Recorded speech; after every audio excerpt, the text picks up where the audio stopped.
Good Thursday morning, everybody. John and Lance, along with Dell, for the next 3 hours here on ESPN 97.5 and 92.5.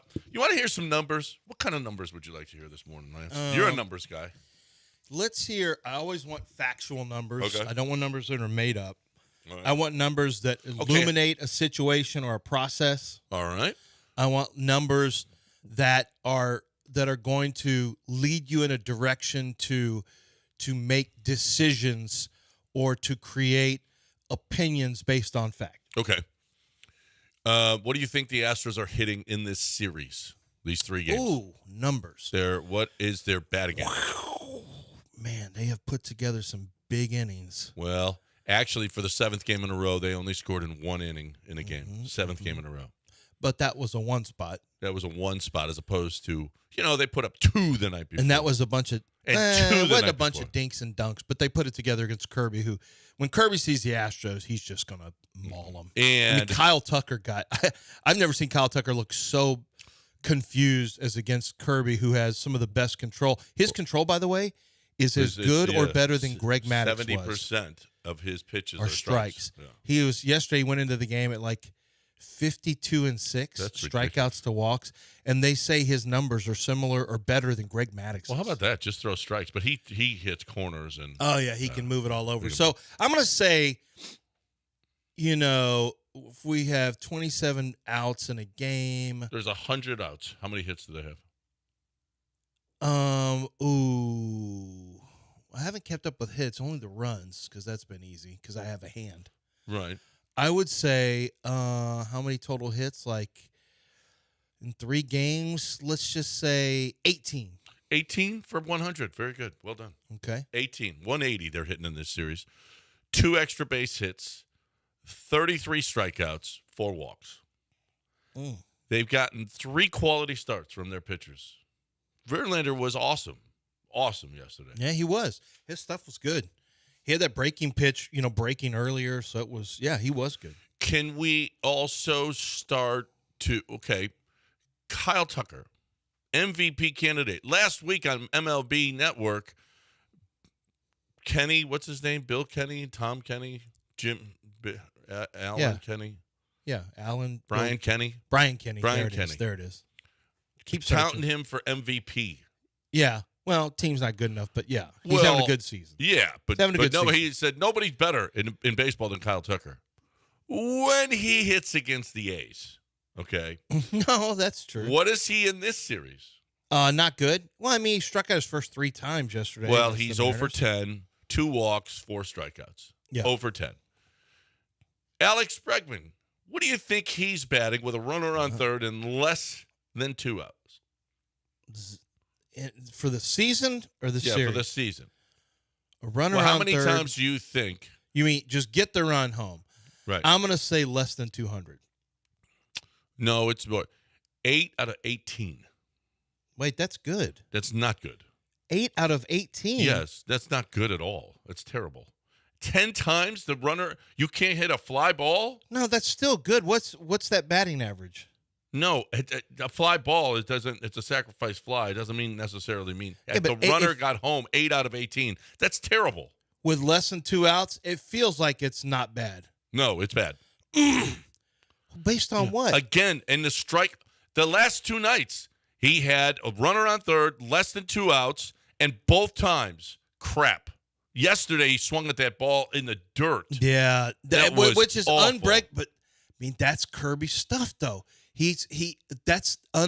Look, how many people do you see punch out Kyle Tucker 3 times in a game? That never happens.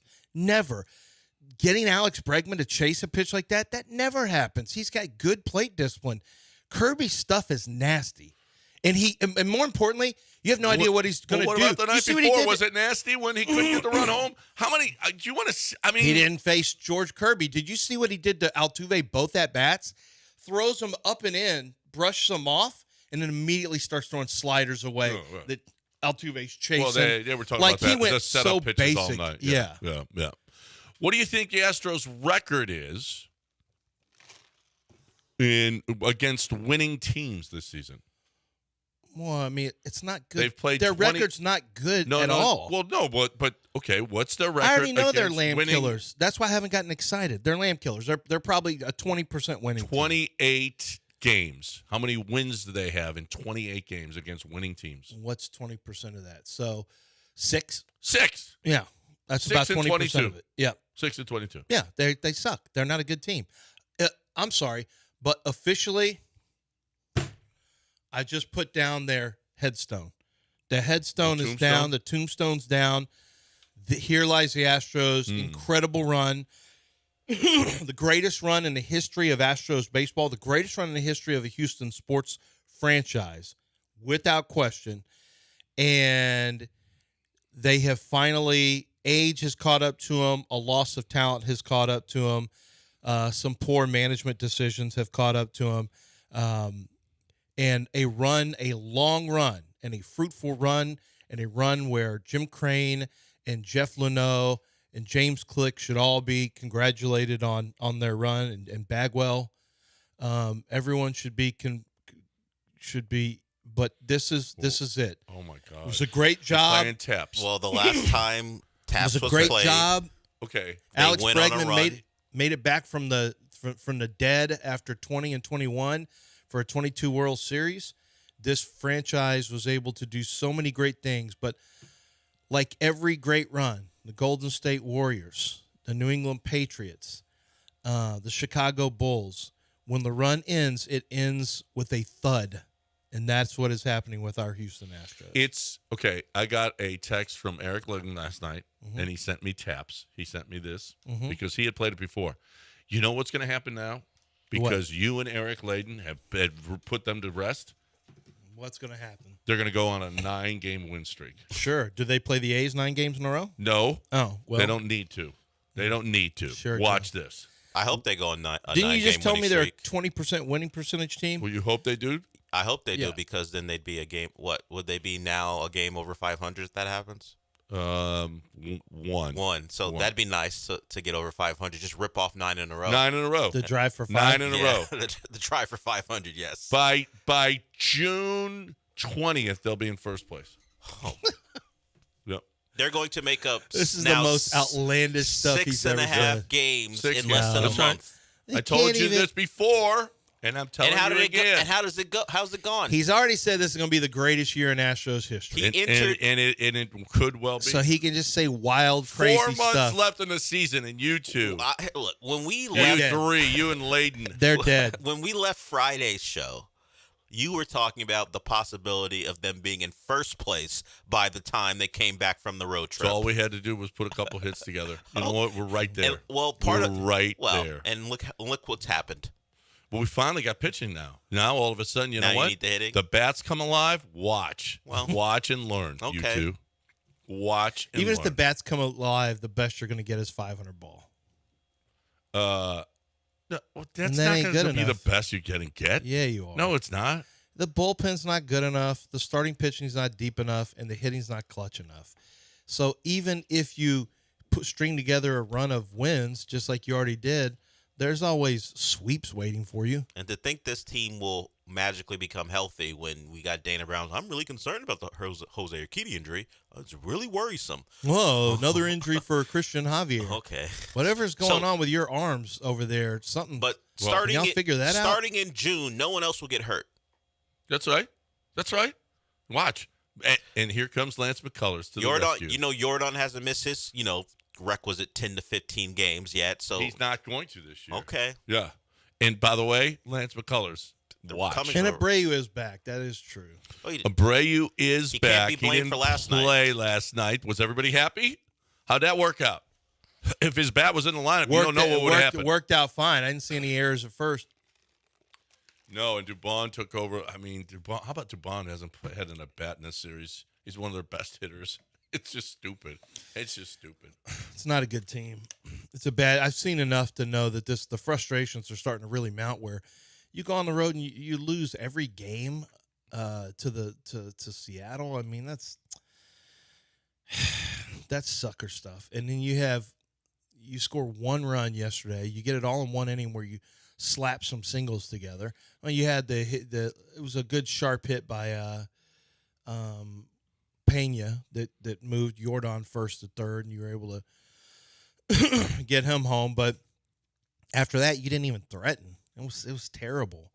It was terrible. You just completely baffled and confused by Mariners pitching. Jake's RBI was a blooper. Jordan had a couple.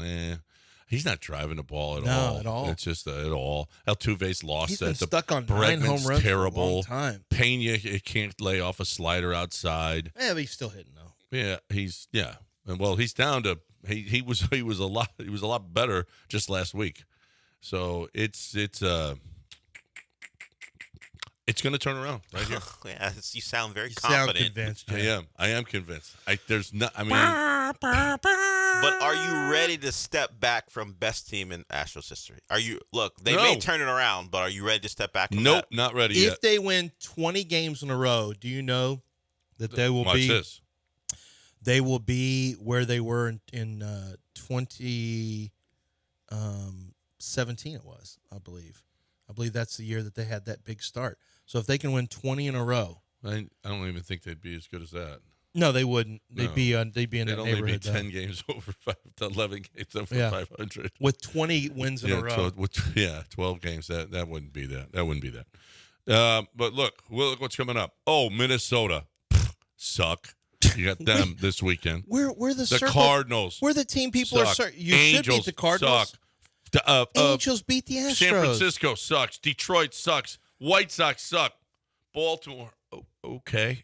They're But all we're right. the team that sucks too. You can't keep talking about soft touches when you are one of the softest touches. They're circling we just Astros needed now. a bunch of teams with losing records. That's all we needed. I mean, all of that sounds great. Angels, White Sox, in theory, Angels, White Sox, Cardinals. That all sounds good Tigers. in theory. Yeah, Tigers. Giants. That sounds good until I look at the records, and our record's worse than most of them. Not White Sox, but they're worse than the most Angels of these just teams. took 2 out of 3. I know the Angels just at our house. Yeah, but that was But here. what? We don't win at home. Okay. You don't win in Seattle either. How are we going to win a bunch of games if we don't win at home? We don't win at home. Hey, today, Seattle Arrighetti. says you don't win on the road. Arrighetti on the mound. Will Arrighetti get a quality start? Arrighetti will get a quality start. They're going to win this game. Let's a put 3-10 game. Let's put 100 on it. What, on Arrighetti quality start? Yeah. I don't know about that, all that, but Well, the last time you made a bet, you won regarding the Astros. You bet they would win a game with Eric Layden. It was over Coors Lights, and you that's won right. that one. I did win it. I did. Well, win. you just bet that they would win a game? Yeah, Yes. but they were in New They're York. in New It's York. a lot harder. Oh, yeah, that's good. It's a lot harder getting a quality start for an Astro, though. Well, you just got 3 of them. You just got 3 in a row. And Arrighetti gave you one the last time out. He actually had, I think, a real quality start, or did he get an Arrighetti quality start? I think it was an Arrighetti quality It may have start been a because 5. he gave a up 5 and a 3? Or um, did he get 6 and 3? I feel like he got was it him or Hunter Brown had a legit 5 and 3. Okay. That's an Arrighetti quality yes, start. but I'm not counting. This has to be a real quality start. An Astro quality start. No, 5 it innings, can't be an 3 AQH. earned runs. I'm betting 100 that he doesn't get a QS, not an AQS. I can't do that right now. Can't do that right now. I just need that. Not so 100. confident, huh? I need to keep that 100. But I don't care. The bats are going to explode. You know who's probably tonight. mad as hell? Gilbert. Let me get Gilbert in real quick. He before did we get- actually say, I want to talk Astros. I'm Yeah, mad. let's get Gilbert in here. Because Gilbert stays up late at night and watches TV late at night, gets sleepy in the morning, wakes up to call us. Gilbert, are you mad as hell about what's going on? Yeah, Astro can't hit the ball. Lucid Just Gilbert's get that here. picture. So this is going to be a good call. Change pictures. They won. He lost the game yesterday. Could you- Anyway, what? How come they lost the game again? they should have kept that other picture. It should have kept in that other Yeah. picture. Should have kept. Picture, not picture. They should have Since kept. you're listening. I was like, what does he say? Should have kept Verlander in. Yeah. Yeah. Should have had him go a complete game. I'm And then mad as pitch I'll be to the honest with you. 10th. I don't know about you, Gilbert, but I'm mad as hell about this. Well, wait till 2 years from the be world champions again. Anyway, Oh, 2 well, years. We're 2 years away. That's We're just actually 2 years pretty- away. Who do you see winning the world championship this year? beat New York Yankees. Beat Yep. world champions Yankees. this year. Yankees. Huh? That's better than the Tiger pick you had last year. Yeah, you had the Sure. Tigers. Yeah, I think they it was the didn't win. Indians. Oh, the year and before. last, by the way, Oh, by the way. By the way, you have his address? See, Dell never gave me your address. You never asked for it. He has it on a piece of I paper. gave you the address anyway. Gilbert said he never. You never asked for it, Lance. You never gave it to me. You never asked. Gilbert, this is not Gilbert, on me. Did you gave Dell your address? Did you give right? him your address? I have it right here, Lance. Yeah. My address anyway. He Well, how never come- gave. So then you he have never gave obviously this you to have me. the picture because Lance. I would have the sent it. picture. You didn't send it? I know, but Can I ask you a question? yeah. Can you bring over this weekend to Ooh. take a picture with you and Yeah, bring it by. Nicole, please? Give him a picture. Mail it to me because I'll I definitely. might get wet. And, It might get wet in the mail. It's gonna rain. yeah. It's been raining. I can Yeah, put it. it's been. I can put it in an insulated. I can No, put it need in to an bring it. insulated Bring it No, over. it might get- envelope. it's gonna Okay, get come wet. on. I want You can't come You're- over. I'm gonna be honest with Bring you. it by. You and Nicole go out for a nice drive, Clay Road. Okay, Gessner. Gessner. Clay wants to get there over there Yeah, anyway. Clay and Gessner's the Yeah, short little that's jaunt. it. That's right. Get over there. I don't think she'll go because she's always working out. She's running right now. As a matter of fact, she wants to run another marathon. So Yeah. it's hard How to about get her. running over there? It's hard. No, I don't think she's gonna run the guys could run. streets. You could drive with her, and she's running. I could, but I don't think she would do that. Hey, Mama, this weekend, please. This please. weekend, he's Please. begging Sam, you. please, Blake, yeah. he's asking. Please. You're making it hard on me now. Yeah, I mean, see? it's so I love easy this. to send a picture in an insulated No. envelope that won't get wet. Bring Nicole and yourself in that picture Yeah, over. that's all. Let me see if I can talk her into it, Gilbert. All right. Hmm. We'll see. He'll try, Gilbert. I'll see if I can. You got the picture still right, Lance? Got your Yeah, no, I address? still have the picture. I yes. still You have got the address. I do have his I address. will tell you this though, Gilbert. Dell did not give me the You address didn't after ask. the show. You didn't ask. Dell, I forget things. You already know I I don't have know ADD. if you've heard, but I don't have time when I have Gilbert, to- this has Wait a nothing minute, to do wait, with wait, me. wait, This wait. is all. ADD is forgetfulness too. No. Well, yes. Well, no. Yes, it is. No. It has nothing to You do can't with- focus on anything. So after a show, you think my mind's going in 100 directions. Hey, by the you way, think I'm going to know? What do you think I've got going on after this show? I got to do my show. I got time to placate to you. Gilbert, he could have handed me a piece of paper. You could have walked in here. He could have handed me a piece of paper. He I didn't do it. think Nicole wants to take a ride. I don't to, think to so. Gilbert's house. How about you? I think that's a long How shot. about, Sure, how about Nicole jog over there and you on her and you Listen, on the bike pacing her make to sh- Gilbert's house? Make sure that you use Gilbert's phone to take the picture. Question, because Gilbert. if you have it in your phone and you have to get it to him, Forget about it. Gilbert, I have a serious. Good call. Gilbert, I have a very serious question for you. When is the last time you had a picture of John and Wendy? we went to. No, I'm just asking him a question. I didn't say John. When he was in the hospital, we went I over didn't. there. And I didn't said say hello, and John. we What this went over question? Gilbert, what date? Do you remember when that was? Is that an older picture or a newer picture? there. It was a lot sooner than you did because Gilbert? you've never done it. Gilbert, This can is you? what I'm talking about. A showdown. We got Gilbert, can we you- got a break. We got a break. We got a break. We got a break. We got to talk. Gilbert, the he's game's not as fun now. I'm hoping Lance can come through for you, Gilbert. That's all I'm hoping for. He and Nicole. You feel the tension? I can. I can feel it down in my plums. What, Gilbert? Okay, that's all. He just said something. We He gotta said- go. he We didn't got a say break. I anything gotta that you talk could about tell Doc him. Linville. It's Oh, way yeah. late. Oh yeah. Oh yeah, Doc Linville.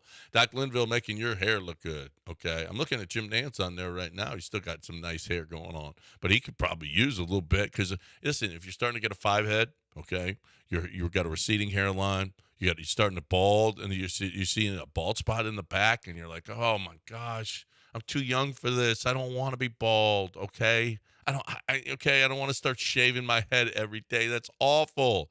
You know what's great? Having hair. You know what's great? Doc Linville, because he puts that hair, moves it from the side, the back to the top, or stimulates the growth of your own hair just by doing the PRP. So you're looking for the best way to get hair. I'm telling you, it's a great process. It's easy. It's simple. It's painless. All of those. And he's got a 3-day anesthetic that's even better than it was when I did it, and it was awesome. All you have to do is go to 975hair.com, 975hair.com.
You're listening to Houston's longest-running sports radio morning show. From the Veritex Community Bank Studios, here's John and Lance. All right, welcome back here on ESPN 97.5 and 92.5. 713-780-3776. You got some thoughts? Rudy's waiting. He wants to talk. Let's go. You think he wants to talk about the Astros? Who doesn't want to talk about the Astros? So. What do you say, Rudy? Hey, guys. Hey, man, over the years, I have never been really the party line, but I don't want to argue with you guys, but I do want to hear a point from you, Granado, about the future of the Astros. You can go this short money this year and say they're going to make this, this Pollyanna, they're going to make this comeback, but you realistically know they're not going to make the playoffs this year. They're not. And let me tell you something that I think is even more of a reality.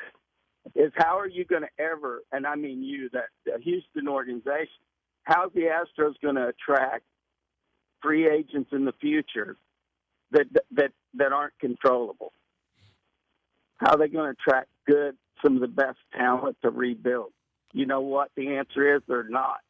So honestly, this is the start of a slide.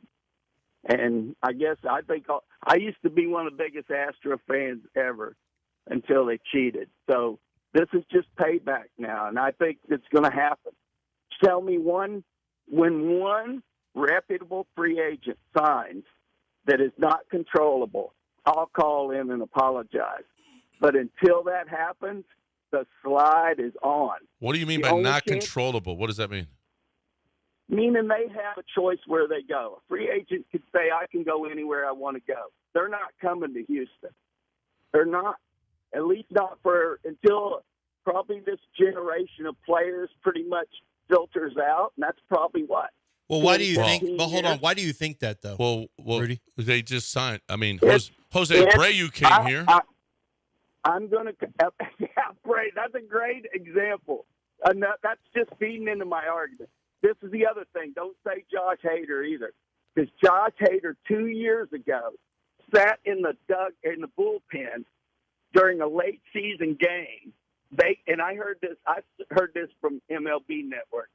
Sat in the bullpen. They called him to come in, and he said, "Why should I go in? We're not going to make the playoffs." It was too but you can't just use that because what does that have to do with? But hold on, you're trying to use that. He to had a choice to go wherever he wanted, and he came here. I guess what he's saying is you're going to get that level of or type of guy coming in. A perfectly good let me clarify this. When you get a player that more than 6 teams are after in the free agent market, like when you get one of those, I'll call in and say, Josh Hader sorry. was one of those guys. Josh Hader's one of those guys. He's absolutely one of those. Josh Hader, nobody wanted. The bottom line on him was the word was out. He's a hack. Where do you say the word is out, Rudy? The word is out with who? Because Josh Hader's a hack. I mean, have you seen his stats? You're going to go into this mode again. Take control. Let me explain.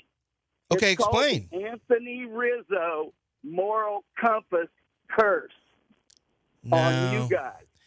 You're trying to compare him to Rizzo based on one thing that you heard, but he's a closer. He doesn't pass the sniff test. Neither does Abreu. So you're 0 for 0.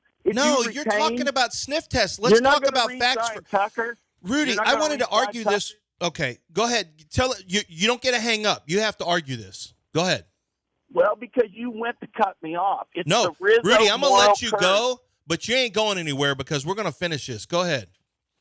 I'm being honest with you. I think that in the dugout and amongst players, I think what happened matters. I think that when they talk in the dugout, and if journalism would truly go in and try to figure this out, that people will make up their own decisions and say, I'm not going to play over there. Are you kidding me? Can you give us, okay. It's a huge effect. Why? Huge tell effect. Tell us why they're saying, now you've already told us that you have a, hold on, my turn, Rudy. Okay. You told us that they have a bias, you have a bias against the Astros because you were hurt after they were caught cheating. I totally get that, and that's understandable. No, it wasn't so your personal. bias It was may be hurt playing into this. baseball. But what makes you think that players would not come to the Astros to play based on what? You say when they're in the locker room, you're not giving any credible You're not making a Okay, credible let argument. me explain. I've got the answer. Okay, It's give it to because me, players- please, finally. Some players actually have feelings about baseball and the sanctity of baseball. Therefore, they will never. You mean the come steroid? to You mean the Houston. sport with the most steroids ever? Spitters and Oh, and, and- and all and the illegal- teachers that- illegal all the pitchers spider that cheat. Are you kidding You me? mean the watch? Rudy, That's got nothing Rudy, to do with What do you we're mean that's talking got about. nothing to do with it, Rudy? They use Steroids. illegal substances. They have new rules. They have new rules now where you cannot. They check the glove of every player after an inning. Why do you think that happened? Because of spider tack, which was used across the league. You have had That's the multiple old teams. argument, You've had multiple because teams, Rudy, this- in trouble with spine. No. You don't like this because it goes against your narrative. But baseball is No, the it doesn't cheatingest sport of diminish all what they time. did. You realize that, It right? changes The entire nothing. all right, steroid era. Rudy, no, stop, Rudy. We got to Rudy, stop. your arguments. Rudy. Oh, I'd love to just, And by the just way, to keep on going. Josh Hader was wanted by multiple teams. Josh Hader's career ERA is a 2.69. He's had over 30 saves four Okay. different times in his career. Did I hear that he's suggesting that Josh Hader's the type of guy the Astros will get because of you know, Yes, because it goes against his narrative, so he's got to put a qualifier that tells you why. See, this is an easy argument to disassemble. His argument is, okay, well, I got to get rid of Hader. So what I said, well, he's somebody that Nobody wanted. That people, the word's out on him in the dugouts. Why do you say that? Just because no one wants to go to the Astros. I thought you were going to make a sensible argument like no one wants to go to the Astros because Jim Crane is not going to pay for that. But you said then you just went off the deep end with conspiracy theories about what you think major league players, because the Astros are a bad team they don't do it the right way. Are you kidding me? What? Baseball players cheat their asses off. Baseball players, this sport is not one that you want to get on a pious high horse and talk about how everything, there's a lot of players who do things the right way and there's the sanctity of the game. Are you kidding me? Well, I don't believe in the sanctity of the game, but I do believe players are hypocrites. So while they were cheating, they did have a big issue with the Astros. Well, I don't think it's going to keep them from coming here. Pay them and they'll show up. Yeah. But I'm not going to say that players aren't hypocrites because I said that during the scandal. What does players not being hypocrites have to do with guys anything? were Players are cheating. coming here. It's just ridiculous. Guys were cheating, but Offer- for whatever reason, they took a bigger offense to what the Astros were Offer doing. the money and players will come, Rudy. It's that simple. It has nothing to do with you getting your feelings hurt And about by the them way, cheating. he can't be more wrong. Fromber, after 25, you're not Fromber, Verlander, Bregman, all of that money, Tucker, all that money's coming off the books. All that money. And you know what a bunch of guys are going to do? Sign here. Well, the question is, are the Astros in a position where the guys who are making decisions are going to sign the right guys? Well, that's the Well, question. that's not it. That's what Rudy not should have he's asked. no, saying. I'm talking about the future. No, he said, Rudy had that's a not what legit- listen, they made plenty of mistakes in the last couple of years as far as that goes.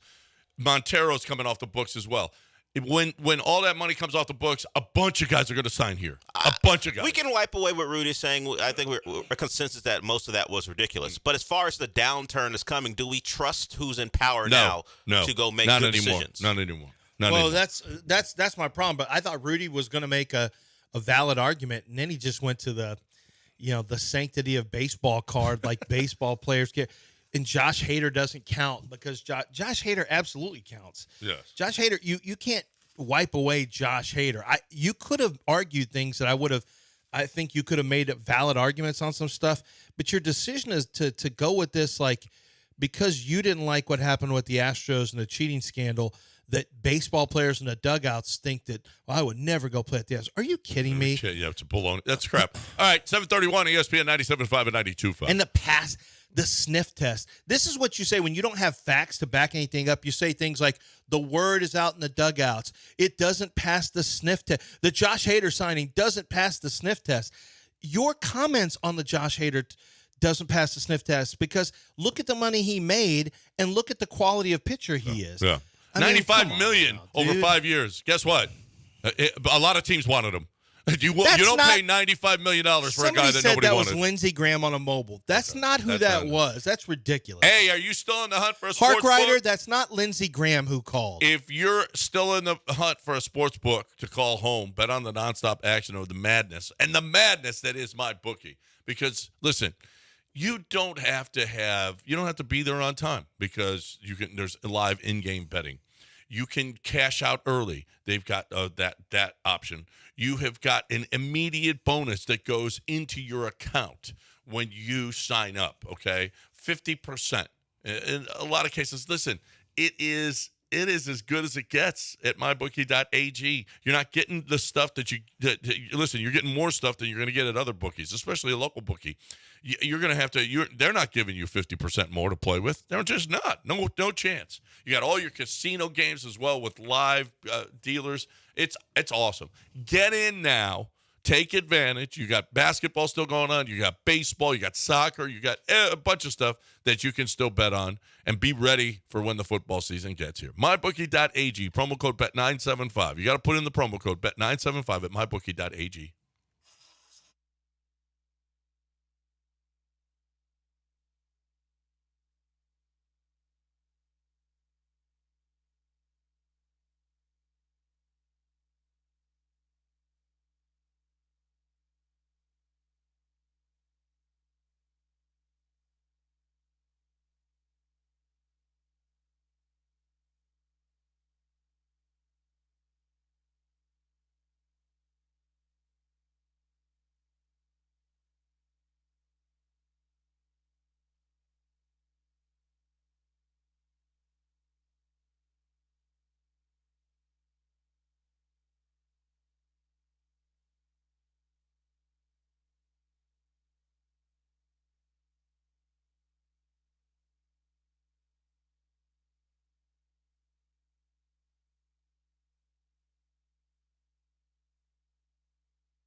You are listening to Houston's longest-running sports radio morning show. From the Veritex Community Bank Studios, here's John and Lance. A lot of people enjoying Rudy in the phone call. A lot of people, many people thought that was a great phone call. Many people. I feel like he started off with something we could have worked with. It's the start of the Astros downturn. He was in the midst of kind of attacking John, which I appreciated. Yeah, I like that part. And then he goes, this is the start of the Astros downturn, and then he went off the rails. Yeah. People believe Rudy's from the future. How so? What? that he knows what's Many happening with the people? Astros. He can see it's the end. I'm from the current. I'm from the present, and I can see it's probably the end. I don't think Christian Javier's. I think we've seen the best of Christian Javier. God, that's so terrible. I know. I don't want to believe I would have given this. him that. But now listen, Montero. No, I was happy about Abreu. Thought it was a little expensive. I didn't think he'd fall off the world. Montero, no way. I wouldn't have given him that money. I would have given Christian Javier that money. 100%. Yep. 100%. And it wasn't good last year. Everything we try to make ourselves feel better about. Well, what about that month? What about that 1 month with Abreu? Those are called outliers. And with Christian Javier, it just never looked the same as 2022 last year. And then, he was rocked in Game 7 of the series. And then this year, not only has it been the pitches don't look the same, the velocity's lower, the snap on the breaking pitch is not the same, and he's had arm problems twice. Like, dude, I really have a bad feeling that we're never going to see 2022 Javier. And you paid for 2022 Javier. You didn't pay for 23 Javier. That's not what he got. You didn't want to pay for that version, and you definitely don't want to pay for this version. I'm really worried that version doesn't come back. Lance McCullers is just waiting to retire, I think. I mean, I think Lance wants to come back. He wants to pitch. He wants to be a good player. This is arm injuries follow him around. You think players magically get healthier as they get older? No, that doesn't happen. The only person I ever saw that happen with was Grant Hill, I think. And then, Fromber's Fromber. I still have confidence and faith in Fromber. I like seeing him be a little more confident. Okay, but here's the deal: is he's coming up in a couple of years in arbitration. What are you doing? What are you going to do? Have to pay him. You're going to have to pay him? Yeah. I don't know. Fromber? Yeah. Yeah, you're going to have to pay him. I don't know. He's going to be 32? Yeah, well, Justin Verlander's 41. Yeah. You're paying him. He ain't Justin Verlander. He's not Justin Verlander, but actually, I might argue that he's about the same as Justin Verlander right now. Justin Verlander's one of the top. No, I'm not. You don't get to. We don't get to talk about Justin Verlander 2 years ago. Even still, Justin Verlander won a Cy here. I know what he is. I know what he did in the past. I know what. I'm talking about right now. You're paying Justin Verlander right now. Well, yeah, but the end. This is it. This is the end of it. But you're on the end of it. You want to give him another one? Oh no, Fromber's been very good as an Astro. Yeah, Fromber's been very good. So why would you not pay him? Because I don't trust that he's going to be very good for much longer. I mean, because we've seen him. Who are you going to have? Like, you're in full rebuild mode then. Justin Verlander's going to retire. Fromber's gone. McCullers will be gone, which I don't really count him. Javier, I don't think is going to be. Where are the players? What's your minor league system look like? There's loaded with pitching talent? Loaded. Okay. I don't know if you've seen Eric Getty. We can't trade anybody because we're going to win. France lately? We can't trade. Yeah, I've seen him. We can't trade anybody because the Astros are all about winning. You've got nothing. You don't have much in a minor league system, and then all your players, we're not going to sign anybody. Like, where the hell are these players coming from? How are we going to field a team? Well, no, you're going to sign some players, and no one's going to come here. The Astros cheated. I forgot about that. I forgot all about the Astros cheating. And oh, by the way, Rudy, I don't like them anymore because they cheated. Everybody was cheating, Rudy. Goodness gracious. It's baseball. It's what they do. Come on. We cheated. Yeah, we cheated. And I'm glad we cheated again. Oh, Ronel Blanco. Okay? Got Ronel Blanco. I got Eric Getty. I got Forrest Whitley. He's 30 years old, Ronel Blanco. You what? He's 30. So what? I can't look at him. Okay? He's our best pitcher.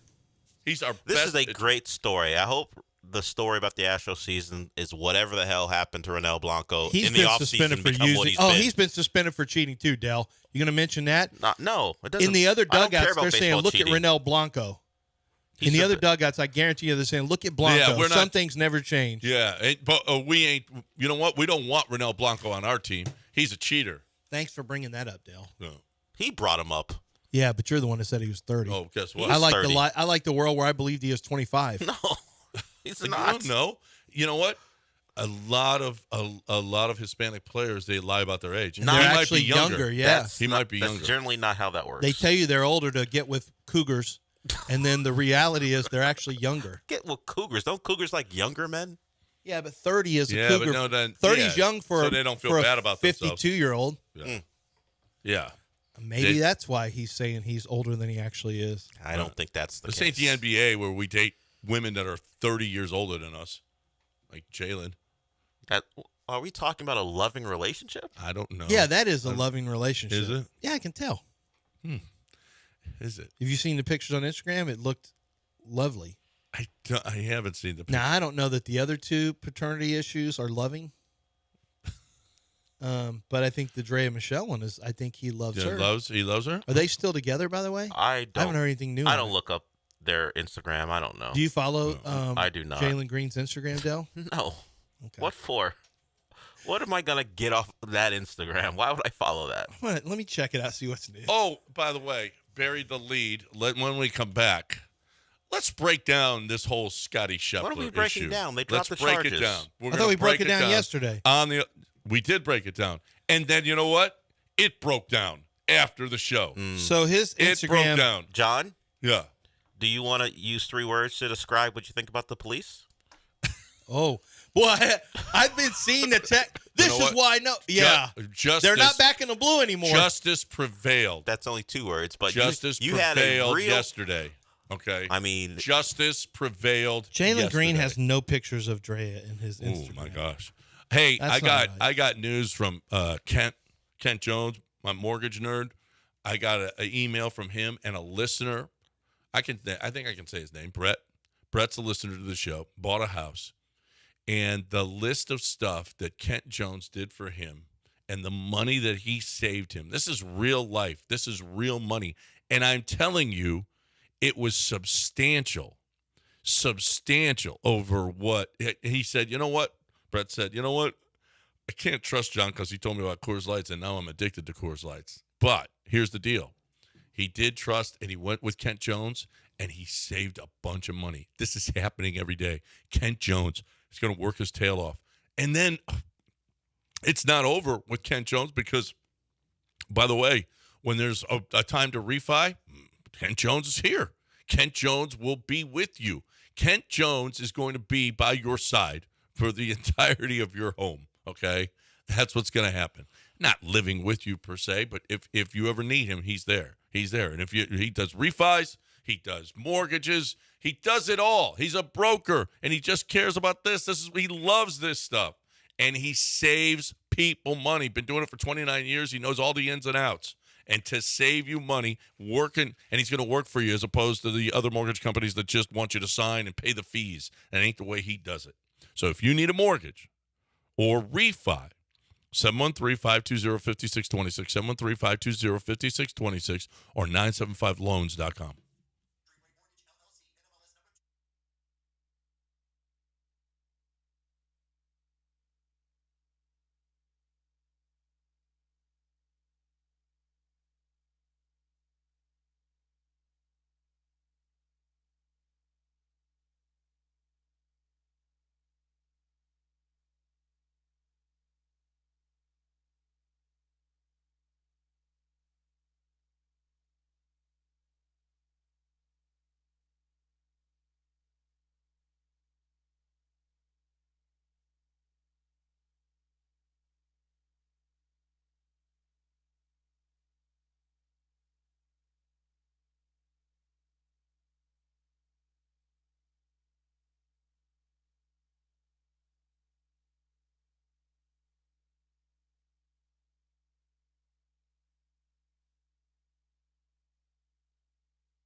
You're listening to Houston's longest-running sports radio morning show from the Veritex Community Bank Studios. Here's John and Lance.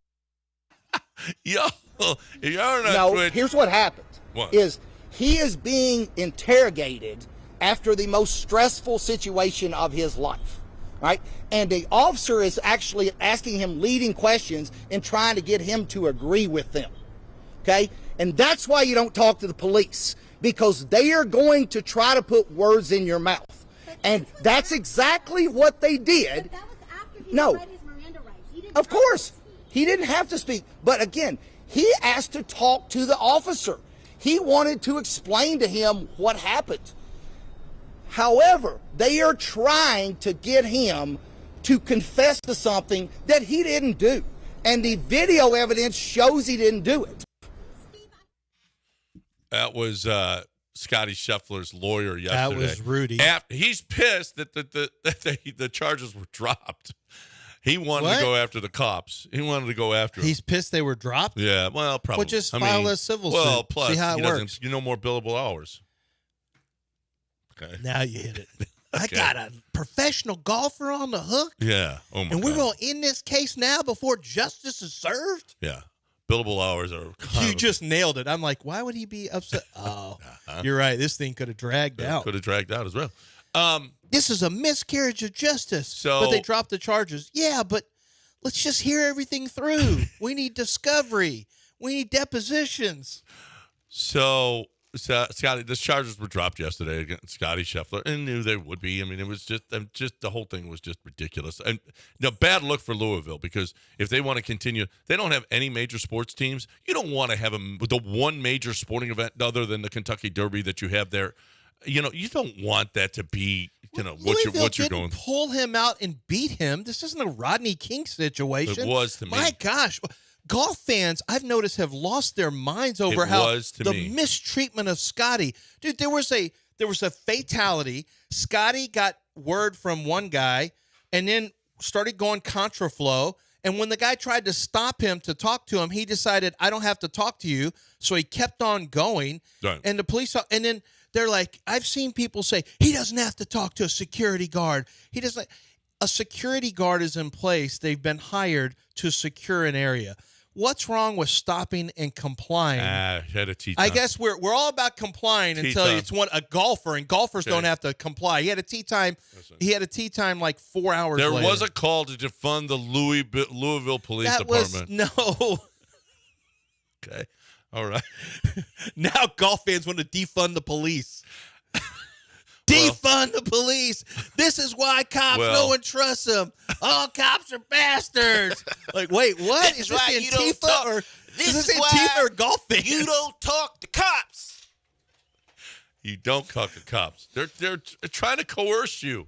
Okay? Did they have Scotty in there for like hours with nothing to drink, nothing to eat, wouldn't let him go to the bathroom? Okay? Well, it's called being arrested. Yeah. Okay?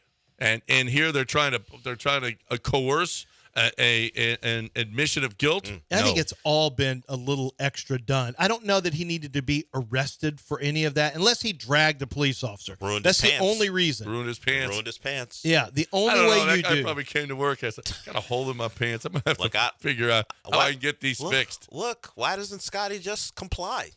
Yeah. Just comply. Just comply. Just comply, guys. He did comply.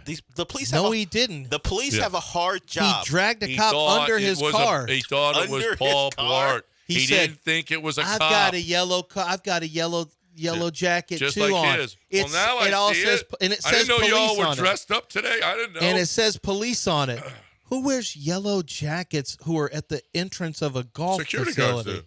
Yeah, you can't run past security. You stop at you- the security and said, I do all "Yeah, the time. take it up with the cop. I'm already here." You don't You believe got in a tea authority. time and they're trying to stop You you want at to the gate. defund. You want to abolish Beat it. police. Defund even. Defund. Abolish police at golf tournaments. Just How would y'all like it if? How would you Just like it Louisville if golf the tournaments. Boogie Boys and Antifa are fighting at golf tournaments now? No, they don't On do the third fairway. doing that. It's already like that at Phoenix. Do you want no cops at Phoenix? That's Phoenix stop. is close enough to be in a fight in the streets at Portland. That's what those battleground fights between Antifa and the Proud Boys. You ever seen those videos? I've been in those rabbit holes. That's what the Waste Management Open looks like now. Will there be guys in golf shirts and shorts marching the streets with Scheffler T-shirts on? Free Scotty? Yeah. with drums. And drop the charges. Protesting the police. Will you guys get motivated and with our master shirts on? Yeah, and get out there. Hey ho, security guards have got to go. And they're doing that stuff. We will not stop it, unjust stops. Tea times, they matter. Tea times matter more.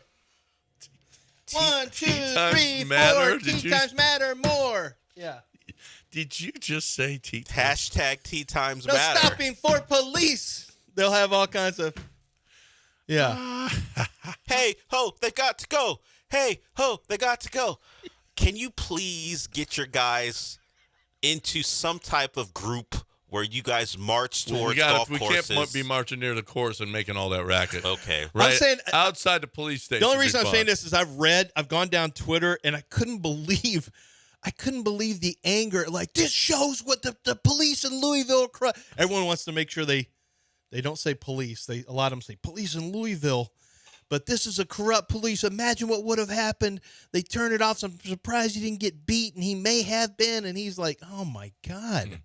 You guys have got to stop. Did you see they wanted him to stop. He didn't. They got pissed off. This is how it works. As long as I've seen, I've been in New Orleans on the street, and if the police, if you don't do what the police say in the French Quarter, your ass is going to be in trouble, and they don't care. Well, we weren't in the French. No matter who you at are. a golf course. Thank you very much. Scotty had a player's was vehicle that was clearly marked. Was it? Yes. And what does it say? And it says right on this, whoever is sponsoring the How do you know that's what Scotty had? He did. You don't know. He had a player's car. He did. Sorry. But you don't know if they had I do know. They but said you it. don't know if there They was a said sticker on it. He wasn't, yeah. Yeah, but what if his So? what You if his expect him tint to read all that? What if his tint was too dark? Too long. Don't The what? read. What if the tint on his windows Yeah. were too dark? The cops had to We stop How do you him. know it's Scotty? We don't have two tint. The police have to stop you. How when do that- you know when it's that's not a going on. terrorist? Don't have two. Okay, how do you know a terrorist Dark didn't too. steal that and and they're driving bombs into the facility?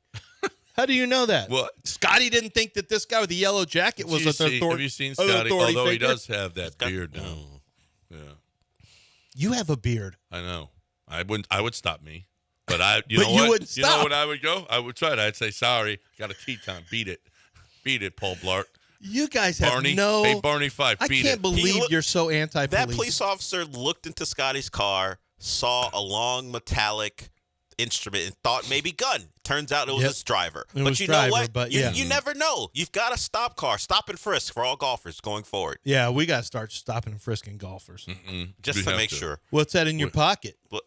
Is that a divot replacer, or are you just happy to see me? Oh, dad joke. That was a bad one. A divot replacer. That's real nerdy. Divot replacer?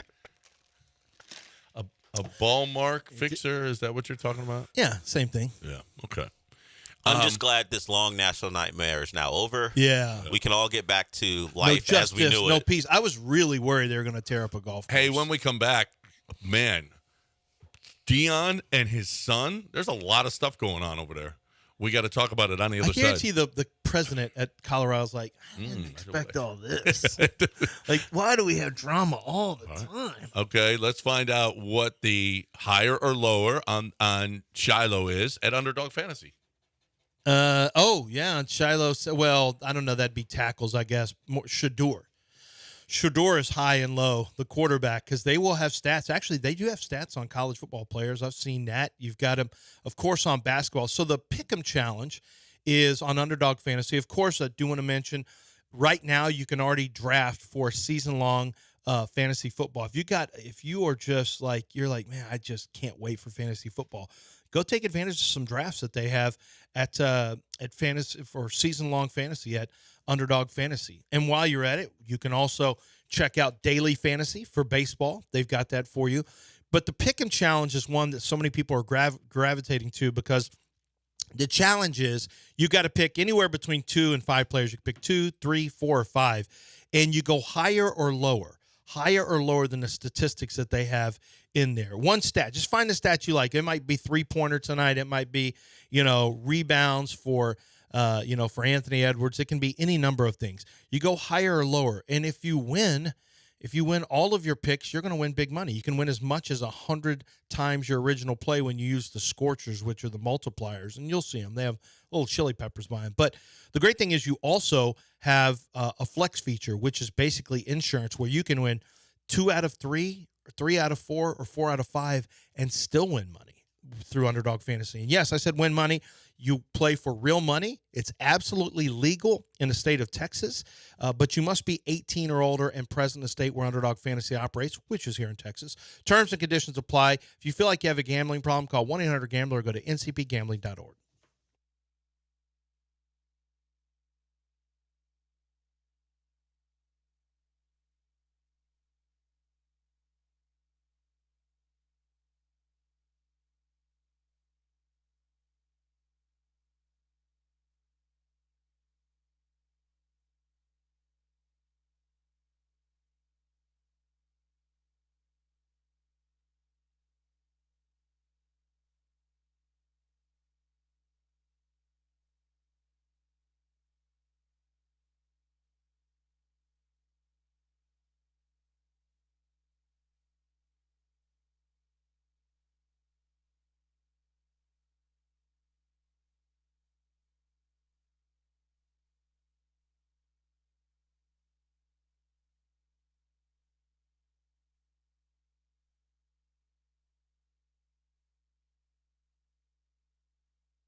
You're back in the Veritex Community Bank Studios with John and Lance. On ESPN 97.5 and 92.5. All right, welcome back here on ESPN 97.5 and 92.5. Now, you got some stuff about Dion, but I read a long story about Shiloh yesterday. Well, here's what's going on with Colorado right now.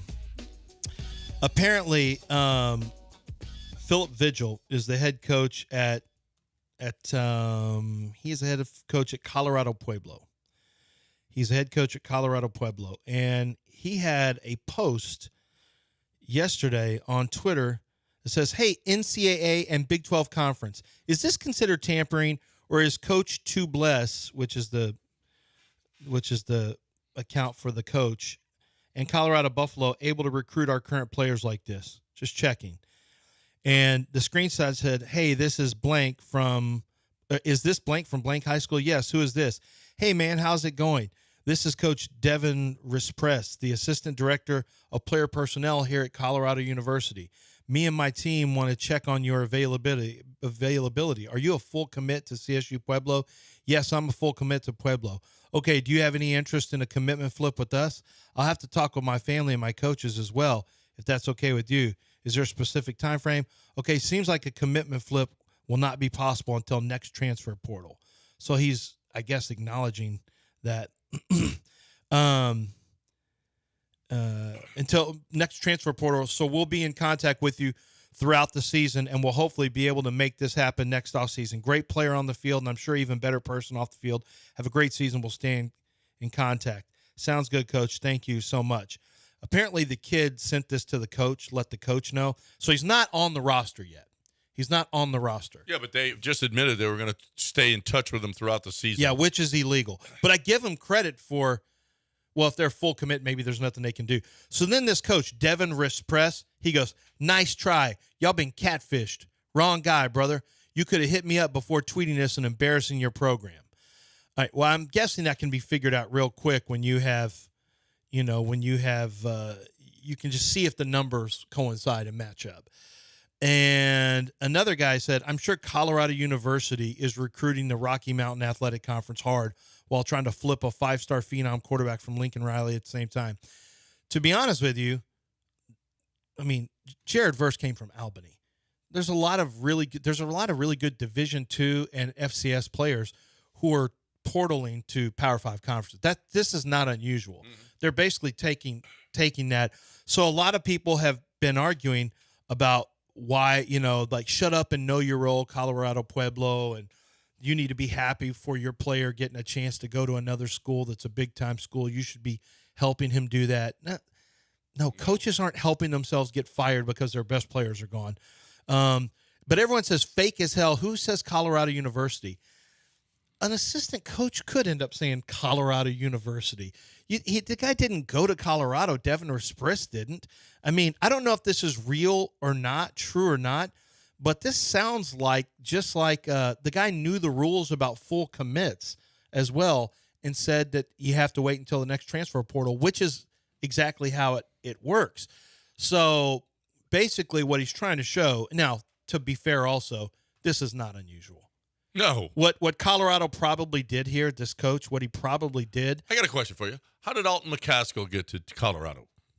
He just chose to go. He wanted to get out of the humidity, just like me. Yeah, that's not the case. Oh, I heard he also got he got paid nice money to go. Yeah, there. I heard he and got while six he was figures. a member of the University of Houston football team, and Houston knew that they were up against Colorado and a couple other schools, and they knew what the money looked like. You're not supposed to be up against anybody when he's on your roster. Okay, cool. Yeah. I don't know. When he's on your roster, you're not supposed to be worried about. This is what transfer portal brought. No one decided to move slowly with it. Everything had to move at 100 miles an hour where no guardrails were put in place. Well, now you that's can't because go back the and do NCAA it. was toothless. But that's neither here. You're still not supposed to be poaching players off other teams. That's the worst byproduct of this system is the poaching of players that are currently on rosters. You have to re-recruit your people every year now. And well, you know what? You can make a lot of money, coaches. You wanted all that money? Guess what? Now you have to share it with the players. Now your staffs are going to be cut back because it's going to come through the university, and the university isn't going to have enough money for players, so you're going to lose a bunch of coaches. So a bunch of coaching jobs are going to be because of all of the greed that's been going on in college football. Oh, well, sorry. So sorry. Now, Shiloh, his son, Deion's son, the linebacker, he's got a problem. When he was in high school, apparently when he was 15 years old, he got in an altercation with a security guard at the school about his phone, and the security guard wanted to take it away from him or whatever the case may be. And Shiloh beat the snot out of the guy, like permanent damages to the security guard. And so he was sent a notice that he had to appear in court for this because the guy was suing him civilly. Shiloh apparently didn't live at that house. There is some controversy about whether or not he ever saw what is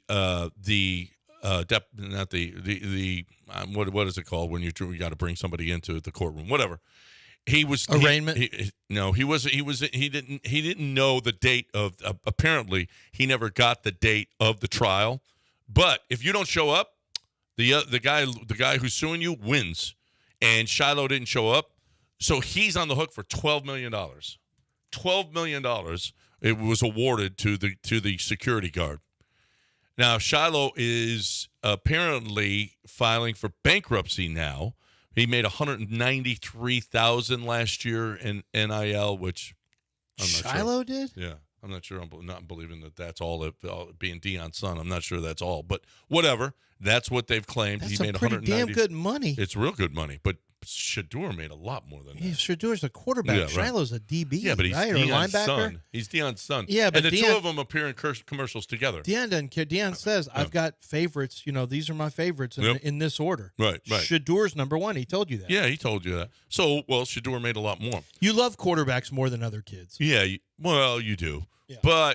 But here's the deal: is apparently Deion was deposed for this thing.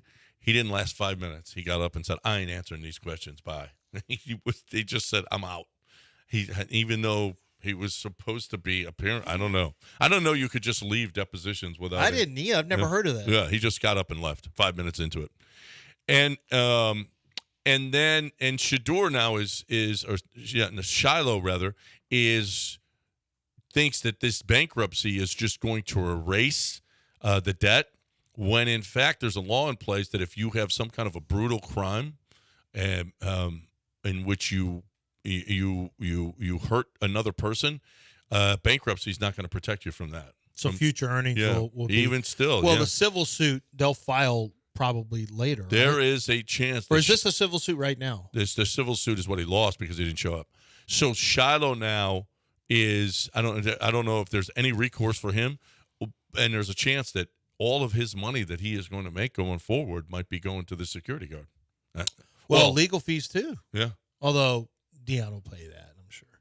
Deion ain't paying none of this. Legal fees? Deion ain't paying. That's his son. Deion said, "I'm out." Yeah. Well, and that's another thing. Why he didn't even have a lawyer. This thing was, I don't know. There's a lot of funky stuff. A lawyer who was interviewed for this story said there's a lot of dumb stuff going on here that I just don't understand. Just beat people up. A security guard. Now, they just ignored it all. Now, listen, you're anti-security guard. He doesn't have to give his phone to a security guard. Well, that Only was to a another police question officer. in the whole thing, was whether or not the guy had the authority to even See? be asking him. Anti-security guard. No. Listen. You said country. If Scotty Scheffler had whipped that security guard's ass, what would you have said? Service to your country. Security guard falls way below soldier, cop, fireman. What about security guards that are off-duty police officers? Well, where do they fall? Or Navy SEALs? You talking bad about Navy SEALs now? No, you don't. Or veterans from war? You don't do that because of. What about Iraq? What about veterans from Iraq War? Yeah, no, you don't do that either. So you're not disrespecting you veterans just say now? Thank you for your service. Now get out the way. I got a tea time. He stays true to the bit. I'll give him that. Okay. So what's going to happen, do you think, with Shiloh? I think so. He tried to. This dude's in some trouble, dude. Bankruptcy is not. This is not creditors. This is not a creditor. This is a judgment. This is a judgment in a civil suit against you. Yeah. So he's got some problems. Shiloh's got. Should have tried to settle. And so the lawyer said, "Why his dad? So is where rich. was he? Why would he not get him a lawyer? Because the lawyer would have been notified of when the trial was and would have shown up for it. The kid didn't have a lawyer in this deal when he's being sued by a security guard who had permanent damages. It makes no sense at all. So he was at the Focus Academies in Dallas because this all happened in Texas. Yeah. He was at the Focus Academy in 2015. Where would Deion have been? Was Deion in Dallas at that time? He was working for NFL Deion Network. has his house in Dallas. You know that. Yeah, he was probably living in Dallas and would come in and do maybe, NFL Network at that time. Well, apparently when they sent dude, he had a broken neck. Yeah, damage to his cervical spine, bad shit, permanent neurological injuries, and irreversible incontinence. Yeah. This is all stuff that would have to be. Man, he must have stomped on his head and stomped on his neck. In irreversible incontinence, this is wow. These are bad things. Holy crap. Yeah. Because he took his phone? Well, he didn't. Yeah. Bro, and yeah, what? it's the court summons. Thank you, Tom and Downtown. He had a summons that he was supposed to show up. They sent it to the previous address where he lived, but apparently he was playing at South Carolina at the time. And so there is some the whole thing is just all screwed up. But Shiloh's on the hook for a bunch. I feel bad. I feel bad for everybody involved here. especially the guy that got his neck broken. No, wait. When Dion heard that Shiloh, okay, so have you heard this part of the story? Listen to this. Dion was the CEO of Focus Academy. So he's the CEO of this school and the head coach of AAA Academy, the high school where Shiloh was attending at the time. Shiloh had reportedly been taken to in-school suspension for violating the school's no phone policy and called his mother, Pilar Sanders. Dion and Pilar divorced in 2013. Dion was reportedly looped into the situation on the phone via an assistant coach in Darjean's office. When Darjean, is that the guy's name? Yeah. Okay, in Darjean's office. When Dion heard Shiloh was talking to Pilar, he requested Darjean take the phone away from his son. Ooh. You're my brother in Christ. I need you to go get that phone. As soon as you get the phone from him, give me a call back. Dion was said to have told Darjean, according to a court filing earlier this year, as covered by Westword. When Darjean attempted to take Shiloh's phone, Shiloh allegedly elbowed the security guard in the chest and knocked him to the ground. Now, it couldn't have ended there because, come on now, if he elbowed him in the chest and said his neck was broken and he has incontinence, that's obviously not real. Yeah, of course, he did win a judgment, so I don't know what happened. Yeah. But well, he won the judgment because Shiloh didn't show up. dude, if he won the judgment, hold on a second. The court finds that Shiloh Sanders' actions were the proximate cause of John Darjean's injuries, damages. The court further finds that Shiloh Sanders' actions were a substantial factor in bringing about the physical and mental injuries sustained by Darjean, without which such injuries and damages would not have occurred. Shiloh filed for bankruptcy last October, disclosing only $320,000 in assets. God, to be a Shiloh Sanders. A Shiloh Sanders. $320 in assets. Holy crap. I don't have $320,000 in assets. Despite the fact that I'm he older is than Shiloh right seemingly, now. yeah, Wow. but How much do you have invested in your TVs, though? he has had lucrative NIL contrary to Come the on. schedule. Shiloh has admitted acquiring a vast amounts of high-end and expensive clothing.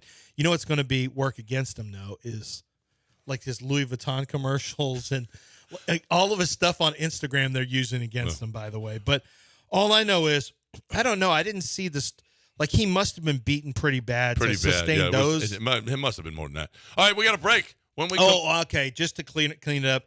What I saw was the student didn't want to give Darjean his phone, kept on asking for it. A witness statement said, then Darjean reached for it, and Shiloh pushed the adult and began to push him and choked him. Shiloh was yelling, I can't breathe. Shiloh was yelling, I can't breathe, and was crying and yelling. That's when the adults came over and pulled Darjean off Shiloh. Oh, this is such a... No. All right, we're going to break it here. There is some controversy about what a New York Mets pitcher said yesterday as he lost his job. It was actually. Do you think he knew he was going to lose his job when he said made that, those comments? I don't. He might. Yes, I think he did because he said he must have. Do with me what you want. After that, well, because I was thinking, dude, he's not going to make it on this team. We'll talk about it on the other side. Right now, we're talking about GiveMeTheVin.com. John Clay Wolf with 5-star. Listen, if you deal with John Clay Wolf, you're going to get a square deal. Here's the deal: you're going to get more for your car. You're going to get the check brought to you. You're going to have your car picked up, okay, and a check delivered to you. You are going to get if John Clay Wolf can't beat CarMax, he is going to send you $100, okay? You got to give him the opportunity to match whatever CarMax is going to give you. And if he can't match it, he says, no, it's not worth that, then okay, he's going to send you $100. But everything about it up front, there's no controversies. Great Google reviews, 5-star. He is, and not always in this business because there's a lot of stuff going on. I don't know if you ever heard that in the car business, there's a lot of stuff going on that isn't all on the up and up. John Clay Wolf on the up and up. So make sure you stop one place. If you're selling your car, you have to do this. You have to go to GiveMeTheVin.com. That's GiveMeTheVin.com.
You're listening to Houston's longest-running sports radio morning show. From the Veritex Community Bank Studios, here's John and Lance.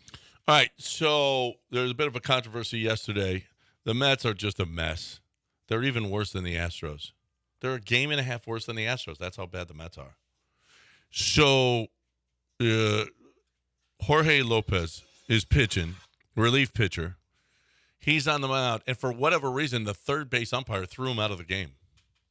And it's like, what the catcher was like, he didn't even say anything. Apparently, this third base umpire has a short fuse, and you do not disrespect that little guy over there. Okay? So. Sounded derisive. No, but No. You insulted him a little bit. You got a little out of order yourself. Speaking of insulting people, Robert De Niro insulting people, dropping F-bombs at people. Aw. Aw. Trust drove him across the street. Guy apparently didn't like his movies, and he was wearing a MAGA hat. But that's different. Okay, so Lopez gets thrown out of the game, and as he's going to the dugout, he throws his hat, and he throws his glove into the stands, over the netting and into the stands.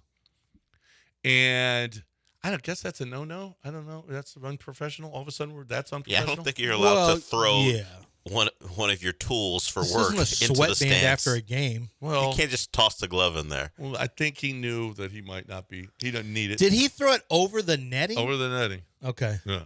He knew he wasn't going to need it anymore because this is what he dropped in the locker room in the interview afterwards. Here's what Jorge Lopez had to say.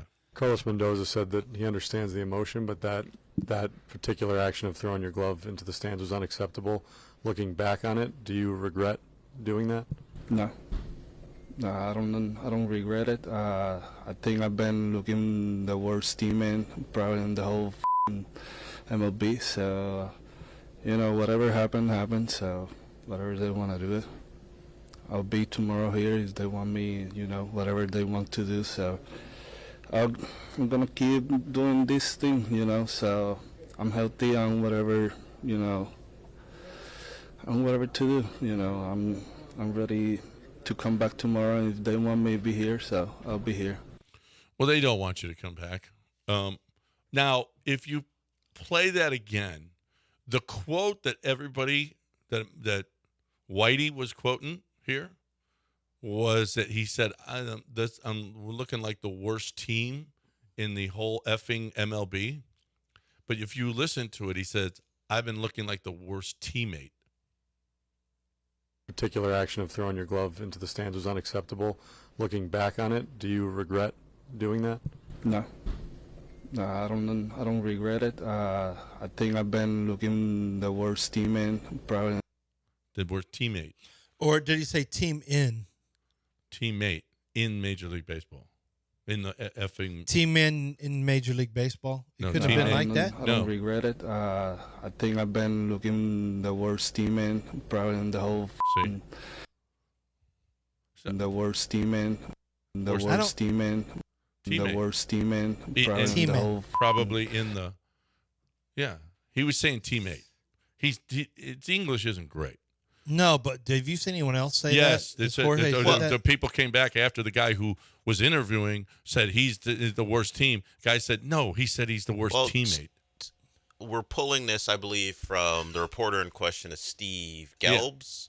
Yeah. And I think he said he tried to clarify that with Jorge Lopez regarding confusion over whether Lopez said he was on the worst team or the worst teammate. I'm told Lopez later explained his comments as a combination of both, the worst teammate on the worst team. Oh.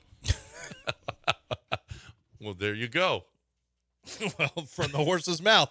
Well, he meant team, too. Well, then the Mets are a disaster.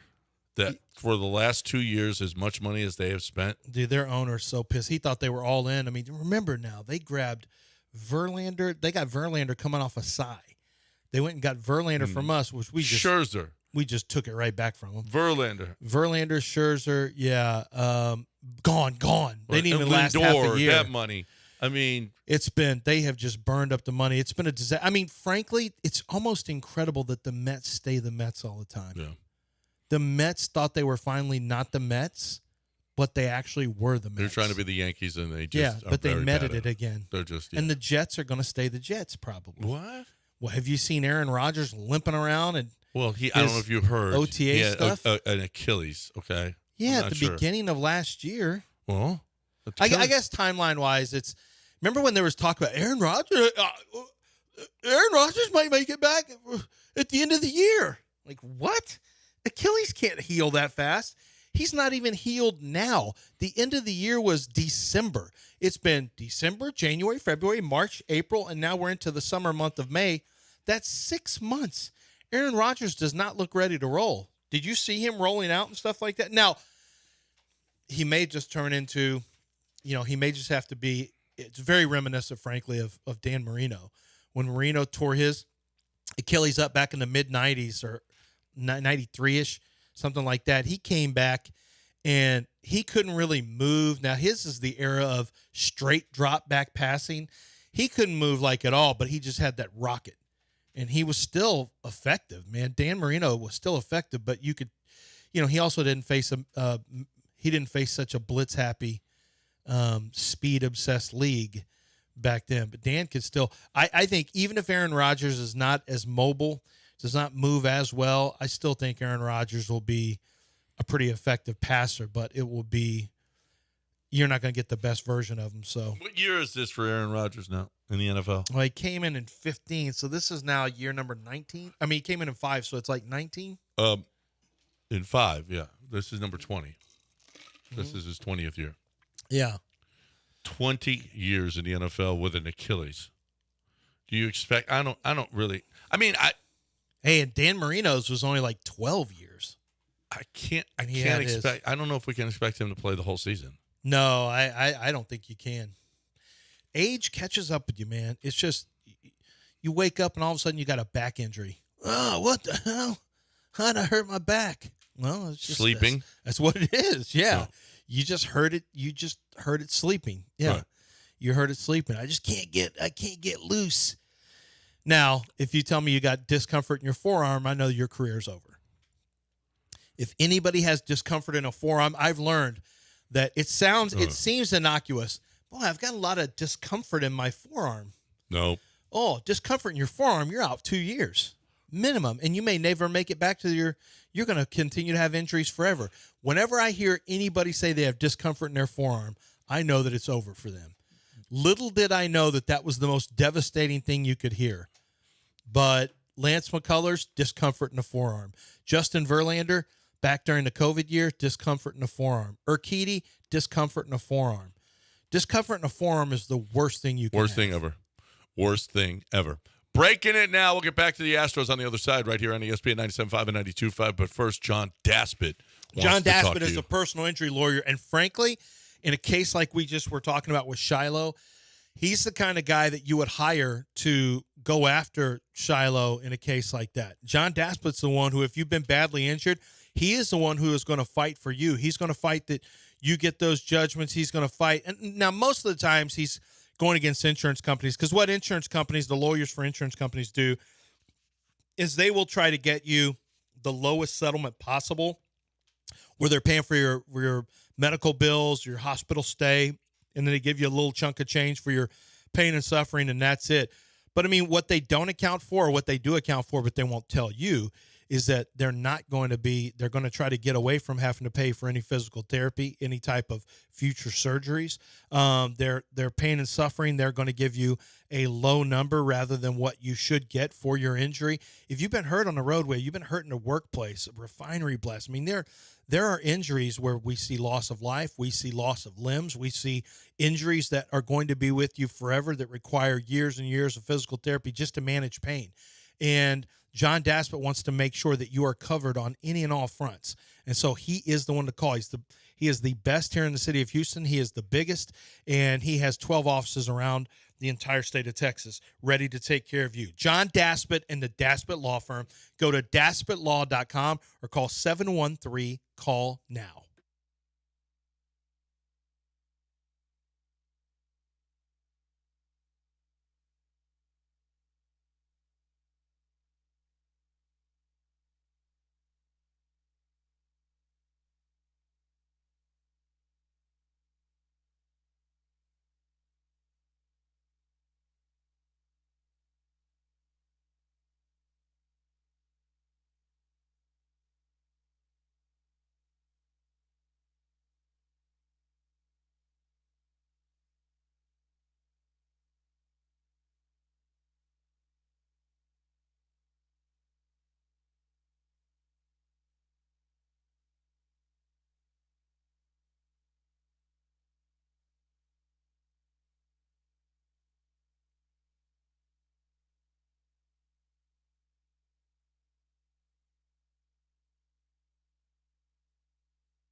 You are listening to Houston's longest-running sports radio morning show from the Veritex Community Bank Studios. Here's John and Lance.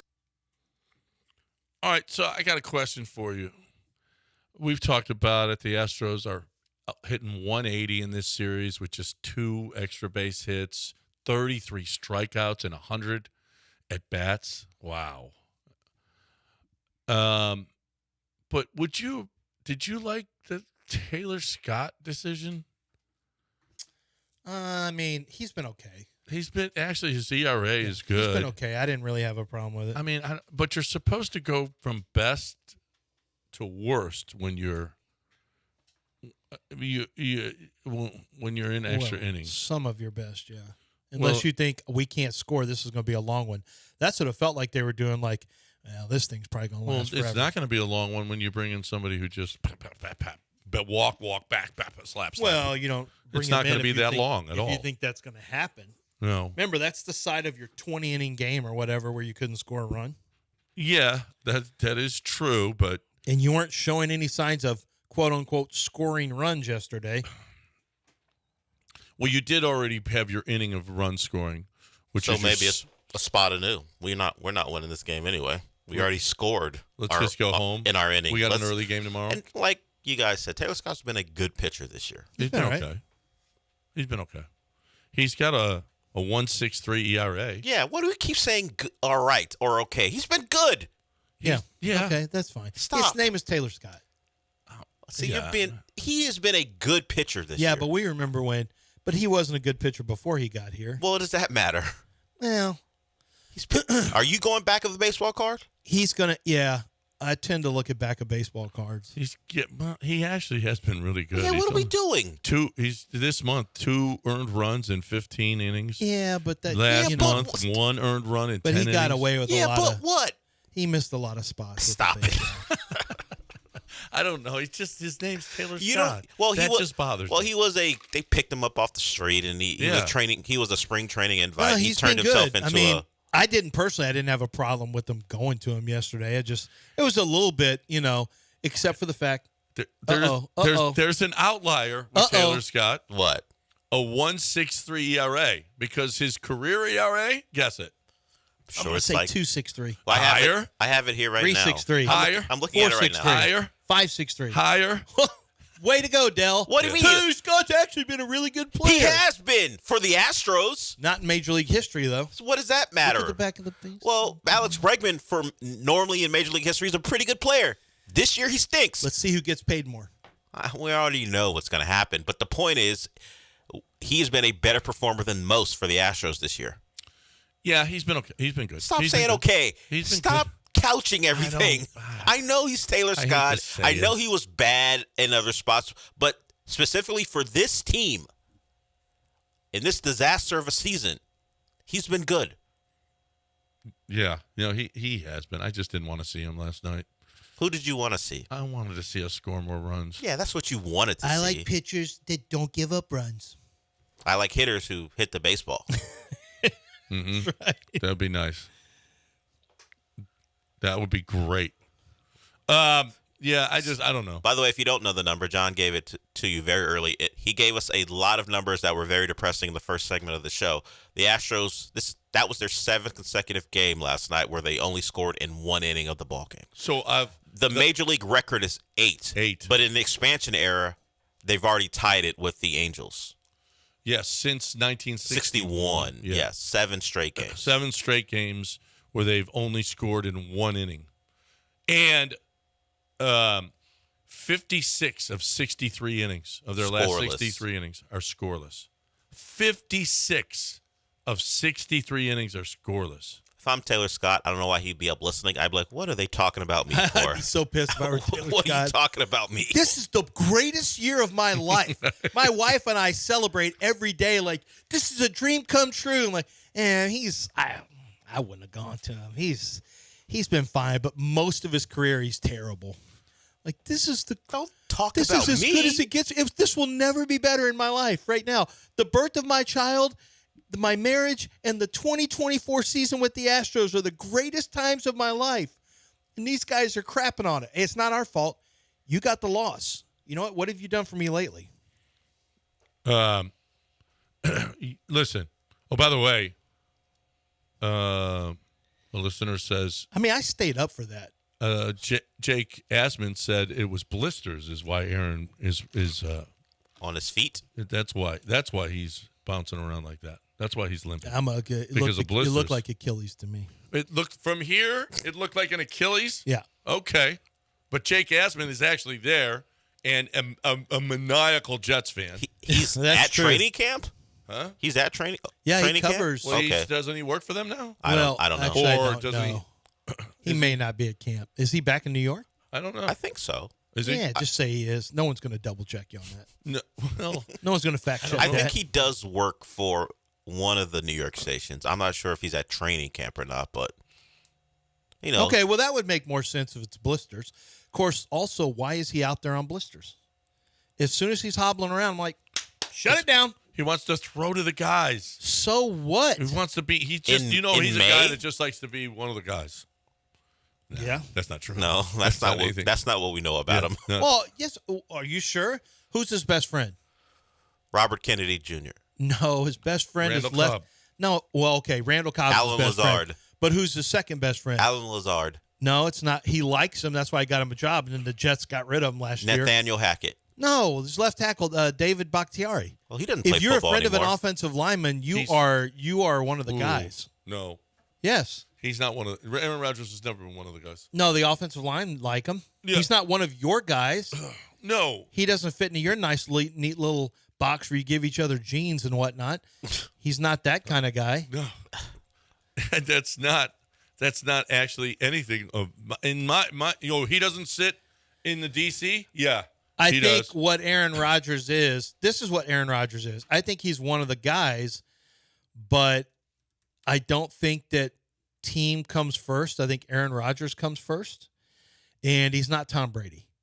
He is going to be like, as long as you're on Aaron Rodgers' terms, you're good. He's going to do things, on his terms. He's got some of that a-hole gene that great players have. He's got some of that. I remember the story about him Mike Florio had a story about him passing a lady who was she had cancer and was trying to get an autograph, and he walked right by her, and then Mike Florio lit Aaron Rodgers up in Pro Football Talk. Aaron Rodgers came back and said, I'm sorry, I've signed autographs for her like 10 different times. And so why don't you learn the whole story, Mike Florio? She's constantly getting autographs. I've not passed her up. He goes, I was not signing autographs in. And I think Florio maybe apologized for that one, for not knowing. But Aaron is one of those guys who, he has opinions. He has strong opinions. Mm-hmm. You do know that. He will be a politician, won't he? Yeah, because I think that I don't mind that Aaron Rodgers doesn't kowtow to what other people want him to think and believe. I want people to be critical thinkers. I want them to have opinions and all that stuff. And some of what he says, I may not believe in. Some of what he says, I might. I don't know. But I do think that it's fine for him to have a strong opinion. I think it's funny when I see people want to shut up and dribble everybody who doesn't have the. Do I care about political stuff that athletes have? No, I do not. But it also doesn't bother me as much as it bothers other people. I would never stop watching somebody who had, or even cheering for him on my team if they had a separate political opinion. Is this a sensitive subject for you? Because a lot of people are shut up and just mock draft. Yeah.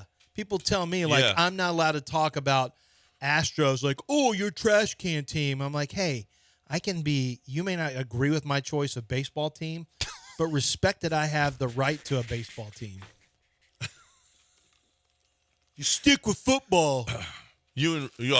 Rudy just told you this morning, too. He was going after you, and it got on my nerves. He's like, and I specifically want to hear from you, John Granado. Why do you think players are going to come here when they have hearts and souls and that their feelings are valid because they think the Astros are cheaters and it's actually a game of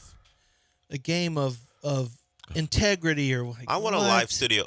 We used to offer this to people. Hey, you guys, you do this and you guys can come in and watch the show. I want Rudy and Gary up here for you two together. Yeah, let them watch you guys do a show. No, your fans. No, because then they're all against me the whole time. They'll be coming.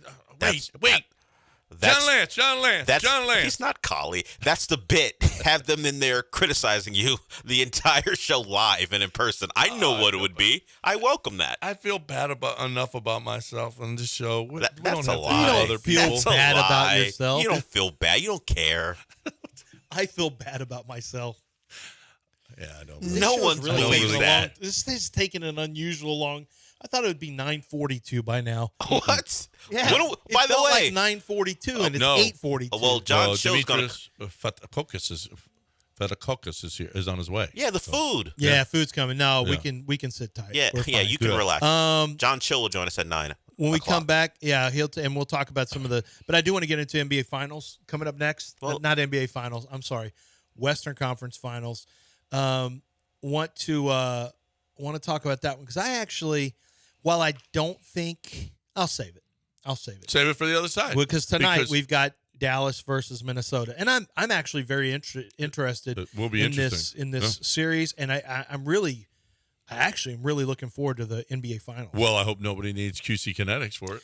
Well, I mean, pretty much everyone the Celtics play need QC Kinetics. Pretty much every team they play is going to have somebody who's got a knee injury, a hip injury, a back injury. QC Kinetics is regenerative medicine. They regenerate. They take the body's healing power. They take it out. They concentrate it. They put it back into the joint. And so what happens is we know the body has amazing healing powers, but this is a way to supercharge it so that your damaged tissue and your tissue that's been worn away, you start to restore tissue, and then you start to regenerate lost tissue. And what happens is the pain starts to subside. When you don't have that inflammation, when the tissue is right and it's well, then the pain starts to subside. The mobility gets better. The ability to go out and live an active life, indoors, outdoors, pickleball, golf, basketball, softball, a runner, walker, whatever the case may be. There's nothing worse than having chronic pain. Chronic pain is a big deterrent when it comes to being active and enjoying your life. And I don't want that for you. Shots are temporary. The surgery has downtime. It's not always successful, and you have to deal with a lot of pain medicine. Why don't you go with the way that works? And all the reviews will show you how successful they are. QCkinetics.com. That's QCkinetics.com.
You're back in the Veritex Community Bank Studios with John and Lance. On ESPN 97.5 and 92.5.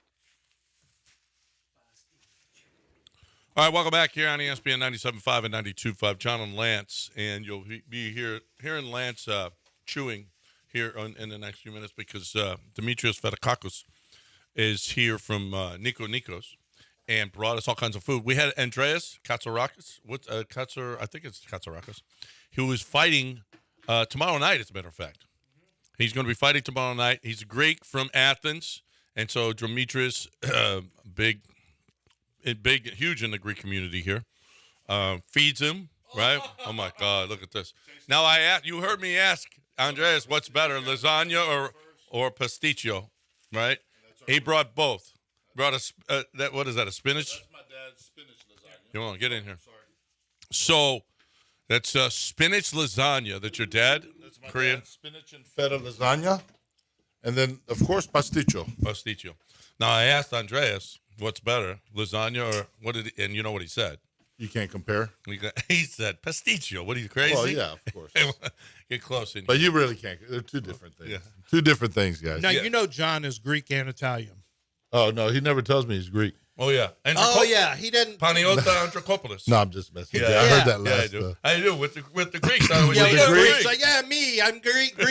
Everyone else, you're Italian. Una fazza, una razza. You ever heard that? No. Same face, same race. That's what the Greeks and the Italians say. Yeah, una fazza, una razza. Oh, really? It's right across. We're right across the pond. They're the same, right across the sea. So, Nico Nikos, Andreas said, it's my favorite Greek restaurant in the city is Nico Nikos. You got a new one opening up in heard Woodlands? that. Yeah, the Woodlands coming up. About 2 or 3 more weeks. Okay. I go to the one off I-10 by the Beltway. You like it? Yeah. Oh, my gosh. Awesome. It's huge. It's packed. Every Yeah, time it is I'm in packed. there, Thank like God. you do good business over Now, there. Montrose is the original, right? Montrose, 47 years. 47 years. Yeah. Your dad started? Started with $350 borrowed. Oh, really? And he started. Are you kidding? Borrowed. Turned it into this. Borrowed. Right. That's awesome. And the Pappas helped us with equipment. The Maris barbecue guys helped us with bankers, and everybody and nobody knew each other back then. They Really? They didn't know us. But that's how Greeks are. It doesn't matter if you're Greek and you come over here. The Greeks are going to help you. We help. Aggie. Yeah. We help. Like Yeah, if we you help. graduate from A&M. Yeah. That's right. That's Right. I heard an old story. A friend of mine who's a friend of yours now, but was your enemy in high school, Brian Caswell. He said, Why was he an enemy of mine? I thought I used to scrap. Oh, man, maybe. Who knows? I like Brian. He goes, he's great. Oh, he loves me. He said, no, we used to fight y'all a went lot. to different high schools. I don't remember fighting him per se, but we used to fight a lot with everybody. Yeah. Back in the day. He was, and he said he was a hard head. Like he was scrap. Y'all went to different schools or something right? like Well, that. you got his son is coming up. Might be writing him up. He's a big left tackle. Where's he playing? Straight Jesuit. He's Straight, yeah. He's going to be a senior this year, 6'5", 365.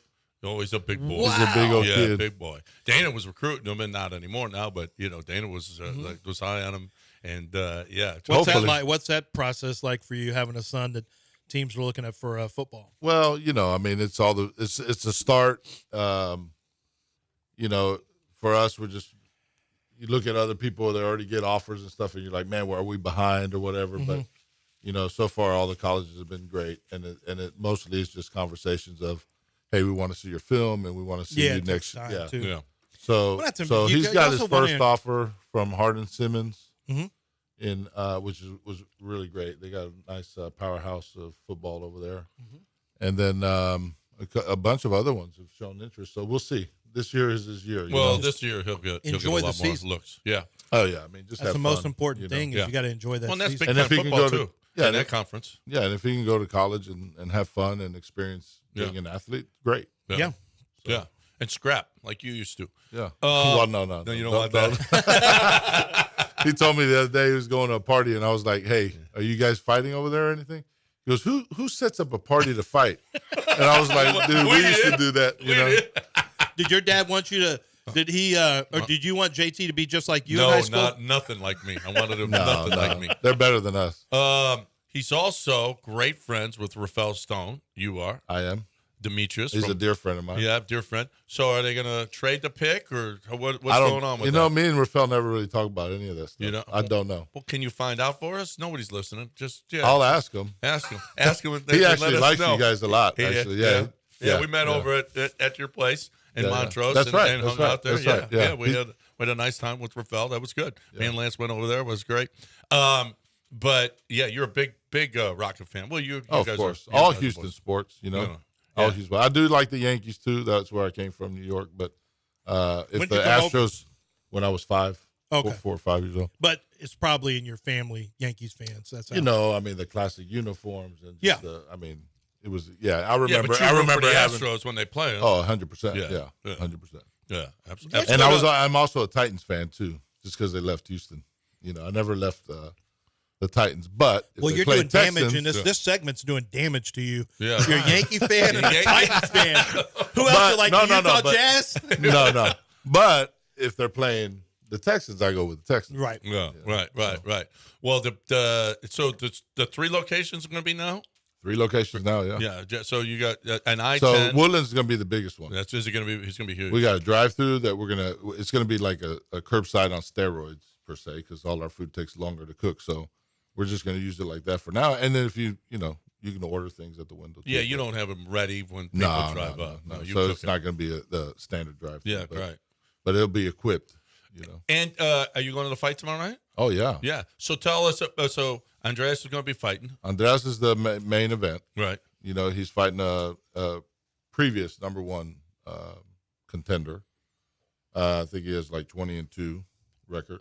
And he's got a shot to be big time, doesn't he? Oh yeah, Andreas. for sure. And he lives a life, right? Like he's very committed. Oh my God. Yeah. I mean, so like now that he's trimming down and stuff, he's not eating, right? Like he's eating like what he's supposed to eat. And I'll have like chocolate cake or something. And I'm like, dude, I'm sorry, I forgot. He goes, no, I want you to eat that. I want to eat that in front of me. I want to watch it.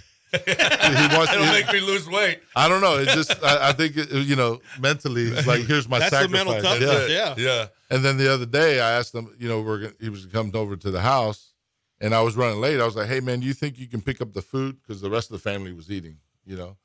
I said, you think you can pick up the food? So he's got 3 bags of Nico smelling in his car. And he can't eat it. And then I thought about it. I'm like, I'm the worst friend ever, But he was cool with it. That's good. So are the tickets still available? Can people come yeah. You can get them online, I believe at OT, right? Yeah. Yeah, so you can, or at the door. No, sorry, you get them at the door, too. No, you can get them at the door. Absolutely. Yeah. It's a Red Owl? It's the Red Owl Boxing Club, Okay. yeah. I think it's Where is it? Where is Cyprus, it? I believe. In Cyprus? Right? Yeah. Okay. Red Owl Boxing Club in Cyprus if you want to go see him. The kid's going to be big time. Could be really big. He's very committed. And there's a whole card of fights, right? Oh, yeah. We got the Marquez, Raul Marquez's kid? Yeah, Giovanni's fighting. Yeah? Is he? He's fighting, I think, the fight right before.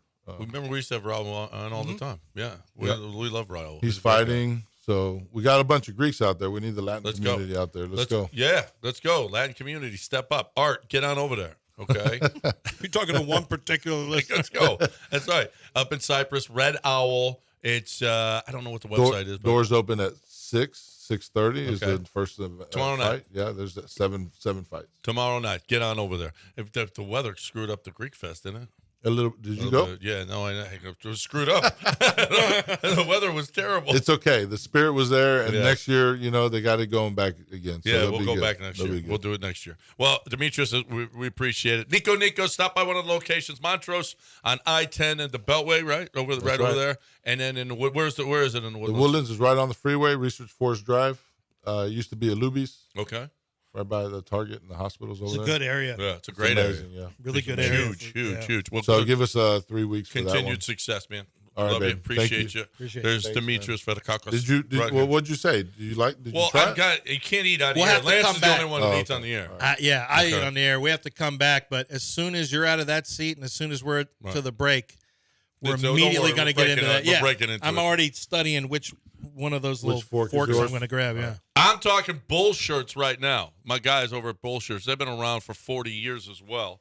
I mean, if you're looking for the best, if you have a business and you want to promote it, okay, you want T-shirts, you want hats, you want koozies, you want anything that you need promotional-wise. You want coolers, anything. It's one-stop shop because they've got it all right there. You don't have to do it. You need trophies for your golf outing or your softball league, or you need uniforms for your league. Whatever it is, they've got it at Bull Shirts. They're going to take care of you. Joe and Buffalo Timmy, they've been doing this forever, okay? They're the best in the business here in the city of Houston. They did the Rockets and Astros championship stuff. They are reputable. They'll get the job done. One stop. Once again, there's one place to go if you need any promotional items or you need anything silk screened or embroidered, whatever it is. Bull-shirts.com, bull-shirts.com.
Welcome back here on ESPN 97.5 and 92.5. Joining us once again, the CFO from Golden Nugget, Lake Charles, our good friend John Chill, to give us some insight into what we're going to be betting on this weekend. John, welcome in. What's going on? No, what's happening? Good weekend. Getting ready for this weekend. We got thought we'd be talking about a series final, but it looks like Minnesota wants to stay in the game. So we'll see what happens tonight. So it'll be an interesting matchup. And we'll see what goes. I like the T-Wolves tonight, and hopefully they keep rolling. So, but it's been a good weekend. So we'll keep on looking and see what's going on. Right now, the line for Minnesota is -4.5. The over/under is 209. What's interesting, if you like the T-Wolves to pull the upset, it's got to happen that someone comes back from a 3-0 deficit. If you like the T-Wolves, they're +425 in this series and +1,300 to win it all. So it's an interesting matchup right now. So what do you think about that, though? Is that long enough odds to come back doing something nobody's ever done?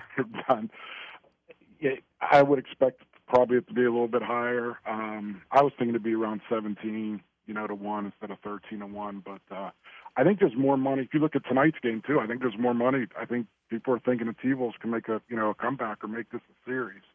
Give them 4.5 tonight, and I think they're at home, and the history they beat. I think it was 3 games they beat Denver at Denver, so they can win on the road. So it's interesting to see if they changed and turn it around. So and they've been close in all the losses.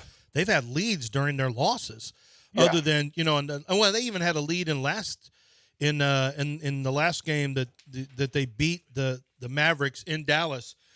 They won that, but Dallas had a lead on them, and they came back and won. But man, Minnesota, if you look at the way the game's been played, Minnesota from a plus-minus standpoint in this series, as the games have gone on, they've done a nice job. They've been right there. So this will be really interesting to see what goes on tonight. I'm kind of with you though, John. I like Minnesota to win and cover on this one, and then it gets a little interesting in Game 6 if they take it there. Yes.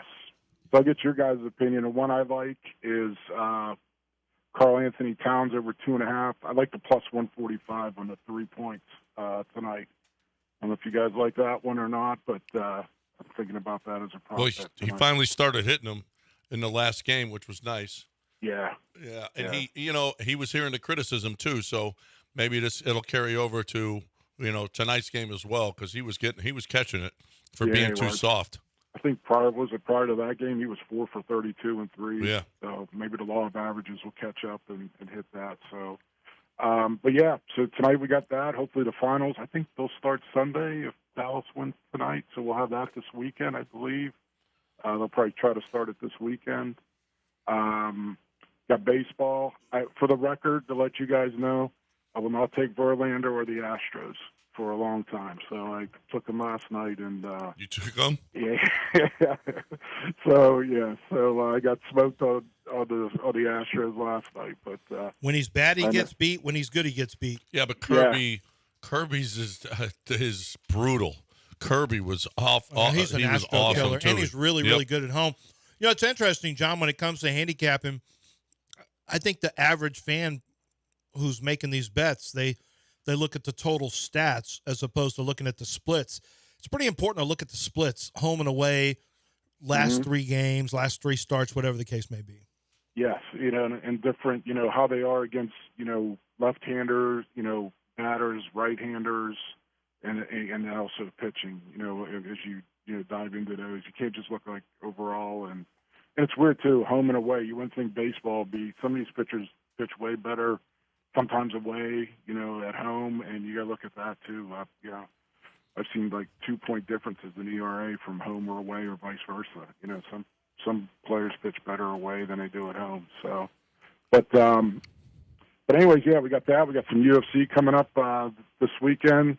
We got the hometown favorite, Dustin, fighting. He's a big underdog against Islam. So he is currently right now, Dustin's plus 455. Islam's minus 625. I think if you like Dustin and want to go with the Louisiana favorite, you take the only way I think he can win is by KO or TKO. He's got to knock him out. So those odds are plus 700. Overall, I like Islam. I think what happens, I think he'll Dustin's weak in the submission, and I think Islam will end up submission. And I think that is at minus 125. So if you don't want to bet Islam at minus 625, you can get him by submission at minus 125.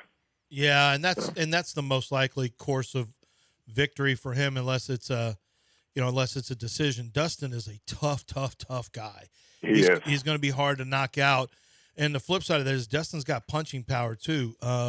He is a very, very game fighter. So yeah, I like the idea of putting a little something on both sides, playing, one side for Poirier and then the other side for a type of victory on the other side. So kind of gives you a chance to win either way. Yeah, and I think Dustin has a shot. I think when he's a southpaw stance, and I think that might give Islam some trouble. So if you want to go with the underdog, that might be an upset there. You got another semi-main card, Costa versus Strickland. I kind of like just Strickland straight up. He's minus 250 now. He was 240 half hour ago, so he's going up to minus 250. So looks like money's going on him. And then you got I don't like any of the rounds or any of the prop bets on that. I think that, it could go either way. But we got Strickland on that fight as well. So they'll be busy. We're getting a lot of calls, for to come in. And, I think Dustin's hinted around if he wins, he's going to retire. So we'll see a lot of action this weekend here in the book. John Chill, CFO, Golden Nugget, Lake Charles, right down the road. Been a great month. They've been giving away money every weekend at the Golden Nugget, Lake Charles. DraftKings Sportsbook is where you put. You just go right down the road there, get to Louisiana, and you can bet. You can bet on your app, or you can bet at the casino. I saw this yesterday, John, and I wanted to ask you about it. Nevada Casino's net winnings in April. Nevada Casino's net winnings in April. At craps, the casinos won 30.3. In the sports books, they won 30.8. Roulette, 35.9.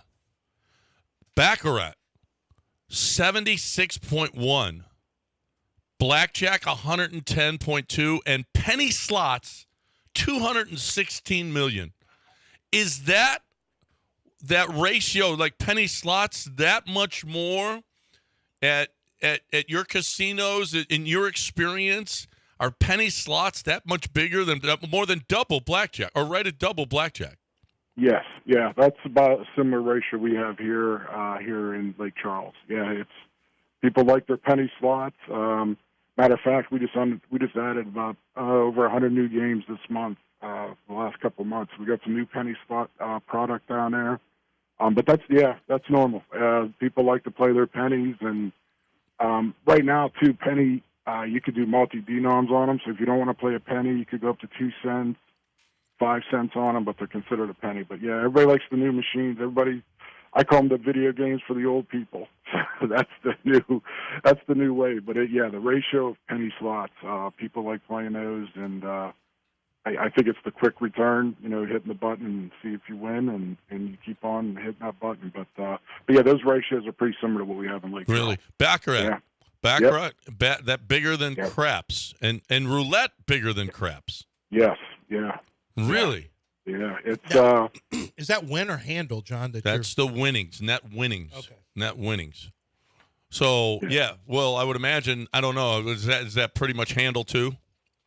Yeah, I mean they'll coincide. Yeah, it depends. I mean, some months we'll get beat up on craps or mini block, but handle's pretty similar in those same ratios. If you normalize hold, we're pretty much in those same ratios. It's relatively new. Well, not really. Not Nevada. It's not. But is sports gambling ever going to be catching up, or is this where we're going to settle in? It's growing. I think we grew 20% year over year, and I think it's still growing. I think we're still exposing new customers to the sports book. And I think that'll continue to grow. I don't think we'll ever hit the same amounts as a penny slot machine, but you'll see the growth still take over. I think with the mobility of it, the offerings that's out there and the exposure we're having, more people are entering the sportsbook market. Crazy. 7 times. The penny slots are 7 times the sportsbook. Yes. Holy crap. Holy. That is awesome. Think about it. The actions are sportsbook has a limited amount of games, and then when the games are over, it shuts down. Penny stocks are, the penny slots are going all the time, all night long. There's nobody has to work there. Yeah. They just work. That's it. That's it. And it's a quick return within 5 seconds. If you won or lost, and you hit it. Where people like that instant gratification more than, hey, I got to wait 2 hours and see what the outcome of the game is. Right. So crazy. It's insane. Well, and it's mindless too, which is good. Yes. Yeah. It's a fake. Yes.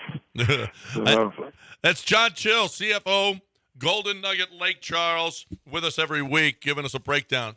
You like the T-Wolves tonight, and you like Islam in TKO. Submission. And it's submission. Submission. Yep. That's the play. So, and don't bet on Verlander anymore. That's all. No, I'm done. Yeah, I'm done. I'm over with the Astros and Verlander right now. So we'll take a break, and hopefully football starts up soon. So. If you play opposite the Astros, you'd have made a lot of money. You'd have made a lot of money this year. Yeah. I'd be retired by now. But, so we'll have a good weekend. So it'll be a good sports weekend again. So that's it. And listen, get on over there, John. We appreciate you as always. Thanks for hanging with us. I'm inviting everybody to get on over there. It's just 2 hours down the road. Louisiana's largest sports book is right there, but the casino is beautiful. The pool, get you a cabana by the pool. It's fantastic. The casino is just like you're in. It's like you're in Vegas. I love the poker room over there. Play all the time, but you got 12,000 square feet of premier sports betting, over 3,200 square feet of LED screens. You can play blackjack while you're in the sports book, which is you don't see a lot of. Great restaurant. The restaurants are unbelievable. The nightclub, the Blue Martini, everything about it. I love it. It's just 2 hours down the road. So much easier to get to than Vegas. You're looking for a great place to play this weekend or any weekend. Get on over. GoldenNugget.com/Lake Charles. GoldenNugget.com/Lake Charles.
You're listening to Houston's longest-running sports radio morning show from the Veritex Community Bank Studios. Here's John and Lance.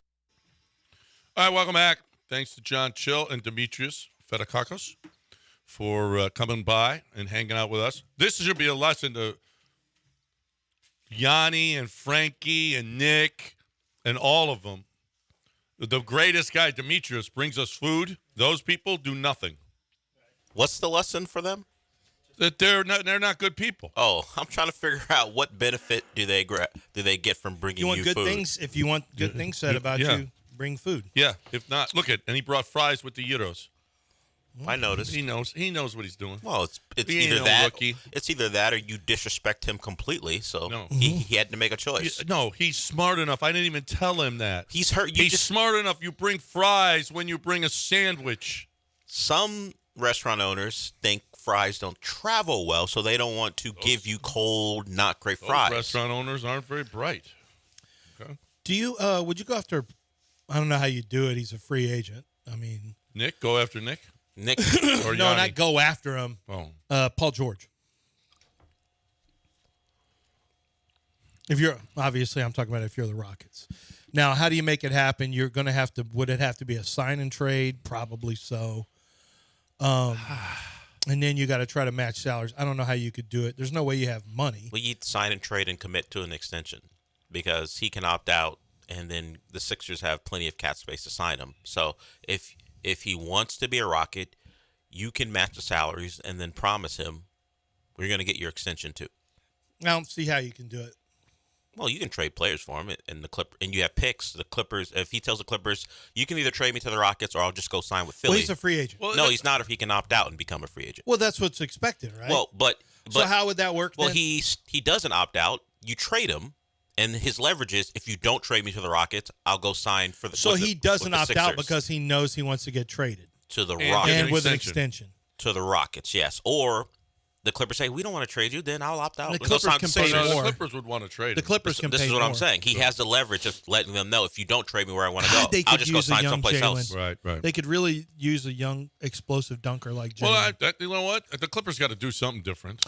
Well, no, they're old. Yeah. Kawhi Leonard and that's is old. That's the question for me. Do you want Paul George now, really? I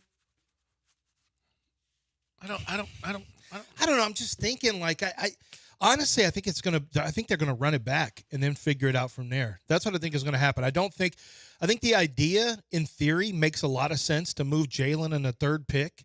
I think it makes a lot of sense, but and maybe even a future pick, but I don't know who you move it for. I guess people can say Mikal Bridges. I guess that's going to continue to be the talk, and maybe that's the most likely. But some of these other veteran scorers, the guys that I think are the ones you can really count on as your number one scorer, 1A, 1B with Alperin, it's just most of them are too old.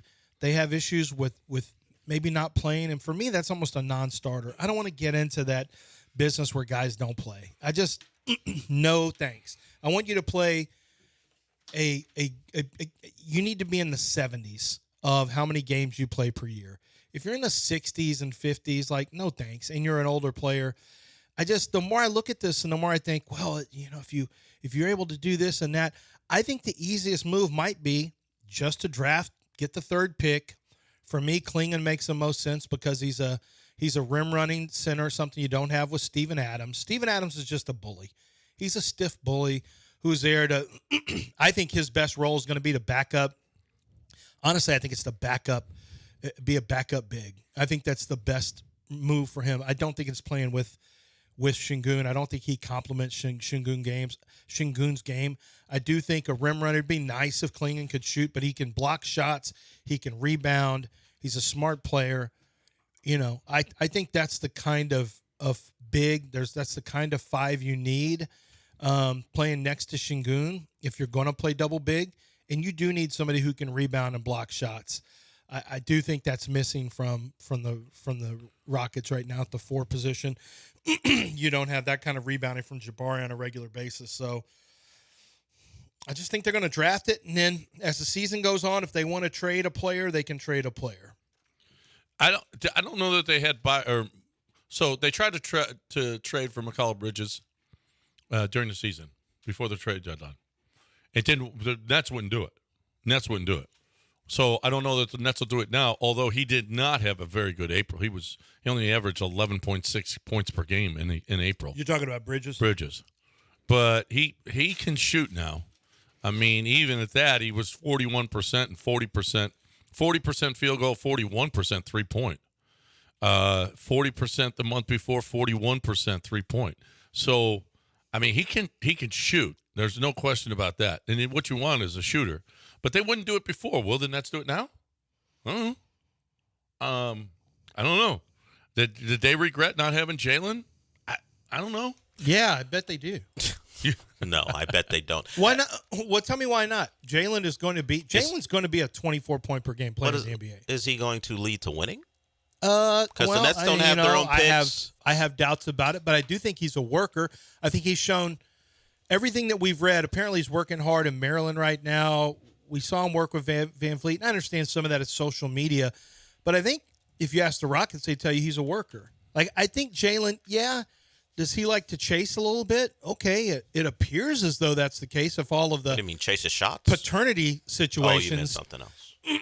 are true. Having 3 kids in 1 year with 3 different women, that's his own little thing, I guess. But does he work at his game? Yeah, from what we can tell, he does. I have not heard him. It hasn't looked like he doesn't have bad body language on the court. He doesn't. I've never heard about him making. He doesn't go Deshaun Watson and post lyrics of rap songs ominously to show how it's a disharmony on the team. Like, Jalen paints his nails and dunks and works out on basketball, looks pretty, and goes after women. Well, Deshaun didn't do. John, when he was with the Animals, did all those things except paint nails. Well, Deshaun didn't post lyrics ominously until later in his tenure. Yeah. Let Jalen not get his money. But Deshaun got his money. He started posting after he got his money. I'm not questioning Jalen Green's work ethic, but things tend to change when you don't get valued by the team the way you consider yourself to be valued. Well, now that could be coming up with Jay, because if Jalen thinks he's a max player and the Rockets are like, we'll pay you 30. We'll pay you 30. All right. Okay. Rank the trade targets that have been talked about in the NBA. Guys who look like they're up. Mikal Bridges. Tyler Hero. No. Trae Young. No. Donovan Mitchell. Yes. Mitchell Robinson. No. Kyle Kuzma. No. That's a guy. I would never want him. Jarrett Allen. I mean, should be a yes. Well, but do you need another big? I don't know. Well, I keep like Steven for me. High price big. He's a high price guy, but I think he's better than Steven. Well, but you've already traded for Steven Adams. The 2 towers are working in Minnesota, so yeah, but those towers are Ricky. But here's the problem: Steven Adams is not even close to Gobert. Getting Jarrett. Oh yeah. No, I like that. Yeah. I like that. Zach LaVine. I would actually consider. I think I might consider Zach LaVine. Brandon Ingram. I'd consider Ingram. Darius Garland. Yes. Well, what's the injury situation with Darius Garland? How many games does he usually miss? I mean, Darius Garland's a player. He's only 24 years old. Darius Garland, here's the numbers on Darius Garland, the important numbers from this year. Darius played 57 games. Darius has never played more than 69 games. 69 and 68 were his highest. You had the COVID year. The year before that, when he was a rookie, he played 59 games. Last year, he played 57. So he only missed 25 games. That's all. He averaged 44.6 from the field, 37.3 from 3. Like, talent-wise, yes. But in this day and age, is he better than Jalen Green? I don't know. Jalen plays basketball. Well, the question is, if you're trading for Darius Garland, I haven't heard you moving Fred VanVleet anywhere, so you're going to have a very small backcourt. Well, Fred's only going to be here for. But still, you still have a couple years where you're playing them both, and Ime Udoka ain't looking to the future and go, oh, 2 years from now, this guy wants to win. How tall is Darius? He's in that 6 feet. Of all of those guys, which is that it? Yeah, he's a small point guard. Of all of those guys, which one do you take? If you can prime Donovan Mitchell out of Cleveland, that's the guy you grab. That's the guy you want. More so than Ingram. My problem with Ingram is he's a much different version of Jabari, but I like him in theory. I think Jarrett Allen would be a guy that I'd really like. You think that'd be the one?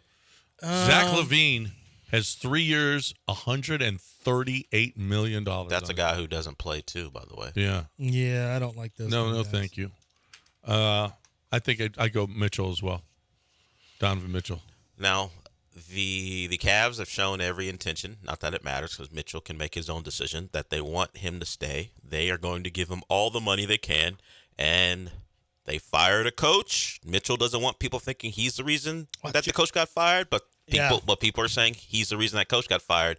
So they're laying it all out. You want all the control, you can have it, and you'll have all the money. It'll just be a question of whether he wants it or not. And the other thing is, because it's the NBA, he can sign his extension. He can get that money, and then a year from now ask for a trade. Yeah. Yeah. So I think the problem with it's amazing how many of these guys want to have this power and this, but they don't want to shine. They want to be protected. Even LeBron was like that. They want to be protected by and insulated from the scrutiny that comes with being, kind of quietly in charge of teams. And it doesn't work that way. It doesn't work that way. I'm looking at Jared Allen. Jared Allen averages 10 and a half blocks or rebounds a game, 16.5 points a game, shoots 63% from the field for his career, which is great, but he only averages 1.3 blocks a game.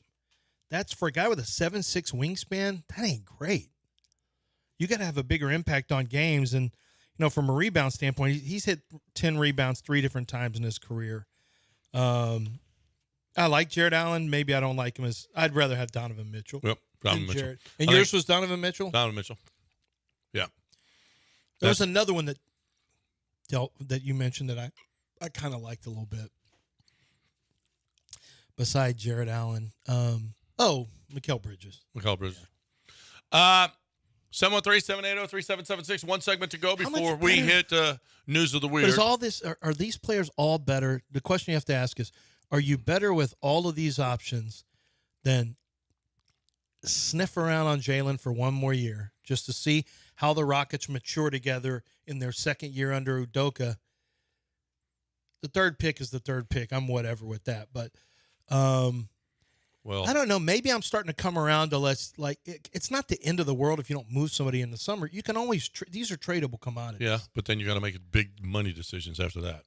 Yeah, no. I don't want to get to. I don't want to get to that. And you don't want them to get to free agency either. So you're going to have to. You're going to be caught between a rock and a hard place if you don't poop or get off the pot. Time for me to talk right now about my peeps over at Air Team. Air Team was awesome to me. Has been awesome to me. Love my new air conditioners. They have been around forever, 35 years of business, 4.6 star Google rating, over 140,000 AC systems installed. That's a lot, people. So they know what they're doing. They know every step. I mean, it was so amazing how they knew everything about my air conditioners, and they knew exactly what I needed. Put it in. It was so simple. It took about 4 hours to put a couple air conditioners in. That's a big job, but they got it done. Full fleet of trucks stocked with parts. So if they come to your home, you got to have them come to your home, and you have to have them clean out your air conditioner, okay? They'll go upstairs and they'll go outside. They'll clean them out. They'll make sure that they're working properly. For this heat, we're going to have record heat this summer, and you got to have your air conditioner. Don't wait. If you haven't done anything with your air conditioner lately, have them come out. Let's clean them out and make sure they're working properly. Everything is going well, because a little problem could turn into big money issues if you don't take care of it. Take care of it with Air Team.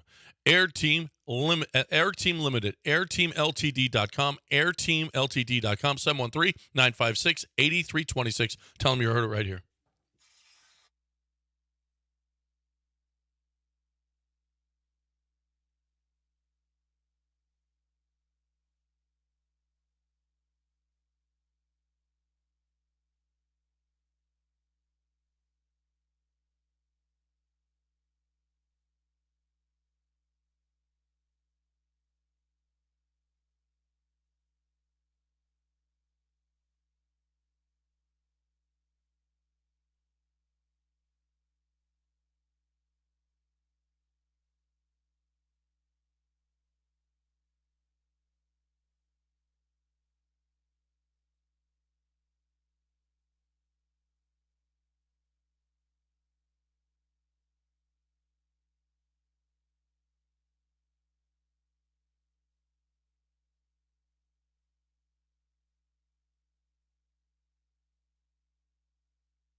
You're back in the Veritex Community Bank Studios with John and Lance. On ESPN 97.5 and 92.5.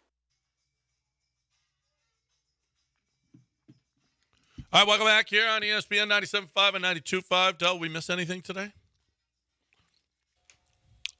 I don't know if it's a big story. I just found it funny that the Chiefs had another guy who's going to have issues with the police. This one is about animals. But Isaiah Buggs, he is a guy who vacated a property and, according to police, left 2 dogs chained up, emaciated, malnourished. And Isaiah Buggs is the defensive lineman for the Chiefs. Derek Namdi is as well. You know what one of Derek Namdi's biggest charities is? Ooh. Helping dogs. Really? Yeah. So his teammate, his teammate on the gray same and white line. pit bull and a black Rottweiler on a screened-in back porch with no access to food or water. Malnourished, neglected, and the residents appeared to be abandoned. Witnesses told police Buggs had recently moved from the house. Both dogs were seized, and the pit bull eventually euthanized. Yeah, and, some people don't care about dogs. And his lawyer is saying this is a conspiracy because Buggs owns a hookah bar or lounge in Tuscaloosa that isn't looked well upon. So this is he claimed that his client is a victim of an ongoing subversive campaign to force the closure of a hookah lounge, Del. I told you. Wow. He thinks they're out to get him. Under no circumstances does Mr. Buggs condone the mistreatment of an animal.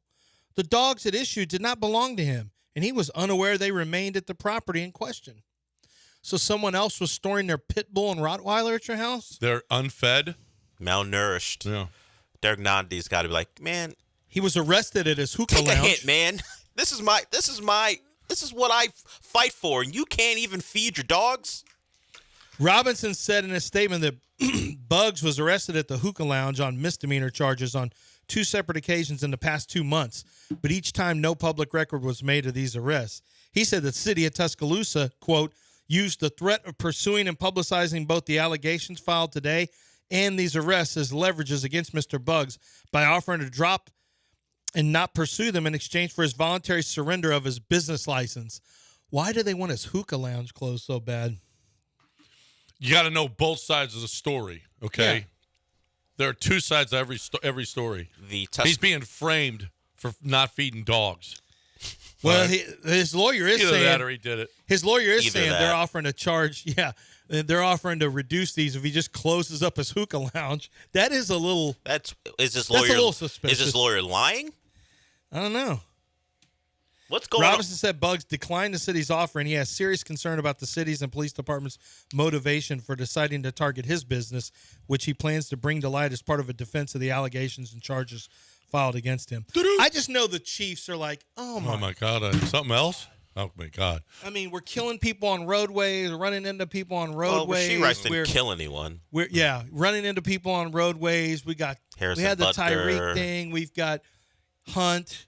We've got the dog, 2 emaciated dogs with one of them being euthanized. Like, can we get just Harrison a Butker normal hates guy? women. Can't we have a day in the off season? Hey, we just won a championship. We're the 2-time defending champions. Can we enjoy this? Does that mean breaking news?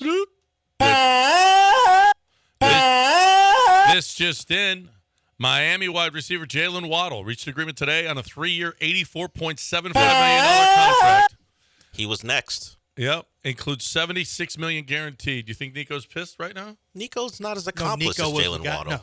Nico's the guy who's Nico's the dominoes more are, accomplished. The dominoes are falling Jalen now. Waddle's done Who went further in the playoffs? Jalen Waddle's done it for 3 seasons. The dominoes are falling. So next up will be potentially Brandon Now I Ayuk. wish JT went to Episcopal and would have known him. I could maybe Why does it matter to get you some money. if Nico got more money? No, Jalen. You think Jalen Nico's from pissed? Episcopal High School, brother. Jalen's not giving your son You money. never know. He What might. the hell would he give Do you him want money JT for? to We're be? making him from. You know what? You don't forget where you came from. Do you want JT to be part of? Wait a minute, Jalen? Now JT played Preston Hurd is going to get I thought that money. JT played at Kincaid. He did. he That's why I won- said I wish he went to Episcopal. Oh, you wish he did. Would he be in his entourage? Wait, is he getting paid for what he did in high school? Yeah. Yeah. No, he just wants He just would have never got to Alabama. I don't feel like JT's in his entourage. Preston Hurd needs to get paid. He thinks that if JT went to Episcopal, Jalen would have brought him down to Miami. He would have been in his entourage, and he would have hooked him up. Hooked the brother up. Because he was his high school quarterback. That's right. I don't know that JT's going to be don't hanging forget where out. you came from. You think JT's hanging out in Miami? Well, I don't know what on South Beach? You don't know what Jalen Waddle likes to do. He might. He lives there because he plays there. You don't know what he does. Do you think he's going and doing missionary work? I don't know. You don't know. Would you like to guess? Don't use John's weapon against me. You don't know. You don't know. I don't Jalen might be doing the Lord's work. You don't know. He went to a good Catholic high school. I'm gonna right, Google Episcopal's Catholic. pretty right? much any No, place. Episcopal's All right, not. let me What just is say it? this. Non-denominational. It's not. It's not even Christian. It's just they Christian. recruit kids in and It's then private. try It's to a win private with it. school who Yeah. recruits kids from out of the area to win games. Okay, That's all. That's what John's standard. Okay, pretty much. If I Google SOP. If I Google a name of a professional athlete and really any person, not just, and I put, just for example, we're going to do Jalen Waddle. Okay. If I did Jalen Waddle and missionary, I don't want to do that. Whoa. that's what I'm saying. I don't want to do that because then stuff is going to come up. You think JT is so? But if I did John Tyler, if I did JT Granado missionary, they'll show him on the beaches helping circumcising a people baby, put their shoes on and whatnot on a beach is he somewhere. washing and feet? wherever he worked at that nice beach. He did. He worked in He Florida. was a missionary. Uh-huh. Now, if I put, Tyreek Hill missionary. No. What do you think's going to come I don't up? want to. You think JT can only hang out with a certain type of person? JT's not going to be with sinners. John has told the story about Well, John's when is JT's teammates would come over and they would be like, and John's like, "Woo, what are they talking? I can't." JT don't ever say what they're saying. Oh, no. That was when he was a little kid. He went and worked out with. Oh, okay. Yeah, no. He went worked with AJ Highsmith. Oh, at the high school, and they were all saying bad words. Okay. Okay. I said, JT, never. You don't get to say those words. Never say that. Yeah. How bad were the words? Well, the words that JT would never recover from if he said them. Yeah, those words. Those words. Didn't have an F in Never it. say that, JT. Yeah. Right. That's right. Yes. Yeah. Good. Father of the year. That's right. That's you're damn right I am. You're damn right I am. Anything else? Anything else on the plate that we didn't get to? I mean, yeah. You want more miserable Astros numbers? Yeah, No. sure. Why not? No. Nah, I'm just asking because there are others to get to. What do you got for us, Dale? Pro Football Focus says the Texans have the 7th ranked roster. Yes, they're one of the teams you can look at as a real contender. The 49ers 1, Kansas City 2, Philadelphia 3. Okay. They have a great roster, maybe not a great coaching staff. Jets 4, Ravens 5, Lions 6, Texans 7. I don't mind being in that neighborhood. Right after the Texans is the Bengals. Okay. Bengals, Cowboys, and then Bills. So the Texans 7. Oh, I got something we haven't talked about. Did you see the award that C.J. Stroud won? Oh. Pro Football, I think it's Pro Football Writers Association, gave out the Good Guy Award to C.J. Stroud. Good Guy Award? Yeah. Or was this PFF giving it? No, yeah. Last year they gave that award. I thought they gave it also to C.J. Stroud last year. I just saw an email about that, but I want to say How it was could they give it to him PFF. last year? He wasn't even in the league. Or maybe it was after the year was over. Maybe he was presented with it. Wait. Oh, so he just got it yesterday? Well, basically, all you need to know is do you know what this story is or not? Look, yeah, I just zipped through it real fast yesterday because it came through from the Texans media, and so I just kind of zipped through it. Lance read the headline, Del. I did. Oh, I read the okay. headline. Actually, Getting I us ready for News of the Weird. I 100% read the headline. Just actually. reading the headlines. You're right. Houston Texans PR. Here we go. Texans, May 29th. Texans quarterback C.J. Stroud selected as Pro Football Writers Association's 2024 Good Guy Award winner.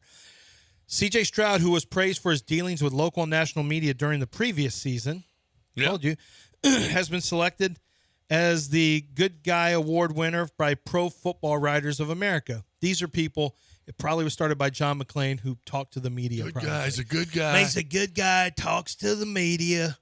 You know, That's it. that's how you win that. Uh-huh. First and foremost, I want to give all glory. Here's what CJ says. Now tell me If you did C.J. Stroud in missionary, you know what comes up? Him helping people. Yeah. Okay? This is a good way to judge what a person is. Type their name in missionary. I typed that in. What comes in. I did type that in just to make images. sure, and the first word was Amber. Okay. I'm not. Oh, see, you'll never win this award. First and foremost, I want to give all glory and praise to my Lord and Savior, Jesus Christ. It's a blessing to be recognized as the Good Guy Award winner, and it stands out to me because it's more of an award that embodies someone's character rather than the stats they compile on the field. This is the words of a good person and a teammate. I appreciate, and a future MVP. Did he give any lunch ladies his first contract? Whoa, we don't do that anymore. We don't do that. No. I appreciate the job the media has and thank them for, man, that's how you win the award. I appreciate the job that you have, and I thank them for choosing me as someone who is deserving of this honor. A special shout out to the other very deserving players who were nominated and those that won before me. Stroud, the 20th Good Guy Award winner, is the first member of the Texas franchise. This is the first good person that they've had, beside, obviously, J.J. Watt, who raised close to $120 million during a hurricane. I thought it was 30-something. Yeah, but with interest, it goes up. You put interest on charitable donations? If you put it in, inflation, a good, strong CD. Inflation, it goes up to $120 million? What if he put it into Moderna? Took that money and put it in Moderna, which would have had a huge spike after COVID. But could have made a lot of money. For the city. Other finalists were Joel Bitonio, whose dad used to be a mixed martial artist. He was a finalist. Buffalo Bills' Deion Dawkins. Isn't he one of your people, Bitonio? Isn't that an Italian name? But he's no C.J. Stroud. No. Back. Philadelphia Eagles. There should have been one guy, no finalists, one guy. And That's Dallas CJ. Cowboys quarterback Dak Prescott, who notably had huge parties during COVID. Did C.J. Stroud have any parties during COVID? We don't know what he's doing in college. No. You don't know. Yeah, I didn't see any pictures of it. I didn't see the police come to actually, police didn't come to bust his party up, but he posted a bunch of pictures of it. I just saw C.J. helping people. You didn't see that during COVID. Yeah. CJ's giving money to lunch ladies, and he's not even asking for any little towels. Look at anything. this. Deshaun didn't Jonathan ask Alexander for a little towel from them. Listen to what Jonathan Alexander says. Stroud is a Good Guy Award winner because of the professionalism and openness with both the national and local media. In other words, he talks to us. You know, CJ he is always available during the week and after games, win or lose, as opposed to Tua, who bailed out on certain games. Wow. He understands the media has a job to do and answers each question thoroughly. This is such no offense to anybody, but I'm going to offend you here. Yeah. This is such a media the media's giving the award. This award goes to the people who talk to us every week, and they don't say bad things to us and make fun of us. They answer our questions. Like Aaron Rodgers would never win this award. Never. He's got nasty. He looks at you for what you're saying. Greg Popovich could never win a Good Guy award. Never. Well, CJ would be a great guy because he allows to go on. Could go Craig to break on time. Win the Good Guy? Oh yeah, Craig DeSurf would 100% win the Good Guy. Craig DeSurf was probably one of the 20 winners. I don't know if he played in the NFL, but he probably was like the third winner ever in that award because he is a good guy. And Craig is this type of guy. Craig is the type of guy who looks out for people like you and I. I mean, Correa loves him. Altuve loves him. He's done stuff for all kinds of Astros. Joe Smith bought a car from him when he was here. Bracamonte, just so many. One car I was using when I had a vehicle in the shop, it had Troy Snitker's iPhone hooked up to the Bluetooth. I'm like, look at this. Snitker was in here. That guy's jacked. But all I could think of was Craig DeSurf is just different than a lot of other general managers at dealerships because their whole thing is about hitting certain profit numbers every month.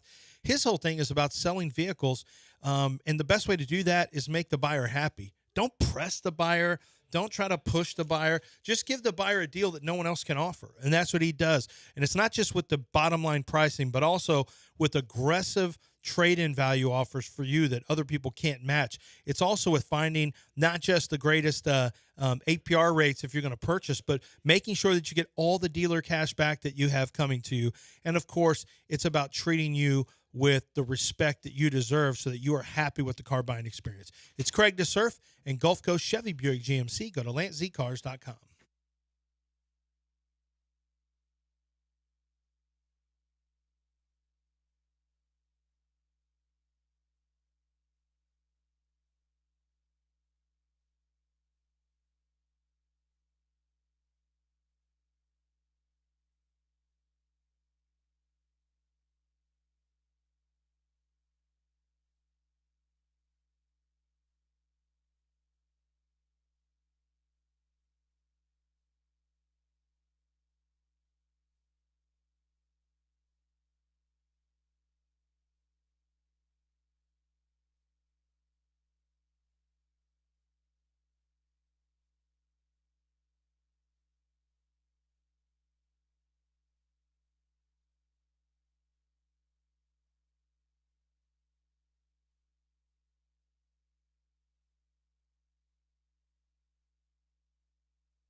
All right, here we go. Not much time because you guys were talking a lot of stuff. Hey, you remember the serial puncher in New York City? Guy just walking down the street and he punches people. He's a serial puncher. Yeah. He was arraigned in court on Tuesday for allegedly assaulting and harassing strangers in a series of 4 incidents. And he says this. He says, they're trying to indict me, man. This guy, Alvin Bragg, he's corrupted. We're just trying to run for office. Skaboki Stora is his name. Skaboki Stora. So they caught this guy? Are you going to vote for him for office? No. Why not? How do you know? What if you don't vote for him, you think he might punch you? So, wait. Oh, my God. This is the guy who has been punching random people, well, celebrities? I don't know that he did well, that. Well, a lot of, did you see the other day Steve Buscemi got punched? Yeah. Rick Moranis got punched. These are people just walking down the streets, but women also, like there's a lot of different people. So this is the puncher? Yeah. Apparently a couple allegedly saw him tearing down posters of kidnapped Israeli hostages, and then he began to follow and shout anti-white and anti-Semitic remarks, including F you white boy and die Jews die.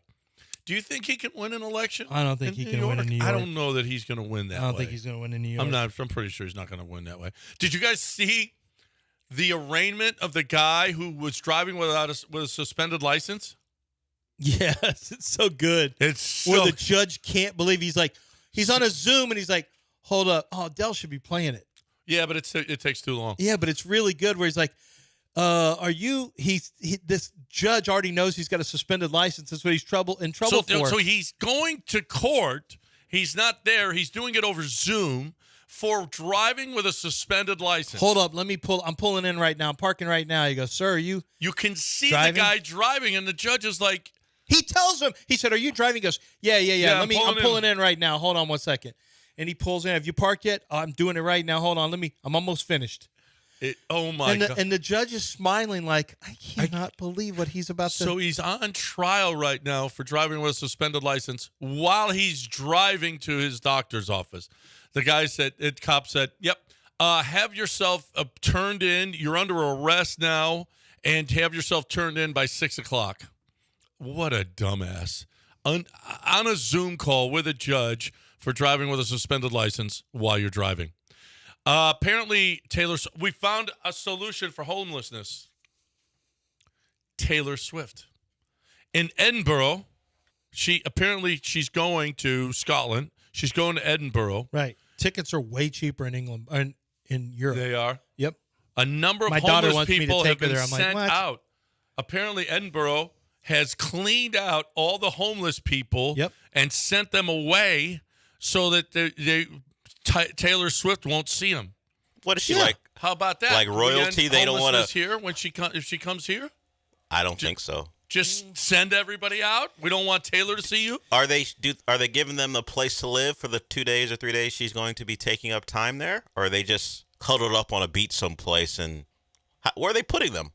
They're just sending them out. They're just bussing them out someplace? Yeah, out far away. Yeah. And make them walk back. They don't want Taylor to see the unwashed and unclean? Too far to walk back. What are they, deporting them? What if that's what people start doing, just busing the homeless to abandoned farms in Kansas? Like, all right, we'll stick you here for now. Do food drops and water drops. How terrible would that be? Yeah. Like, now you can't make it back. Well, where are you from? Oh, and they all start to figure out, wait a minute, that's the path of Taylor Swift's concerts. We're in a holding state. That is awesome. You're not supposed to say that's awesome. So Taylor won't see him. I think it's great.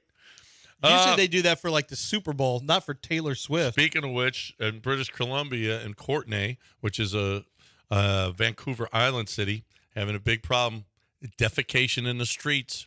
Apparently, there's a big stink going on. Too many people are pooping in the street. Did I tell you I drove out of here one day? Yeah, you saw a guy dumping. Dropping a deuce right on the sidewalk. Yep. I was like, did you clean it up? When did I move to San Francisco? Did you clean it up? No, I didn't clean it up. If you see something, do something is what it means. You want me to walk around behind the guy with the baggie? No, but you should have a bag in your car in case you see that. Yeah, just in case. You never know.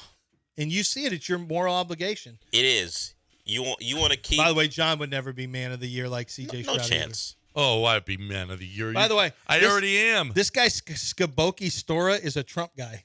Is he? Yeah, he's got the Trump flag in the background. So he's a black separatist who likes Trump. No, didn't see that coming. We're done. We will talk to you again tomorrow, everybody. Mopey and Mapes up next right here on ESPN 97.5 and 92.5. I'm talking about Chastang Ford right now. And, you know, SUV month is ending right now.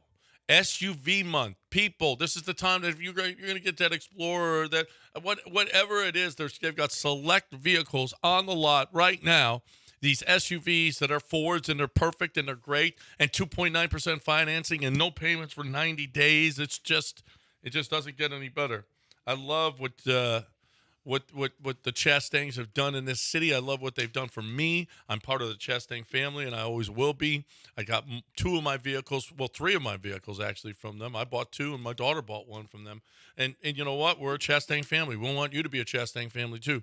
I'm going to tell you this: you're going to go back there. You buy a vehicle from them, and you're going to go back there because they're going to work their tails off to get you into the cost of monthly that you need to be at, and get you exactly the vehicle that you need, plus the best service that you're going to find in the car industry. So you need that vehicle. There's only one place to go. As far as I'm concerned, get there now, though. If you're getting an SUV, this is the time to get it. ChastangFord.com on 610 at Homestead, not Hempstead, 5 minutes from downtown Chastang Ford.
Welcome into the show. And in a theme that, this show has kind of leaned into as far as what the Astros are, they're interesting, but they're not good. And last night, you might think, hey, they only scored one run. Taylor Scott comes in there, and in the 10th inning, after the Astros couldn't push a run across, he gives up a run on the sac fly as the Astros lose their third in a row to Seattle. What's so interesting about that? Well, the fact that they've now reached 7 straight games of scoring in only one inning of those games is interesting because it's now historic. They've tied the expansion era record. Pump those fists, Sean. Let them know. History, baby. This team is making history. 7 straight games. One scoring in one inning. That's who they are. They're impotent on offense. They've gotten 3 quality starts in this series, and they've come up empty as far as wins are concerned. So what felt like maybe a chance to reestablish yourself in the AL West, now you are 6.5 back and trying to avoid the sweep. So Sean and I's predictions, mine was long gone. But Sean's now, he's still alive because he really landed on 4-3, so he's not really alive anymore. But he went back and forth between 4-3 and 3-4 for this road trip. So if we shoot him some bail, if the Astros win tonight or win today, then he can say he's right. Yes, I'm in the neighborhood. I clearly overestimated this team, and that's on me. You're drinking the orange Kool-Aid. And I should have realized that beating up on the A's or looking at the A's on the schedule and thinking you can take 2 out of 3, and then that'll lead to momentum going into the Mariner series was bad reasoning because the Astros are lamb killers. They're 1-8. They're 8-1 against the A's and the Rockies this year, dominating the worst teams in baseball. 16-31 against everybody else. 15 games under 500 against teams not named the A's and the Rockies. Yeah, we have a bad baseball team in this town.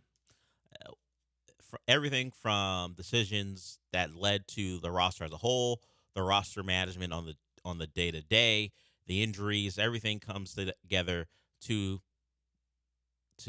make those numbers stand out. Other numbers that are part of this ugliness, at least in this series, they've beyond the 3 quality starts that they've gotten. You can't knock what the pitchers have done to keep them in games, and Justin Verlander was the latest. He was great yesterday. He gave up his customary, I'm going to challenge a guy high and miss my spot, and he's going to knock one out of the ballpark. That happens. The Justin Verlander high fastball thing, it's part of the deal. But that was the only run he gave up. A great performance, goes 7, and that's what you want. That's a stopper type of start. Your team is struggling.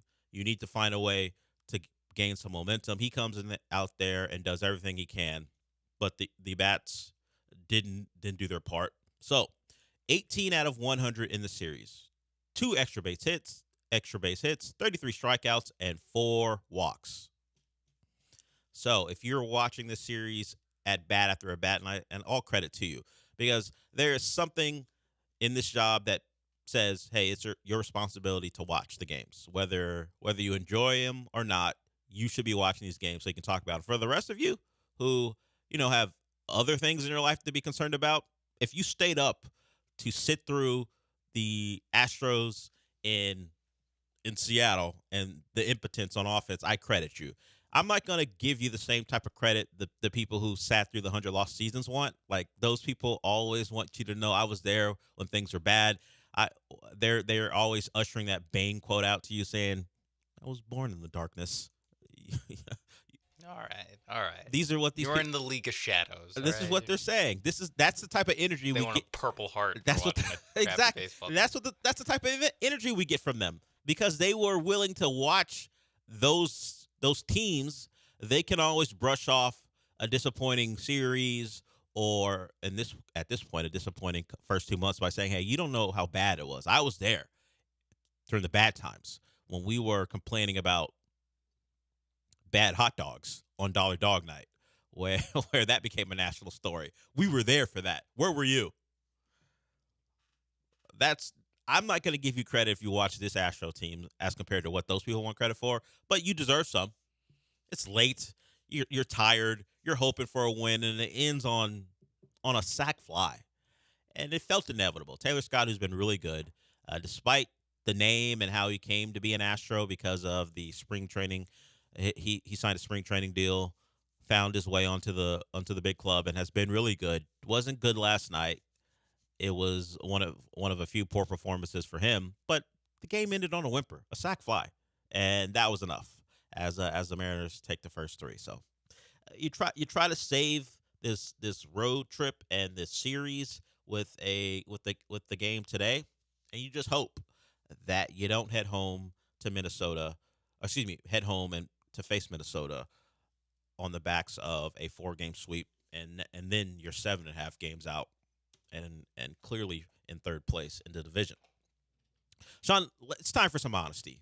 We've had discussions on this show about what we would do as far as how many games we would watch. We pretty much said the Friday game. There's a little shot we're going to watch a lot of Friday games. I kind of felt like we came to a conclusion that Friday games are going to be something where we go, you know what? I've watched Monday through Thursday. I might want to do something on a Friday night, or maybe just watch a movie. So maybe I don't watch the Astros. I'll keep track of the score in some ways. I'll know what happens. Watch the YouTube recap. Yeah, the something next like day. that. Yeah, you'll watch that 8-minute recap from MLB, their YouTube channel. You'll see the biggest plays in the game. That's how you catch up. I can't pretend like we're going to just stop watching games, but we've had to talk about moving them out of the A block, and I'm getting close to that point, particularly because now we have like Chris Del Conte saying stuff at SEC Media Days that I find interesting. He's coming in hot, challenging the strength of the other rivalry games in the SEC. We'll talk about that. We had Sark talking about rivalries as well. So we have some sound from the Texas contingent at SEC Media Days that we'll get to. But I guess the question is, and anyone else who wants to chime in on this, you can call in 713-780-3776, 713-780-3776. If we just decided, you know what? If it wasn't for the job, would we have stopped watching Astro games by now? Like, if for whatever reason the station decided we hate the Astros, we're not watching the games anymore, or you don't have to anymore, you don't have to talk about them. A station-wide boycott. We boycotted the Astros. We're not going to talk about them anymore because they're depressing. That'd be awesome. It's a mental health thing for the station not to talk about the Astros anymore. Would you? But hell, we're not gonna ban you from watching them. You just don't have to talk about them.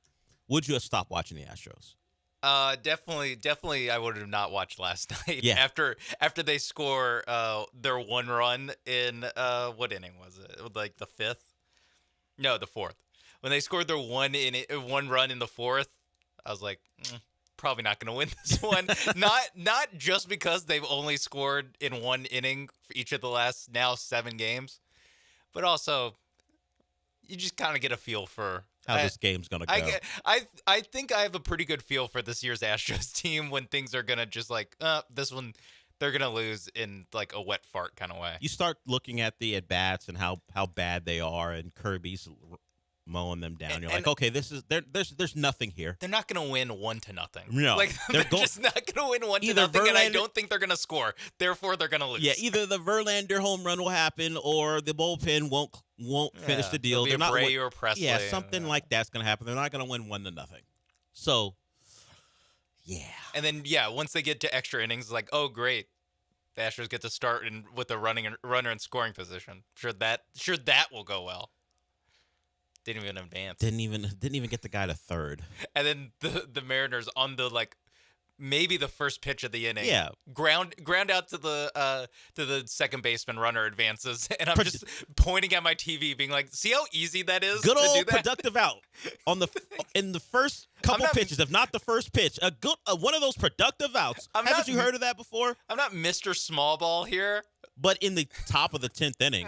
That would help. That was. Small ball is better than what the Astros are trying to do. Particularly how they've hit the baseball. Yeah, they need tiny ball. Sacrifice bunt. Micro ball. This team needs small ball. Give up an out to pick up a base at this point with this team. Because you know you're probably not going to hold the Mariners down. So you need to pick up a run here. Yeah. They didn't do that. We saw what happened. They go down 2-1, and the Mariners take the first 3. I think I'm there with you. If it was like for the station's mental health, we don't watch the Astros anymore, or we don't talk about them anymore, I'd probably be down to like 2 games a week just to know what's happening. And I want to watch Blanco pitch. That's my guy. Yeah, you got to be locked in on Blanco. I think I would go into it as, this is like, I would watch this series, and then after the 6th inning of last night, I would stop watching. But just because it's like, this is a big series. I would get into big series, and then if it's a little series, like the A's series prior to this one, sure, it helped that it was on, like you mentioned, a Friday, Saturday, and Sunday, and then I knew I had Monday off. So yeah, it was very easy to not tune into those games. And guess what? I had a great weekend. Yeah. The Astros are bad for sports mental health. I'm not saying actual mental health issues, but for sports mental health, because you look at Astros Twitter, and it's everyone very down, sometimes just referencing the good old days, talking about this team is clearly not what those teams were, and it's crazy because it's the same players. They're just not performing like they used to, and then it's a lot of Espada this, Bagwell this, Crane this. Why isn't Dubon in the lineup? All of these things. The Astros are bad for sports mental health in this town. Yeah, well, I think once we get to, maybe it won't be in on this day in Astros history, or once we get to, man, remember this, and it's just like a Martin Gonzalez home run in like a regular season game. That's when you know, like, oh man, this team is cooked. When Astros Twitter turns into like full on, remember the good old days. Man, you know who I miss right now? Charlie Morton. That's what it's been. Hank Conger. Oh yeah, if they start, Colby Rasmus. Yeah. Once the TikTok sizzle reel edit of Colby Rasmus drops, that's when you know. Evan Gaddis, that's when you know this team is officially, maybe not officially, but in the hearts and minds of the fans, have been eliminated from postseason contention. When the Astros content creators stop creating content about this season, year. When they stop being angry about this year, and they stop yelling about this year over on Twitter and just start reliving the good old days, you know the Astros are cooked if they're not already. They are Luis Valbuena. Oh yeah, bat flip. Love bat flip, but it is a stark contrast to all the positivity. Even really coming into the year, despite some of the concerns, there was a belief. Even if we exclude the best team in Astros history, that particular commentary from someone at the station, there was still got time to be right. By the way, I don't even know what the context is of that. What do they have to accomplish to reach that goal since they've already won 2 World Series? Sweep through the playoffs. Does that make them the best team in Astros history? Win like 109 games. However, one plus however many 2019 won. I don't think they're going to get there, Sean. What? I don't think they're going to get there. It's still mathematically possible. Yeah, it's mathematically possible they never win another baseball game again. That's how that stuff works. They can still go like 90-10 or whatever. Yeah. Good luck. Go play 900 baseball the rest of the way. See, yeah. Then everyone who thought this team would be really good will be clearly right. What if they just started doing that? Man, how do you wouldn't think that be awesome? If yeah, they just if they just became if awesome? they just became the hottest team to ever play baseball, sure. If they just played like the 0-1 Mariners for the rest of the year, that'd be great. And maybe win the division, and then close it out by winning the World Series. Something the Mariners could not do. Sure, yeah. That'd be awesome. Man, I don't have high hopes. Can they sign Ken Griffey Jr.? This version, the one who walks around today, 65-year-old Ken Griffey Jr. You mean like backwards hat wearing Ken Griffey? Yeah, one of the let's just say one of the prettiest swings of all time, and one of the only baseball players that made me want to be a baseball player, Ken Griffey Jr. That guy, maybe the coolest baseball player of all time. Wow, yeah. Can you think? For me, that was Morgan Insberg. No, I just Two want to name Americas. name an old Astro. If that ain't an example of 2 Americas, I don't know if you'll be able to Chris find Burke, one. okay? Chris Burke. Well, he did have a big hit that one time in the playoffs. That one, yeah. Yeah, I'm saying that one time because I can't remember another time where Chris Burke was responsible for anything as great as that particular moment against the Braves. Yes. In the 18th inning. See, we're doing it now too. That team didn't even win a World Series, and we're reliving moments. It's especially sad to go back to the man. Remember the good old days of 2 years ago? Yeah, you can't really put 2 years ago into the good old days criteria. I don't think I can be like, man, Trey Mancini was a problem. He made a big play. Remember that play he made, Sean? I do remember that play, man. People forget. Yeah, everyone trashed Trey Mancini because they won the trade because he couldn't hit the baseball very much after like his first week, but made that play. Yeah. We will remember him for that. There is wide receiver news in the NFL, and after the news broke, a lot of Texans fans are talking about how good the Nico Collins deal looks in retrospect. I'll give you that news and some commentary on what it might mean going forward, because did the Texans get a steal or did somebody just get paid because they've done a lot more than Nico Collins? We'll talk about that when we come back.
This is the Del Olaleye Show on ESPN 97.5 and 92.5. Broadcasting live from the Veritex Community Bank Studios, here's Del Olaleye. Welcome back to the show. The big news for the Texans in the last couple of days was Nico Collins signing his extension. We did a whole thing about why he needed to take a picture in the bowels of NRG. And the next receiver off the board as far as contract talks is Jalen Waddle. Jalen Waddle gets a 3-year, $84.7 million extension, $76 million guaranteed, more than Nico Collins. Obviously, Nico Collins, his average per year is right around $24 million. So Jalen Waddle gets more than that. And I saw, different Texans accounts going, woof, credit to Nick Caserio. He keeps winning. He keeps making the smart moves. There's some context here. Nico, and I think he decided, you know what, I'll take the money right now as opposed to letting this play out for a year and then maybe costing more and being more expensive for the Texans. Nico's done it for 1 year. I think that's the difference. Beyond the fact that Jalen Waddle is a first-round pick, don't know how much that means this late into their careers when we're talking about big money extensions. But Jalen Waddle's done it since he began. He's over the last 3 seasons, nearly 3,400 yards, 20 total touchdowns, broke the rookie record for receptions, all these things that would let you know that he has been a consistent performer. That is why he got more money than Nico. Not because Nico Caserio is so bright, not because he's working his magic. He has, I guess in music terms, a 1-year wonder on his hands who he decided to invest in because there's a belief that Nico Collins will be good again and then it's going to be more expensive. But it isn't about Nick Caserio being smart. It's about the fact that some guys have done it longer and have been more productive. And you know what's going to happen when Jamar Chase comes up? He's probably going to make more than Jalen Waddle, partly because he's just next in line. And the Bengals are going to, and Jamar Chase is going to lean into, I'm the best receiver from that rookie class. We have had great success when I've been on the field and Joe Burrow's been on the field. So give me more money than the guy who's drafted behind me and has had less team success than I have. That's just kind of how it works.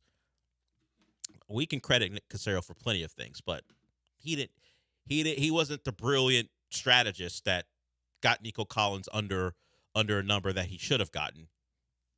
Nico's done it for a year. And if he had done it for the first couple years before last year, he would be getting paid like Jalen Waddle's getting paid. Hey, it's millionaires making more millions, so it doesn't really matter that much.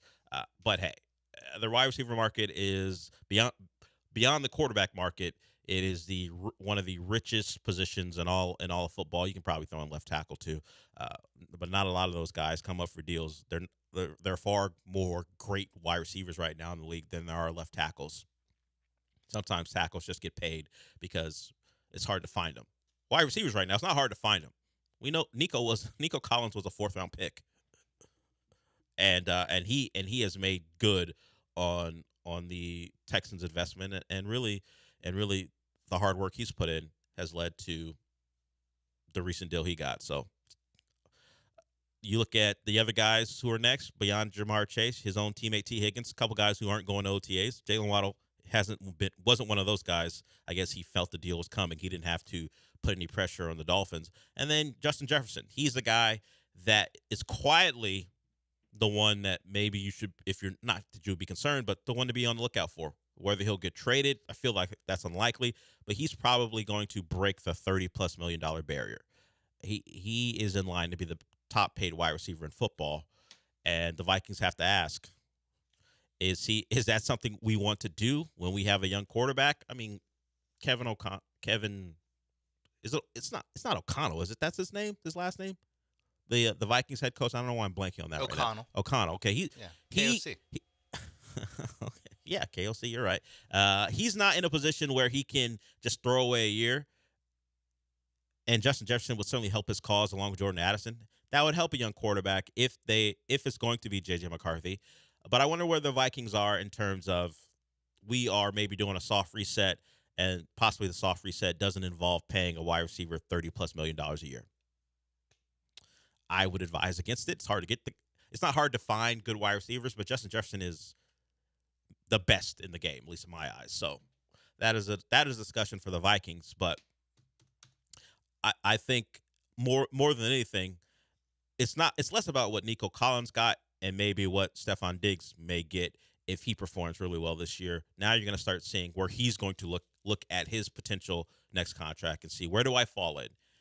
Do I fall in above the younger player that has accomplished less, like stuff like Jalen Waddle and obviously Nico Collins, or am I too old to be demanding the 3-year, $90 million extension somewhere along the lines of what Justin Jefferson might get if the Vikings decide to pay up? So just keep an eye on that as you're looking at Stephon Diggs and his season, because he's not going to look at these wide receiver numbers and go, I should be making less than that guy, which may lead to Stephon Diggs no longer being a Texan. Hey, but that's months down the line. If we're having that discussion, if that's actually a problem, it's a good problem to have, because that means he's been really, really good this year.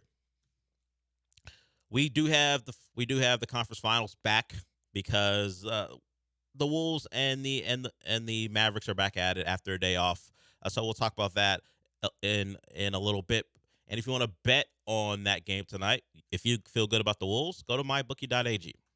They have experts that'll help you and walk you through the NBA playoffs. There are not a lot of games to go, but there are still chances to make money. So you go to MyBookie for that. And if you are into the playoffs in another sport, the hockey playoffs are going on. You've got two great series in the Stanley Cup Conference Finals. The Oilers tied it up last night. You got Rangers and Panthers. Maybe you think the Panthers, after their OT win, are going to take the Rangers down in Game 5 in New York. You can find your way to MyBookie, and the experts will help you take care of that as well. If you are not a sports gambler and you just like cards, MyBookie has you. They got you. The live dealer will deal those cards to you if you like to be at the table and you like to play blackjack or poker or any other card game.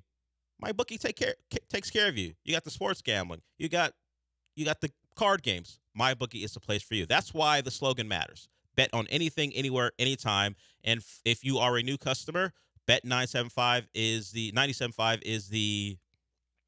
promo code, and you get a bonus. You get a bonus with your sign up. And if you're an existing customer, that promo code gets you a bonus as well. Your first deposit bonus can be up to $1,000. They want you to win. They want your money to go further than you think it might. Bet on anything, anytime, anywhere. Bet on anything, anywhere, anytime with MyBookie.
You're listening to the Del Olaleye Show. On ESPN 97.5 and 92.5. Live from the Veritex Community Bank Studios, here's Del Olaleye.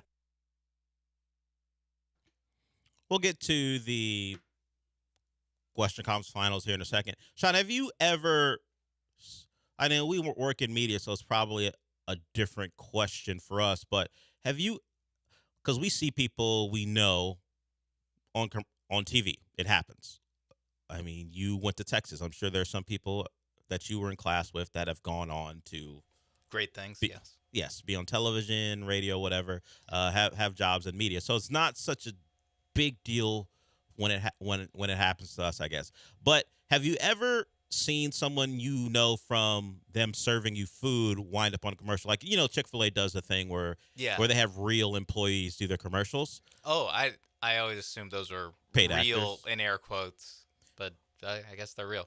I've never noticed that. Hey, that guy gave me my 12 count. Well, my nugs. Chipotle is running an ad on Twitter, and they've ran these on TV before, where Christina from Webster, she used to serve me double chicken. She used to serve me the double chicken in my chicken bowl. Wow, that's huge. And now she's been in these commercials before, but there's an ad right now on Twitter that I've just paused at because her face pops up, and I'm like, I know. Hey, how many burritos have you made for me over the course of the last 5 or 6 years? 900. Yeah. Well, when Chipotle still had it, now Chipotle's kind of, Whoa, Wash King. Look, games passed them by. They have they have no freezers. I don't know if Christina probably actually mentions that in the. Well, this is only an 11-second ad. I'm not sure if she can get to the no freezer stuff. It does mention a lot of the fresh food stuff, so maybe she does mention no freezers. But I remember when she was just on the line. She wasn't a manager. Maybe she was working towards it. I remember who you were before you are who you are now, Christina. Christina from Webster, Texas. Shout out to her.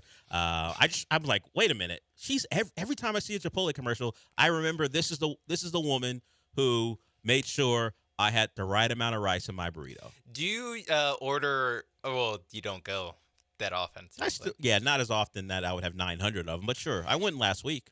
Okay. Do you order on the app or do you still go in line the old? Do they have I used to, but they didn't have the option for double, like, extra rice from what I remember on the app. Maybe they did, but I didn't trust them that they would fulfill that order. You have the app, so you're looking for it right now? Yeah, I'll look for it because I just get the normal amount of rice. Yeah. Burrito. I'm actually ordering it right now. Oh, look at that. Or not ordering it, but just going through the process. Yeah. You can get extra rice. Okay, I don't remember. Maybe I just didn't trust that I would get my extra rice. That's probably if I wasn't a face-to-face interaction. That's probably a safe bet that they'll. I mean, because you've heard of the hack. Where you film them. Well, that's the new one that you film. Oh, the hack isn't the hack where you get a normal amount of rice and then go back. Oh, wait a minute, can I have some more? Yes, that's or the hack. People do it with the steak or the chicken a lot, where I'll get chicken, they'll plop it in there, actually make it double, and so now it's two, because when they do double, a lot of times, or what people think that happens, I don't know if there's any scientific method that goes behind this, is that when they know it's a double, they go lighter scoops for for the 2 scoops.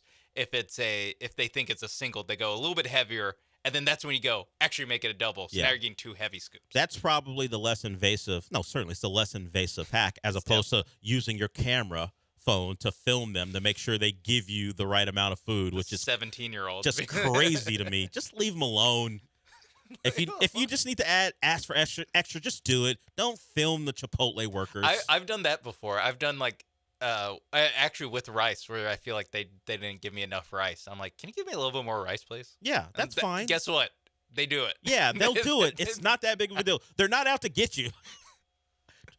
Unless you're an annoying customer and they remember you, I'm sure that has happened where they're like, I'm going to screw this person over. And I'm guessing if you're an annoying customer, the chances that you're going to pull out your phone and record them making the burrito goes up. The chances are you're an annoying person if you do that. Yeah, not everyone's like Christina from Webster who understanding. I was just meant who loves Chipotle and wants to be in the commercials. Some people don't look at it as this is my last stop. So they don't want to be in that black hat and black collared shirt and the jeans and whatever uniform they make them wear. They're just looking to do their time, work their way through school or whatever. It's not everybody. I'm just saying for it's a part-time food restaurant job. So we know the deal. Don't film them. They probably aren't at their best. They're out there working. Just leave them alone and just ask for more. Get your camera out of their face. I don't even because I do the app, so I just walk in. Yeah, and say here, and they got your order Sean, ready. and I point at my face. Yeah, from 97.5, and they go, "Yep, got it." Yep, we remember you, Sean. Loved you today. Appreciate Talked about it. the Astros. Yeah, I mean for the 5 minutes where you weren't talking about the Astros, it was great. The other times I was depressed because the Astros stink right now. I remember watching Morgan Innsburg too. Yeah, what a great pull on your part. And that Chris Burke thing, we liked it too. The good old days. Looking forward to that when I have Chipotle. Oh, well, I used to go to Chipotle way more often because I would get it for lunch. Sure. When the show ended, when I stopped at 12. Yeah. And now at 3, it's a little late to be having lunch, so I have a lot less now. But hey, so they might not recognize me when I go. They might have forgotten about you, but I am happy that the Christina I knew from like 7 years ago is now like a star. Is in those TV ads quite a bit, and she's been in them for like a couple years now. I don't like where this is going. Where Tongue Dark Chris has comments on Christina from Webster. That would suggest. Yeah, come on.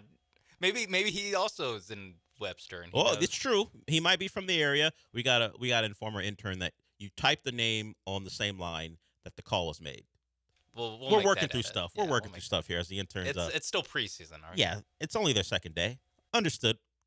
But if you're out there and you're listening, all you got to do is click on the line where there's 2 calls. So maybe that's where that comes from. I don't know who's on line 4. We'll get to line 1, which appears to be Tongue Dark Chris. He wants to talk about Christina and Webster. The intern. Tongue Dark Chris is still on line 4. We're working through things here. As Sean said, it's still the preseason. What's up, Chris? Hello, guys. Hello, Dell. Shout out to the intern. He was a little confused when I was telling him my name, but yeah, he has all good. He has you as Tom Dark Chris up there on the board. Good stuff. But hey, man, you know what? A little nerve wracking, but yeah, no. You talking about Christina from Webster, man, brings back so many good memories. Like when I used to work out all the time and go through the line, and a little bit of might be a little rude, but a little bit of eye candy. And then she used to throw curveballs when she would start speaking Spanish and like ordering all the people around to like Borat almost, like you do this, you do that, and all that jazz. But so you know her, you know who I'm talking about. Oh, I know exactly who you're talking about. Okay, like, it was odd going to the movies and seeing a Chipotle commercial and her face pops up. That happened too. The last movie I was at, the Chipotle commercial came up and like she's like 10 minutes away. The movie theater's like 10 minutes away from the Chipotle. So yeah, but no, I also wanted to comment on Bagwell. I tried to call in yesterday, but like the famous movie quote, like you either die a hero, live long enough to see yourself become the villain. Is that Bagwell now? I mean, if this season doesn't turn around and he's going to have the Abreu thing, the Montero thing is kind of turned around, so he's not going to have that hanging on him. But yeah, and if he's looked at as part of the reason the Astros aren't operating in the way they used to, and this season is the culmination of all those wrong decisions, yes. We talked about this before on the show. Legends should never go back and be someone who's trying to be influential in the process of building the team.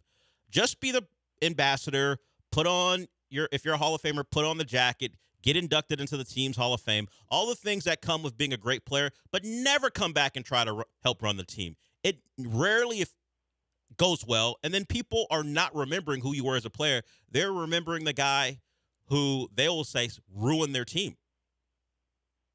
Oh yeah, and so as a person that's a representative of the light skinned delegation, and we typically say stuff that's out of pocket. I'll end with this: Bagwell a hoe, and he gotta go. Okay. I don't know if that'll catch on, but the Bagwell Biggio, that duo, great as teammates, outside of all that playoff stuff, particularly early in their careers. But Chris Burke bailed him out.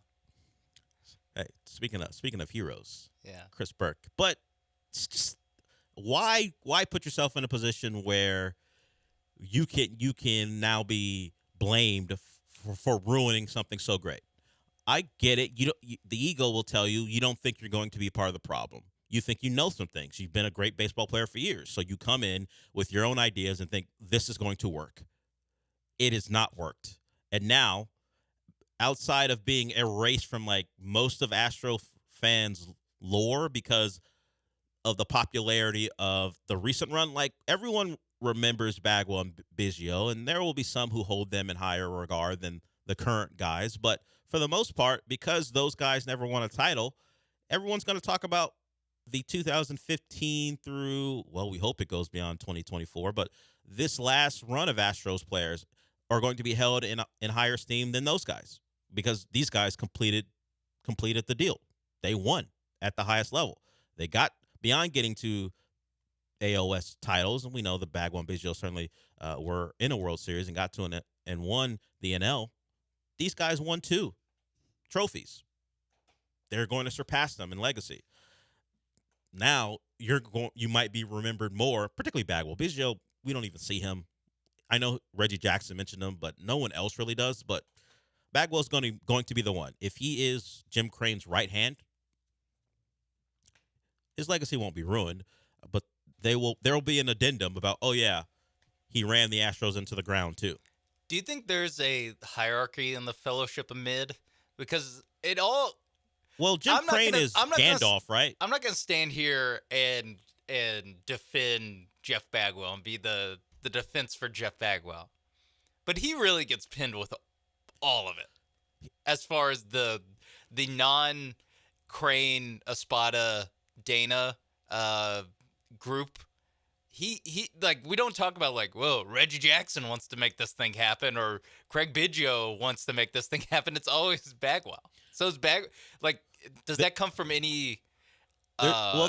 There's a belief that Bagwell is the guy, and the reason why Abreu is here. It's Abreu is his guy, so he has to wear. He has to wear it. He's the poster child of this going wrong, where we don't have a specific move to pin on Biggio or Reggie. No, all we know about Reggie Jackson is that allegedly he was going to work with Pena in this offseason. Allegedly. Yeah, and if you want to give him the credit for that, or all the credit. Actually, the guys who wear the uniforms who are paid to help Pena get better. Mr. October. I know other nicknames.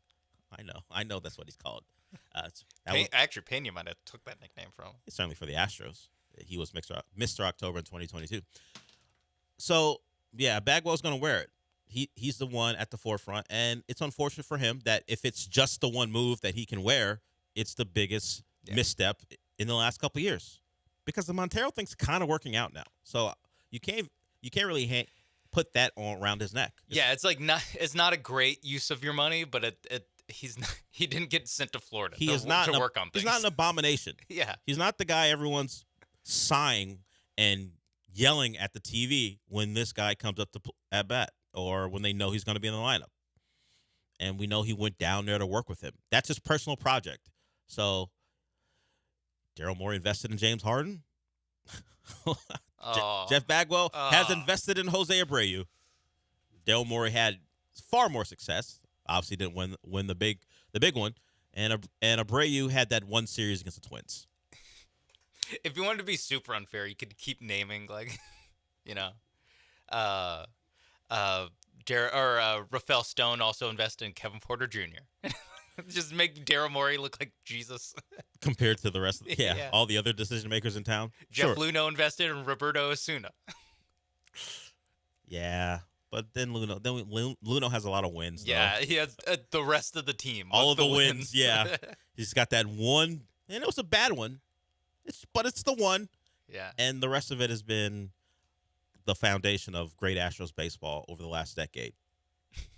I think that's a fair trade. Yeah, I mean, we wish you hadn't have done it, but hey, we all make mistakes, and that was a big one. We were going to get to the NBA. We'll get to that. We'll also get to SEC Media Days. the coaches are speaking, the ADs are speaking, and Chris Del Conte was sitting at a table with Joe Castiglione, the AD for Oklahoma, with Paul Feinbaum, talking about the rivalry between Texas and Oklahoma and how it compares to the rest of college football, and particularly the SEC. And he said some things that will get SEC people upset because these are the new guys in town. But I don't think he's very wrong. We'll get to that at some point as well, probably in the second hour of the show. We got a couple minutes to go in the first hour. We'll be back. We'll be back.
Broadcasting live from the Veritex Community Bank Studios, it's the Del Olaleye Show. On ESPN 97.5 and 92.5. Now back to Del Olaleye.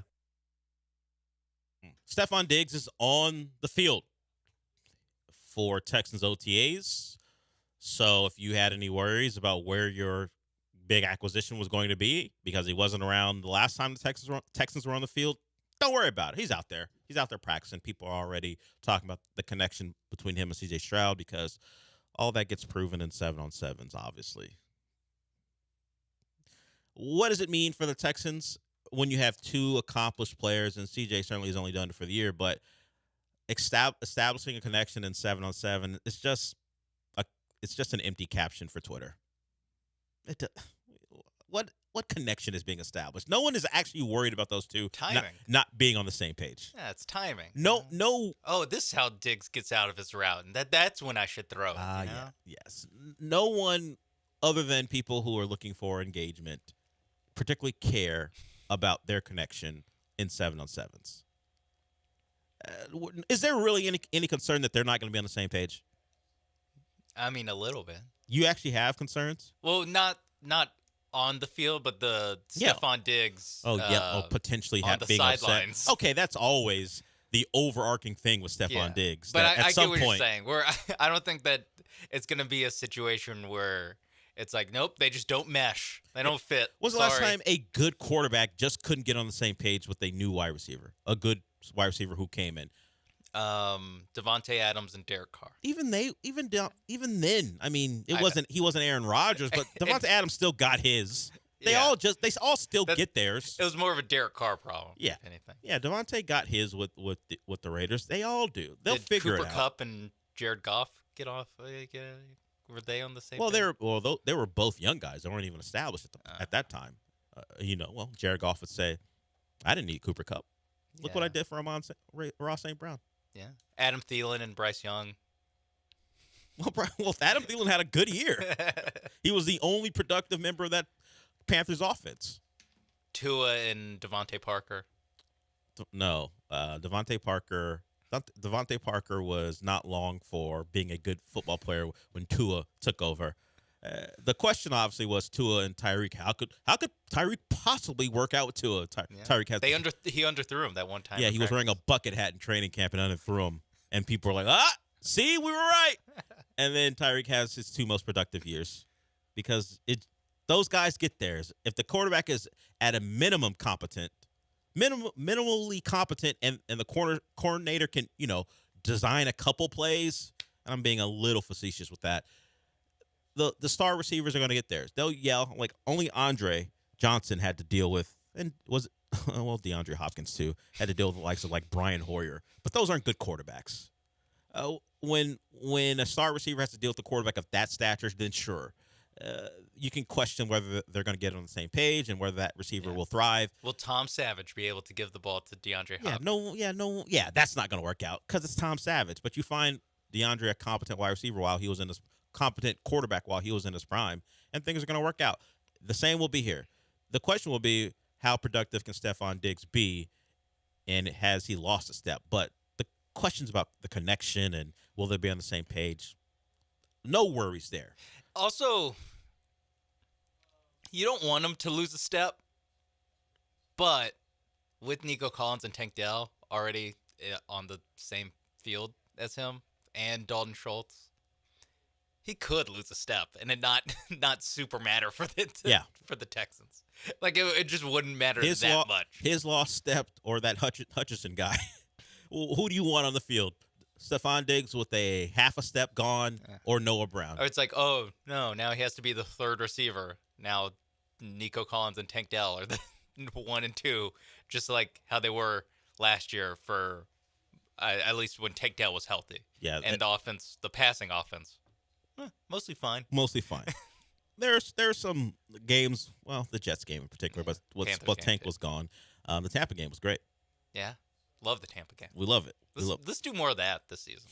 You want to play the Tampa Bay Bucks 17 times and see how it goes? Let's play Tampa-like defenses 17 times this year. Anytime they're down 3 with 14 seconds left, just win that game. No, it was 40 seconds left. Win that game.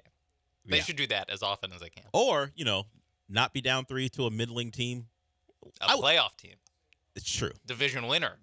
2 division winners. That might have been the game of the year. NFC South. Relax. And AFC South. Yeah. Relax on both accounts. But the Texans, at least this year, PFF thinks they have a really good roster. I'll tell you about that when we come back. The Texans, the hype continues. I'm sure Stephon Diggs will get open several times in today's session, and people will talk about how great those two look together.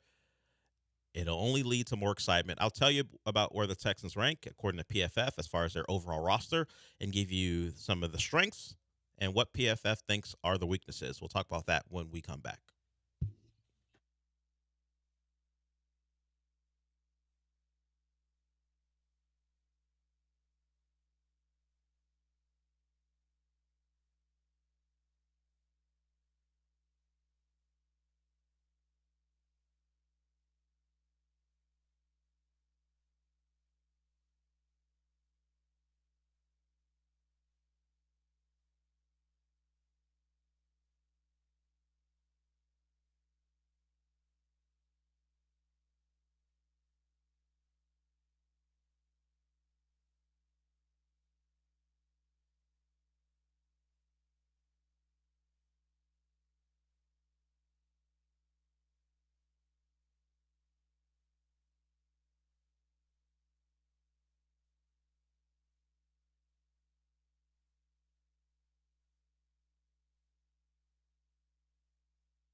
Welcome to hour 2 of the show.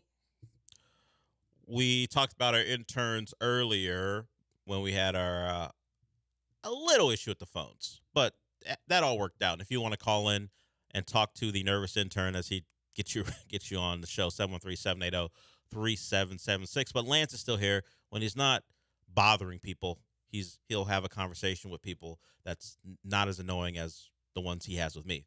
So I'm glad that you guys get to, not you guys listening, but the people out there see a different Lance. He's generally just trolling me throughout the day. But he came out to talk to one of the interns, and the intern made this statement. You know the guy from Trill Burgers, in reference to Bun B. And Sean and I Sean relayed that conversation to me, and we just started shaking our heads. He's not the guy from Trill Burgers. The only reason Trill Burgers exists is because he's a legendary rapper. UGK. Man, these kids don't know. They don't know. And look, now we're the old guys. Well, I'm older than you, so I'm the even older guy. But now we're in that mode where, I was going to say a really negative word. You uninformed kids. You don't know anything. You don't know anything about anything. He's not the Trill Burger guy. Crazy. And we're trying to think of other comparisons. I was trying to think of another thing. I honestly cannot. Oh, what's the hold on. Just keeping it with rappers. Is it Spire? Is that the 50 Cent drink? See the vitamin water guy? Even then, I don't think they would know. Yeah, they wouldn't even know that. He's not the face of vitamin water. Yeah, no, he's not. I'm trying to think of a comparison that would make us shake our heads even more. For us, there are people out there who are maybe older than us who we would say something similar and go, "What? That person?" But yeah, he's the rapper Bun B, who happens to have diversified his portfolio, and now he's got a burger place. From the Spire Cognac. 50 Cent. Oh yeah, that guy. Get rich or die trying. That guy. That's who you're talking about. Man, I guess it's a passage of time, Sean. It happens to everybody. Even we're both of the age where we didn't see Bill Walton ever play. Even then, we know he's a basketball player. Yeah. We're he's aware not that the wacky play-by or analyst guy. We know he's more than that because once again, the only reason he's a wacky analyst is because he was a great basketball player. Like one of the greatest of all time. Yeah. These kids. It is what it is, man. It's going to be a long summer. Joe was right when he did that little hand motion. When we asked his scouting report was ahead of his dead time. on. He's a great evaluator of talent, Joe George, at least intern talent. So our interns are getting acclimated to the place here. And welcome. We'll mock you quite a bit if we deem it necessary. You'll be part of the show. Yes. That's the positive spin. That's the positive. We haven't mentioned your name because I don't know it. Ryan. So I know. Although I don't know if he wants his name on that. Well, we don't give him. We won't. He's Ryan from wherever, as opposed to Christina from Webster. When we were talking about Chipotle earlier, we know Charlie. We know Ryan. There are a couple of other guys roaming around that may not be a part of this show, but will be a part of the Killer Bees and Gallant and George. I mentioned before the break that PFF has ranked the rosters, and it's a good time for it. There won't be any major acquisitions. Free agency in that regard is over. I mean, there's still guys floating around, maybe a guard here or a corner. Well, we got a couple. Steven Nelson, one of the Milk Dud Man comment, and Xavier Howard are still out there. So there are a couple of big names still out there, but for the most part, all the rosters are kind of set. And if you are a fan of these teams, you just hope a major injury doesn't occur so you can at least get to the season with your roster intact. If you had to guess, Sean, who PFF thinks the best roster in football is, what team would you choose? San Francisco. You are correct. They are number one. They consider their biggest weakness pass protection and their biggest strength offensive playmakers. And you just start listing the names and you get it. Now, are they happy playmakers? Are Debo and Brandon Ayuk looking at the Jalen Waddle contract and going, "Hey, look at me. Where's mine?" I think they are. They probably are. If we know wide receivers, they probably are. So they may not be happy offensive playmakers, but that is the strength of the team. Who do you think is the best roster in the AFC according to PFF? Best roster in the AFC? Ooh, that's tough. Is it? It's not the Chiefs. It is the Chiefs. Oh, it is the Chiefs. Which is surprising considering when you look at them. Now, I guess the defense is their defense is really good. Patrick Mahomes is doing a lot of work, carrying a lot of water for that offense. And the O-line is good too. Okay. So, that makes some sense. You just think of offensive playmakers because that's a lot of the focus, and you think there's just Kelsey and Pacheco's fine. I don't think he's a great back. He's fine. And Rashee Rice. Rashee Rice, we expect to be unavailable for a couple games. We expect. You never know. People forget he's good when he's not terrorizing the community. Yeah, and Isaiah Worthy, hamstring. Isaiah. Why I say Isaiah Worthy? Zay Worthy. Disrespect. That's on me. I'm writing that down. Oh yeah, let him know the disrespect and see if he responds. That and the 10 guys that got drafted above AD Mitchell. Yeah, all those guys disrespecting. We're just disrespecting Texas wide receivers. Left and right. Zay Worthy is there, has a hamstring issue, but he's a quick twitch guy, so you're a little concerned, but should get over it. He has 3 months to get over it. Yeah, he's like, you know what? I got an injury. It's better than showing up to this facility. Can I do my rehab from home? I'll stand on the sideline wearing a bucket hat instead. How about that? I'd rather do that than walk into that facility. That ugly ass. Yeah, it's pretty ugly, and we know he came from the University of Texas, where no expense was spared. Now he's playing for Kansas City. Hey, you win, probably doesn't matter, and it clearly hasn't mattered to the Chiefs. They went on to win a 3 out of 4, but. Hey, maybe not have wooden locker rooms at this point. Are you in high school still? Where the Texans rank on that? They are 7th. Okay. I'm going to read off the rest of the teams because the Chiefs are 2nd. So the 49ers and Chiefs, the 2 Super Bowl combatants, are 1st and 2nd in the roster rankings. And I'm going to read off the rest of the teams, and you see if you disagree with someone as far as being ahead of the Texans. Okay. They go with the Eagles at 3. The Jets at 4. That's so. When I was thinking of AFC teams, I was thinking maybe the Jets, but I thought that was crazy. So I can't say I disagree, but it's wild to think, and you just see their hobbling quarterback running around in pictures and video yesterday. Now they're saying it's because he has blisters on his feet. Of course, there's a pebble in a shoe. All right, this is a non-story. A lot of the people suggest, ooh, you don't look good on that ACL, but the reporting is blisters for Aaron Rodgers. That's why he looked like that on dropbacks and running around. Why he had to pause and take off his shoe and stuff. Has he been like running marathons? Like what? I don't know why he has blisters. Hey, put on some shoes. Fit the shoes better. You know what? Doing? I guarantee you, it is a barefoot related blister. He was barefoot someplace he shouldn't have been. With ayahuasca in his system. I didn't say that. I said it. Oh, I'm with not, your chest. Yeah, with my chest. I said he had ayahuasca in his system. I don't think he would. I don't think that's never happened before for Aaron Rodgers. It's Memorial Day weekend. Probably, a beach somewhere. Just a little blister issue because he forgot his flip flops. I don't know. I don't know why I always assume those people and hygiene don't go together. You're on ayahuasca. I think I know. You're out there with nature. You just assume, showers are optional. Soap in a bath are optional. We're doing the good stuff. We're just vomiting all over ourselves on ayahuasca. I just assume there's just a stench there that no one wants to be a part of. Yeah. Unless you're on that particular drug. So the Jets are 4th. The biggest concern for the Jets, or at least the X factor, would be Aaron Rodgers, and they say the offensive line is a big weakness. So the health of your quarterback is an X factor, and your offensive line is a big weakness. That's a good way to build a roster. I think that's probably why they're not going to get picked to be in the AFC Championship game despite having the second best roster. Well, and now they added guys. Tyron Smith from the Cowboys, who was injured certainly late in his time there. They drafted Olu Fashanu. So they tried to address it, but that is the biggest weakness. Number 5 on the list is the Ravens. We know a team the Texans had big issues with last year. Yeah, Ravens should be ahead of the Jets. Yes. But both Jets, let's see what other teams, because the Jets being ahead of the Texans a little, I would put them in the same category.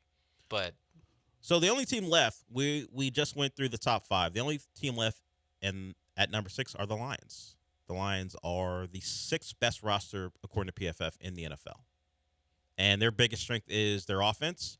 I think, and outside corner. Oh, that sounds familiar. Is their biggest weakness? That sounds familiar. What other team might have that issue? Number 7. Yeah. Yeah, I forgot about the Lions too. Yeah. Lions should be higher on the list. Lions should be higher than the Jets. Maybe, probably not the Eagles, but it's close.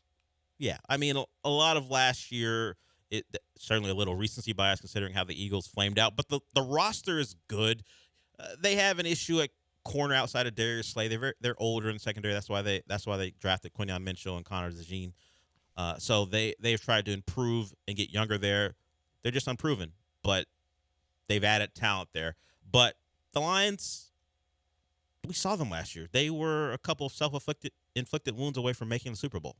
They had a lead against the 49ers in the NFC title game. So putting them there at 6, you might even think it's a little disrespectful to the Lions. And they're not a team like how the Niners can be number 1 and number 2 is the Chiefs, even though we saw them play and we saw who won. There are these teams that you look at, like the Chiefs are getting lifted up by their quarterback because this is like a holistic look at their team. This is the entire team. And then when it actually comes down to a game, you're like, well, if it's close, give me the guy with the give me Patrick Mahomes. Yeah, give me the team with the best quarterback. Yeah, and so like a team like the Lions, they're not getting that benefit of the doubt. Yeah, and last year, the Jets got the opposite of that, where they had an absolute 0 at quarterback. Actually, they had a negative at quarterback. Yeah, it wasn't neutral. Yeah, 0 was nice. With Zach Wilson for the majority of the year. So, yeah. It is interesting where the Texans are 7th, but then you add in C.J. Stroud. I mean, we talked about the Tampa Bay game last year, where it's like, well, if they have a quarterback that can do that, like 7th seems like it's a little low, but it's not taking in account the quarterback. Sure, and you look at some of the other teams ahead of them, as we mentioned, the Ravens.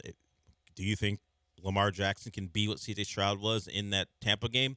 Lamar Jackson does it a different way, but he can certainly affect the game and raise the level of his roster. Aaron Rodgers, I'm not sure. We'll find out about him going forward with his health. And we've talked about Jared Goff and what he might be. We don't think he's one of those guys. Jalen Hurts was really good before last year. There was a fall off there. Maybe we just attribute it to the bad coordinator. And now with Kellen Moore there, we'll see the Jalen Hurts we saw the previous couple of years before then, at least specifically in 2022. The Texans' biggest weakness is not outside corner, according to PFF. It is their offensive line.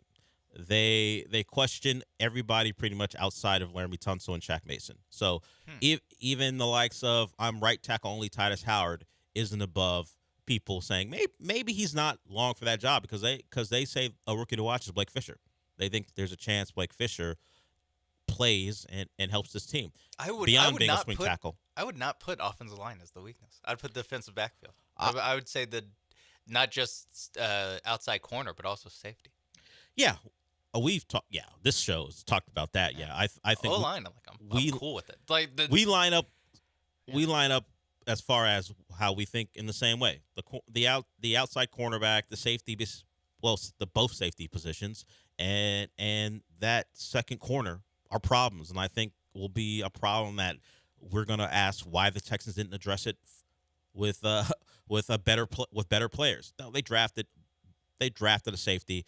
They've spread not a lot of money. They gave Okudah enough to let you know he's going to be on the roster. So they went and got a couple guys who were first round picks. We know D'Amico likes C.J. Henderson and Jeff Okudah, but I think at some point we're going to ask, how come you didn't sign Xavier Howard or go after another corner in a stronger fashion, because this is the problem. But offensive line, I don't think it's great.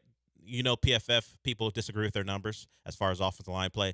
They're leaning into their numbers and telling us that the Texans' offensive line will be a problem when Shaq Mason and Laramie Tunsil are excluded from the conversation. So, just one publication's thoughts. But the Texans, the 7th best roster in all of football, according to them, with the Bengals at 8, the Cowboys at 9, and then the Bills at 10. So that's your top 10. The Texans firmly in the top 10, and that means if things go their way, injury luck happens, you're looking at a potential Super Bowl contender. Certainly a lot of variables come into play for that to happen. We will come back and we'll hear some sound from the SEC. Specifically Texas, because the Texas Longhorns and the Oklahoma Sooners are embarking on their first year in the SEC. Chris Del Conte, jumped right into the deep end, talking about why the Texas-Oklahoma rivalry might mean more than the other rivalries in the SEC. You can imagine the reaction from SEC people. It happened on the Paul Feinbaum show, and he said, "Oh, thanks, Chris. This is perfect for me." So we'll hear from Chris Del Conte when we come back.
The Del Olaleye Show continues. On ESPN 97.5 and 92.5. Live from the Veritex Community Bank Studios, here's your host, Del Olaleye. Welcome back to the show. The Longhorns and the Sooners are in the SEC, which means they are going to get even more attention than they got in the Big 12. Yes, big name schools, blue bloods, but we all know it just means more, Sean, to be in the SEC. You'll get more attention. In fact, we've already getting some of the scheduling out there as far as games, and the Longhorns and the Sooners will play a 2:30 game on ABC. That has traditionally been a 11 a.m. game on Fox. Now that they're in the SEC is taking over, or excuse me, ESPN and ABC are taking over the 2:30 game. That's always the biggest game of the week for the SEC, and Oklahoma and Texas will fill that slot. At least I think the game's October 12th. Will fill that slot this year. So if you're looking for SEC football and their big game of the weekend, do No longer look at CBS. I'm sure there'll be some Big Ten game you might not care about going forward. This year, you got to find that game on the ESPN family of networks. I didn't even consider how funny that's going to be. I hope there's like a week 4, like Florida versus Tennessee, and they're just like, oh yeah, it's at 2:30, so it's got to be on CBS, and it's like Rutgers and Iowa, and like, hey, these Tennessee Vol fans, their eyeballs just fall out of their head. They've completely forgotten what the new deal is. What the hell is this? Why am I watching Purdue football? I didn't even know they played football in Indiana. If you ask the majority of the SEC, do you think they could tell you where Notre Dame University is located? Like on a map? Yeah, like what state it's in. I don't know. It would be a lower percentage than you would think. Yeah. I would want to say over 50, but I don't know. I think you're overestimating. I think I am too. Yeah. There's also some geography questions that get lumped in with that. I was going with they just think about themselves. You're questioning their intelligence. Then Sean just shrugged his shoulders. I mean, what do you want me to do? I mean, I can pull up the I can pull up the stats. They keep track of these. It's not great. But before we get to Chris Del Conte, I always say, hey, if you're calling in, I'm not going to make you wait. You're spending the time to call this show. We'll talk to you. Is that Lil T? He wants to talk with the Astros? Yeah, the hashtag the people stand with Raheel. The Astros suck right now. Also, what do you think about Stacey Dash trending towards doing stuff on the internet? Yes, Ryan. I'm going to put that. Lil T. That was a little T. Who's that supposed to be, though? I don't know, but it's a good head fake. You know? Yeah. No, I knew who it was, but I just didn't know who that was. Even when I saw the name Lil T, I knew who it was. I just didn't know who. He's normally referencing something that happened on the previous show or on one of our shows, but I don't know what that reference is. He'll have to call back. Not today. Tomorrow. You can call back tomorrow and alert us to what that's supposed to be. She's 57 years old, which I think hurts your cause. I don't know that she's been that successful since Clueless, but if it hadn't happened in the last 4 or 5 years, as she's become a conservative and been I wouldn't say a prominent member of the Republican Party, but a mouthpiece for the Republican Party, and Stacey Dash isn't fooling me.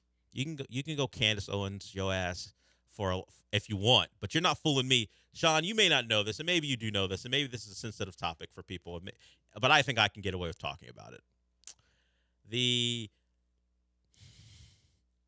How do I put this?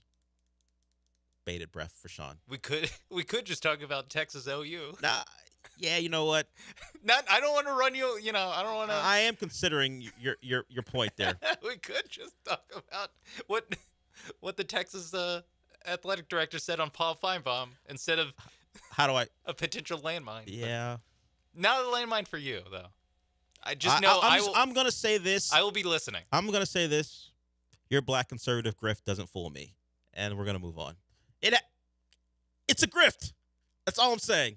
It's a profitable one, but it's a grift. I know what you're doing, Stacey Dash. Ain't nobody putting you in movies anymore. You got to find another source of revenue. And now we'll move on. Just saying. You're not fooling me. Chris Del Conte, everyone. And I asked Sean during the break, is it Del Conte or Del Conte? And Sean, who covered a presser for him, his introductory presser goes, I don't know. I mean, the introductory presser was years ago now. Like December of 2017. So yeah, cut me a little slack here. He's your guy, though. I guess, but it's mostly something you just see in writing, really. It's true. But apparently he's a guy who was going to be far more vocal than I remember him ever being. And like I said, maybe just being in the Big 12, you get less attention and less eyes on you. But now his Longhorns are in the SEC, and people are going to want to talk to the new team in town. So he and Joe Castiglione, the Oklahoma AD, were talking with Paul Feinbaum. And the topic of rivalries came up. And OU and Texas has one of the bigger ones. And he compared it to the big ones in the SEC. And he did get a lot of people upset. But here's Chris Del Conte. Have you been to the Red River rivalry yet? At the beginning of my career, I saw it. It's ridiculous. It's the greatest thing ever. You may talk about the cocktail party, the Iron Bowl. It is nothing I like where this is game going. I think at the state fair because you have 300,000 I detected people. something there. 300,000 people outside. No, the Iron Bowl is awesome. Don't get me wrong. At night it's great. Same with but the cocktail party. But this game is nuts too. You got to throw us a bone there, P-Dub. What's up, buddy? Joe, the University of Texas is not even an official member yet of the SEC, and he's already throwing shade on the Iron Bowl.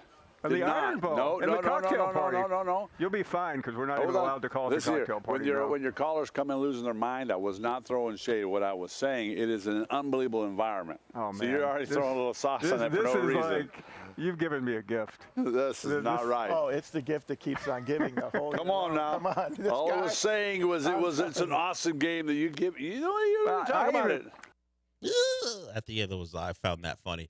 So Chris Conti letting everyone know Texas and Oklahoma are here. You're welcome, Paul Feinbaum. Yeah. For you basically your holiday weekend just got extended because I imagine his phone lines have been full the last. And I don't really think Chris Conti's wrong. Texas and Oklahoma line up with any other rivalry in the game. It's a giant deal every year. Certainly, the success of the teams leading up to the game can influence the impact nationally, but it's a huge game. Auburn and Alabama, I would say, is just a regional rivalry that has become bigger because of the status of Alabama.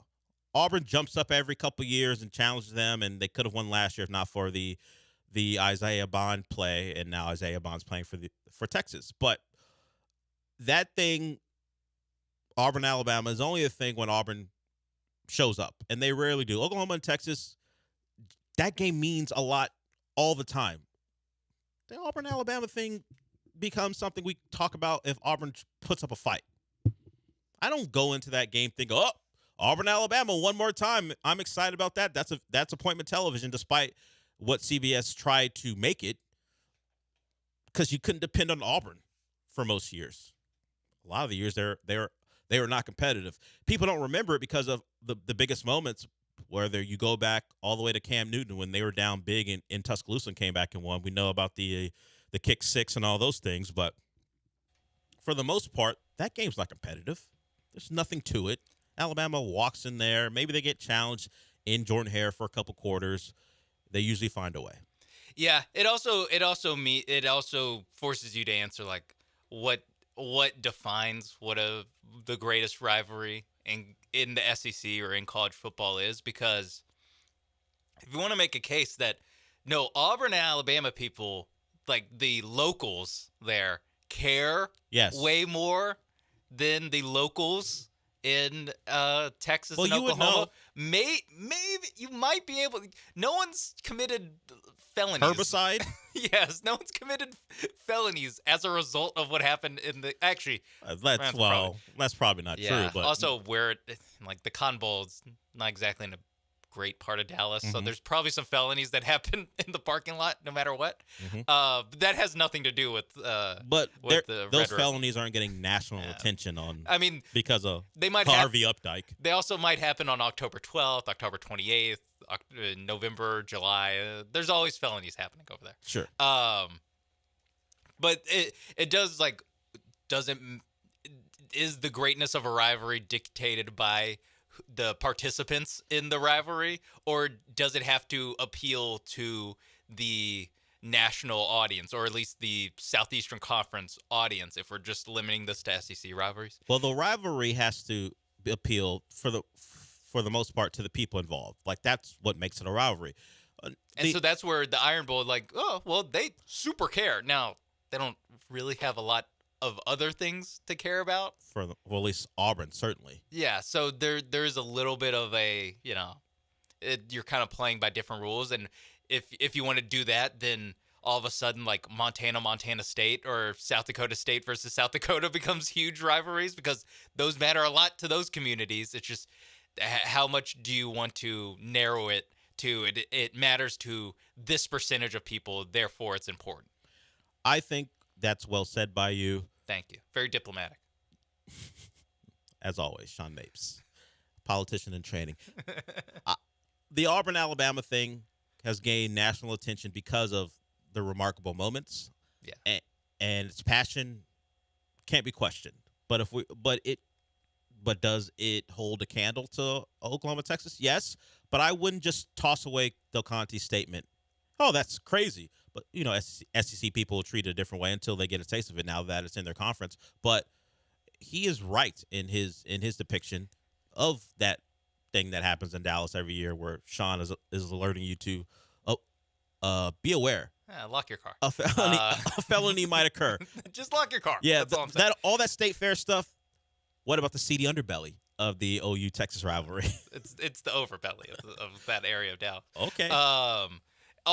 Another thing that I think kind of hurts the Iron Bowl, or not another thing, just a thing, is that it's David and Goliath. At least the last 15 years, it's been David and Goliath, and honestly, for most of college football history, it's David and Goliath. Where if we're opening this up to all of college football, or even just staying with the SEC, like Florida and Georgia, now it's David and Goliath, but for a lot of times it's two pretty equal programs, two equal teams taking the field. And Ohio State, I know they had a long streak against Michigan, but they're two equals. Yeah, it never felt like Michigan. Now there are individual seasons, and you mentioned it, that Michigan clearly was the opponent that was the underdog, but it never felt like they weren't playing on the same playing field. As far as at Michigan, if they got their business together, could rise up and challenge Ohio State, and we've seen that the last couple of years. Yeah, it's Michigan and Ohio State as opposed to Michigan versus Michigan State. Yeah, like there's just a difference when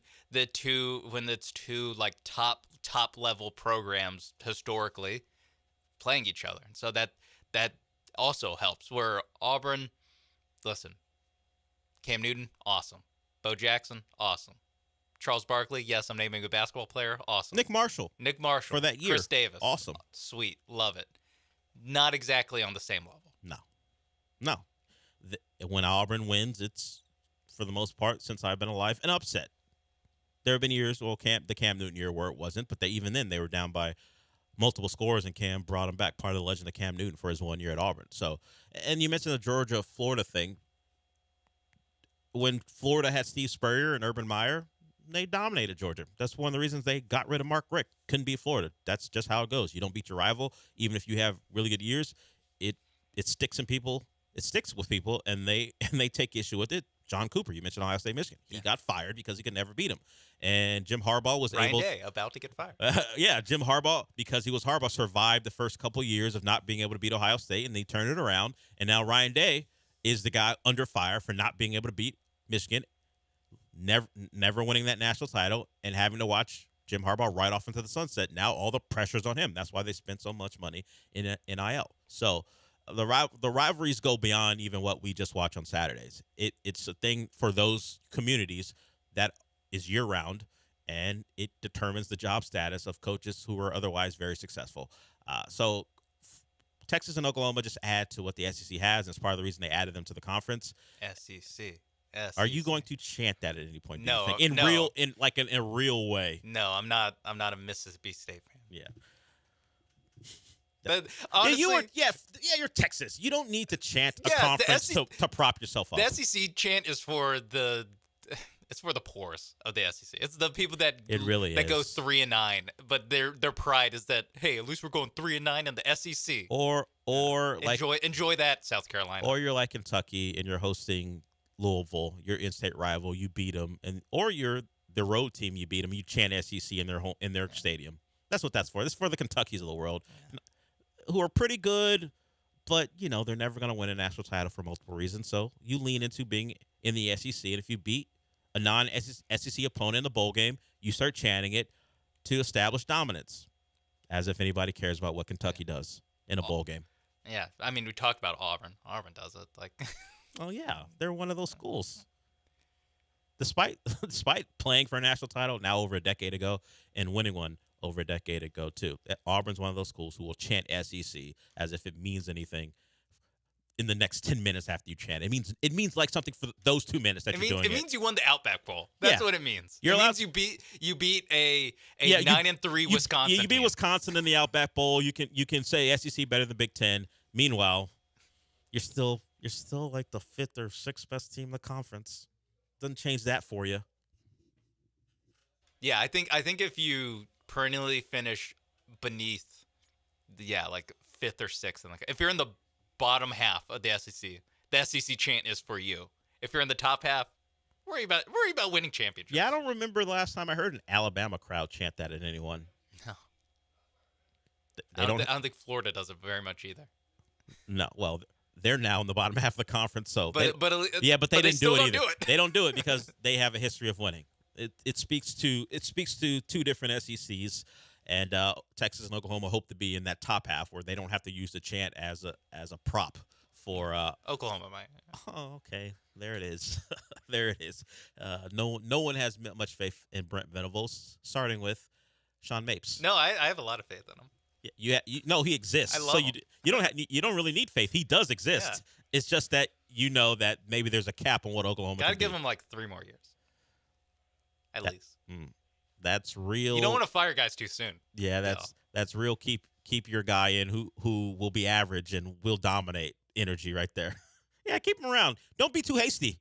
Yeah, don't change anything with your NIL. Yeah. Hey, Texas, we were flipping through coaches for years now. Never worked out. You want some stability. Don't be like us. Yeah.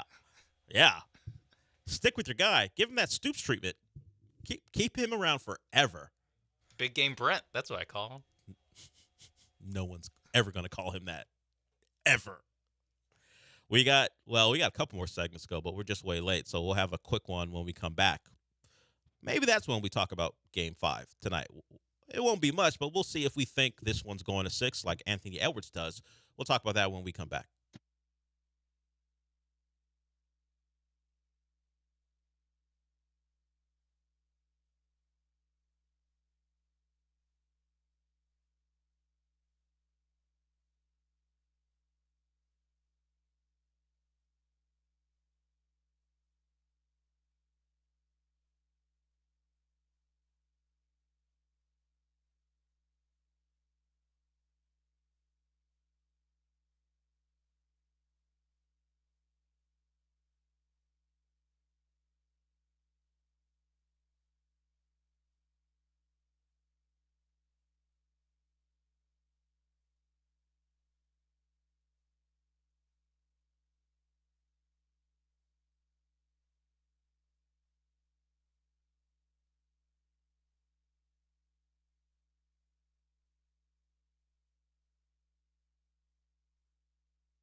You're back inside the Veritex Community Bank Studios with Del Olaleye. I mean, you're not actually in the studio, but if you watch ESPN Houston's YouTube channel, it's kind of like you are.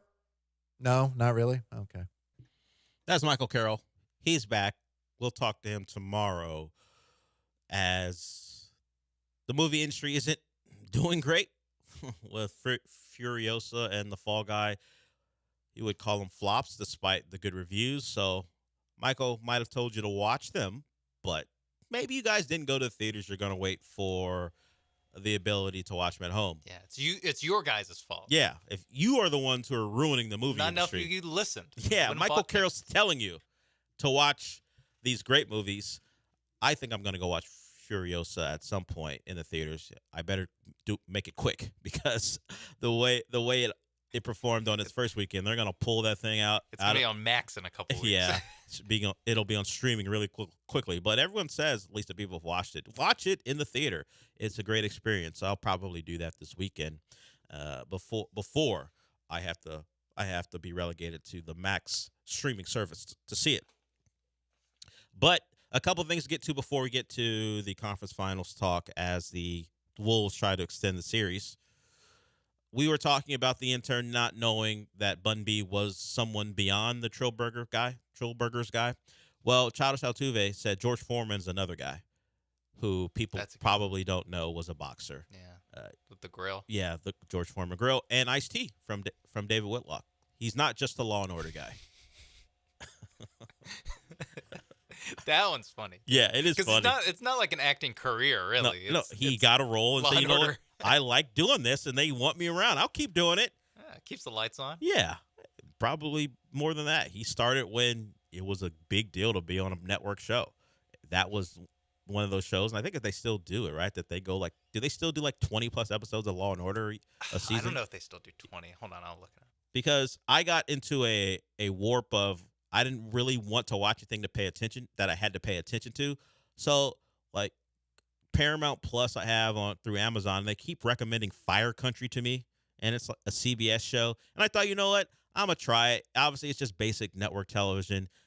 Maybe it'll be just entertaining enough to watch where I don't have to really lock in. I thought I was just going to get 13 episodes a season. It's 20-something episodes in the first season, and I made a mistake.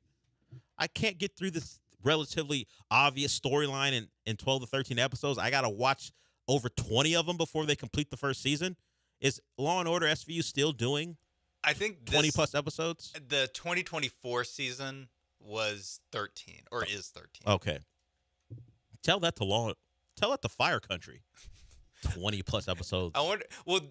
They're also on season 25. Yeah, how many more storylines? Do you need 20-plus episodes in season 25? They also have the pull to be like, you know what? No, we're not doing that. Yeah, Mariska Hargitay can leave and come back. I'll take a couple seasons off, and everyone's like, Mariska Hargitay's back. Or Olivia, what's her last name? Benson. Olivia Benson's back. Yeah, no, I think Dick Wolf has enough pull to be like, no, only 13 this time. That feels like a fake name. I know it's his real name. No, I know. But that sounds... the first thing you see right after... Yeah, every time. I'm not questioning you, but the name itself sounds like something someone makes up because their real name isn't great. and they chose... okay. Is it Bart Simpson that's choosing it? Be more like Nelson from The Simpsons. Yeah, his name is Dick Wolf. I know that. Richard Anthony Wolf, actually. To be honest, when I looked up Law & Order SVU to see how many episodes they still do, I just saw creator Dick Wolf, and I was like, I forgot about that. Yeah, he's created all the Law and Orders, and he's responsible for a lot of NBC stuff like the Chicago Med, Chicago Justice, even the FBI shows on CBS. Like, how much money is Dick Wolf worth? He's behind all those shows. By the way, this I have it up on Wikipedia. This is the first year where they're under 20. Since, 2020 they had 16. But every other year it's 22, 24, 23. So they are one of those programs that they just pump out 20 episodes a year. Grandfathered in from the time where network television was doing a relic from a different era. Yeah, still getting people to watch. Credit to Dick Wolf. He's got all the Chicago shows on NBC, the FBI shows on CBS, and the Law and Order. So at least all Law and Order SVU. So if you are in the Richard Anthony Wolf business, it's a good business. According to CelebrityNetWorth.com, the only source to find of course Dick Wolf's net worth, $1 billion. Ooh, he's with a B, and he writes books too, and he's been married 3 times, so a little less than $1 billion is probably in the bank account, but he's going to be just fine. Come on, what? That money's got to go to them. Yeah, it does, but. Bring it. I don't know if Dick Wolf wants you to bring up his divorces. He's just a man trying to look for love. Dick Wolf. He's been fairly consistent. They're in the 13-year range, and after that, that's when it ends. If you look at all his marriages, they end at. Actually, I take that back. With whoever Christine Marburg is, that one went 22. So Dick Wolf did have a 2-decade marriage, a couple of other 13-year marriages. He's 77 years old, so that means his most recent marriage ended in 2019 when he was 74. Oh, no, what am I doing? 72. Wow. That's the math on that. Wow. So, yeah. Does he have Order SVU is the longest relationship he's had in his life. Does he have one more in him? One more marriage in him? I'd be let down if Dick Wolf didn't have one more in him. Come on, Dick. You got enough. You got one more in you. One more. Yeah. You certainly got enough money to get through it if it doesn't work out. You see what Mark Davis is doing? That could be you, Dick That Wolf. wasn't Mark Davis. That was Joey Gallo's girl. That wasn't Mark Davis's girl. Joey Gallo's like, hey. But people believed it. Well, it's possible, Dick Wolf. Don't let your dreams trust be dreams. me. No one thinks that Dick Wolf can't get another girl. That's not in question. The man has been prolific in marriage and in making TV shows. In episodes of TV shows, because he's made like 500 of them. Yeah, he's put in that work. But tonight we've got Wolves and Speaking of Mavs. Dick Wolf. Yeah, speaking of Wolves, do you think this gets to Game 6? Do you think Micah Parsons will be getting his shoes from Anthony Edwards? Because that's what Anthony Edwards promised. They're coming back from Game 6, and I'll give you some AE1 exclusives. I'm not sure. I'll say that it does get to Game 6 because I saw a stat that in all 4 games now of this series, the Wolves have led with 4.5 minutes left in the fourth quarter. They've had a lead late in every fourth quarter, and you could say, well, they blow it. No clutch gene. That's what you could say. Or you could say this is just a very close series that if one or two things go differently, this could be 2-2 or 3-1 the other way. So I'm just going to say between home court and the still you got to have it desperation that the Wolves will be playing with, and it's always a close game. Give me the Minnesota Timberwolves. Give me Karl Anthony Towns and Rudy Gobert. I like to come through in a big moment. I like all the things you said up until that point. Yeah, I feel less confident when I said the sentence, "Give me the Minnesota Timberwolves," I was like, "What am I doing? What am I doing? You got what am I doing right lean now? into Anthony Edwards. Give me Anthony Edwards. Yeah. Give me Chris Finch, Micah Nori, and Jaden McDaniels. Hey, they got Luka Doncic. We got Jaden McDaniels. Yeah, and that particular stat you gave, the one about them leading in the fourth quarter, makes me think they are going to win game 5. I'm not to the point where I think a game 7 could happen. Obviously, we're following the Celtics model. Yeah, from last the biggest year. hurdle is the game 6. Yeah, yes, and the Celtics, it took everything for them to get to that game. A Derek White tip in the final half a second after they were blowing another big lead, something they've been able to not do this postseason, but last postseason. They were down 3-2 in that series against Miami, had a great game 6 until the last couple minutes, and they were on the verge of losing that one until the Derek White tip in. Obviously, they lose game 7 at home. So game 6 is the hurdle. I think they do win game 5 tonight. I think it's still a close game. Last game was the only game where the Gobert, the Anthony and Karl Anthony Towns combination outplayed the Luka Kyrie combination. That has to happen again. I think it does. And when we're talking about a game 6, which is only unfortunate because it means the Celtics are continuing to sit there as this now becomes a a real dogfight. But hey, I'm in for good basketball. I think the Wolves use Game 4 and take Game 5. How much of this is subconsciously us being a little bit greedy and being like, give us one more night of basketball before the finals? Before we have to wait till June 6th? Yeah. Like, just give me one more. Give me one more, please. You got one more in you, Wolves? I think they do. But it's a little selfish because not the Pacers, but the Mavs can go on the road and win the game. They won Game 6 they won Game 5 in LA, came home and won Game 6. So they have proven that when things it looks like are going against them, because I think the Clippers won Game 4 too to tie the series, and then they went into the LA and won. Yeah. So they have proven they can bounce back and go win a road game. I just think some of the averages swing to, and some of the bounces swing to Minnesota's way. I think Anthony Edwards found a shot, which was great.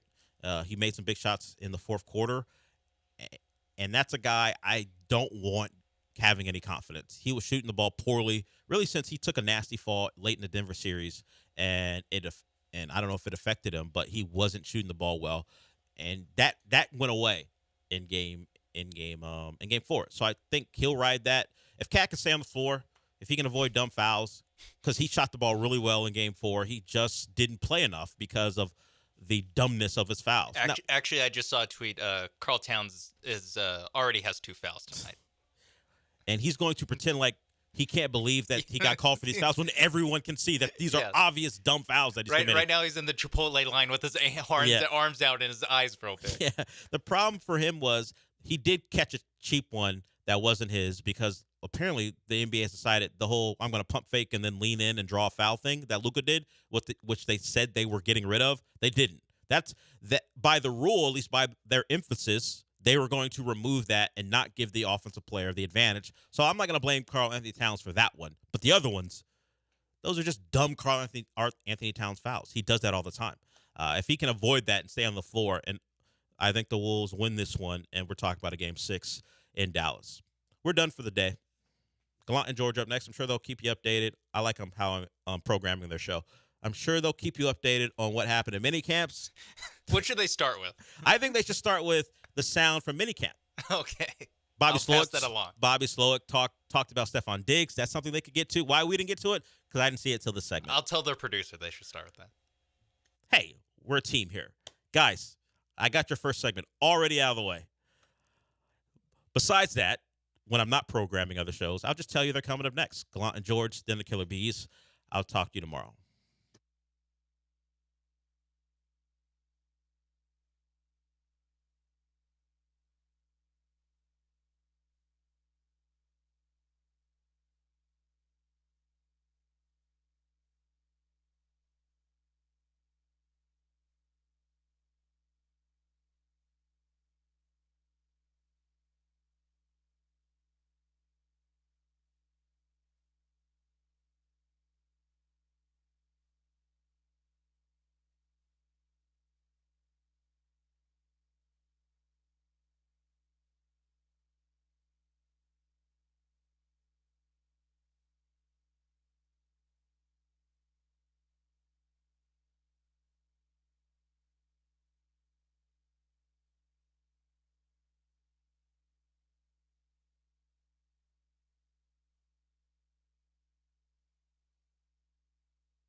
going to be the ball game.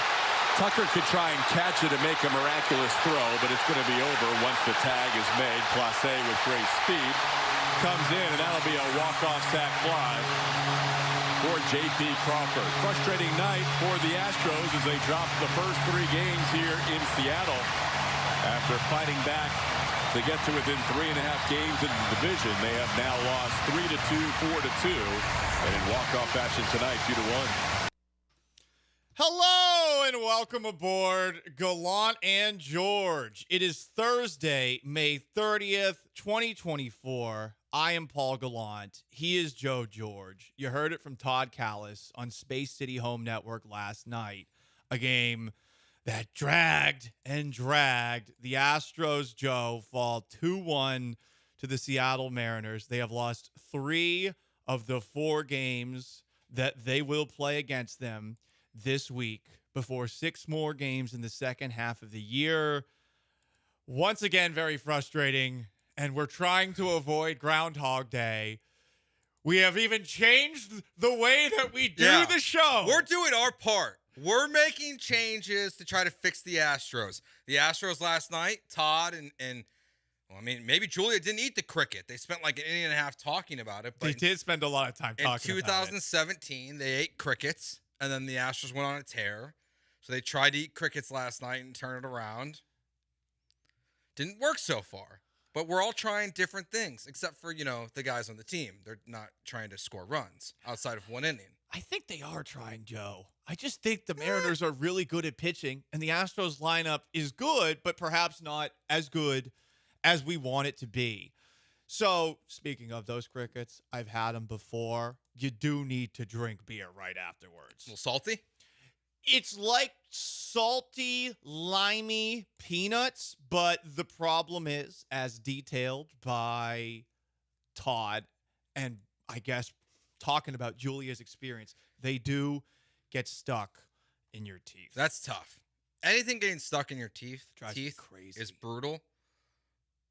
It being a cricket stuck in your teeth probably seems worse. Luckily, it's not like it's a slimy, gross cricket or anything like that. It's just a salted, crunchy cricket. But, okay, guys, this is where we're at right now. After last night's loss, the Mariners have, as I said, won the first 3 of this series, 5 straight against Houston this year. They are 5-1 against our beloved Astros already, with 7 left to play. One of them today, I guess, July, and in late September. They have scored 2 runs or fewer against Seattle in 4 of their 5 straight losses. And Seattle is now, worst of all, 14-5 against Houston since the 2022 ALDS in the 13 games against division teams era. That's not good, Paul. Seattle's the better baseball team. There's no other way to put it. Seattle is the better baseball team. The better baseball team. Over the last 162, the Astros are 80-82, not including the playoffs. They are a below 500 baseball team over the last 162 games. That's not good. So these problems aren't just this year's problems. They go back to last year, really to that Yankees series when things started to fall apart after the no-hitter, because then you get swept by the A's and you get swept by all these bad baseball teams. And that's really when we started hearing about the batter's eye nonsense. And then this year happened. And it's just been all bad. They're not a good baseball team all of a sudden. And it makes no logical sense. They lead the league in hits. They lead the league in batting average, or they're at the top of it. They have all these great statistical categories, yet they have now tied or are 1 game behind a Major League Baseball record in which they've scored in 7 straight games. They've scored all of the runs in 1 inning. That's it. They struck out 14 times last night. That was a terrible thing that Todd focused on for a little bit of time. I believe the teams that set the record are from the 1960s. Yeah, the team they are tied with now, I think, was the 2017 Orioles. The 2 teams that have done it in 8 straight games are from the 60s. I think it was like the Angels in back-to-back years or something like that. Yeah, it's not good. It's not good. They're not playing We talked about it is Groundhog Day. It really is. Like to have this performance again from your starting pitcher, 3 straight quality starts against the Mariners, and to get 0 wins, and JV to be excellent again last night, and then your offense just does nothing. For the second game in a row, you've got Yordan Alvarez at third base with 1 out, and he doesn't score. He's got back-to-back games with steals, Paul. Bregman swinging at that pitch in the dirt, 0-2. Considering we all believe he's got a very good eye, even if he is struggling this season. That sucked. As did hearing facts that I heard from John Granato and Lance Zierlein this morning. Check out the video on our ESPN Houston channel. Houston is 8 for 100 in this series. Just 2 extra base hits, 33 strikeouts, and 4 walks. And obviously, we've got to credit the Mariners pitching. It's very, very good. But, man, this is frustrating. You had won 6 in a row. You've gone 4-7 since. You're 8 games under 500. The idea of overtaking the Mariners anytime soon has completely left the conversation. And I'm about to say something that I think is going to frustrate a lot of people. Okay. I don't know how many people remember back in 2003 when Red Sox pitcher Pedro Martinez said of the New York Yankees, all you can do is tip your hat and say, they're my daddy. The Seattle Mariners, based off of their recent success, because we're not sure it's going to last, or at least we're hoping it's not going to last, they are the Astros' stepfather. And look, some stepfathers are great. My stepfather, Scott, wonderful man. Lovely I love man. him to death. Scott's a great dude. I have a good stepdad. But it seems like, for the most part, they're bad. Stepdads are bad. Stepdads are the kind of fan base that, I don't know, cheers a guy getting thrown out not once, but twice. And that happened with Jose Altuve. You'll hear the audio later in the show. The Mariners are the Astros' stepdad. And I don't know what you do to make your relationship better with your stepdad other than an act of appeasement. So, Joe, in case you don't know, the people listening in my car, I am wearing the infamous shirt. You are. The half Astros, half Mariners shirt. I don't want my stepfather to hate me. I don't want him to hurt me anymore. So I'm trying to ingratiate myself to him before plotting, I don't know, some sort Your of vengeance. revenge? Yeah. This is. I'm trying to think of which nerdy movie reference I wanted to Hit use me. here. This feels to me more like not even stepdad. I don't know technically what you would call Harry Potter's family he lived with. Uncle Vernon and Aunt Petunia and Dudley. You're basically Harry Potter right now. I'm Harry Potter. He's sticking the They're sticking the Astros in a bedroom that's underneath the stairs. I'm in a closet. That's Wow. pretty much where we're. Haven't at heard right that now. before. They're in the stair closet. Like that's where the Astros are at right now. They're getting crushed at the moment. They're being put in a stair closet. And unless you pull out your wand and give them little pigtails, I guess that was the cousin, make them fly away. Like this is not good. They're dominating you. They're the better baseball team. We're just hiding You might here, have to wear your full Mariner stuff tomorrow. trapped in the closet. The Mariners keep on beating us up. Do you remember when they released that? Let's not do any trapped in the closet. Remember they released those videos? There was like 10 parts to those videos. I And remember. they released them like once a month for like a year, it felt like. I remember back in the early days of YouTube with the one who got away, the girl who transferred from Syracuse to USC. I remember one night we watched the entire thing and we thought it was the funniest thing ever. It's pretty funny. They're pretty awful. It's a shame that R. Kelly's the absolute worst, but I mean, enjoyable content.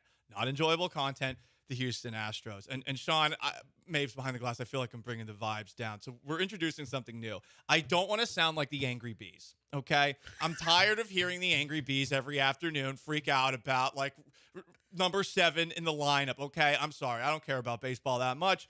You know, a pitcher's duel like last night to me is the absolute worst thing ever on the West Coast. It's putting me to sleep. I don't want to feel old. I'm 35, okay? I'm a young man. I also don't want to be angry all the time, okay? So I feel like whenever we start getting too in our feelings about the Houston Astros, Sean, you now have a task. You have to break things up. Bad vibes alert, man. Bad vibes alert, man. So whenever we are starting to get a little too mad or a little bit too grumpy, this is our cue to change the subject. Okay. Bad vibes alert, man. So maybe we need to find another punching bag. I mean, is that how you deal with stress? What do you do? I generally binge watch a television show I've already seen, play video games. Kill a lot of people on Call of Duty. Sometimes, though, it works against me because I get dominated. No, you're not. See, that's the problem. I'm a good Call of Duty player. I'm not a great Call of Duty player. People got so good at Call of Duty. Yeah. I played it a lot during the pandemic because in Seattle, if I went outside, Antifa might murder me. It was like real Call of Duty. Right. It was real Call of Duty outside. I'm not good at that. Inside, I played it, and it was great to bond with friends, but everyone got so good, and I did not. I mean, I was good at playing like your routine team deathmatch, but I was bad at Warzone. But people get better. So, yeah, that's frustrating when you play video games and you all are not good. You're trying to make yourself. So we need a new punching bag. Yeah, we need a new punching bag. Whew. I mean, I don't feel like I can punch it down to Blair Henley anymore. I mean, he's the player of the week. No. He might be solving some issues. He's player of the week right now. Yeah, we'll see how those test results come back for Javier Urquidy. Yeah, so I don't think I can punch at Blair anymore. No more. Can I punch at the media that is making a big deal about Stephon Diggs being at OTAs? No, it is a big deal.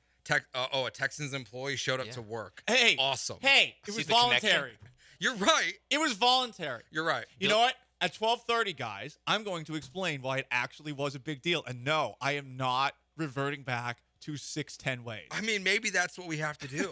Well, maybe that's the way. Sean, that is the way. Joe, that is the way. It might. Oh man, Paul's been worried about this summer falling back into some bad habits, not just on off the field, but also talking to women that have rejected me. Yeah, the college football video game that's coming out is a real test of his strength. And now at his job, there's going to be a test of his strength because we might need flagship Paul to come back during the summer if the Astros are going to keep playing like this. We might need to take some National Football League topics and localize them. I like that. You know what? Give me the shivers. We might have to do that. It's the Astros' fault. It's not our fault. It's not your fault. It's the Astros' fault. The Astros are doing this to all of us, so we need to take out our frustration on something. I have 2 punching bags for the other side. You will hear them next. It's Gallant and George. He is Joe George. I'm Paul Gallant. Sean Mapes behind the glass. Stick around.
It's Gallant and George. On ESPN 97.5 and 92.5. Broadcasting live from the Veritex Community Bank Studios. Here's Paul Gallant and Joe George. Got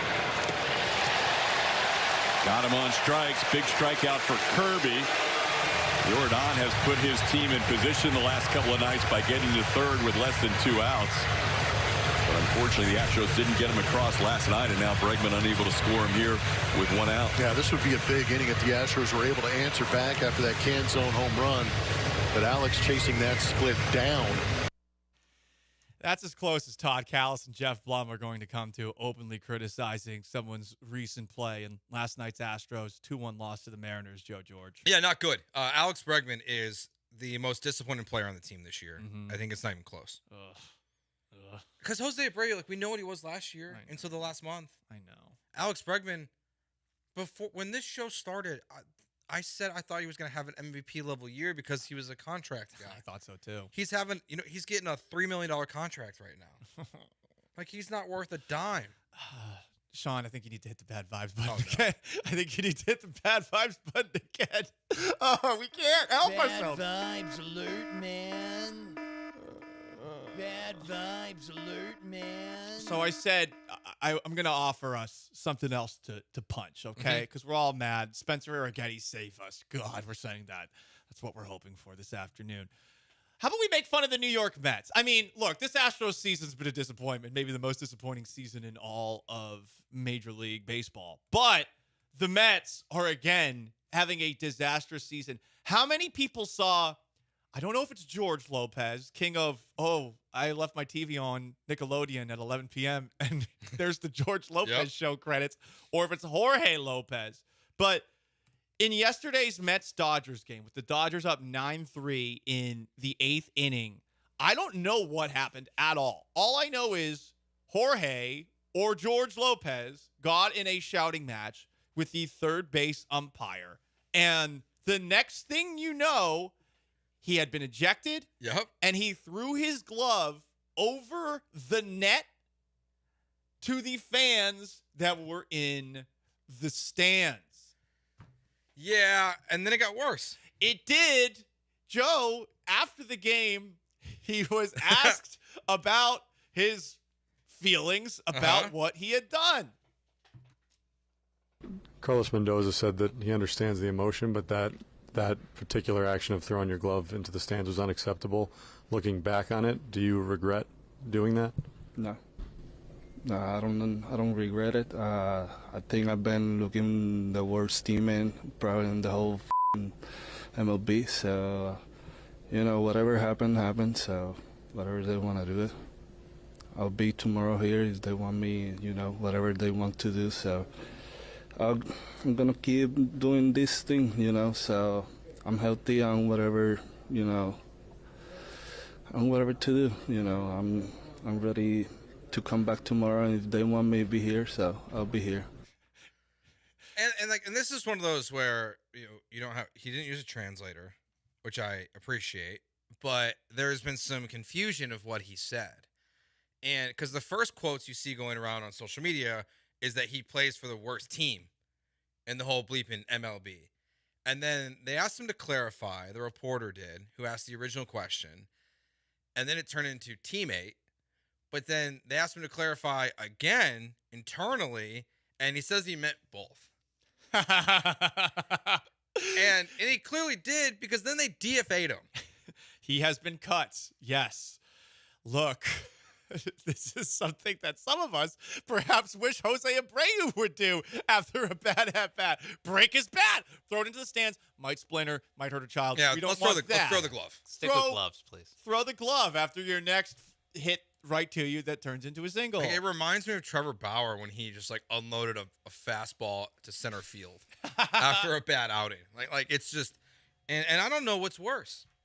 So I just Twitter searched Jorge Lopez, and the first thing that pops up is a awful announcing video that's 2 minutes long, and this is the headline: Boomer Esiason expresses remorse for now former Mets relief pitcher Jorge Lopez after learning his son is dealing with serious health issues and awaiting a transplant. So who's worse, Jorge Lopez, or just the Mets? The Mets. Who, like, this dude's having a bad life moment, his outing. He's dealing with the umpires, who we all know they suck at their jobs. Unless you're Joe West, who's been defending Angel Hernandez in radio interviews, which is awesome. I love that. I love that. It's incredible. Gotta Back stick to together. blue. Yeah, gotta stick together. So then this guy gets upset. He says something he probably doesn't mean after the game, and they cut him. And it's like, the Mets are the worst. They're the worst organization. See, in we sports. have a punching bag. We can always punch down to the Mets. You're not the Astros Mets. They're the fans. worst bleeping team in the league. Yeah. Or teammate. Or Whatever both. they are, Whatever. or both. Yeah, Or they both. just cut a guy whose kid's sick. Yeah. Maybe the worst thing you could do. Actually, you know what though? If you're George or Jorge Lopez, I'm sorry, I was too lazy to check. If you're him, this is great. Nice little vacation. Is another team going to pick you up? I'm sure another team would think about it. Although I haven't looked at his stats. Yeah, haven't looked at his contract situation. I'm assuming that it's not a very big one if he's pitching late in a game down 9-3 against the Los Angeles Dodgers. For the Mets. Yeah. That too. I'm guessing he's not one of the best pitchers in baseball, but he has he acquired has his freedom. A 5 point. Oh no, that's last year. He has a 3.76 ERA That's this year. that's decent enough. 137 whip. Come on. Is he a future Astro? He's better than Ryan Presley. Is our culture better than their culture? They don't win a lot of games also, but it's better to be an Astro than be a Met. He's got 2 saves. Houston's better than New York. Someone shows emotion over there. Why Yeah. not someone on the Astros? Someone on the Twitch. Someone show a spot of the right reaction to getting tossed from a game. Well, yeah, that would definitely be something that Joe Espada should consider. It's something that we definitely kind of get mad about with Espada. It doesn't seem like he's always as angry as we are. Mhm. And, I mean, do we want him to be angry? Probably not, but it would be nice to see somebody else mad there instead of just the dead stares that you consistently see. Okay. Normally, I don't really care. I thought the way he handled the Blanco thing, whatever. It's not that big of a deal.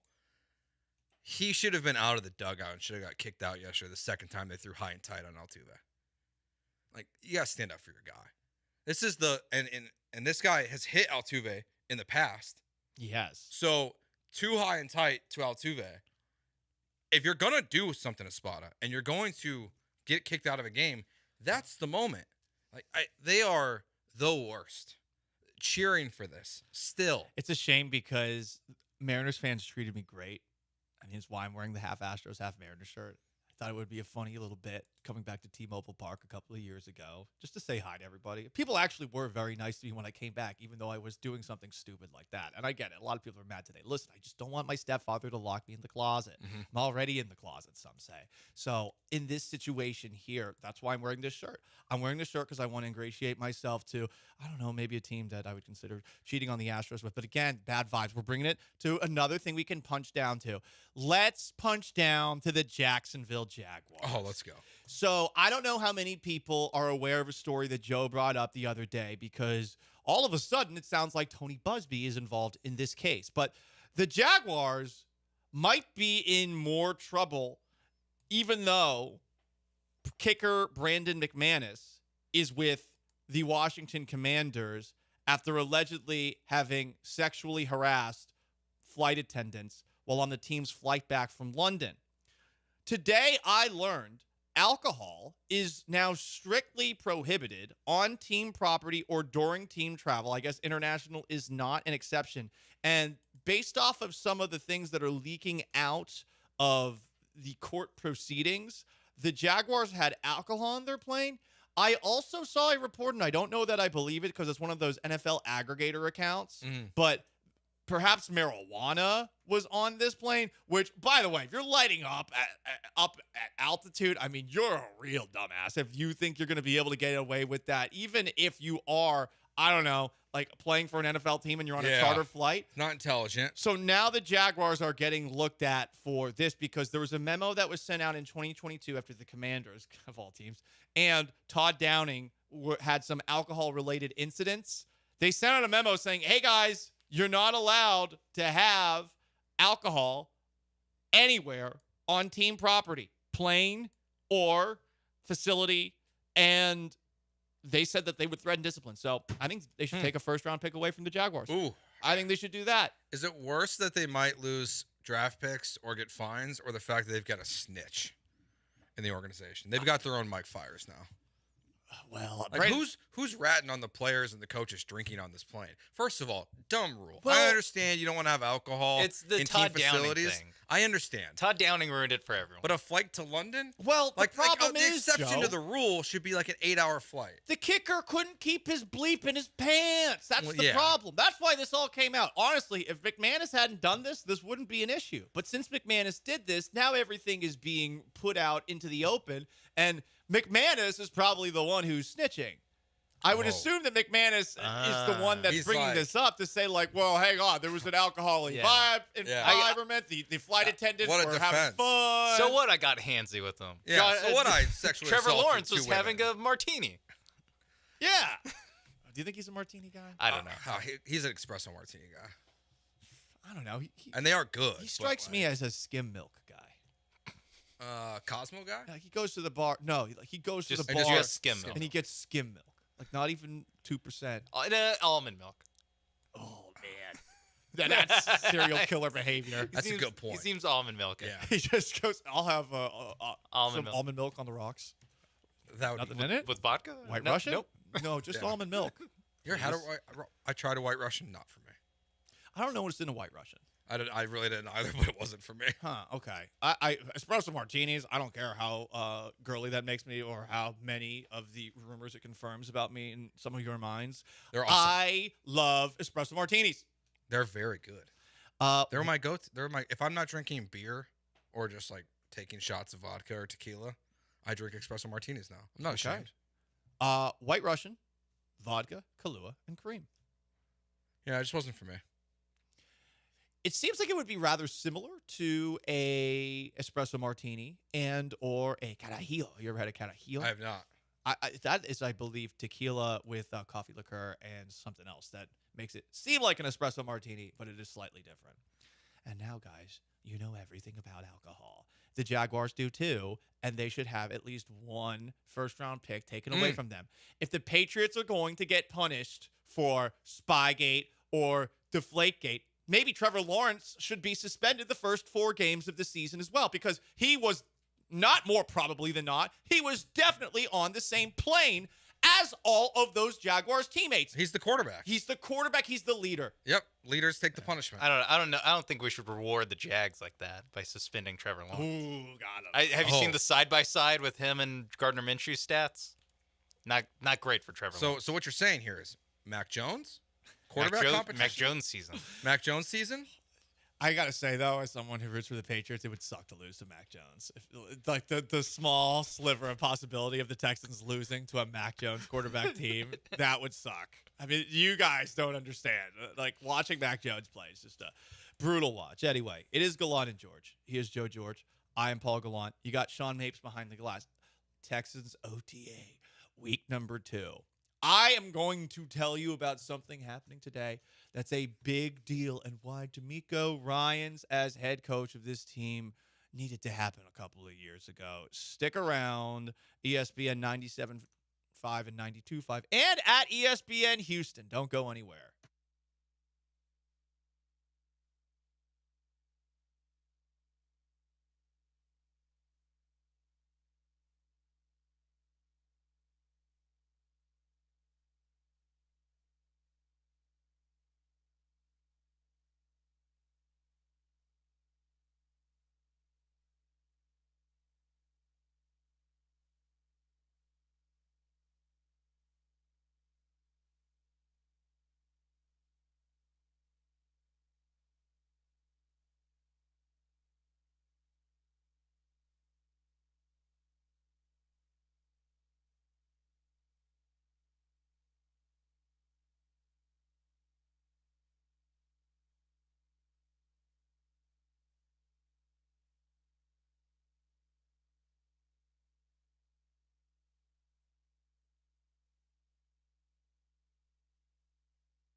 You are back with Gallant and George on ESPN 97.5 and 92.5. from the Veritex Community Bank Studios. Here's Paul and Joe. Astros lost 2-1 to the Seattle Mariners last night. This afternoon, 3:10, they try to avoid a 4-game sweep and a 6th straight loss to their stepfather, Seattle rivals. It's Spencer Arrighetti against Logan Gilbert. We do have a lineup out, Joe. We do.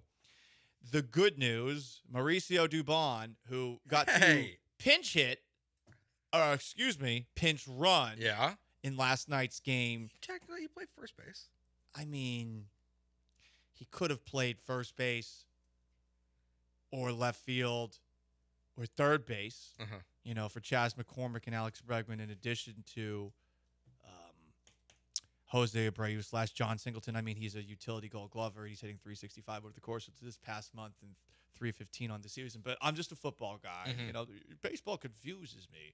But the bad news is, Joe, you know who's in the lineup. Jose Abreu. Yeah, he's batting eighth. Batting eighth. He's batting eighth. His 104 batting average. In front of Mauricio Dubon is batting ninth. Hey, maybe Dubon turns the lineup over. You know what? That sounds nice. Caratini also in the lineup. That is good. Alex Bregman, though, in the lineup. He's hitting fifth, though. He hasn't moved up. 213. Okay, we've done two. Bad vibes alert, man. Bad vibes alert, man. Yeah, we need to move on and talk about the best team in town. It's the Houston Texans, baby. The Texans are back at OTAs, and we want to get you guys up and ready to go.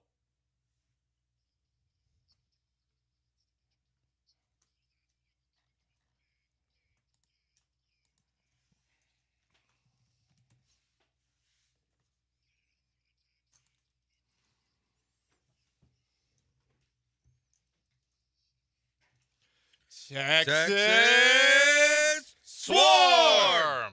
Stephon Diggs is actually a Houston Texan. Let's go. He's in a jersey. Joe Mixon catching passes. That's true, too. There's a lot of overanalysis going on.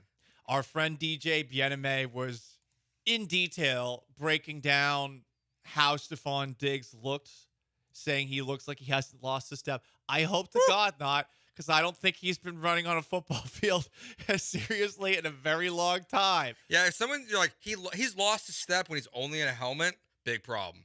That would be bad. Really, the one thing that you can perhaps take away from OTAs is if someone looks really slow or in really bad shape. But it's interesting that Stephon Diggs got padded up on a day where Jalen Waddle got paid. Stephon Diggs is on a 1-year deal. Jalen Waddle, Miami Dolphins wide receiver, just got paid a ton of money per Ian Rappaport. 3 years, $84.75 million extension with 76 guaranteed. That's a lot of money for a very good wide receiver. I like this deal for Miami in two ways. Like he's awesome. They need him for Tua. But there's still this weird Tyreek Hill stuff floating out there. He wants a new deal too, apparently, and he's been looking for one since 2023. And last year, maybe a season and a half ago, basically at this point, he said he was only going to play 2 more years in the NFL. And he was going to pursue porn. Yes.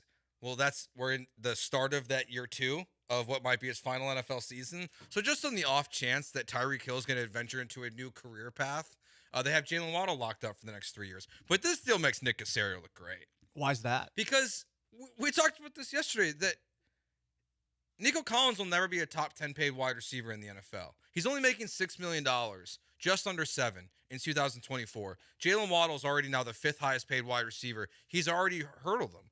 Jefferson, Chase, all these guys are coming. We didn't even mention Jalen Waddle once yesterday when we were talking about this. So locking up Nico early for $24 million a year versus what Waddle got, this is a great deal.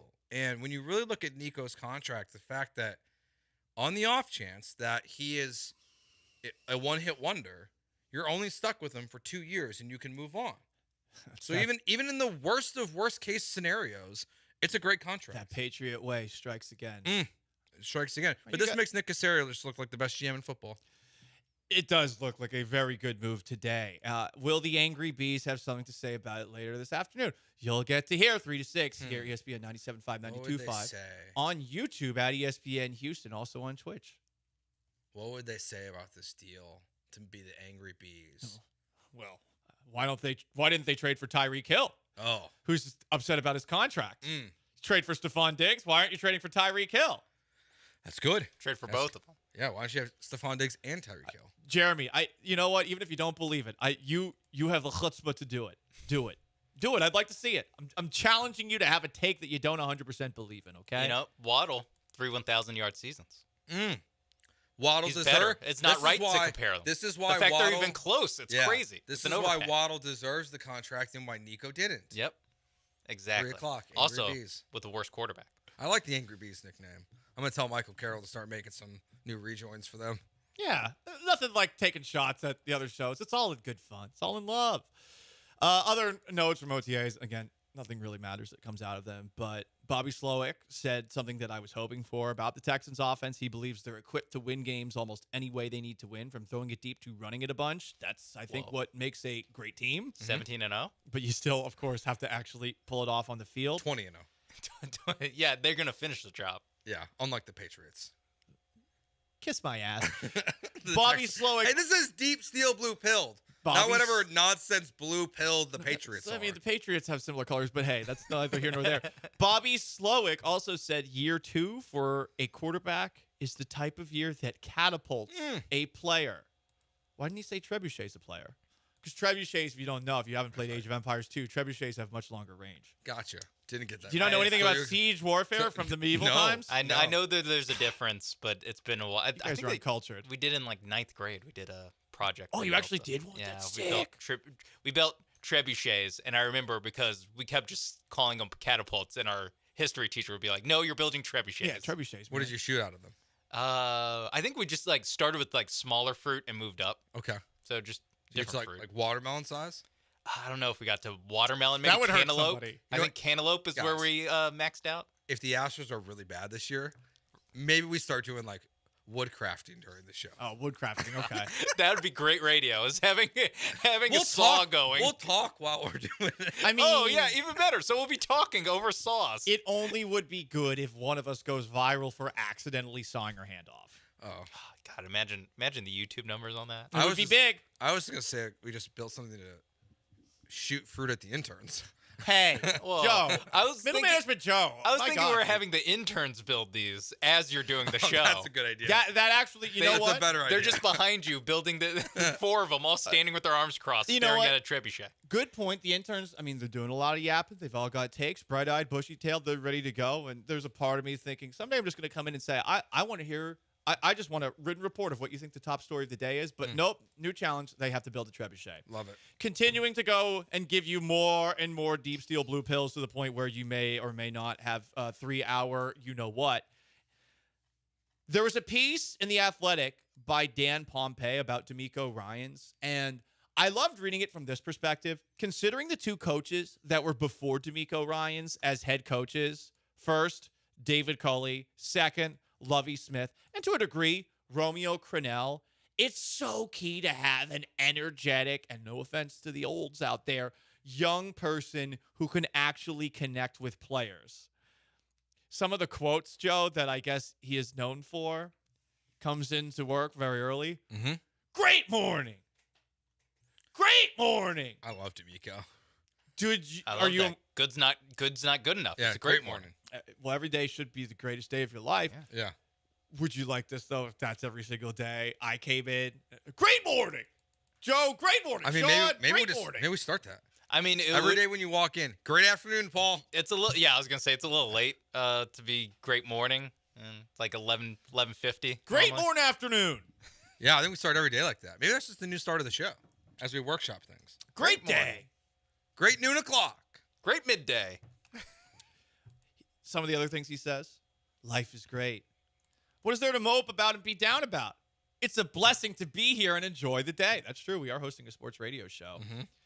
And he reads some leadership books. He has in the cabinet beside his desk 15 books about leadership, such as Stay Positive, encouraging quotes and messages to fuel your life with positive energy. Okay.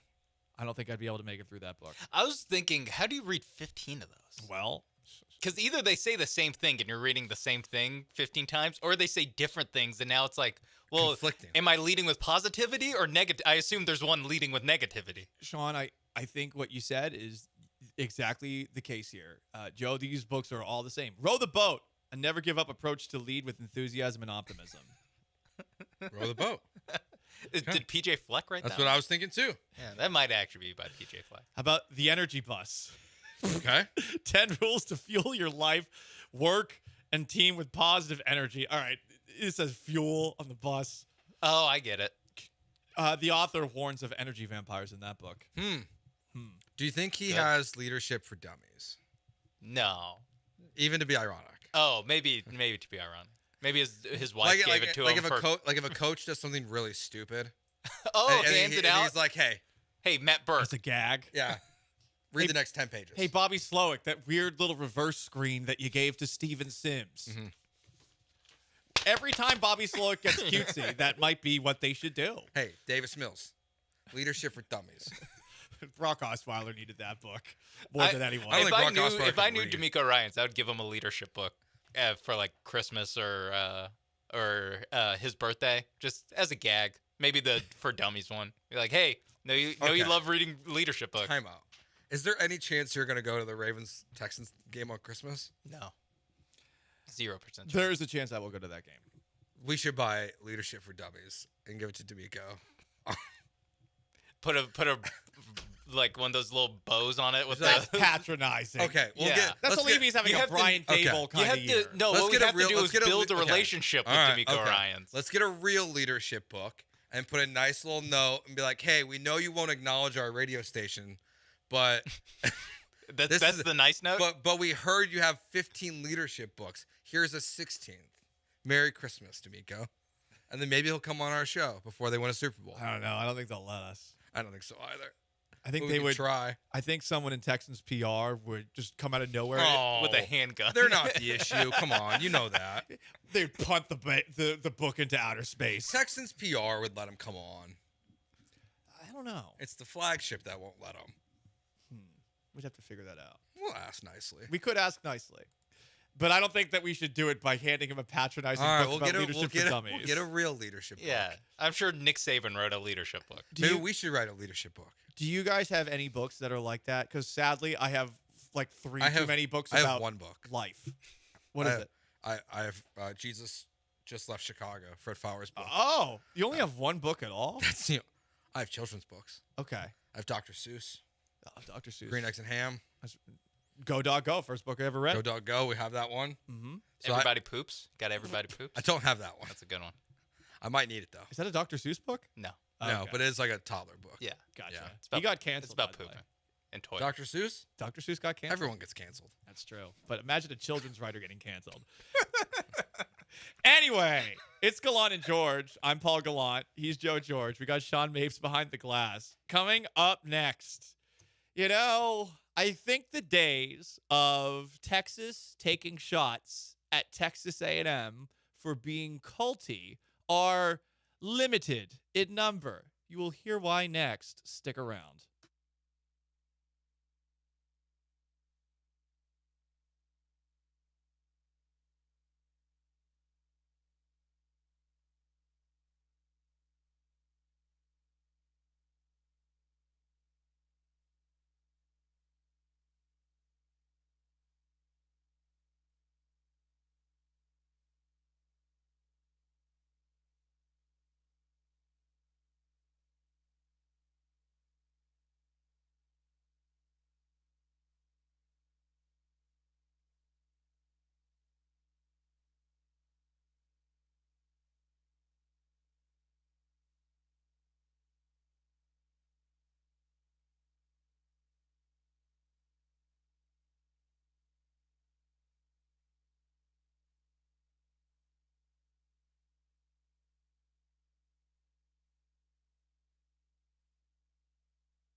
This is Gallant and George. On ESPN 97.5 and 92.5. Now back to Paul and Joe inside the Veritex Community Bank Studios. So, the college football allegiances of this show are as follows. I went to Syracuse, but root for Florida, and am screwed either way, so I generally lean Texas on all things. Okay. Joe George, you are a Notre Dame fan, correct? Yeah, and I root pretty heavily for Texas. Okay. And we have Sean Mapes behind the glass who went to Texas. I root pretty hard for Texas. Yeah. You root pretty hard for Texas? Yeah. Okay. It like ruins my day sometimes, but yeah. So as we work with things on the show and we get closer to college football season, I'm wondering if somebody's going to need to fall on the sword and become the Aggie guy. Oh, no. Well, here's the thing. Put on the white milkman suit. Here's the thing, guys.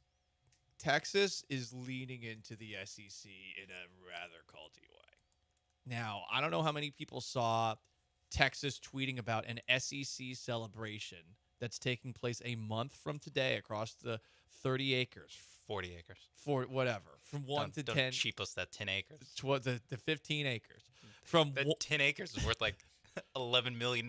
See, look at that. Okay, we know that Sean actually. That's a downtown Austin real estate. Okay, whatever. So, from 1 to 10 p.m., the inaugural SEC event with your first opportunity to get Texas SEC merch. Awesome.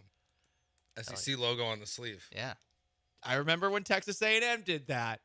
Just like with Texas A&M, I think it is so lame to become a fan of your conference because you joined a conference. It is cultish. It's the dumbest thing that exists in sports that you root for conferences. The SEC chant. The only time it's ever been like a good thing was when Brett Yormark, the Big 12 commissioner, did the video at Texas's last home game, and Texas fans booed the hell out of him and then started chanting the SEC.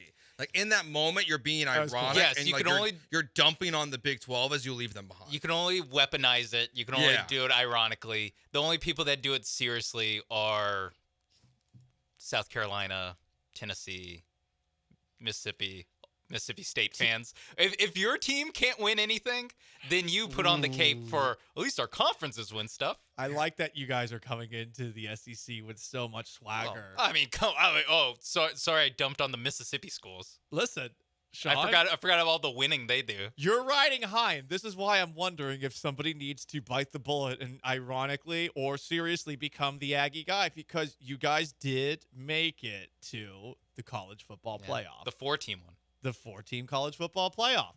It's not just that, too. I don't know how many people saw Texas Athletic Director Chris Del Conte, and I heard this on the previous show, talking about the new biggest rivalry in the SEC. Here he is. Yikes.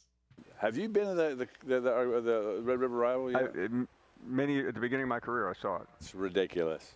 It's the greatest thing ever. You may talk about the cocktail party, the Iron Bowl. Thing ever. It is nothing like I like where this is game going. I think at the state fair, because you have 300,000 people. I detected something there.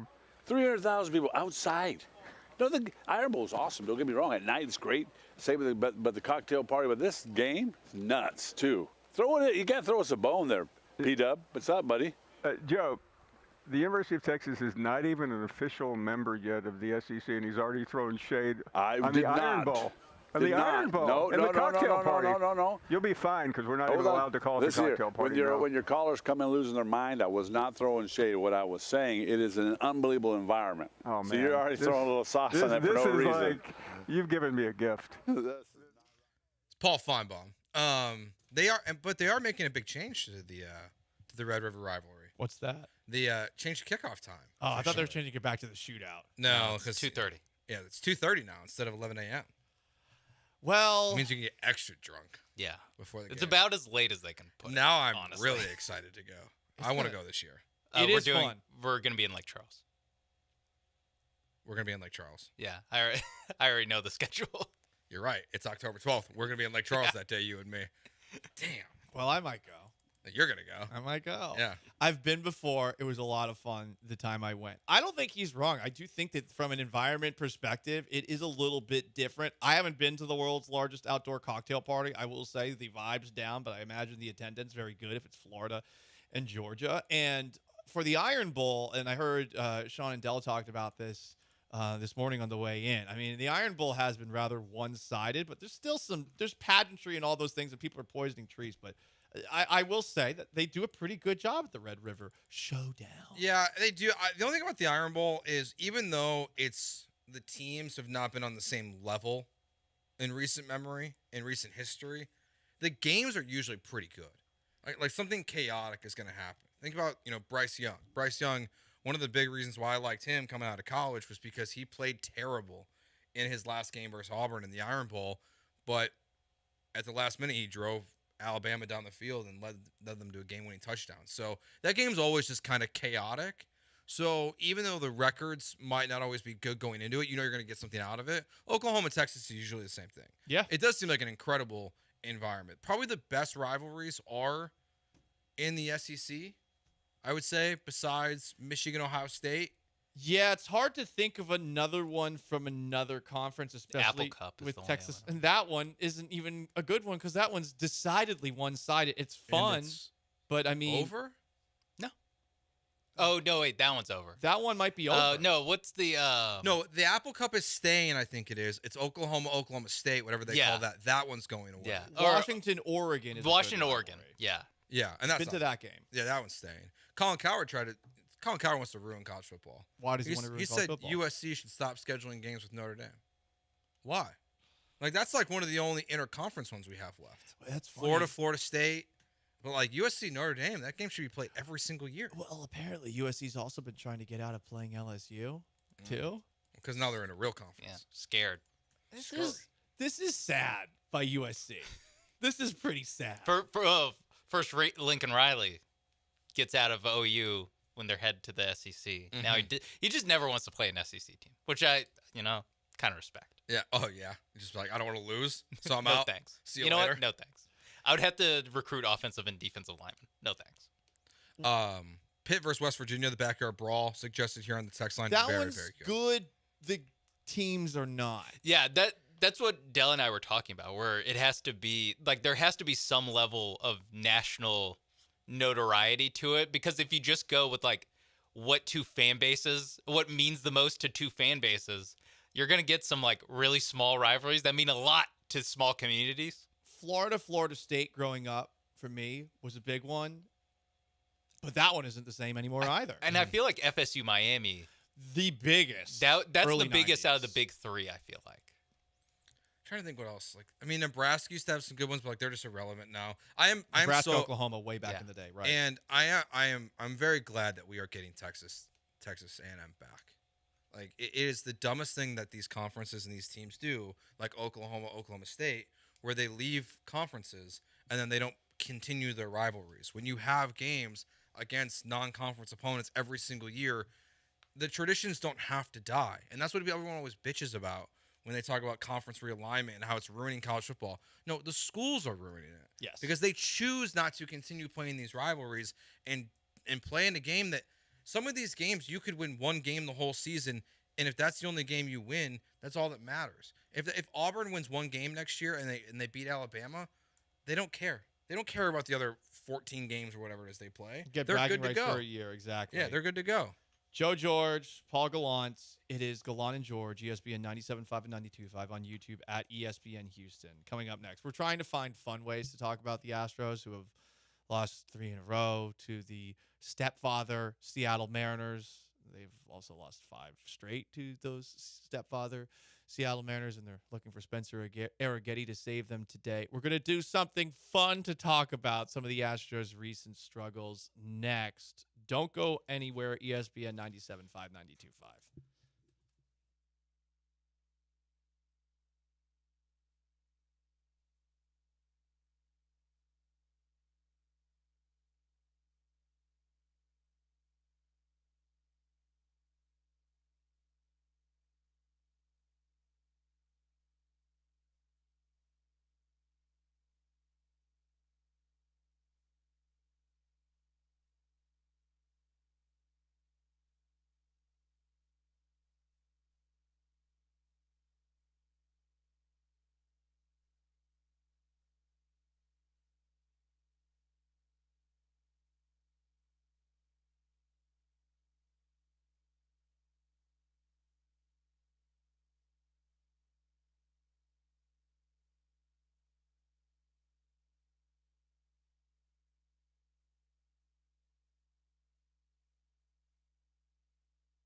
went 5 innings on the road with no runs allowed. That was his second best start on the road this year. We're underway with a fastball into Jose Altuve. Altuve normally treated with less than enthusiastic response here in Seattle. He takes one up and in, and now they'll cheer. It's 1-0. Yeah, just chuck it up near his head and get a cheer out of the crowd. Not once, but twice, George Kirby throws up and in on Jose Altuve, and Mariners fans at T-Mobile Park cheered it. Gallant George on a Thursday, May 30th. Joe, you made a face when you heard that. I like how TK just like so effortlessly was just like up and in and a cheer. And just like he's just like right into it. I just don't understand why we're still doing this. Because it's clearly intentional. I don't know how many fan bases still do this. I asked the question, and it was a passive-aggressive way, Pacific Northwestern language, to try and communicate with some of my Seattle followers, to essentially ask, why is it that of all fan bases, Mariners fans are the ones who cheer when Altuve gets thrown up and in? I don't think Yankees fans do. They don't play the Dodgers enough for the Dodgers fans to probably do it. I'm sure they boo him. Do they cheer when he gets thrown up and in? Maybe they do. Maybe I'm making too much out of last night. But last night it was noticeable to the point where I found myself annoyed. I think Yankees fans would. So this would be my list of teams of fans I would expect to cheer Altuve being thrown high and tight. Obviously the Mariners, they've shown us twice last night they'll do it. The Yankees, I would say the Dodgers if you play in Dodger Stadium, but it's almost just a guess at this point because it so rarely happens. I would include the Rangers in that, Rangers fans. Just after everything that's happened with Garcia last year and the way the series went, that if they threw up tight at Altuve, that Rangers fans would probably get a kick out of I think they'd like throwing up and tight against any Astro, though. I don't know that it would be specifically Altuve, and that's why it's different with this situation. I feel like it is uniquely Altuve that they get super hot and bothered about getting thrown up and in against. And by the way, Seattle photographer, who is my buddy, who was in the Astros dugout last night, went out of his way to tell me Altuve spent a lot of time after the game signing autographs for kids. Classy guy. I don't get why. I get why Mariners fans wouldn't like the Houston Astros. 2022. They're in the same division. 2022 ALDS. Close fought sweep. Them and last year's Lakers. Closest sweeps in NBA history. What I don't get though is the animus directed just at Jose Altuve. When, if you think about if it's about the sign stealing, it's like, who cares? You're losing 90 games that year anyway. Like, that's why it's okay for the Yankees and Dodgers to get upset, or it's understandable. For the Mariners, it's like, no, you should be mad at Yordan Alvarez and Jeremy Pena, because those are the guys that hit the walk-offs, or I guess Pena wasn't a walk-off, but those are the guys that gave it the big hits that, again, the closest sweep you could ever have. That's what sent them home, not Jose Altuve was. I don't think he was good that series. I mean, his career stats are pretty damn good against the Mariners. He's got .311 batting average, 18 home runs, 88 RBIs in 171 games. So he does dominate them. Yeah, that's like a full season on a pretty consistent basis.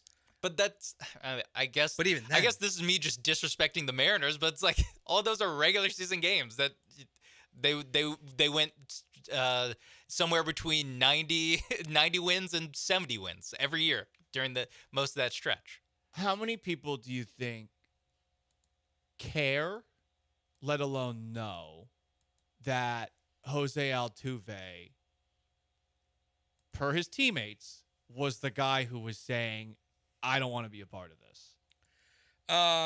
That's a good question. Like a quarter? Like 25% no, 0% care? I don't know if it's a very high percentage at all. I do think some of it is like, we see this a lot like throughout sports, and honestly just throughout like media, where it's like, it's a little bit of the why does everyone hate Nickelback thing, because it's like, that's just the thing you do, where it's like, why do you hate Jose Altuve? Because it's kind of the thing you do. Like I don't think all 20,000 Mariners fans that are at the stadium last night have like really hard feelings about the 2017 cheating scandal? Yeah, I saw. I just seriously doubt that. I saw Ben Verlander put this out last night. He tweeted about this. He was hot and bothered, and his tweets got like 280,000 views on at this point, and lots of Astros fans replying. Yes, and a lot of Mariners fans going out his way because Ben did take it to an extreme. He said, "I honestly think if he got hit in the head and died on the field, people would cheer." So like he kind of. I was like, how did he take it to the extreme? He took it. Yeah, he that's took as far as he can go. He took it as far as he could go. He's like, if he dies on the field, they're gonna cheer like that. I think don't a smatter. think so. I know. I think a smatter. So. Before they knew he died, there'd be a smatter. Like, do you think the Russians would have cheered if Apollo died in Russia? Yes. In Rocky? Yes. You think so? I think so. I mean, they cheered for Rocky when he beat Drago. Yeah, but that's because he showed that we can change. You can change. I can change. You're right. We can all change. Touche. Maybe that's what Jose Altuve needs to do. He needs to throw it at someone. He needs to throw it at someone. Ground ball to second base and just chuck it at Julio Rodriguez. Dirty slide. Yeah. I'm not going to lie. I mean, I would kind of like some retaliation action. It's fun when the Astros and Mariners drop gloves. I do enjoy it. And I'm wondering if things get out of hand today, if someone on the Astros decides to do it. Weirdly, this is a game where I kind of wish Framber Valdez, completely untrustworthy in a must-win game, was on the hill. I kind of want this to be an afternoon disaster. I want this to be one of those really messy ones. I don't like what happened last night. I truly don't. And I asked that question last night. Do Yankees fans also cheer when Altuve takes a pitch up and in? And one person basically confirmed exactly what I was trying to get to. He said, like, there's two up and in, two cheers. Good. There's something different there. And it's weird. This city that I lived in, that I worked in, that considers itself so empathetic that they're willing to let homeless people take over a playground at a school so they can shoot up fentanyl. You laugh, Joe. That actually happened. I know it does. That's an actual story. That was a deal for 4 to 5 months. They have empathy there. And yet, this guy who's signing autographs for young Mariners fans after the game, who is truly one of the most humble and best role models in the sport, they get excited when a ball is thrown up and in on them. And they have no explanation for it. I would text the group chat that I'm still in with some of those Seattle folks, but the last time I talked to them about Astros Mariners, after the Yordan Alvarez home run, because they were saying F Houston, and I got a little upset, I sent them a video saying, welcome to the real playoffs, because they played in the fake playoffs there. They would probably react to it very hostile. But I don't think they'd have an answer for it. I really don't. There is a weird vitriol that is directed at Jose Altuve, specifically by Seattle fans, that is strange to me because it feels higher than that of the Yankees and of the Dodgers. And as you guys said, Joe, like, it's one of these things where you would think that it would be the Yankees fans who are more mad at him, or the Dodgers fans that are more mad about him, or as Sean said, it would be mad about Jeremy Pena or Yordan Alvarez. Yeah, it feels even within just the bickering between the fan base, and social media doesn't tell the whole story, and that's why, like, the Altuve stuff, how many people know and just ignore it, I think is a minimal, because I think outside of Twitter, like, I don't know how many people acknowledge even when Jeff Passan tweets, or Ben Verlander, or anyone, even these national reporters, they all acknowledge that Jose Altuve didn't cheat, and I don't think that many people acknowledge it because there's not even that many people on social media. But there does seem on social media to be, of the beefs between Astros Twitter versus other fan Twitter, the Mariners one does always seem to be the most violent, ugly. Yeah. I mean, like they doxed Jeremy. It's weird being in the middle of it. No. It's weird being in the middle of it.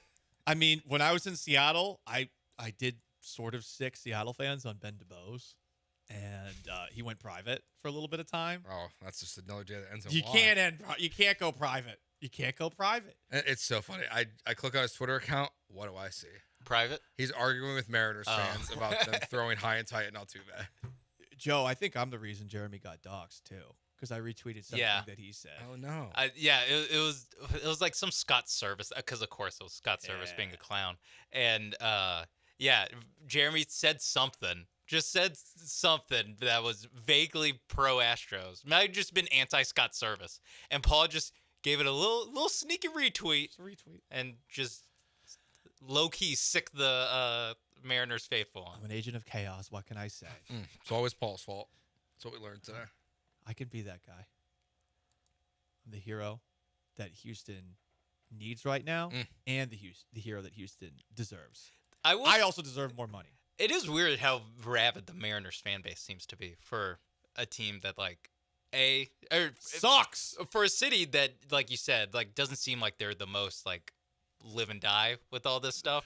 And then also, this team has given you no reason to be this passionate at any point in its history, or in the last 20 years. They were good in 2001. Honestly, it's probably, to me, like from the outside perspective, it seems like one of the best like sports cities in the country. Like the way they act now, the way they act at their soccer games, like they're incredible. No, they actually care. They are consistently the loudest football stadium in the NFL.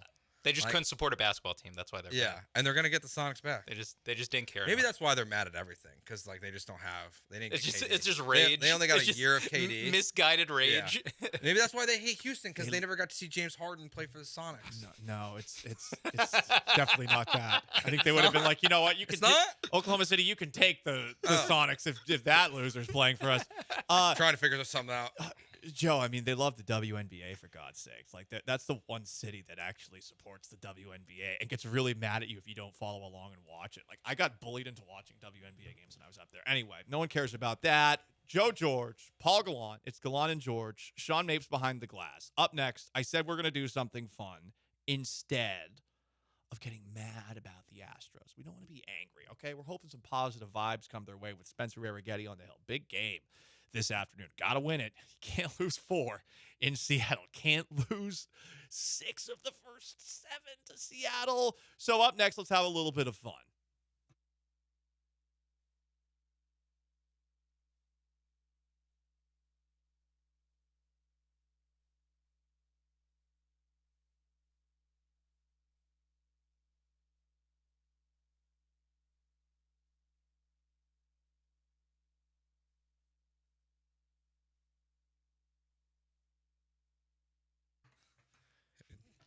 Back to Dick Wolf if you listen to the Adele show today. We're introducing a new segment. Let's go.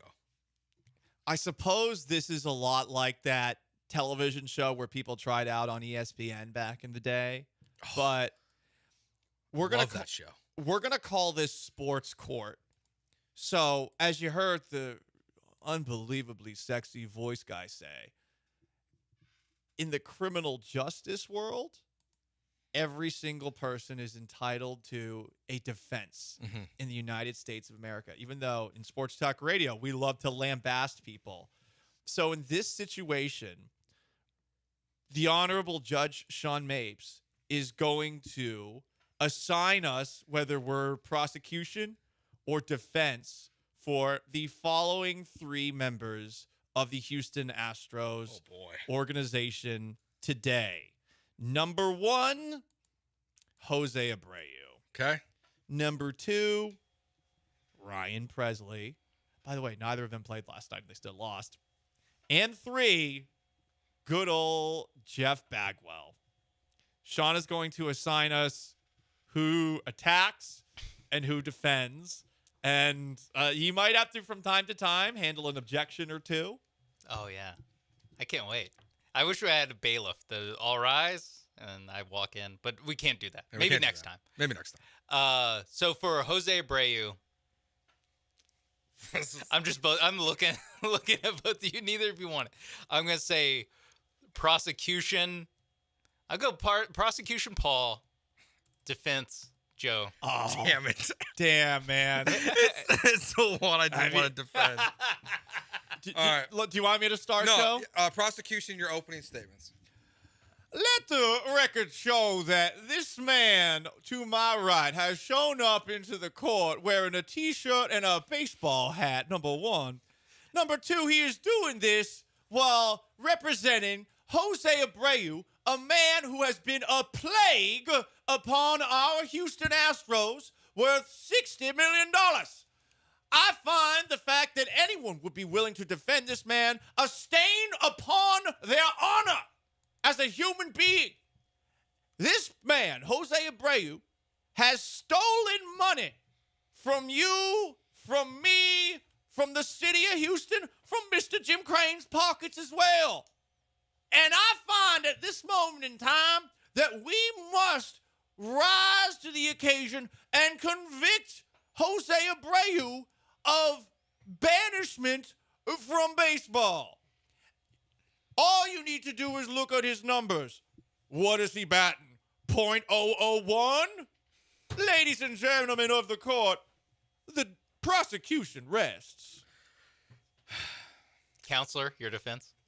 Let's get some facts correct here, okay? He's not batting .001. He's batting .10104.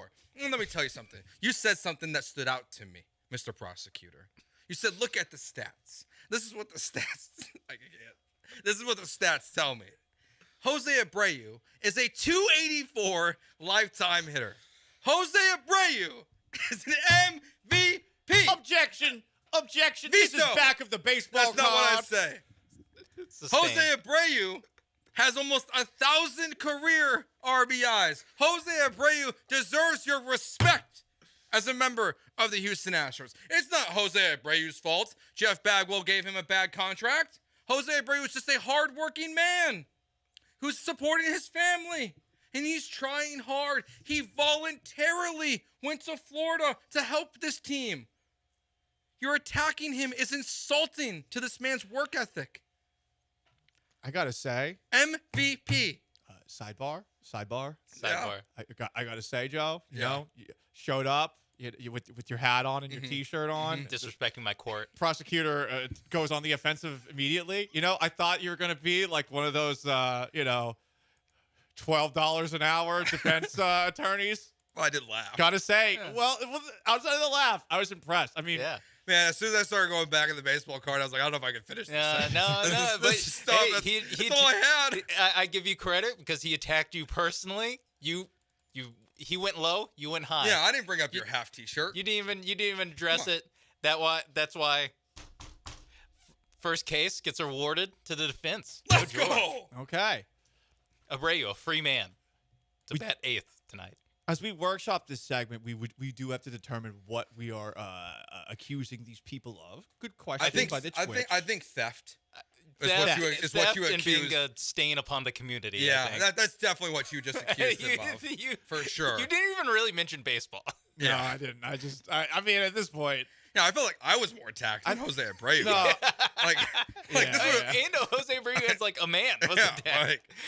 Okay, next case. What are we charging Ryan Presley with? So I think what we should charge Ryan Presley with is that perhaps he needs to be institutionalized. That we are determining whether or not to institutionalize him in West Palm Beach.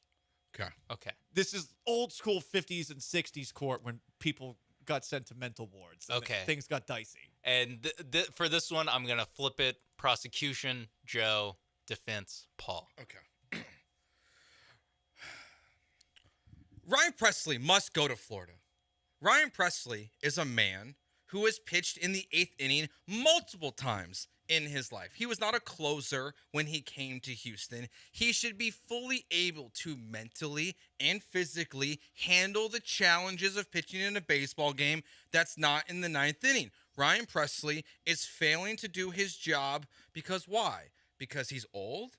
Because he's soft? Because he's mentally weak? Why is Ryan Presley failing? Only Ryan Presley knows. And only Ryan Presley and the Houston Astros can figure this out in Florida. He must not be a member of the Astros organization here in Houston or Seattle or Oakland or wherever the team is traveling to. Ryan Presley is failing consistently. Ryan Presley must go.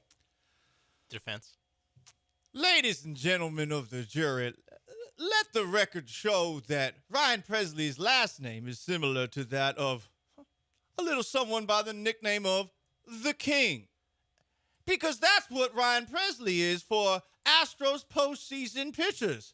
He ain't no Billy Wagner. He ain't any of these other bozos who came into games and blew it against guys like Albert Pujols and Carlos Beltran and whatever Chicago White Sox were on that team that beat him in 2005. Ryan Presley has been an important member of the community for the city of Houston and for the Houston Astros. And in a bullpen that has dealt with some issues this year, you'll notice that some of those bullpenners are pitching a little bit better of late. Josh Hader, and on top of that, Brian Abreu, especially last night. Some people might say that was their doing alone, but I like to believe that Mr. Ryan Presley put his hand on each of their shoulders, and by God, the two men, much like when Ray Lewis touched Jacoby Jones' chest in that Super Bowl where he turned the kickoff for a touchdown, I believe that he inspired the Lord into those two last night to help the Houston Astros out and get to extra innings. Ladies and gentlemen of the jury, Ryan Presley needs to be a Houston Astro. I'm still recovering from the Ray Lewis. No, not on my bingo card. You know, when we're just riffing. When you're defending someone in a court of law, especially a court of sports law, I would generally try to stay away from comparing my client to Ray Lewis, of all people. Having said that, I think I got to give it to Paul. Oh, all right. 2 for 2 on the defense. Yeah. Sean lit much. Yeah, right? Now, maybe the toughest for the defense. I'll take it. Oh, okay. Yeah, you know, Joe, I think a good public defender here. Yeah. Okay. Part of me wants to not give you it because you want to be the defense. But since it's the first time we're doing this, yes, Paul prosecuting Joe defense for Jeff Bagwell, the greatest Astro in Astros history before the current run that we're on. Okay. Now he's like third or fourth. So, Joe, let the record state that this man actively sought to defend Jeff Bagwell, okay?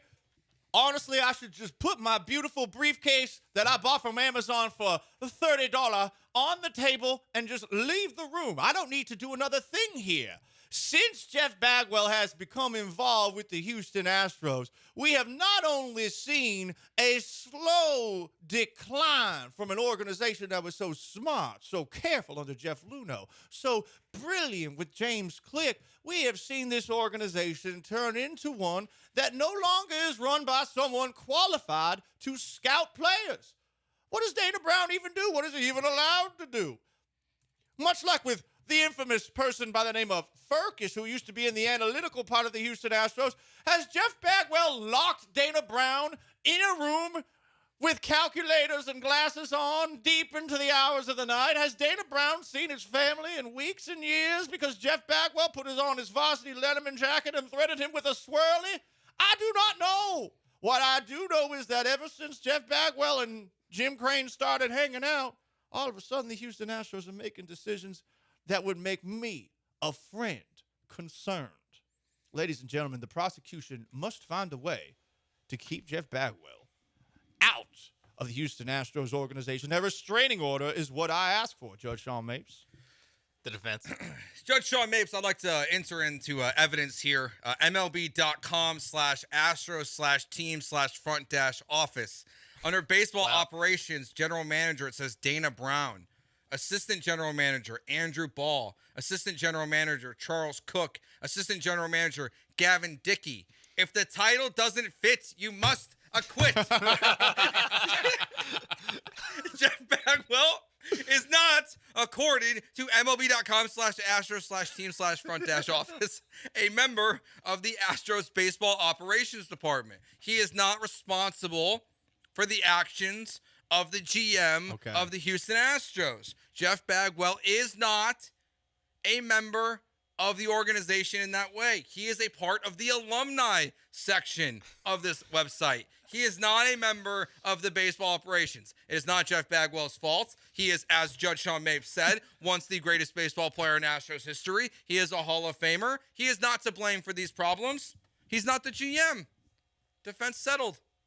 Defense rests. The defense settled with him as a defender, Your Honor, for Mr. Jeff Bagwell.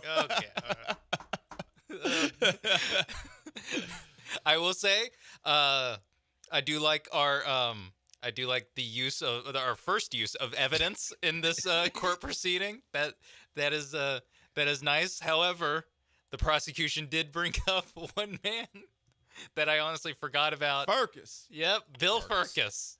And I forgot his first name. I had to Google it. I bet the Astros front office forgot that too when they were making him. He's do all also on the numbers. Astros directory somewhere. Oh, he's still there. I think it's an old page. So in that case, I'm awarding the prosecution the victory there. I think Joe did very good though as a defense attorney.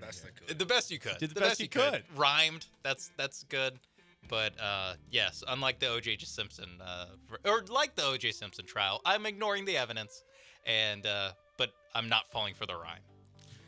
Tried our best. That was a That's all good we job. can do. That's Good all job. we can do. That was good. I tried to defend back. Both of you guys did. I good job. I enjoyed it, and honestly, the Twitch saying that they didn't like it basically makes me think, especially based off the YouTube and the text line, like, oh, so it was good. Okay, cool. We'll bring it back next week. Maybe we'll bring it back next segment. It's Gallant and George, ESPN 97.5 and 92.5 on YouTube at ESPN Houston, on Twitch as well at ESPN 97.5. Coming up next, I want to make fun of the Jaguars some more instead of talking about the, Astros and the most recent loss. And on top of that, this guy has quite the ego. First, though, we're going to get into an NFL countdown. Stick around. It is Gallant and George.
Okay, we are 98 days away. Let's go. From the start of the NFL season. 98. Thank God. 98 more days where we only have the Astros to talk about. Oh, those are bad vibes, dog. Those are bad. Oh, they're good vibes. It's less than 100 days. Yeah, but it's still like close to 100 days. Yeah, good point. Bad vibes alert, man. So I looked up who wore number 98 in the NFL. Okay. And per Pro Football Reference, Mike Ditka wore it in 1967. Huh? Huh. For those who don't know, Mike Ditka was actually a very good tight end. I didn't know that. And now you know. Anyway, let's go into the big news of the NFL today. Jalen Waddle, Miami Dolphins wide receiver, got paid. He ends up getting a deal that I would imagine is going to frustrate his teammate Tyreek Hill. The specifics of the contract, which are also north of the deal that Nico Collins just got. Per Ian Rappaport of the NFL Network, $84.75 million over 3 years, 76 of it guaranteed. And Joe, earlier in the show, you said that it makes Nick Caserio look better. Yeah, because if they would have waited on Nico Collins, he would have had to get more than this. So they got this contract done. They set the bar. The fact that you now have Waddle and Devonta Smith, who signed before Nico Collins, he's getting more annually. So Nico falls below both those guys, when in reality, he might be just as good as them. And he's your number one guy. You know, so the Eagles pay Devonta Smith $25 million per year. They have to pay A.J. Brown more than that. If the Dolphins want to keep Tyreek and keep him happy, they're now going to have to go more than $30 million. They're going to have two wide receivers on their roster worth $55, $56 million, where the Texans, you have Stephon Diggs on a one-year prove-it deal, around like $14 million. You have Nico Collins. You have Tank Dell. Nick Caserio's done a great job this offseason with the wide receiver position. I'm very impressed with what he's done. And Stephon Diggs today at OTA. He showed up. So we finally see him in a Texans uniform. I did a little clickbaity video last week on the live stream, acting like it was a huge deal in a that he wasn't there, crappy Jim Rome voice about him not being there. Yeah, Stephon D.I. capitalized GGS Lara me Emmy Tunsil, because they weren't there. But yeah, people don't show up at OTAs. It's not a big deal anymore. As soon as Tom Brady stopped going to OTAs in his last couple of seasons with the Patriots, that's sort of when I thought to myself, you know what? If you're good enough, it truly doesn't matter. It only matters with another wide receiver, guys like T. Higgins, guys who are on franchise tags, who have asked for a trade, who have asked for trades, and then they're not there. Like, there are very few times it actually matters. Sometimes it's worse. Sometimes you see Aaron Rodgers, like, I don't know, sitting on a bench, messing with his heel a little bit and not looking super healthy at OTAs, because that's what we're seeing right now. But it's for the most part, you're right. It doesn't matter anymore. That's why the NFL Players Association is voting to get rid of it, because they don't care. They want longer training camps. If they have longer training camps, they will probably have less preseason games, but they also will probably have more regular season games. So earlier in the show, we talked about former Jaguars kicker Brandon McManus, who I don't believe was the kicker who was kicked by Urban Meyer. But Brandon McManus, on a flight back home with the Jacksonville Jaguars, had been accused of sexual misconduct against a flight attendant. The Jaguars are under investigation right now for having had alcohol and perhaps marijuana on that flight, which is illegal. But hey, at least you've got this story from Jacksonville Jaguars OTAs. During his Tuesday press conference, Doug Peterson said Trevor Lawrence has done a good job progressing in his leadership, saying he is becoming the vocal leader in the locker room, on the field, in meetings.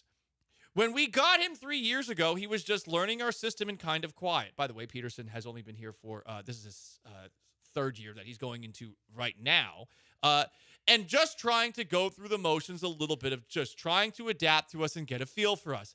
Now he's engaging and giving us ideas. Now he's giving us suggestions and ideas and really becoming another coach. A set of eyes on the field. Now, it's got to translate on the field into wins and losses and touchdowns versus interceptions. Didn't mention fumbles. You should probably stop doing that. But that's where I've seen the biggest growth in the last few years that we've been together. Sounds like a lot of that change is coming this offseason, Joe. And I got to say, it's a quote. How much do you make out of a quote? But this does not make me feel good about Trevor Lawrence, especially considering the Jaguars maybe needed a little leadership on that plane with all the booze and the marijuana. Becoming the vocal leader in the locker room, it's year 4 for Trevor Lawrence. You're going to have to give him a $50 million contract here in the next, 12 months if you want to keep him. You're not going to franchise tag him. He's not going to be in a Kirk Cousins, Dak Prescott situation. I guess Dak's in his second contract, but that you don't want to hear your young quarterback becoming a vocal leader. You want your quarterback to command a room right away. You see what we saw with C.J. Stroud, what you're seeing now with Caleb Williams, what you've seen with Andrew Luck and guys like that in the past, where it's they immediately show up, they step in, and they're the dude. Trevor Lawrence doesn't have those vibes. I feel the same way. And, there were a lot of excuses made for Trevor Lawrence his rookie season with Urban Meyer. And, okay, maybe that was the worst year ever. But, C.J. Stroud came in here, and everyone looked at him as the leader right away. It's not like Trevor Lawrence was never in a locker room with a lot of other future NFL players. Clemson has put a lot of good players into the league the last couple of years. Is Trevor Lawrence one of those guys who can only succeed in an organization where someone like Dabo Swinney's running the show, someone who's rather authoritative? Doug Peterson's not really that guy because, maybe he tried to be in Philadelphia and that cost him his job. But you need a quarterback to be that guy too. And I don't think Trevor Lawrence is bad. I just have questions about Trevor Lawrence that I think are fair to ask because we were told that he was going to be the next great quarterback, and he has been far from that. Yeah, he is not. He is not developed. And look, and there's a lot that they've done wrong as an organization. Urban Meyer, you go back to the beginning, the Texans did this weird charade where they pretended like Davis Mills and CJ were in a quarterback competition, but they squashed that pretty early. Yeah. The Jags, if you think back to it, they went through all training camp with Urban Meyer as the head coach, and they were splitting snaps that whole preseason between Gardner Minshew and Trevor Lawrence. And we all knew the end result was going to be Trevor Lawrence was the week 1 quarterback. And organizations who do that, the Texans, Bill O'Brien did that. It's a dishonest thing that you do when 90% of the time the rookie quarterback's just going to start. And also Trevor Lawrence, it never should have been a competition between him and Gardner. But to me, it was clear from then he didn't blow Gardner out of the water. And that's why CJ, as an example, was able to put that to bed so quickly just in training camps and OTAs. Mm-hmm. Just of the 4 quarterbacks in the AFC South, he would be the one I'm least confident in right now. Wow. You know what? I will say this about Will Levis, Jeremy's guy. I think Will Levis is going to die on the field. That guy. Yeah. Sean's laughing. I was ready for you to not say die on the field. I thought you were going to say, I think he's going to be pretty good. Make a Pro Bowl. Win a playoff game. I'm truly concerned. Remember that last Texans-Titans game at the very end where it looked like he got hurt and he put himself back in there? I think he's too tough for his own good. And I heard other people talking about this. I think it was Mina Kimes and Nate Tice on a podcast. And I was like, damn, they're right. They mentioned this time where Levis was trying to jump for a first down that was 4 yards away, and he just launches his body, doesn't slide, and I think he got Rosencoptered. Will Levis is going to have these stretches where when you turn on ESPN the next day, they're going to be talking about him as a top 10 quarterback. But it might be a 4-game stretch, and then the next 4 games they'll be saying, how is this guy in the NFL? Let's have good receivers. Like that to me is what he's going to be. He is going to be the most roller coaster. Think about his first game in the NFL. I was going to say, he just even within games, he's so boom or bust because he chucks it deep, man. Yeah, he's going to have big moments where they're awesome, and then he's going to be Brett Favre, but 10 times worse with his decision-making. He's going to be a roller coaster. Does Trevor Lawrence have the lowest ceiling out of every quarterback in the AFC South? Every starting quarterback? Yes. Yeah, I think so, which is crazy. Yes, 100%. Because I think he has a higher floor than Levis and Richardson, too. Agreed. But as far as, who do I see being future, superstar quarterback in the league? I'd put. I'm not sure if I'd put Levis ahead of. I would put him ahead of Richardson. ahead of Lawrence. Oh, gotcha. Levis ahead of Lawrence. Like what's Trevor Lawrence's peak? Like what's the quarterback comp? Like is it 14th, a 13th, more 12th? athletic like Kirk Cousins? And like with Levis, it's Josh Allen. Like if everything were to go right for Will Levis, he could be the next Josh Allen. He's super athletic. He's got a gun for an arm. He's huge. He's got the toughness. Like that's his like peak quarterback level. And we've only seen him for a handful of games at this point. Like, do you And think a sex tape apparently, allegedly? Oh, I didn't know that. Well, that came out over the weekend. Yeah. Then he's definitely the next Brett Favre. next Brett Favre. Will Levis and his lady allegedly like to record themselves. So the one that you saw at the NFL draft, yes. Oh, interesting. Yeah. I'll do some more research. That's not what anyone wanted to hear. Yeah. It's Gallant George, ESPN 97.5 and 92.5. Yeah, I'm with you guys on that front, though, that Lawrence, right now, because those guys are all going into their second year, the ceiling is a little bit lower. We'll see what happens. Up next, hey, we didn't even talk about C.J. Stroud in that segment. What are we doing? Ratings goldmine. But guys, on the other side, I'm going to battle red pill you a little bit. Something that C.J. Stroud won yesterday has me concerned about something that's always been said about the Texans. You'll hear what that is next. Stick around. First, though, let me tell you about my friends at MyBookie and MyBookie.ag. Go to the website and you sign up with promo code BET975 and you're going to get an awesome deposit bonus of up to $1,000 as soon as you sign up. Guess what else? You can also bet on more than just sports. You want to play blackjack? They got it. You want to play poker? They got it. They also have live dealers on the website, but you can bet on sports too. Game number 5, Timberwolves Mavericks. Timberwolves 4.5-point favorites. Can the Timberwolves make it a 3-2 series? What are you thinking? I'm looking at this number. The over-under, 209.5. I know Minnesota supposedly has a good defense, but they also don't seem to have an answer for the combination of Luka and Kyrie Irving. And, I mean, you saw in the last game, Minnesota, specifically Karl Anthony Towns, finally wake up a little bit as this series wears on. Do the Mavericks get as tired as the Timberwolves have looked at times?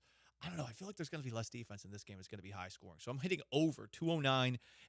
MyBookie.ag, promo code BET975. Returning subscribers, you get a deposit bonus. New subscribers, you get a deposit bonus. Bet anything, anytime, anywhere, only with MyBookie.ag.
You're listening to Gallant and George on ESPN 97.5 and 92.5 from the Veritex Community Bank Studios. Here's Paul Gallant and Joe George. In case you were under a rock last night, or maybe you don't like pitchers' duels taking place on the West Coast, the Astros lost in 10 innings to the Seattle Mariners 2-1 after a walk-off J.P. Crawford sac fly off of Taylor Scott, who finally had not a bad inning, but not a great inning either. He had 2 walks in the inning. You got the runner on second base already. You're kind of screwed. Today, in a little over an hour, the Astros are going to try to avoid a 4-game sweep and avoid a 6th straight loss to their stepfather, the Seattle Mariners. Logan Gilbert on the hill for Seattle. He's a good pitcher. Spencer Arrighetti on the mound for Houston. And the noteworthy changes of the lineup today, there is no Chas McCormick. There is no Yainer Diaz. Victor Caratini is going to be catcher in the 7 spot. Mauricio Dubon's playing right field. In left field, it's Yordan Alvarez with Kyle Tucker, the designated hitter. There is a Jose Abreu who did not play last night. He is batting 8th. Awesome. George. Sweet. Yep. Can't wait. We'll see how. I mean, I don't, if they can get a 4th straight quality start, that'd be awesome. JV was great again. 9 strikeouts. His second straight start with 9 strikeouts. And I think it was Chandler tweeted this out. Josh Hader, 16 of the last 32 batters he's faced, he's struck out. I mean, if we're looking for positives, last night Verlander, last night Josh Hader, last night Brian Abreu. And Verlander, we gave him a little bit of grief not too long ago for saying, well, a lot of people know I'm working on mechanics. No, we did not know that, but now that he shared them with us, I mean, his last 2 outings, he's looked very good. Mm-hmm. So some of your pitchers are finally pitching like the guys that you thought they were going to be at the beginning of the year, but the ultimate problem for the Astros is the bats have not done a whole lot of anything. Play some Justin Verlander comments on that later on in the show. Guys, sometimes we like to give you the deep steel blue pill. Mm-hmm. The deep steel blue pill, much like in the Matrix, that thing is basically keeping you in fantasy land. Everything's going to be happy. You're going to be eating that fake steak instead of eating basically oatmeal when you're in that gross spaceship that they're like hiding from the aliens in, or whatever the hell, robots in the Matrix. But sometimes you got to get battle red pilled because, look, guys, it's not all roses. It's not all sunshine. It's not all rainbows.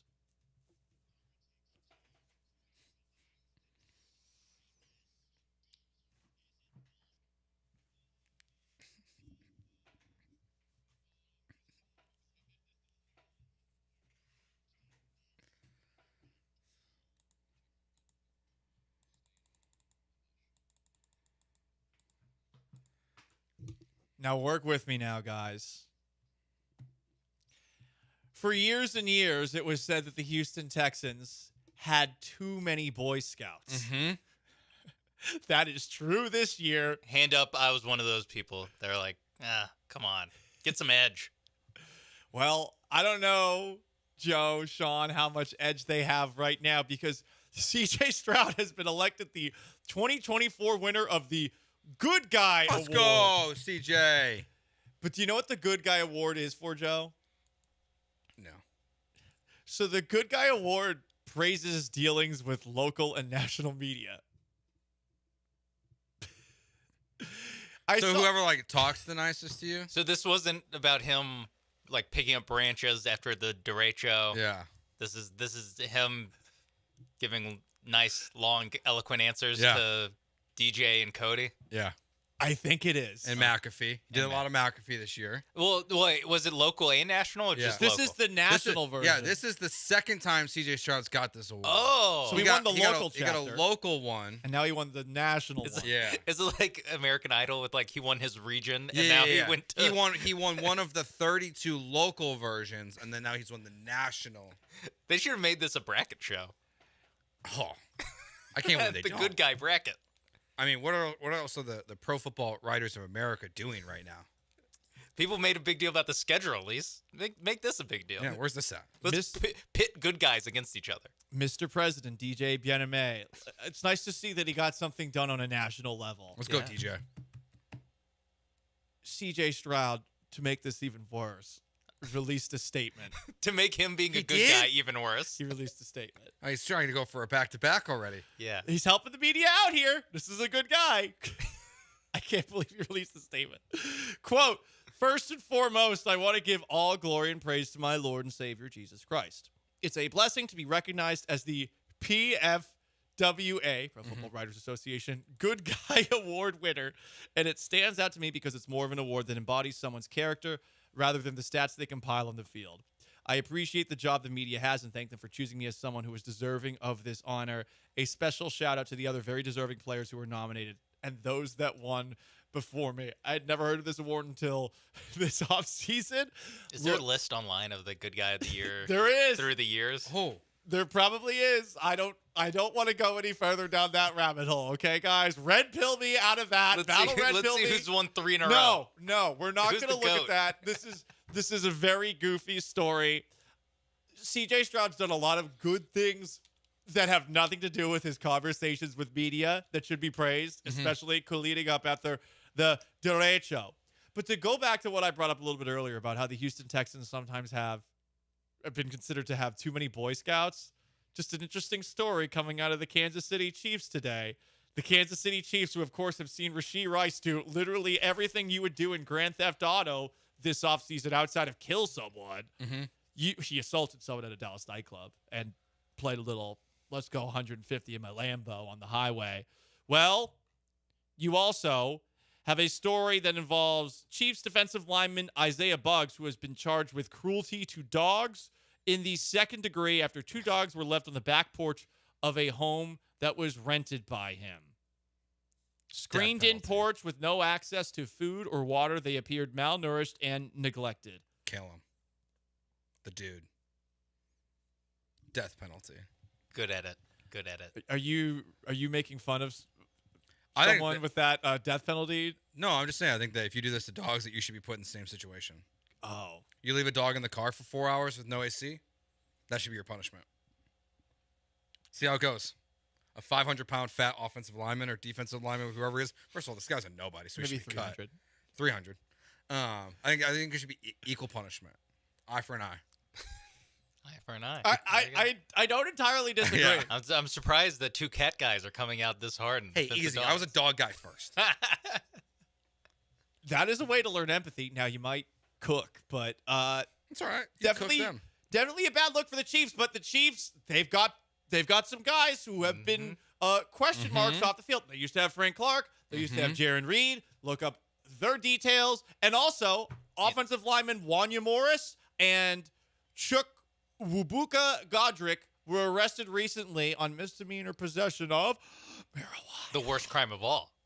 The Chiefs are. Mary J? The Chiefs do not care. Tyreek Hill, they do not care. Chiefs are going for a three-peat. Do the Texans need to stop being good guys and start being bad guys? I was going to say, look at the scoreboard. They won a lot of Super Bowls with these guys. Here's the thing, though. Okay, I want to counter your battle red pill with a deep steel blue pill. Okay. They acquired Joe Mixon. Ah. They added a locker room Malcontent? issue guy in Stephon Diggs.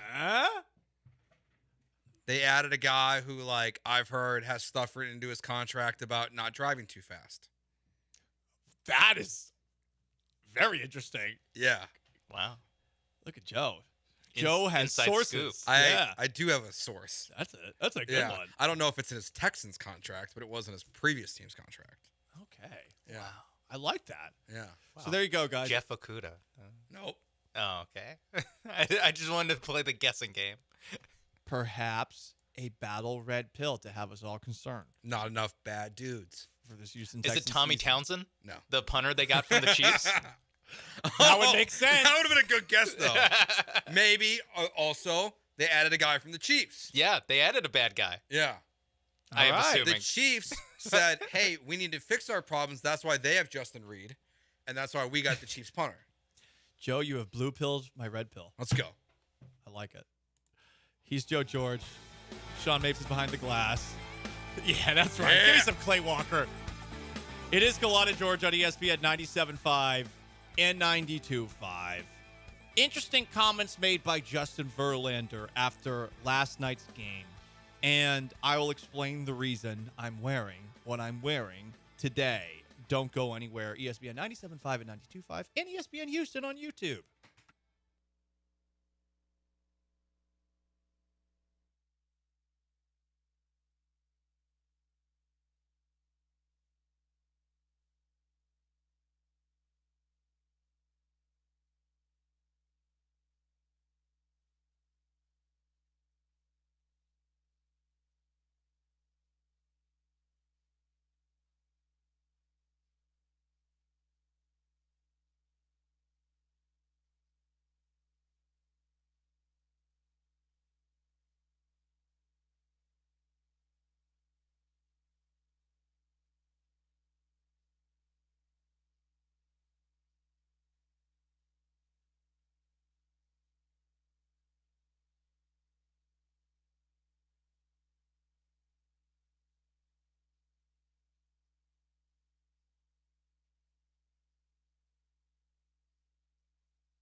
Eight strikeouts against Detroit after that Yankees game.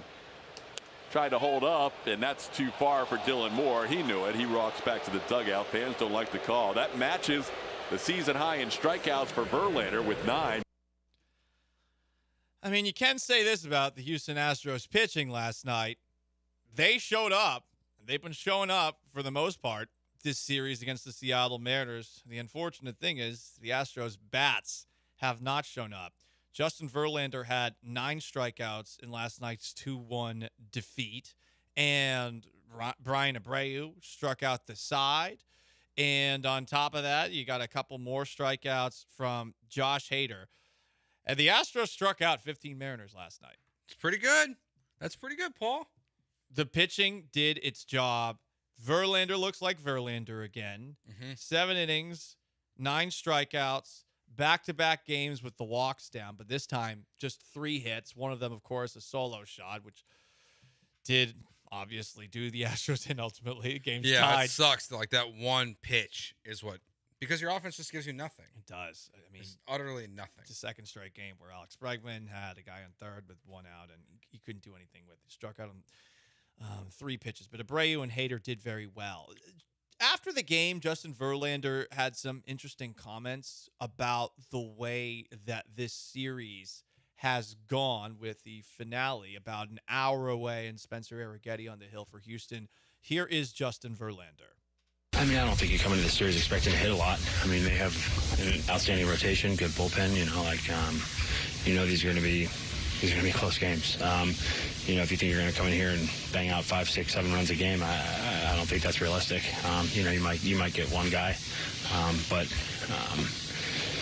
I think the series has gone relatively the way that people would expect. It's just unfortunate that we couldn't come through with the one big pitch or one big out, one big hit. however you want to look at it in these type ball games, the margin for error is so small. It just hasn't gone our way. That's a good teammate there, but if I'm an Astros pitcher right now, I would be glaring at the lineup, specifically Alex Bregman right now, especially seeing as his future is up in the air. And on top of that, Jose Abreu, who is back in the lineup batting 8th today. Yeah, I mean, that's a good answer in 2023 when the team is good, and in 2022 and 21 and every year since 2017 except for the COVID year, when your team's good and you have a bad series. But they're literally have had 7 straight games in which they've scored all of their runs in only 1 inning. This offense is incapable of putting together consistent at bats on any basis. It's not just so I get why he's saying that. He's right. He's technically right. You don't expect to just dominate Seattle. You don't. But it's the last 7 games. It's the entire season where your offense has been piss poor, and you have guys like Jose Abreu in your lineup and Chas McCormick who have been awful, and Yordan Alvarez hasn't taken off this year, and Alex Bregman sucks. So I hear him. I hear you, Justin. I just think you're being too nice, especially for the guy that when his first start back, the message was, get your heads out of your asses. There is legitimate criticism for every member of the Astros lineup not named Jake Myers, and I will just go through it. Jose Altuve, his OPS has come down significantly over the course of the month of May. Kyle Tucker, I believe, is 0 for 10 in this series against the Mariners. Jeremy Pena has not looked like Jeremy Pena this series. Yordan Alvarez is at least getting hits, but the power numbers are not where they were in the past. Nothing even needs to be said about Alex Bregman. Yainer Diaz is struggling. Chas McCormick is struggling. Nothing needs to be said about Jose Abreu. Mauricio Dubon, for whatever reason, isn't playing. And why would I ever get mad at John Singleton when he's out there? Jake Myers is really the only guy that I look at in this lineup and say, for the most part, he's doing his job. And yeah. I mean, we say this so many times about the lineup. They're better than this. They were better than this in last year's postseason. They were better than the way that they played, especially after the 1 through 4. But they weren't able to do anything after those first 4 hitters in the ALCS against the Rangers. And here where they are at now, I mean, I get that Seattle's got great pitching, but you have great hitters. Verlander, maybe they don't. Being a good teammate there, but to what you said, Joe, yeah, that's a great answer for last year. But maybe they don't have great hitters. Maybe it's just the reality of this team. That I mentioned this earlier. They're 80 and 82 in their last 162 regular season games. They're a below 500 baseball team. I mean, this is just who they are. Look, dynasties die. Ugh. The Patriots, the Warriors, we've seen it. Typically, when dynasties fall, you see a player leave. Brady had to really leave for the Patriots to really, really end because they were still good his last year there. And then things fell apart. The Warriors and the Astros are more similar in the way they are right now. Your core group of players, that championship level team, are still right there. People were questioning the Astros World Series window when they won their last one. Same with the Warriors. People were wondering if they would ever win another title, and then they won one. And then things have fallen apart. The Warriors were lucky to be in a playing game this year. The Astros will be lucky to make the playoffs this year at this point. You're 6.5 back of your division, or 6.5 back of the last wild card spot. At this point, you'll be lucky to get either of those. And they're just, for some reason, things have gone so poorly over the last 162 regular season games that it doesn't really make sense anymore. Besides the fact that it just doesn't work. Yeah. There's really no explanation for it. It just, for some reason, this lineup, it doesn't matter your construction. I see Jeremy Booth about malpractice and Pena and all these different things and who's calling the shots, but whatever they try, was that still going? Yeah. You're over this, huh? That's not the bad vibes button, Sean. Come on. They can't figure it out. And I'm at the point now where I don't know if there's something to figure out or if it's just fundamentally broken. All these teams go through rough stretches, but it does feel like, from a lineup perspective, of late, especially considering they had won 6 in a row. Mhm. Something's up. And, I mean, what do you point at? I don't know. Again, the Mariners have great pitching. They really do. George Kirby last night, that guy's awesome. He really is. Like that, it sucks that you have to go up against that guy on a night where Verlander pitches great. Because you struck out 14 times last night. So, it's great that the Astros are mowing people down, but they were doing the same thing to you. I'm not a big fan of pitchers' duels in the regular season, I'll be honest. I'd like a little bit more offense there, but I'm just a simple football guy out there. Today's got to be different. They got to shell Logan Gilbert.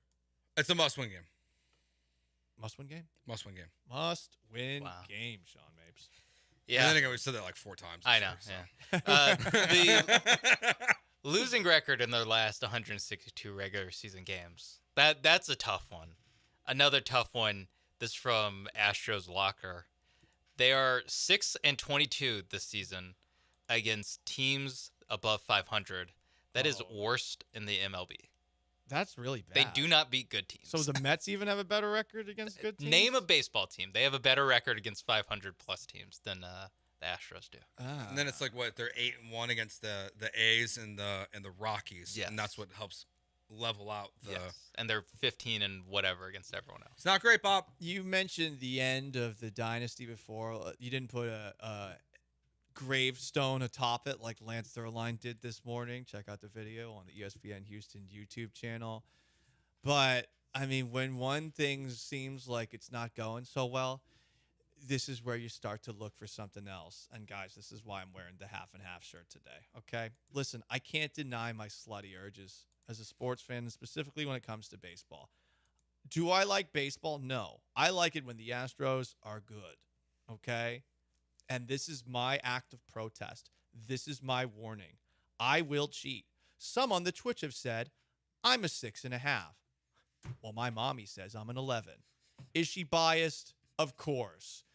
Because I have not been able to get a date in like about a month plus. And LinkedIn girls I said don't no think to you're me. trying that hard. But I am too hot for you people, the Houston Astros, to treat me like this. I'm too hot for this. Do you see me in my cute little chubby shorts? Right? And in my half and half shirt, I look hot and I will cheat. This is a threat that you know I will do. I left the Red Sox for you. I'm sure somebody who's had that happen, that they've left somebody else in a relationship. I ended my marriage for you. Well, that was just in for the sex, babe. I'm sure that happens from time to time. And you know what? It was 7 years of great sex. Mm-hmm. With the 2 years in the middle where I went on vacation to Seattle. I'm saying in quotation marks, but I will cheat again. I will. You better do something today. You better bring me flowers. Flowers in the form of 6+ runs and a nice performance by Spencer Arrighetti, and hopefully no Ryan Presley, and hopefully Jose Abreu getting pinch hit for, or resting because he goes 3 for 3 with 3 home runs. I mean, hopefully, just this is his last game with the Astros. That's what I'm hoping for.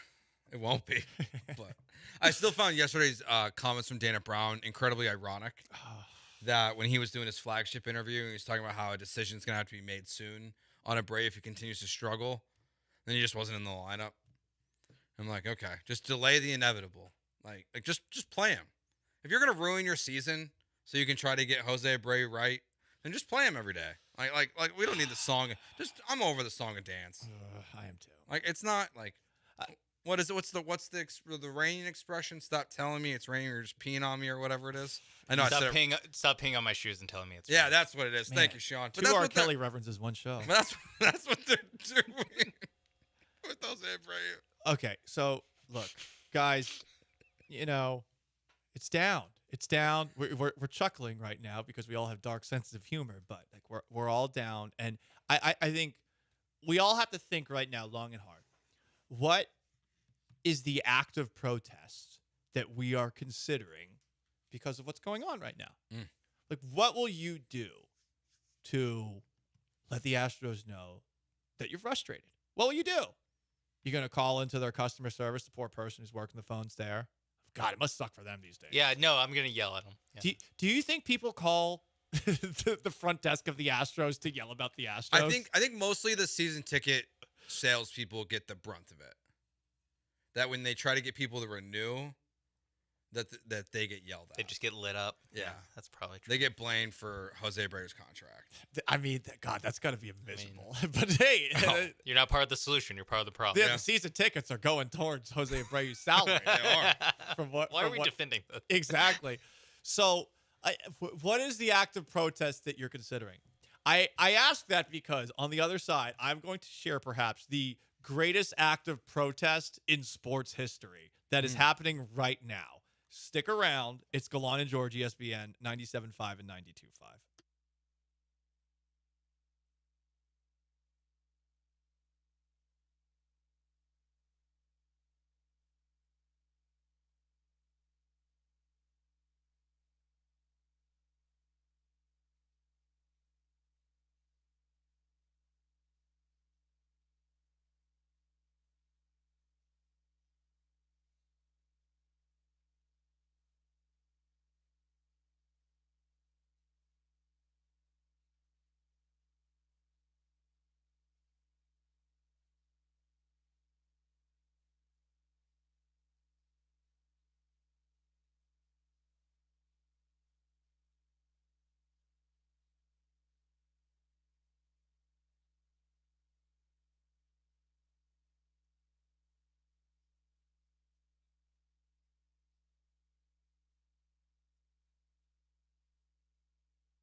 You are back with Gallant and George on ESPN 97.5 and 92.5. from the Veritex Community Bank Studios. Here's Paul and Joe.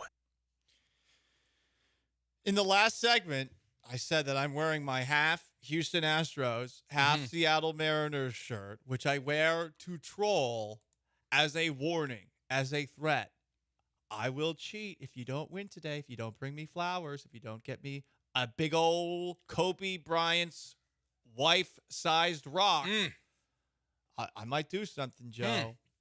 So I'm wondering what other people's acts of protest are. I'm trying to think of this because the problem is like the Cubs are just mid. So you don't have an alternative. So I don't have like a real baseball alternative. There's no new episodes of Most Extreme Elimination Challenge anymore. So like I can't watch that as a sport, as an alternative to baseball. Right now I'm watching Seals. It came out in like 2017, 2018. Okay. It's a Navy SEAL show. It's pretty sick. Reality TV? No, just like a drama. Oh, okay. It was a CBS show. So I'm punching through that right now. Man, You Joe, love some legacy TV. I do. You I love find stuff that I three-letter have- networks. Yeah. it's we're the thing watching that dates you the most. The Jinx. What's we're watching that? the Robert Durst, the guy who chopped up a body in Galveston. Okay. Shout to Galveston. And then the Take that, Charles Barkley. in the first half of the documentary, he admits to killing all three people with a hot mic. Right. Yeah. So they released a part 2 of the documentary because It's been like 10 years. So like because right as they filmed it, they called the cops, so they pick up when he gets arrested in New Orleans. So we're watching that a little bit right now. Okay. So you've got some alternatives television to watching the Yeah. Astros. Yeah. Those are the acts of protest you're considering. But the problem is for the three of us, I mean, it is still our job. So we do have to monitor the goings-ons of the Mhm, Houston of course. Astros every day. Yeah. And we will continue to do that here on this show. But I'm curious as to what fans will do in protest. I'm very curious to see how Jose Abreu is received when the Astros eventually come back to Houston Boo. and Abreu plays. Boo that man. This isn't Philadelphia where they act fake tough and they're like, let's give a standing ovation to Trey Turner. He's really struggling.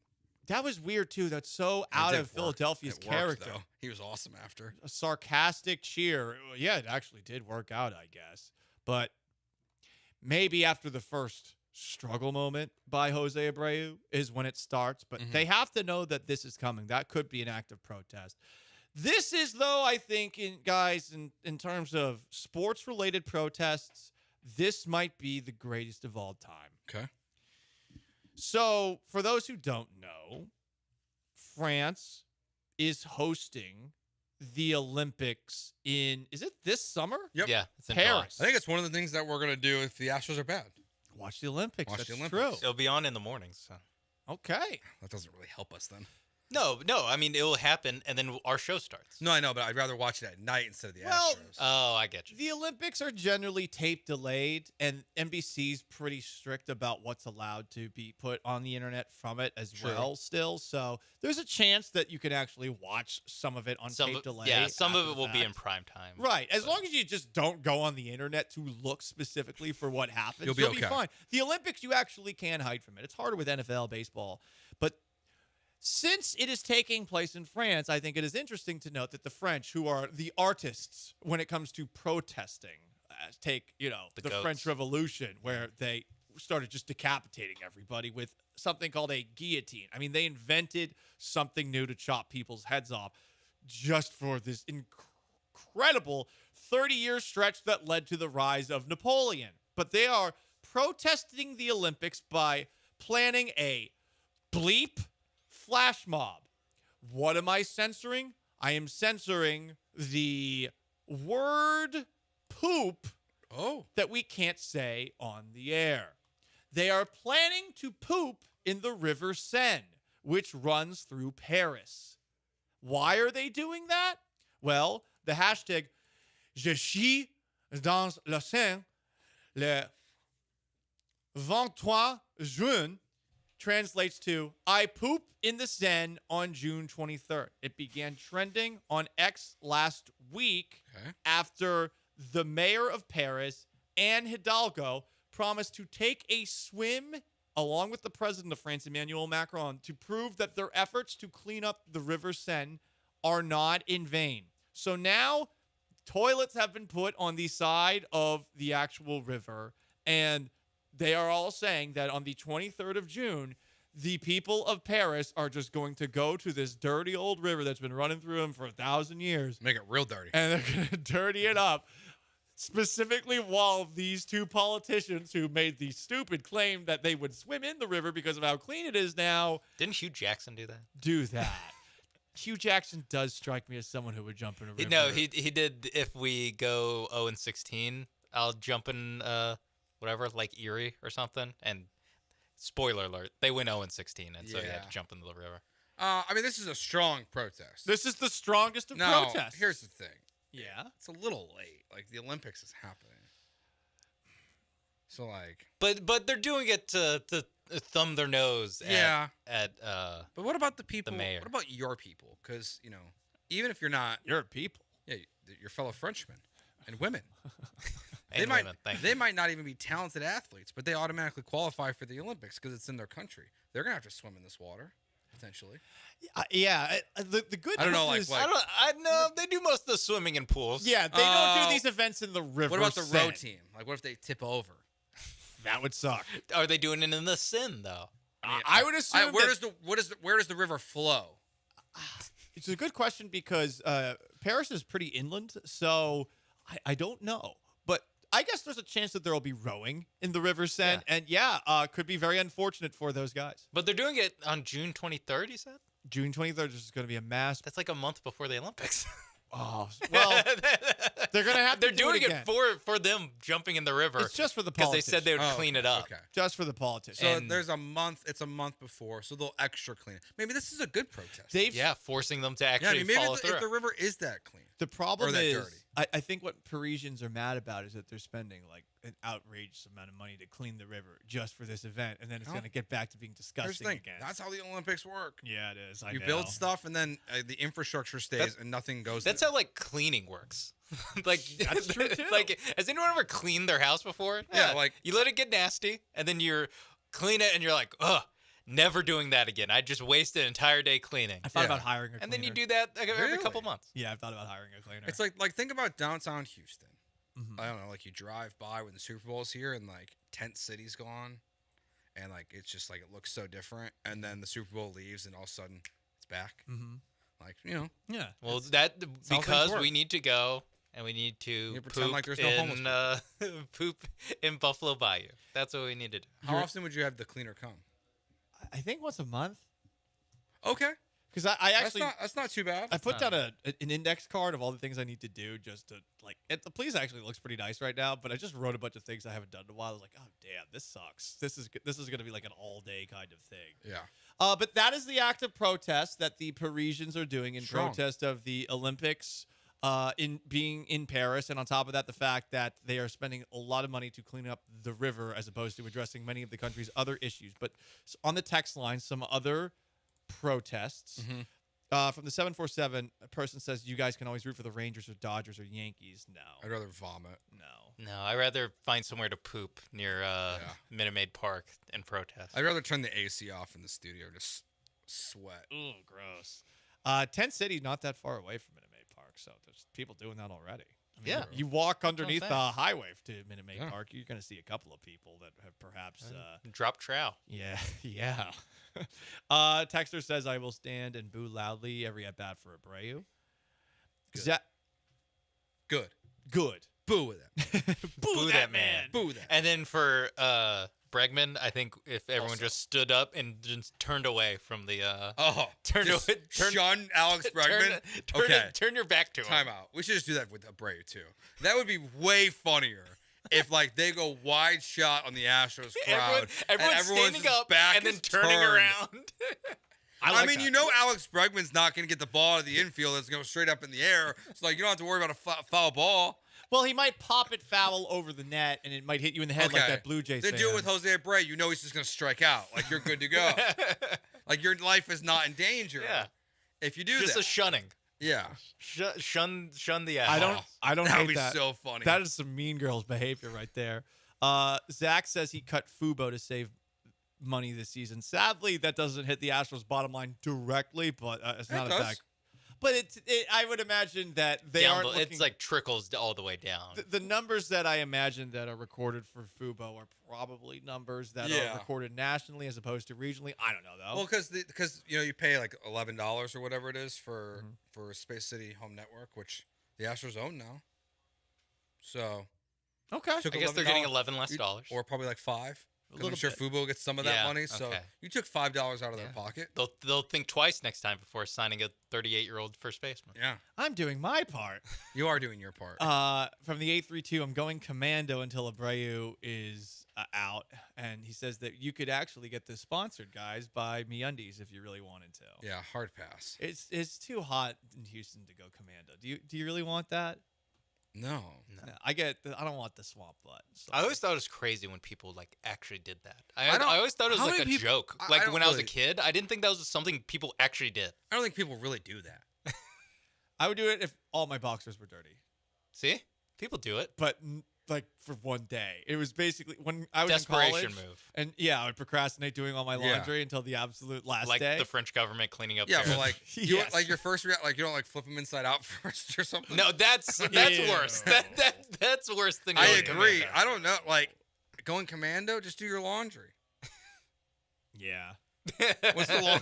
What's the Hey, longest? get in a time machine. Tell 2009 fall to do that. Yeah. Should have done that. Should have done that. I hated doing laundry in college though. It was the worst. Oh yeah, you got to go down to the laundry room and wait. Well, there's the Karens too out there, like the college Karens who, if you were not there within, Oh yeah. like the assert, like They would throw they'd on the throw it on the floor. ground. Yeah.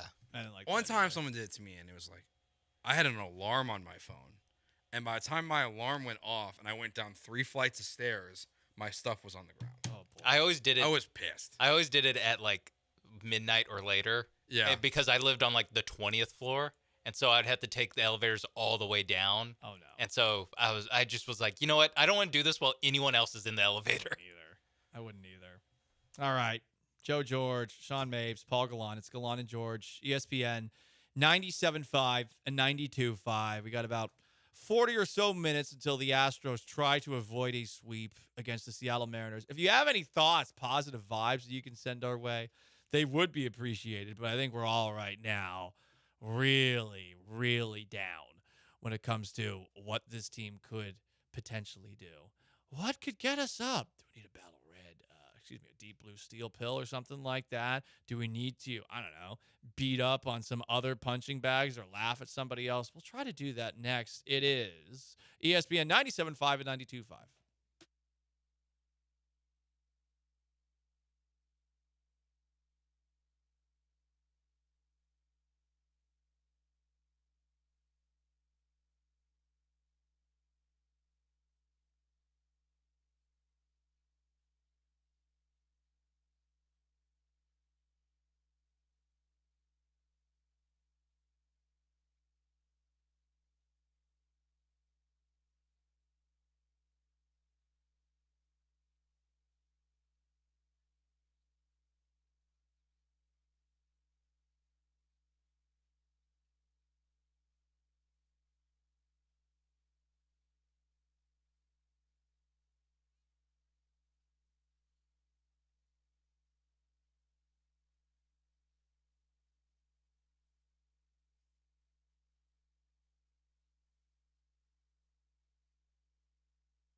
You are back with Gallant and George On ESPN 97.5 and 92.5. from the Veritex Community Bank Studios. Here's Paul and Joe. Astros play the Seattle Mariners this afternoon, looking to avoid that 4-game sweep. Spencer Arrighetti's on the hill. Jose Abreu is back in the lineup. At least Victor Caratini's in for Yainer Diaz, and Mauricio Dubon's in for Chas McCormick. Ugh. But Joe, Doobie's back. Doobie is back. Doobie do it. Doobie do. Where are you? The last 3 games. You know what? It worked. He is a Landed dad. it. He landed the plane. He is a dad. It was a little bit. Wasn't sure where I was really going with it, and I was like, wait a minute. Might have been in Scooby-Doo. the Hudson, but he landed it. Hey, No, he wasn't Sully. I mean, that was Denzel Washington in flight. Come on. Drunk flying upside down. Hey. You didn't see, but in the commercial break, he just took a He handle landed to the it. face. You landed it. It was good. I was like, where are you going here? And you pulled it off. Pat yourself on the back. That was good. I think that was just a word fart that turned into what a show today. Doobie doo, where are you? We got an OJ reference in the show today. Couple of R. Kelly references. Couple of R. Kelly's. What a weird show it's been.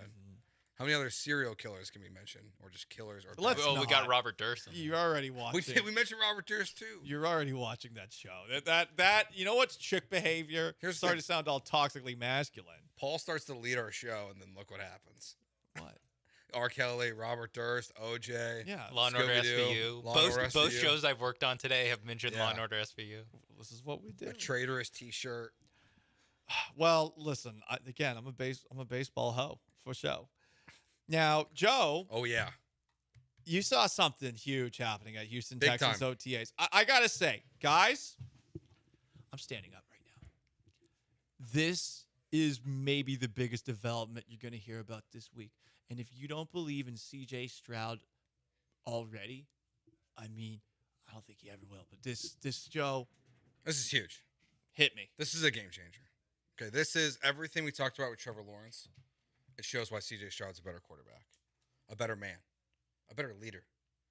From the Twitter account of at Cody_Stutes. He's alive? He is alive. Good for him. Cody tweets, in just over a week, CJ Stroud seems to have developed handshakes with the rookies. Excellent leadership from Stroud and some hard work by the rookies in a short amount of time. Hashtag Texans. Damn. He's got handshakes, boys. We don't have handshakes. I gotta say, the reason that we don't have a handshake is because, one, my memory's not great. I have a hard time remembering how to do these things. Two, I always get this inner monologue of paranoia in 2024 about what I'm supposed to do. Because some people, they want to do the fist pump. Some people want to do the dap you up. Some people want to do the dap you up and pull back with your hand at the end. Some people just want the handshake. Some people want to hug. Some people want it's tough to do the kiss on the side of the cheek. I never know what I'm supposed to do. And I will say I've never effed up in a way that it's cost me a job or something like that. But I overthink this on a level that, honestly, I should not. It's worse since the pandemic, right?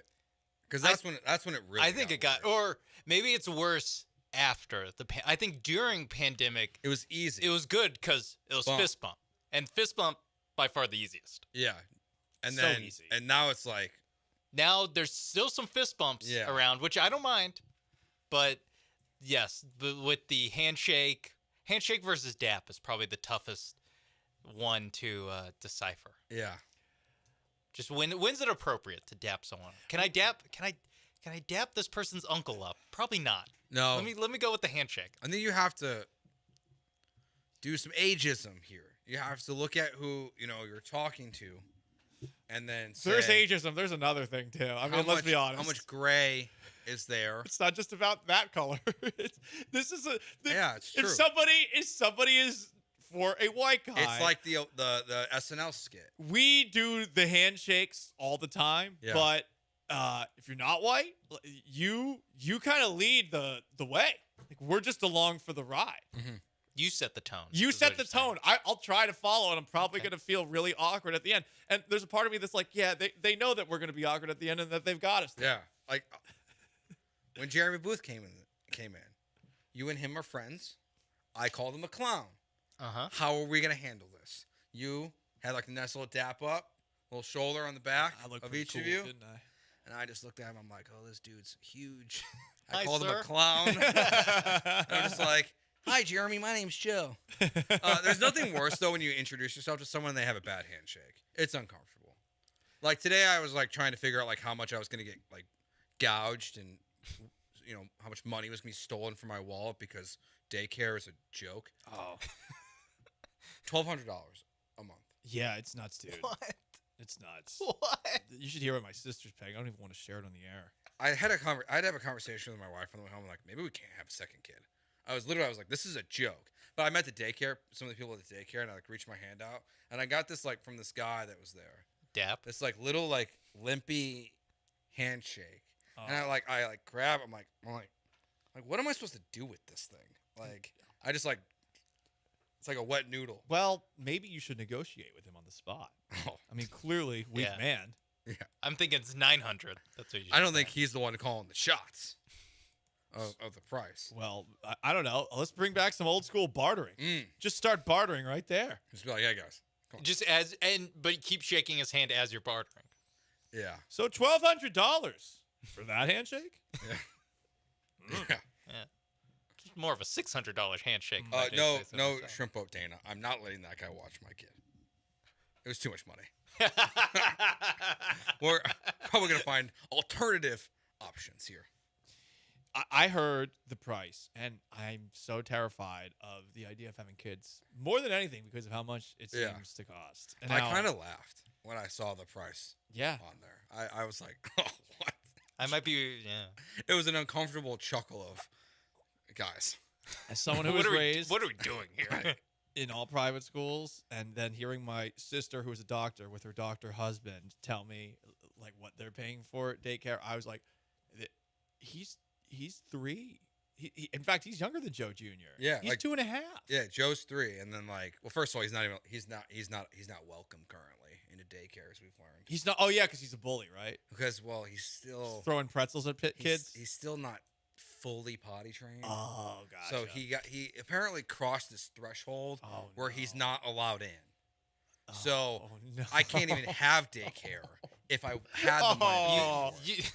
They won't let you give them $1,200 a month. They won't let me give them $1,200. I'm partially willing. I might give you the $1,200 if you teach him, because he won't listen to me. Is that why they're perhaps starting with the $1,200 because they're nervous about? It's like Netflix tiers. It's like the potty trained version. That's only $900. I know, because I saw at the lower age when you're not potty trained, and it's like more. It is more if they have to do diapers and stuff. They charge you way more. It makes and you have to bring the diapers. I bet too. Yeah, I bet they didn't. It's a lot. This is a lot. Not what I expected. It sounds miserable, bro. Yeah. I feel you on that. Yeah, so what am I doing to protest the Astros? I might get a second job to pay for daycare. I might be going back to slinging hats at lids to pay for daycare. That's what the Astros are that bad. Don't need to watch them. I'll sell hats. That's what we're doing. I could subject myself to bombing at open mics every night instead of watching the Astros as well. Open mics near you. So I try to get that first laugh. I'd be okay with that. Super close to Minute Maid Park. Yeah. I'm tanking Craneville for you. Honestly, maybe can we do an open mic night at Highway Cantina? Well, I don't want the with Paul being the star? heaven of downtown Houston. The only place we'll get Trey Campbell to come in from Austin. No. He can open for you. We want the yes, fine. let's get Trey. We want the fine people. Trey would be funny. Trey's that is a good idea. Trey at the late Fred Fowler, RIP's essentially like tribute. He was so funny, and I was pretty stunned by how funny he was. It was really fun to see. Anyway, it is Gallant and George, ESPN 97.5 and 92.5. Coming up next, we've got Garbage Time. And in Garbage Time, Joe has found yet another story that perfectly encapsulates who we are today as Americans and as Houstonians. Stick around.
This is Gallant and George. On ESPN 97.5 and 92.5. Now back to Paul and Joe inside the Veritex Community Bank Studios. Last chance to dance. Gallant and George. Astros and Mariners. Let's hope that Spencer Arrighetti can help Houston avoid a 4-game sweep at the hand of the team that I called earlier in today's show, the Astros' stepfather. I got a crazy idea here, okay? Hit Hear me out.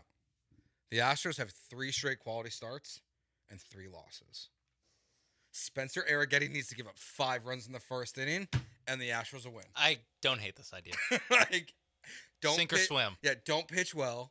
Offense has to smash. So burn the boats like Hernando Cortez when he set foot on the Mexican, what's that called? I don't know. Isthmus? I don't know. Whatever. He burned the boats. There was no turning back on the way to the conquering of Tenochtitlan. Yeah, and guess what? W. The Twitchers would like us to hand out a Good Twitcher Award in honor of C.J. Stroud winning the Good Guy Award. Congratulations to C.J. Stroud. Congratulations to He C.J. released Stroud. a statement for the Pro Football Writers Good Guy Award, which is legitimately given out to the guy who was nicest to the media.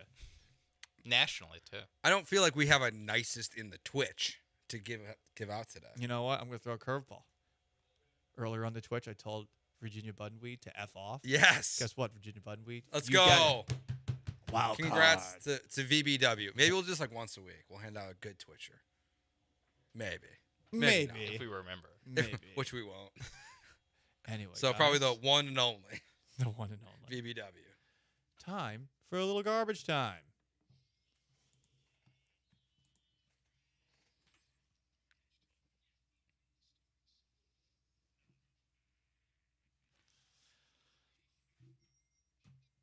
Joe, you found a story that is the most United States, Yeah. the most Houston story that you could probably find in 2024, because I'm sure I've seen this story several other times in other locations, but now it's in our backyard. A Houston teacher has been accused of allegedly, quote, busting it wide open for What? OnlyFans while Is that on a the real clock. quote? That's what the story says. Okay. What? What does that even mean? An unnamed teacher was seen in a shocking video filmed at Lamar Consolidated Gray Elementary School in Richmond, Texas.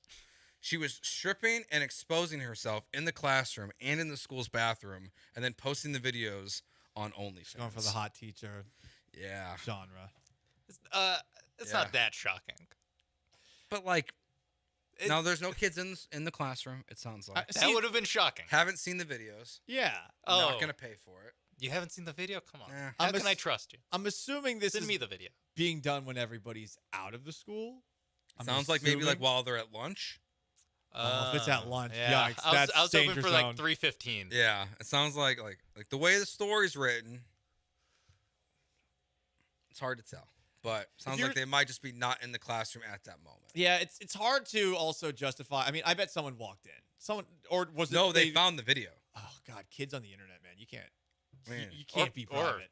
It might be like Parent. parent-teacher conference. Like, hey, I met her last week. Hey, I'm giving her $11 a month. You know what? Here's the sad thing. If she's a good teacher, these kids are losing out because she's finding other ways to pay herself. Mhm. So, Yeah, but like you can't like pull them out and then like You can't do it. You can't do can't it do in it your at school. classroom. Like, if in the classroom is aggressive. Like I don't know the teachers who get fired for having it like outside of work. That's messed up. Like it's like What I do in my own time is my own business. yeah, how you make money? Like maybe pay teachers better. If we start, if one of us started an OnlyFans, we would not get fired from this show. As long as we didn't do any content here. I feel like if we just went home, Yeah. sold some feet pics or whatever. I think it would have Sean to, Mapes feet pics coming your way on OnlyFans. I think it would have to be like that one heavyweight fighter who was, I guess, creating an OnlyFans not for erotic content. He created it for, I guess, advice. And Oh, tips you to mean give like out. what OnlyFans was made for? It It was probably was. You're It right. was originally created for people to like sell art or like cooking classes or Things- workout or like personal trainers. And it's things now went south and there into was people's pants. there are sports media people who created OnlyFans content, like OnlyFans, with the intention of it being like Substack, like putting their podcasts and stuff like that behind a paywall. Maybe if I did that, I could mislead people into subscribing to my online content. I mean, if you can write good headlines, who knows what you could find. Yeah, and some good Instagram stories where it's like, you won't believe what I Yeah. posted on my OnlyFans. Yeah. And it's a video of you reacting to the handshakes from CJ Stroud at Texans OTAs. Paul Gallant talks about CJ Stroud getting handsy. Only on my OnlyFans. Only on his Subscribe now. OnlyFans. If you start putting our clip videos up on there, I want to cut. Okay. Just for the record. Next story. This is also a rather American story in 2024.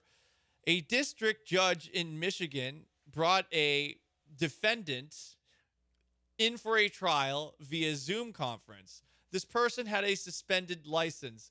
Lo and behold, this guy was literally driving his car as he entered the Zoom.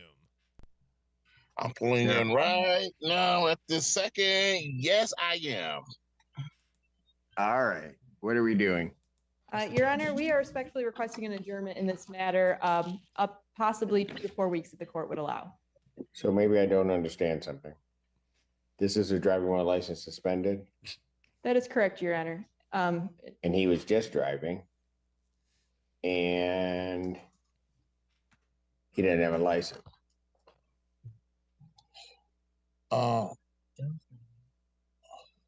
is what the charge is, Your Honor, yes. No, I'm looking at his Yes. record. He doesn't have a license. He's suspended, and he's just driving. That is correct, Your Honor.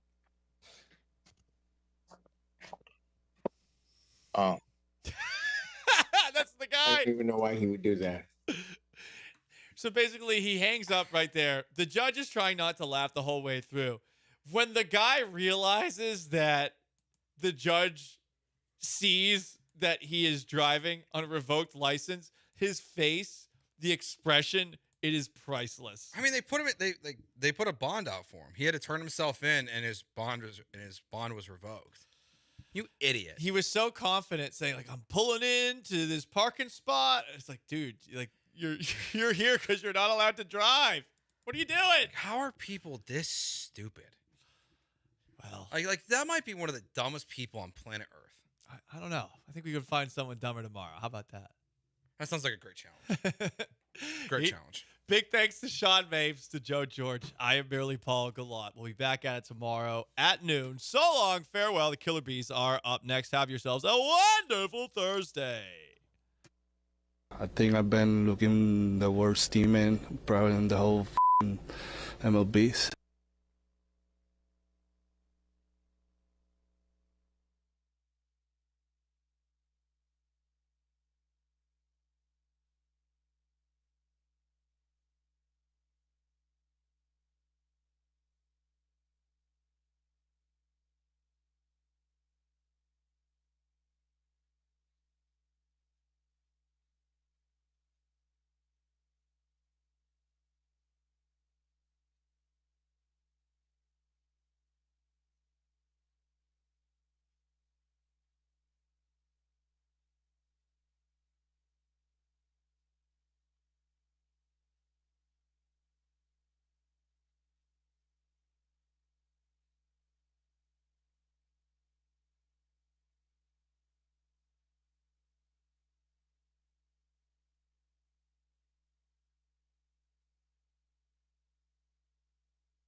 What up, H-Town? Hey, how we doing? He's Blank. I'm Branham. It's Brian behind the glass, and it's a Thursday edition of the Killer Bees on ESPN 97.5 and ESPN 92.5. And it's another edition of the show after the Astros lose another devastating baseball game.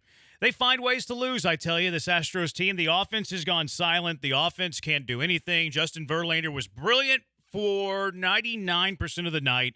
Not sure why he challenged that guy with a fastball when he can only hit fastballs. But he gives up the home run. Astros can't scratch. Bregman, runner at third base, less than 2 outs in the sixth, nothing. Top of the 10th inning, 10-pitch at bat. Runner doesn't move from second. And then you see a good baseball team manufacture a run in the bottom of the 10th. Another devastating loss for the Houston Astros yesterday. Yeah, they're one-inning wonders offensively. It's crazy. I think it's over now 7 games where they've only scored their runs, or maybe one of the games in Oakland they didn't do it. But for the majority of this road trip, they have scored all their runs in 1 inning. And it's easy to do in the Mariners series. 7 in a row, I think. Yeah, I think that's what I thought it was. I think they're one off of tying a record. Is that right? Which it's really easy to do that when you score 1 run. Yeah, I was going to say, in the Seattle series, when you look at it, they're one-run games, but they're also an offensive team that has been so limited that they can't even, do much more than get 1 run. So you're looking at it, you're going, the ineptitude and the inefficiency of the offense is problem number 1. It's ridiculous because you're actually wasting some really good starting pitching performances. And to be honest, aside from Ryan Presley, your bullpen continues to be really good. So you look at it, and there's plenty of fingers to point around the offense. But you also realize that for as much as you could probably put a more potent offensive lineup on the field, you realize that the guys pulling the strings that are really Geppetto at the top of the pie chart and the food chart are not allowing Joe Espada to do anything drastically different with other guys in this lineup. The offense is terrible, and that's what you have to start looking at, because against a good baseball team, you're not going to escape, especially on the road. They're usually not terrible, but they have been. And I know Seattle has a good pitching staff, but at the same time, you have to scratch. Like, you have to find a way to score. You had more hits in this series than Seattle, it feels like. Seattle was able to score in the bottom of the 10th by manufacturing a run. You couldn't do it. And you had opportunity. You had a runner at third base, less than 2 outs in the 6th inning. You had runners in scoring position. So it was certainly frustrating. The offense has gone silent. The bats have gone cold. Seattle's kind of exposing Jeremy Pena. They're only throwing him sliders out of the zone. He's having trouble. Sliders, sweepers, whatever they're calling them these days. He can't connect with that. And where I'm at with the Houston Astros is I can't trust them until they start beating good teams. They're 6-22 against teams that have a record that's better than 500. That's not going to cut it. Like, if you want to be in the category of best teams in baseball, you have to beat teams that are above average. So the Astros got in this deep hole. They were way back. One of the worst starts they've had, in the golden era was the worst start in the golden era. You go back to like the Tombstone Astros, et cetera, for a team that's made the playoffs, worst start, blah, blah, blah, blah, blah, blah, blah. And then they started playing some good baseball. And they were doing it against teams that were below 500. So that's great. It's cool that you can beat teams that aren't very good. But I can't take them seriously until they start beating teams consistently that are amongst the good category in Major League Baseball. If they're not going to beat teams that are above 500, you can go ahead and kiss this season goodbye. No, you're right. And I think that as much as this was a disastrous start to the season, as much as they had a ton of pitfalls, both injury-related, player ineptitude-related, and otherwise, somehow you went into this Seattle series only 3.5 out. Somehow you were able to reduce a massive deficit, both to try and just get in the playoffs, to try and win the division. You're looking to try and get over 500, and it was right there for the taking. But when you look at it now, you realize, hey, for all the pitfalls you've avoided, you still have a ton of work to do.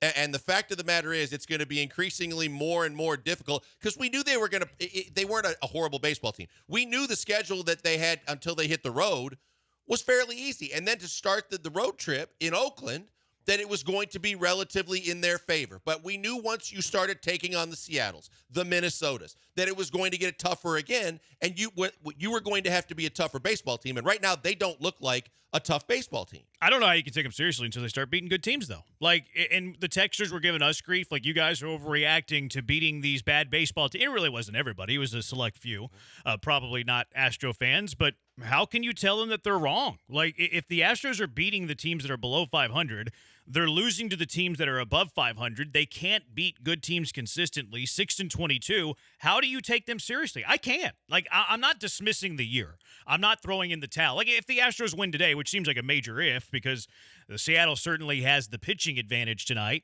but you win the game, you're 5.5 back. Like, it's still May 31st tomorrow. Like, you can roll out of bed tomorrow, 5.5 games back. The season's not toast. Now, you make it 7.5, it becomes a little bit more difficult.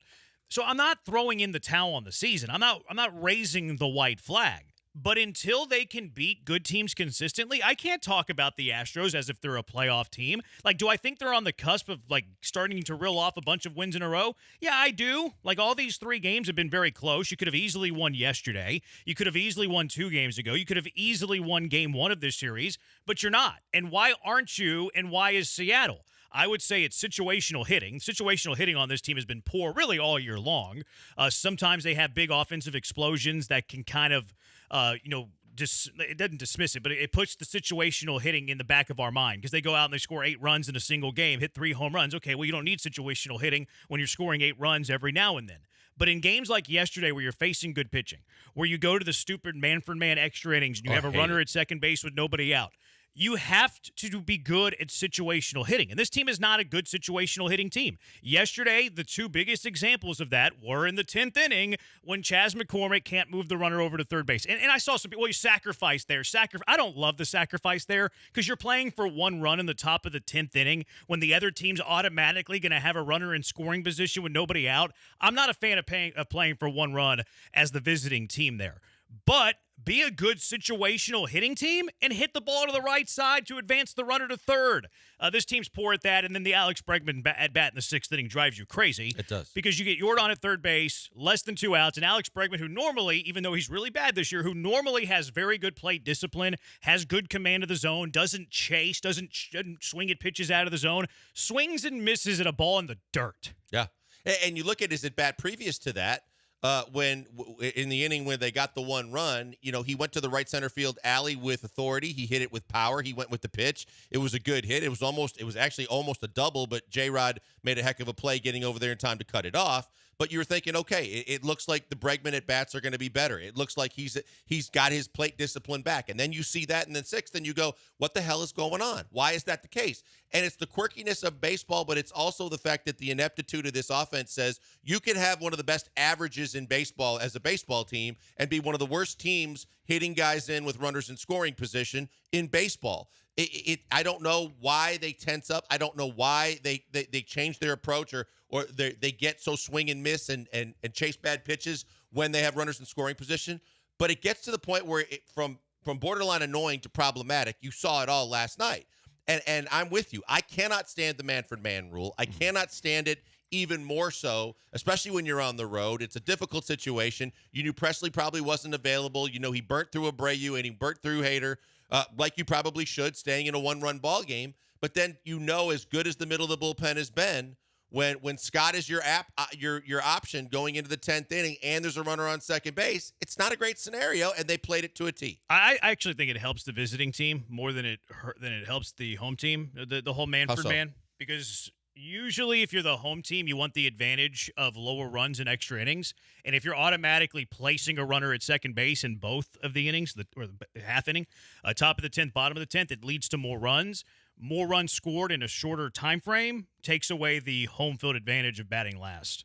So, and the records actually prove that since the man-for-man, that visiting teams have better records with the new rule than they did in the old rule. I'm not a fan. I don't think it's baseball. Like, here you go. Here's a runner in scoring position with nobody out. I hate it. It's very, I don't like gimmicky extra frames. And I know I gripe about this all the time. It's to the point where I don't even want to talk about it anymore because I hate it. But it's like college football. College football, you play this game where it's field position, where you get the football matters, flip the field matters, try to pin the other team back deep, and then you get into overtime in college football. Here you go. Here's the ball at the 25.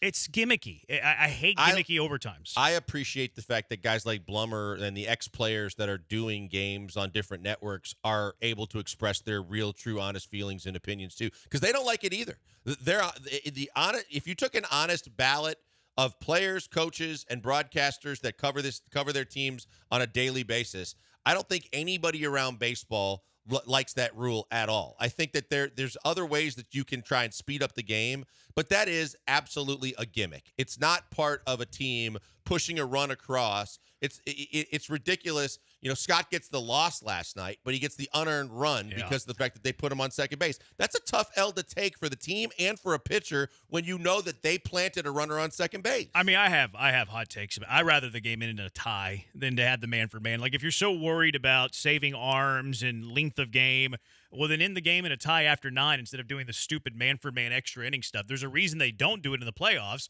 And then, secondly, on top of that, you beat a team 9-1. You beat a team 9-1, normal win. You just blow them out 9-1.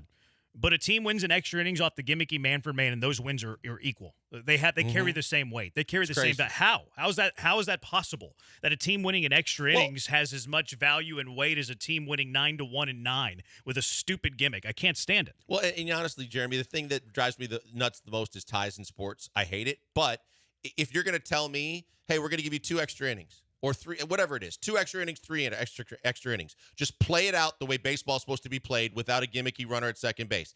If after those 2 or 3, there's not a decisive winner, then if that's what you want to do and you want to create a third column in the standings and for ties, then so be it. Because then you don't burn pitchers, but you also don't get saddled with losses that aren't really well deserved on one hell of a pitching matchup last night and a hell of a baseball game between 2, you think, very good baseball teams. To be decided like that kind of sucks. What do you mean, between the teams or the pitcher? What do you mean? Like the pitcher getting the loss or the team getting the loss like that? No, I'm saying you ended it. It sucks that a team gets a loss because of a guy on second base. I got you. The way they played it out versus, you're on the road and you're trying to attack, and they chose not to play small ball with the Astros. But I think the solution then would be, if you want to bring ties into it, decided, is it 2 extra innings or 3? But at that point, then you can cut it off to save the pitchers, and then you can start dealing with the ties. But at least you don't get saddled with losses because of a gimmick. Yeah, I'm not. I hate it. I'm not a big fan of it. Do you think the Astros should have bunted in the top of the 10th? I know everybody's talking about that. Well, the thing is that it goes back to what you were saying about plate discipline.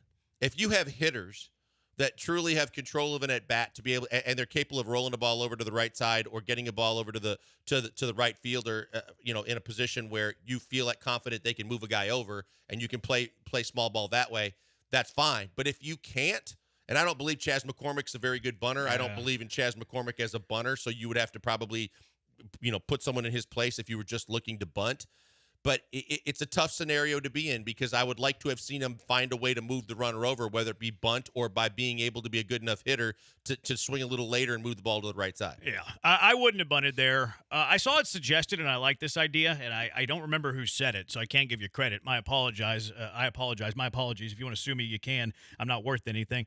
How about pinch running Kessinger and pinch hitting Mauricio Dubon?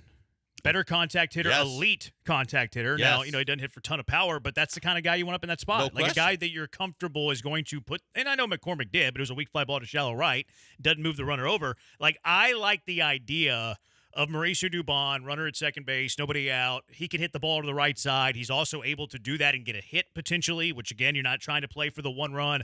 I like that idea way better, quite frankly, than what I'm they with did. you. I think that the thing there, too, is he's one of the best hitters in baseball with runners in scoring position. He's one of the better hitters in baseball with just runners on base. And he's going to put the barrel to the baseball. And I think that as much as he could be a free swinger, I think he can get the job done for you in a variety of ways. I would be all for that. 713-780-ESPN. Busy show. It's a Thursday. Bad Take Boulevard with the Killer Bees. We have a Will of Bits planned for you a little bit later today. Astros, Texans, they're doing some OTAs. We love some Texans OTAs around here. Football players doing football things on a football field. But why does this team feel like they don't have any sense of urgency? We crushed Dusty Baker last year, late in the year. There are a few games back. We're like, where is the sense of urgency? Where is the sense of urgency with this Astros team? They're showing us examples of not doing it. 713-780-ESPN. We're on Twitch, twitch.tv/ESPN975. On YouTube at ESPN Houston. Blankers is at Pac-Man Joel on Twitter. I'm at Jeremy Branham. It's the Killer Bees on ESPN 97.5 and ESPN 92.5. Some would say that the Astros are leading people to drinking. And if they are doing that, drink responsibly, but also drink with Gentle Ben, because Gentle Ben is fantastic. If you're being driven to drinking, you better be drinking Gentle Ben, because it all starts with the finest ingredients, classic time-honored distilling methods. Gentle Ben uses a revolutionary technology that eliminates impurities for the cleanest, smoothest spirits you will ever taste. You'll love what's not in Gentle Ben, including VOCs. What are VOCs? They're volatile organic compounds. The Gentle Ben purification process takes these volatile organic compounds out, which they can lead you to coughing. You see them in a whole lot of different brands, not in Gentle Ben. You get all the flavor, none of the burn, and none of the VOCs. The vodka, the gin, the straight bourbon whiskey, the cast strength bourbon, all are so good, all in my rotation. What's in yours? Next time you head to dinner, go to the bar, ask for Gentle Ben. Look for it at the liquor store or head to the tasting room in Alvin. Stop by the Gentle Ben tasting room, have yourself some Gentle Ben, and you'll be thankful that you did. If you're going to an Astros game soon, you might want to drink. And if you're going to be at Minute Maid Park, stop by the Gentle Ben bar just to the left of the Crawford boxes. You can pick up Gentle Ben on the way to your seats. Or if you're a lazy bones, you can just go order it online. GentleBen.com. Learn the incredible story of Gentle Ben, but also order straight from the website. GentleBen.com to learn more. All of the flavor, none of the burn. That's Gentle Ben.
You're listening to the Killer Bees with Joel Blank and Jeremy Branham. On ESPN 97.5 and 92.5. Broadcasting live from the Veritex Community Bank Studios. 713-780-ESPN. It's the Bees on ESPN 97.5, ESPN 92.5. The sense of urgency we'll get to here in a minute. 7612, what aggravates me as I watch time and time again, most of the lineup has terrible, uncompetitive at-bats. Altuve's been having terrible at-bats. I think it's situational hitting. I think it's competitive at-bats as well. Altuve's been in the dumpster the last 30 days or so. He's been atrocious. When you told me what his batting average was over the last 21-plus games, that was eye-opening to me because – he started the season so well, and I think that it's actually just a product of the entire lineup. We saw how hot Yiner was to start the season. He's fallen off. I mean, look, the offense, for as good as they were to start the season and how their batting average was early in the year, everything has fallen back to reality right now, and they're struggling all over the place offensively. Real quick, if you're in your car or on TikTok or on Twitch or on YouTube, guess what Jose Altuve's batting average is in the last 28 days? Blankers was kind of tipped off yesterday. Brian, did we tell you? Do you want to venture a guess? Although I guess we've definitely kind of like skewed your opinion, perhaps, of what Altuve's batting average is. You're telling me to guess low. So this is the last 30 days? Last 28. 28. 211. A little better than that. 236. 236 for Jose Altuve in the last 28 days, but OPS of 582. I think he needs a day off. I think my theory the other day on Tuesday, I think he's playing hurt. He's not running with that tenacity. He's not stealing bags, although to your point, not getting on base as much. 713-780-ESPN. Should Abreu pitch the 7th and 8th and just leave Presley to pitch the 10th innings? It's asking a lot if you're trying to get a reliever to pitch 2 innings every single outing. I am a fan of moving Abreu up on the pecking order of the leverage depth chart, if you want to call it that. That doesn't necessarily mean it has to be the 8th inning, though. Like, whenever they used Abreu and Presley the other night, they gave Abreu, like, I know that Espada doesn't think this way. Espada thinks Abreu's a 7th inning guy, Presley's his 8th inning guy, Hader's his 9th inning guy.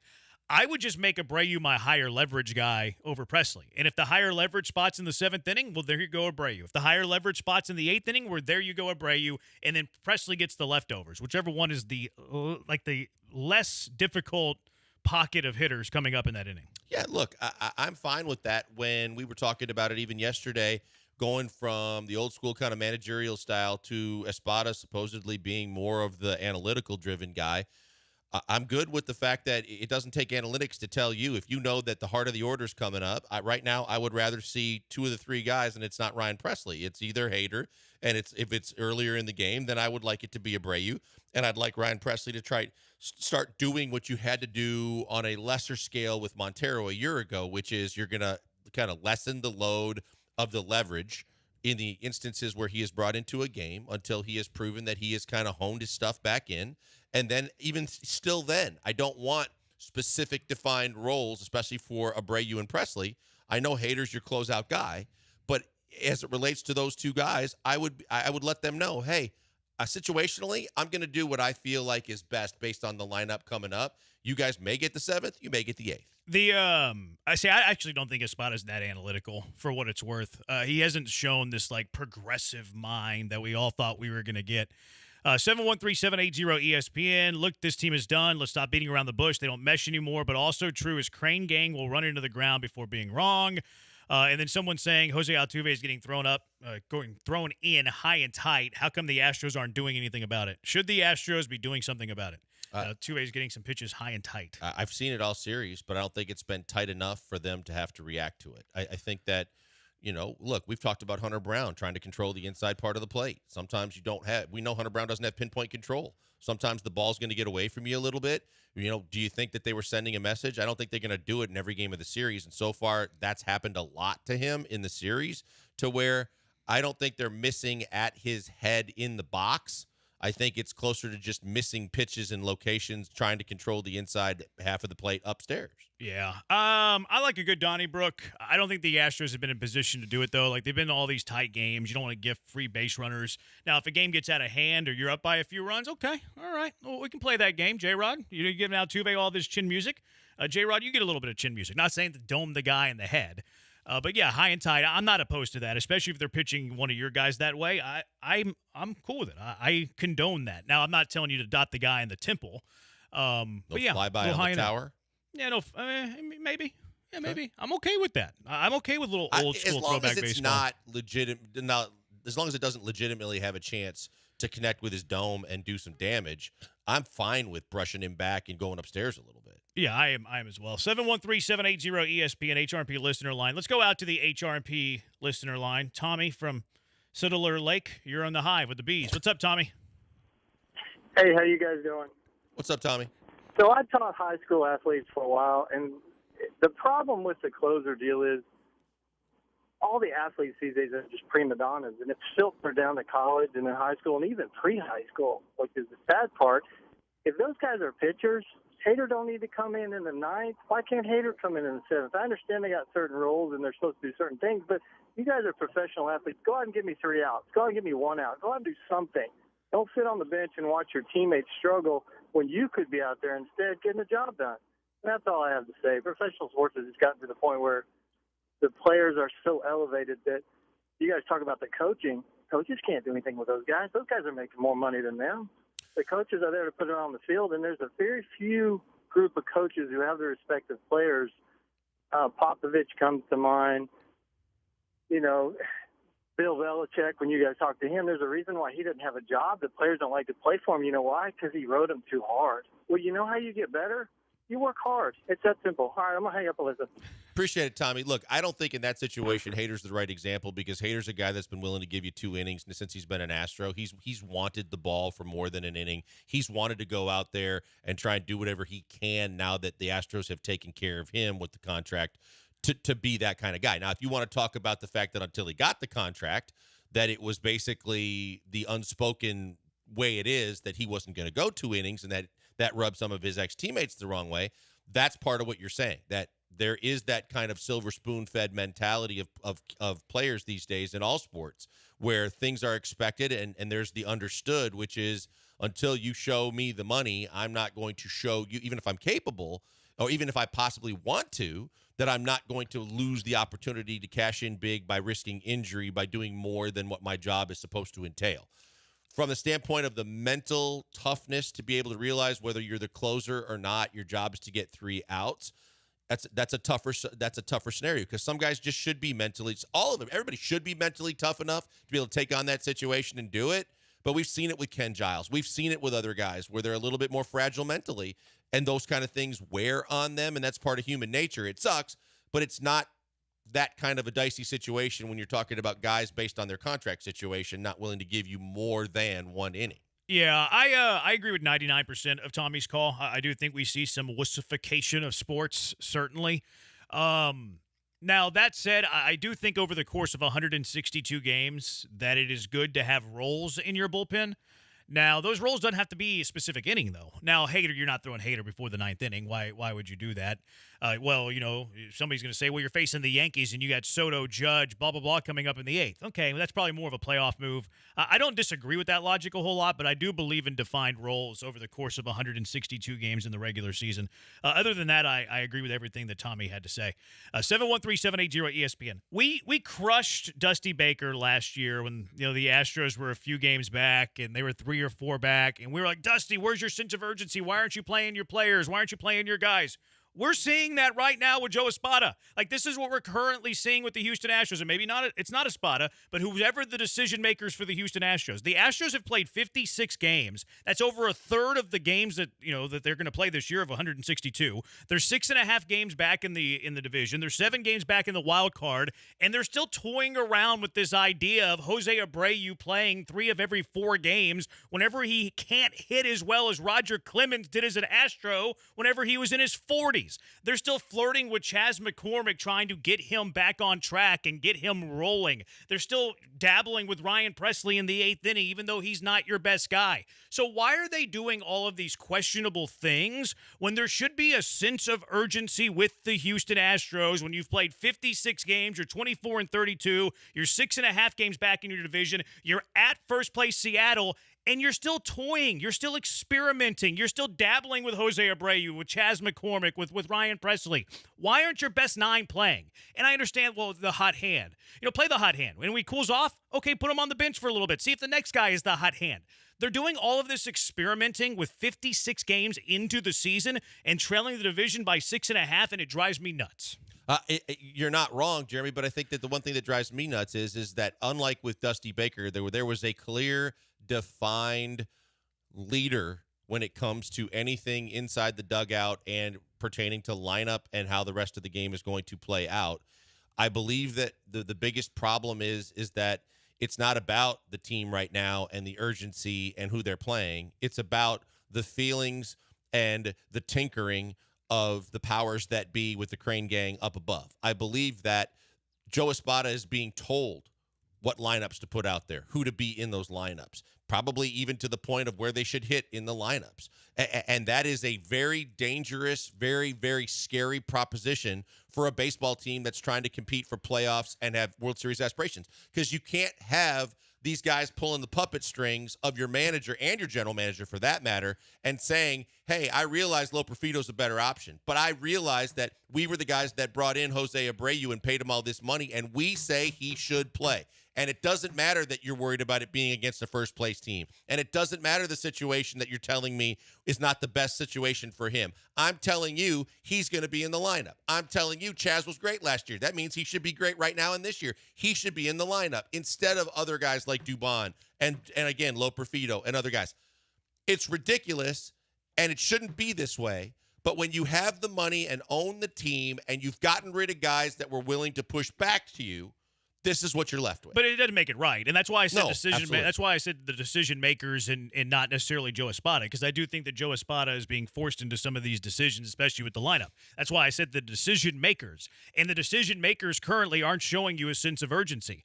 Mauricio Dubon has been red hot. He's got a batting average north of 300. He's slugging a little bit. Meanwhile, they're playing Jose Abreu, who's flirting with a 100 batting average for the third time in 4 games in the series, and Mauricio Dubon plays once. Chas McCormick has been struggling all season long, and he is playing in a game before Mauricio Dubon is playing in a game. And I understand that these guys all need to play at some point. But why is Jose Abreu starting 3 games in this series and Mauricio Dubon starting once? Makes absolutely no sense. And again, this isn't in the best interest of winning.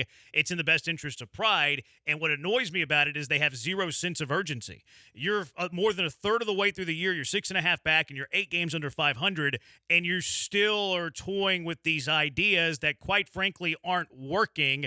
And I'd like to see a little bit more sense of urgency. If we're going to blame Dusty Baker about it, with 30 games left to go last year when they trailed the division by 3, the Astros need to play with some sense of urgency right now when they're 8 games under 500 and 6.5 back in the division. And let's be honest, these guys are wusses too, because of the fact that they sit there and they make these decisions behind closed doors, and they are completely unreachable. You're not getting opportunities to interview Crane and Bagwell and the Crane gang that are actually making a majority of these decisions or a lot of these decisions. And instead, the puppets are forced to be out there in Dana Brown and Joe Espada trying to justify stuff that they probably in their baseball minds don't believe are the right decisions. When you talk about the fact that you had a built-in out with Jose Abreu to only play him 1 game in this series, if in fact you decided and were hell-bent as you were to start him and his comeback tour in this game, in this series in Seattle instead of in Oakland, or wait till you get back against Minnesota, you had a built-in excuse because the matchups don't work for him, and the fact that you're easing him back into the lineup. You could have easily played him 1 game in this series, understood that you did what you were supposed to do. You brought him back to the roster. You started him off in the first game of the series, and in fact, he got a hit in that game at an RBI to where you could have said, okay, good start for him, but we don't want to go too far too fast. Let's pad the brakes. Instead, you're force-feeding him into a massive series where you've already lost 3 games, and the fact is the guys that are in there in that offensive batting order have something to do with it, and obviously you have a whole lot to do with who's in that batting order. Yeah, zero sense of urgency. Zero sense of urgency, and you're playing the first-place Mariners. Drives me up the wall. 713-780-ESPN, HRP listener line. Yainer Diaz, we teased this yesterday. Forward tease, 24 hours. He's a tweener. He kind of helped my cause yesterday, too. It's the Bees on ESPN 97.5 and ESPN 92.5. Nothing tweener about Sinlon. Sinlon's fantastic. You want the best yard? Get Sinlon. Sinlon is the best yard. And I know you've been thinking about turf for your yard. Sinlon is the best artificial grass. Never looked more natural. And I know you've been thinking about it. You've been thinking about it when it rains. You've been thinking about it when it's muddy. You've been thinking about it when the kids go outside and play and get dirty and they drag all that dirt inside, or your pets, or you see somebody that has Sinlon and they have that sweet putting green. You're like, man, I wish we could have that. Why not find out about it then? Maybe you don't like mowing. Maybe it's just because it's easier to maintain. It's nicer. We mentioned the kids. We mentioned the pets. Whatever your reason, maybe just to get your weekends back. Maybe you don't want to come home after a long day of the office and cut your grass on a Thursday night. I know you've been thinking about it. You've been thinking about it. You need to reach out to Sinlon. Why not? Sinlon will give you a free consultation, free estimate, so there's nothing to lose, and then you decide. But at least know your options.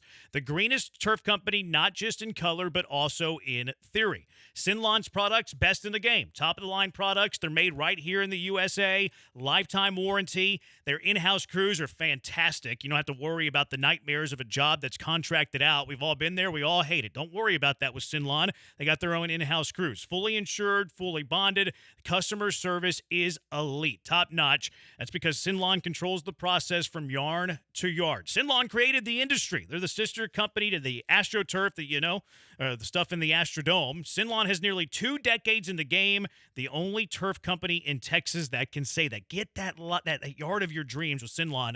Go to 975sinlon.com to learn more. That's 975SYN, 975sinlon.com to improve your yard today. Sinlon, artificial grass never looked more natural.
You found the killer bees. Live from the Veritex Community Bank Studios, here's Joel Blank and Jeremy Branham. Ford teased this yesterday. Yainer Diaz, a tweener. What in the world is a tweener in baseball? Well, it's the reason the Guardians traded Yainer Diaz. It's the reason that the Guards were willing to part with Yainer Diaz in the Miles Straw trade.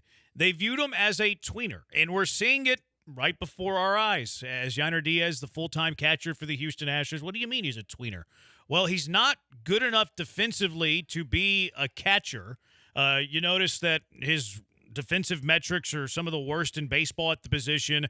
His framing is atrocious. It's in the 1 percentile, perhaps the worst regular at the position at framing.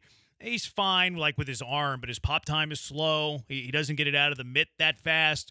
Yainer Diaz defensively, quite honestly, is the worst receiver the Houston Astros have had since Evan Gattis. So can he be a full-time catcher with his defense? Right now, the answer is no, quite frankly. Maybe he can improve. First year as a starter, only 25. There's room for improvement. I do think that he can get better defensively. But then, okay, well, if he can't catch, where is he going to play? Well, first base would be the other option. But does he hit well enough to play first base or to DH for the Houston Astros? And right now this season, the answer is no. He's got a 253 average, 282 on base, 363 slugging, 645 OPS. If you're an OPS plus guy, it's 85, which average always in OPS plus is 100. Like, that is not a good enough hitter to play first base. Maybe for the Astros it is, but it's not good relative to the average first baseman in Major League Baseball. It's certainly not good enough to DH. So if he continues being this poor poor defensively at catcher, where he's going to get to the point where he's unplayable there, and he doesn't hit enough. He's a tweener. He's positionless. He can't be in the starting lineup. Yeah, it's a very difficult proposition, and I think I would just go back and say that before I'm willing to officially give him that title, I got to give him the benefit of the doubt of what we were talking about with him earlier this week, which is the fact that it has been so taxing on this kid, and it's my part. Look, I take the blame for it because I thought, from what I saw from him on a part-time basis as an offensive player, I thought the sky was the limit. This kid was going to explode, and he was going to be an unbelievable offensive force. I'm glad you said that because I've been trying to give you the blame for why Yainer Diaz is not very good. Thanks. You're welcome. Okay. So I think that in looking at that, when you realize the weight of the world probably in his mind was on his shoulders because he was taking a veteran pitching staff, and he was going to have to control everything, and he was going to have to be in control of situations. He's filling the shoes defensively of a guy that created a legendary status amongst the team, the pitchers, and not to mention the fan base. But no one's sad about that. No, I'm not saying that. But what I'm saying is what we talked about was the fact that then when he probably didn't even come close to factoring in what kind of a psychologist he had to be with some of the guys that he's dealing with, from the ego and the experience of Justin Verlander to the mental issues of Framber Valdez on the mound, that there was all this extra stuff. And whether he was doing and was able and wanting to do the kind of extra detail that Maldi put into the scouting department or not, and scouting hitting lineups, it doesn't matter. The fact is, it's been a whole lot for him to take on in a short period of time. So you're right. Then maybe the best situation for him is in a year when you're getting nothing out of your first base position, maybe that was an option. Maybe that's an option to where you just get him more reps and you have people working with him because he did play some there last year to say, hey, at least it won't be a ton of weight on his shoulders because of the fact that the first base position has underperformed. Now, long-term, yes, it's an issue, and he's got to be able to get better offensively. But maybe that allows him to ease into an easier situation than what he's had to take on this year. I think he's a far better hitter than he has showed this year. And I do think that the tolls and the rigors of catching every single day have paid a toll on him, or played a toll.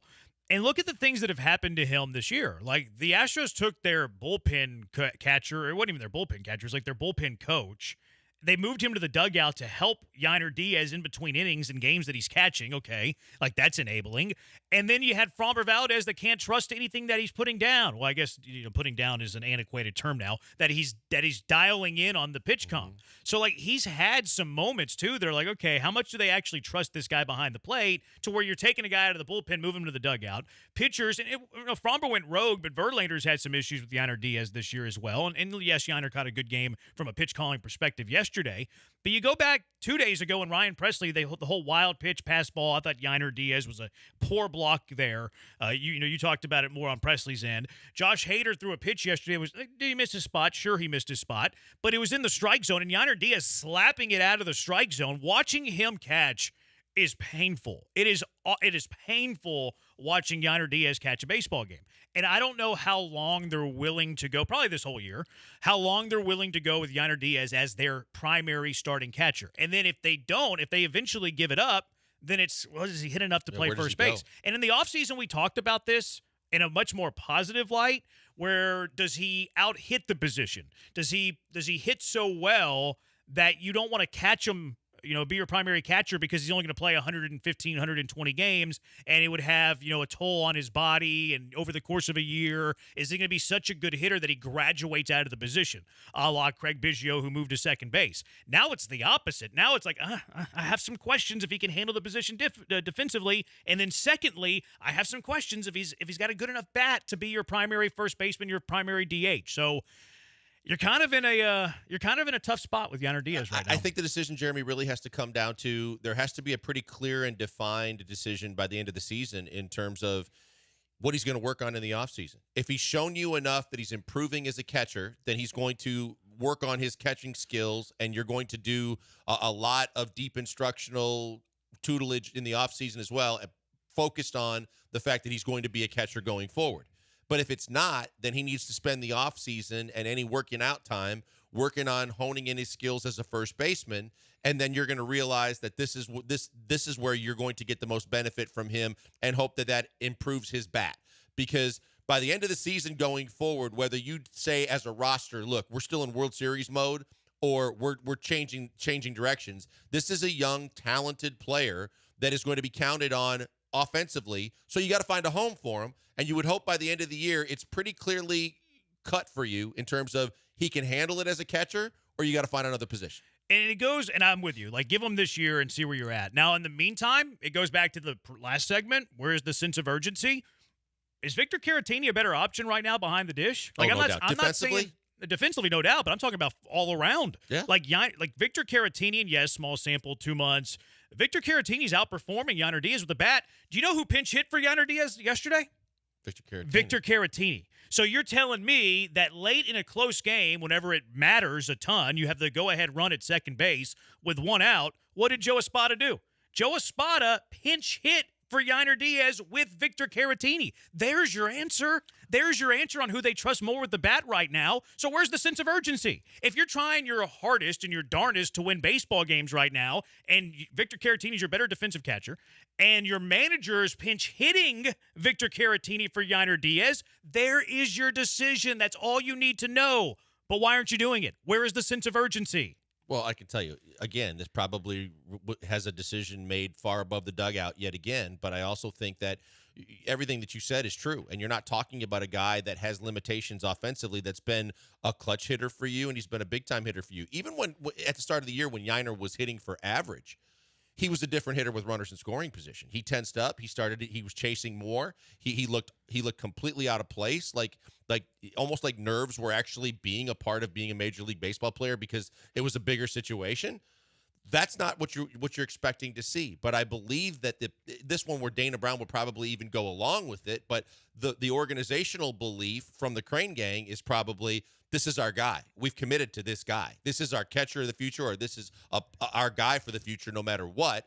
So we're not going to do that yet. And again, it's because of the fact that there is an internal strife going on and a battle being waged between the Crane gang and the baseball aspect alone for this season. I don't even think it's a strife. I think you have a yes man in the dugout. And I think that's why he was hired. But I think that the strife is because there has to be veteran players that at a certain point are going, what are we doing? Maybe from the players, yeah, you're so right. The players for sure are the guys that they can see this, they can read between the lines, and they can also say, what the hell are we doing? I understand these are the guys that pay our checks. We're out here busting our ass every day trying to win baseball games. We expect you to have that same mental philosophy and outlook to put the best team on the field. And right now, you're not doing that. And even if Joe Espada is a puppet that's doing what he's being told, as a baseball man, you know damn well in his heart of hearts and in his mind, he knows that those decisions aren't the right ones. And look, I'm not saying that he should be benched. I'm not saying that he shouldn't be the primary catcher. But if the ratio right now is like Yainer 4 of every 5 games, maybe you make it 3 of 2. Maybe while Yainer struggles, maybe it is 3-2 Caratini. And then if Yainer starts to figure it out offensively, you switch it again. Or if Caratini goes cold, play the hot hand. Play the guy that is better right now. And Joe Espada flat out told us yesterday who he feels is better. Because in a tight game, it was tied. It was tied 1-1, 10th inning, runner in scoring position with 1 out. Who did he send to the plate? Victor Caratini over Yainer Diaz. And he pinch hit for him. It makes it worse. Like, it's not, okay, we're going to decide between those two guys, pinch hitting for somebody else. No, he took Yainer out of the game. He yanked him out of the game for Victor Caratini. We have the answer from Joe Espada already. This is all, it is. It's cut and dried because of the fact that you don't have a Maldi type situation with a guy that was an offensive liability that people were begging for and pleading for and pointing to as the guy that had to catch, and a pitching staff that was lobbying for him. When you look at it, Verlander, every single pitch, that's why Yainer starts putting down the next pitch when Verlander is taking the baseball back to the rubber, because you see him shake off 3 and 4 times before he dials in on what he wants to throw. Mm-hmm. We already know with Fromber that I said the rest of the season, Caratini's going to be his primary catcher because he walked all over Yainer, Fromber did, when he went mentally AWOL, when he had that complete breakdown against the Angels and they blew a big lead and lost the game. And from that point forward, it basically already told you that the veteran catcher was getting Fromber. So there's one, and you got to believe that, and Justin seems to have less of a shakeoff tendencies, and he seems to be more on the same page as Caratini when he pitches. I can't go you there because, Verlander's been really good the last 2 starts, and they've both been to Yainer. But I think Verlander's more in control of what he wants to do, so you can get away with Yainer with Verlander because he's more in control. He's not the mental case that has to Fromber be an is. issue, too. Yeah. The framing would then, he's got to at least get better at that. Because I was going to say, with the younger guys who aren't going to push back, who aren't going to have the mental breakdowns as well, and he's probably worked with them a little bit more, I think that you'll have a little bit more cohesiveness, a little less pushback, guys that can kind of probably build some chemistry. Oh, yeah. Whereas the front part of your rotation, you may need more of a veteran guy. 713-780-ESPN. Some folks want to weigh in on this. We'll get to that. Also, I don't know if y'all caught the Espada postgame yesterday. It annoyed me to no end. And that's what happens when a team's losing. But why did he annoy me? It's the Killer Bees on ESPN 97.5 and ESPN 92.5. You know what does not annoy me? It wouldn't annoy you. In fact, it's a great time. It's highly entertaining. It's the best value in town. SaberCats Rugby. Come out, experience some SaberCats Rugby, Houston's professional rugby team, and that's selling them short. You know why? Because they're first place in the Western Conference. They're in first place. Next home game Saturday, June 8th. They're on the road this week, but this June 8th, the week after this Saturday, week from Saturday, they'll be at home against LA, RFC LA at SaberCats Stadium. Get there, watch the SaberCats defeat LA. We always root against LA teams, so it's a natural rivalry. You probably saw this on social. The players on that game on June 8th, they're going to wear their new kits. The H-Town kits with the light blue jerseys, they're awesome. They're fantastic. We know how we like a little H-Town blue in this city. And you get the opportunity to bid and win these player-worn jerseys. Go to HoustonSaberCats.com, find out how. But these H-Town light blue kits are fantastic. They'll be wearing them on June 8th for 713 night. And tickets on 713 night, $7.13. You can get in for $7.13 to watch the first place Houston SaberCats pregame festivities with a concert by Cooper Wade, happy hour drinks in the Cat Stand, lots of food and beverages available on the concourse. What a time. Our postgame social is back too, where you get to meet the players on the pitch and get their autograph and picture. Come out to 713 night Saturday, June 8th at SaberCats Stadium. Get your tickets at HoustonSaberCats.com/tickets. And oh yeah, put ESPN20 in the promo code, and you save 20%. HoustonSaberCats.com, best value in town.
Live in the Veritex Community Bank Studios, it's the Killer Bees. Now back to Joel and Jeremy.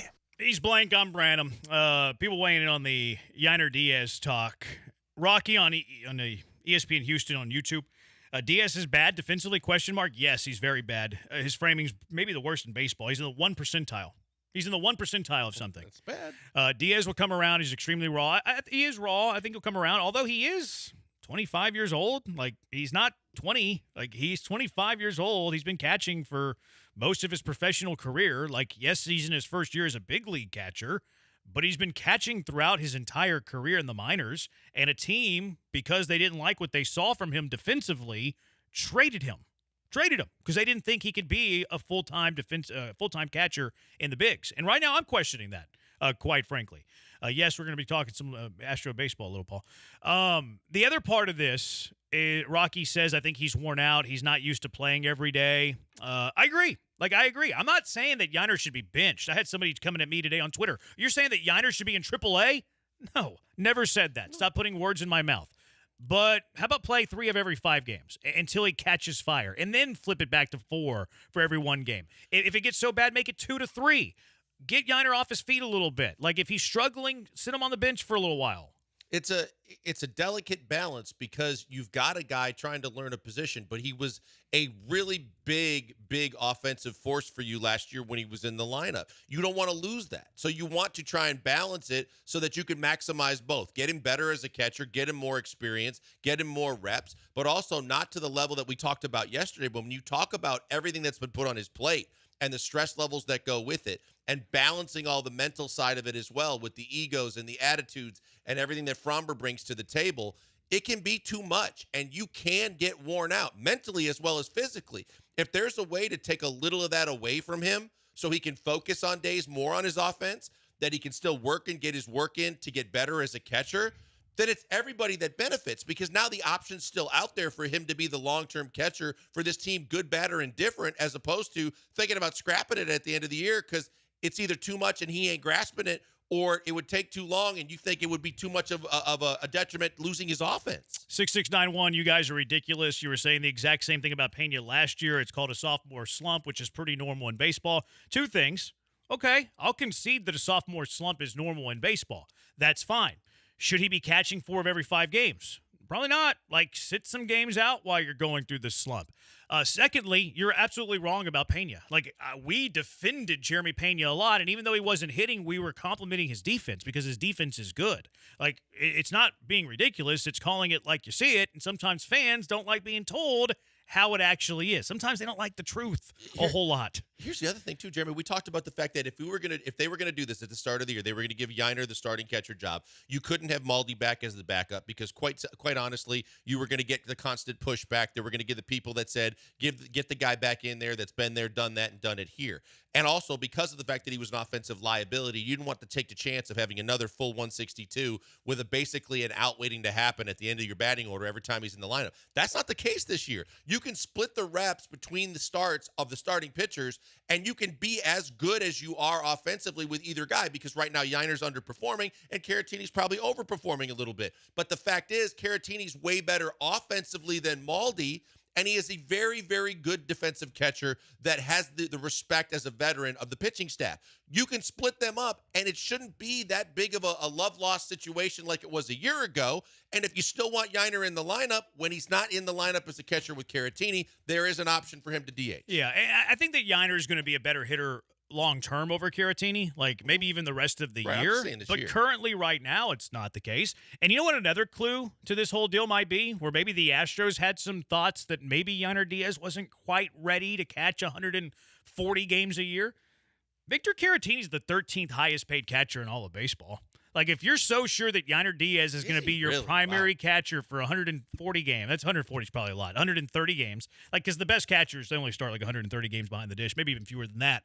But if you were so sure he was going to start 130 games, why are you paying Victor Caratini 13th most catcher money? Another clue. So Cleveland trading Yiner. They didn't think he could handle the position defensively. The Houston, Dusty Baker. How about Dusty Baker? We have people texting us and tweeting at us. Maybe Dusty Baker was right all along. I did wear my In Dusty We Trusty shirt today because, yeah, maybe we should be thanking Dusty and his usage of Yiner Diaz last year. So Dusty gave us a clue. That's 2. Third clue. Astros signed Victor Caratini to the 13th most catcher money in all of baseball. So, like, if you don't want to believe us, here's 3 different clues that we're throwing at you, saying with an organization, a longtime manager, Hall of Fame manager someday, and then now the Crane gang, whatever we're calling them, they've all told you they wonder if Yiner Diaz can handle the rigors of being a full-time defensive catcher in Major League Baseball. 3 different organizations / people. Yeah, no, look, when you look at it, you have to weigh all your options, and you have to be realistic about the fact that, again, if you're trying to win this season, then you have to explore other options. And the fact is, I wasn't aware of the fact that Caratini's paid the way he is, but that tells you that regardless of the Crane gang and the in-season decisions that are made, from a Dana Brown perspective, from an analyzing a player's ability standpoint, internally inside the organization, there were some concerns that just for this year specifically, and the length of Caratini's contract being what it is, it was done because of the fact that there was concerns about him grasping everything and being able to do it on a regular basis so fast, so quickly, going from what he did last year, which is not just a walk in the park, but it is definitely a hell of a lot easier than catching the amount of games that they were expecting him to do this year, and then take on everything else and be expected to be the same offensive player. It's a ton to take on. They did what they did for a reason, but now you've got a guy better than Maldi behind him, so no, why not try and win more baseball games while he's trying to get comfortable and acclimated so you can figure out who he can truly be?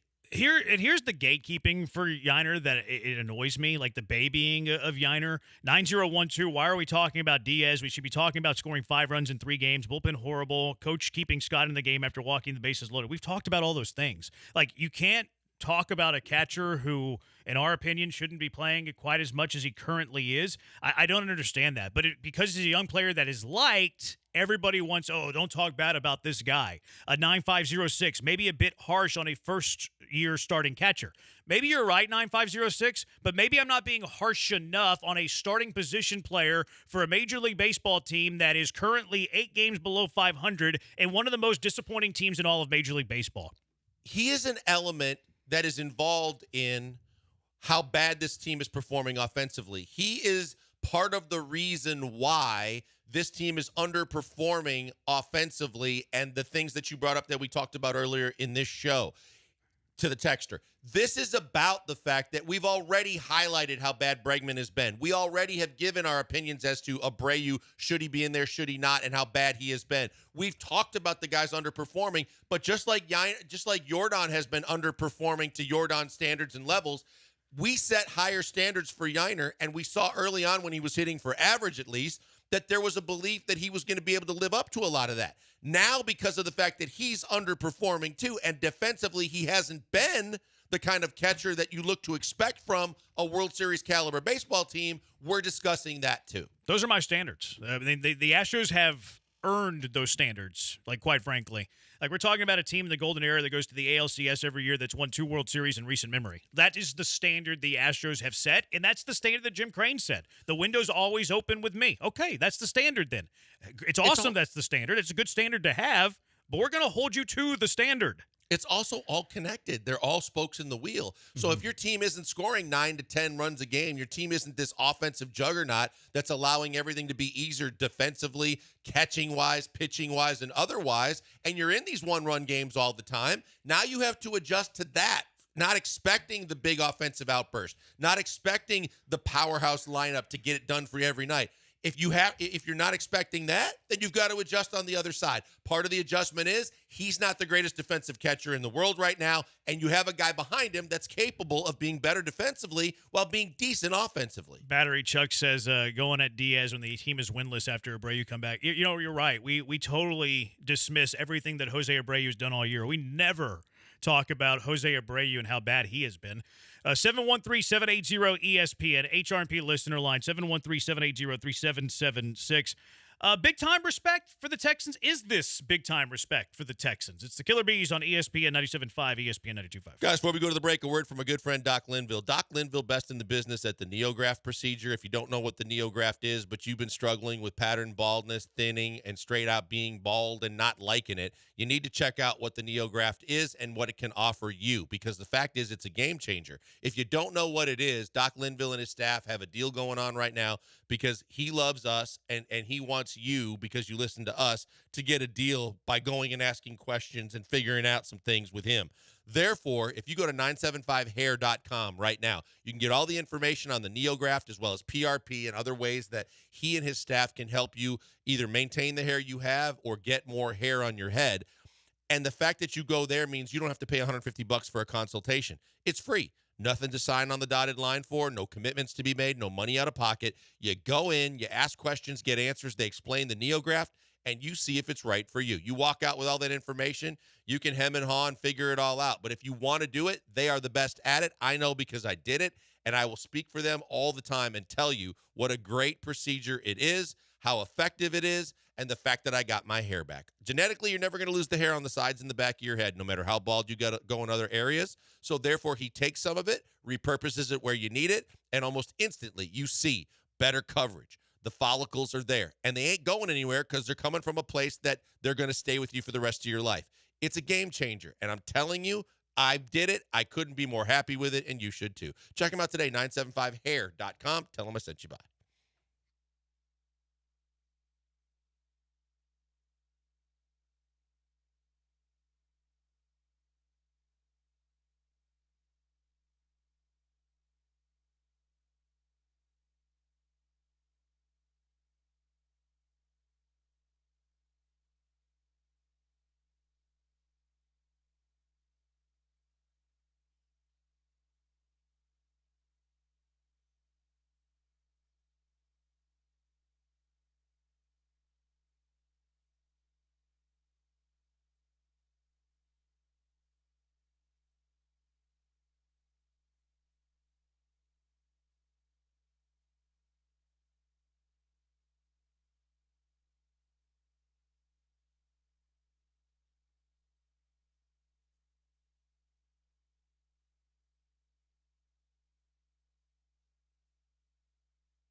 Now back to the Killer Bees. On ESPN 97.5 and 92.5. Live from the Veritex Community Bank Studios, here's Joel Blank and Jeremy Branham. Astros play baseball at 6:05 today. As soon as we're off the air, the Astros game is on.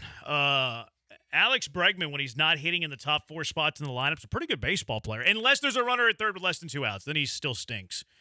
A lot of variables to be considered.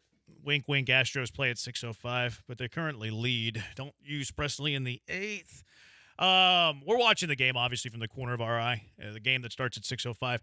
Apollo Dez, who is like the ringleader, co-founder of Apollo Houston, really good follow on Twitter. They were doing some sort of fundraiser thing where they're like live streaming for 24 hours yesterday. Pretty cool. But he tweeted out, and we were watching from the corner of my eye. I didn't see it. Maybe you did. Jose Altuve struck out in his last at bat, and he fired his helmet. He spiked his helmet.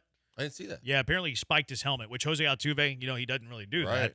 So frustration's mounting with Jose see a Altuve. little fire. He went down to a knee on that strikeout. It was an embarrassing strikeout. I think he needs a day off. I think he's hurt, but I think he definitely needs a day off. Like, we're trying to figure out ways to get Mauricio Dubon more in the lineup. How about playing him at second base once to give Altuve a day off? I think Pena needs a day off too, quite frankly. I mean, look, I don't like the fact that Dusty didn't like to ride the hot hand sometimes because of the fact that he believes so much in giving these guys consistent days off. But you look at the guys that have had little to no days off in this run to try and get back into respectability and more. It's a long season, 29 games in 30 days. There are some guys that need some time off.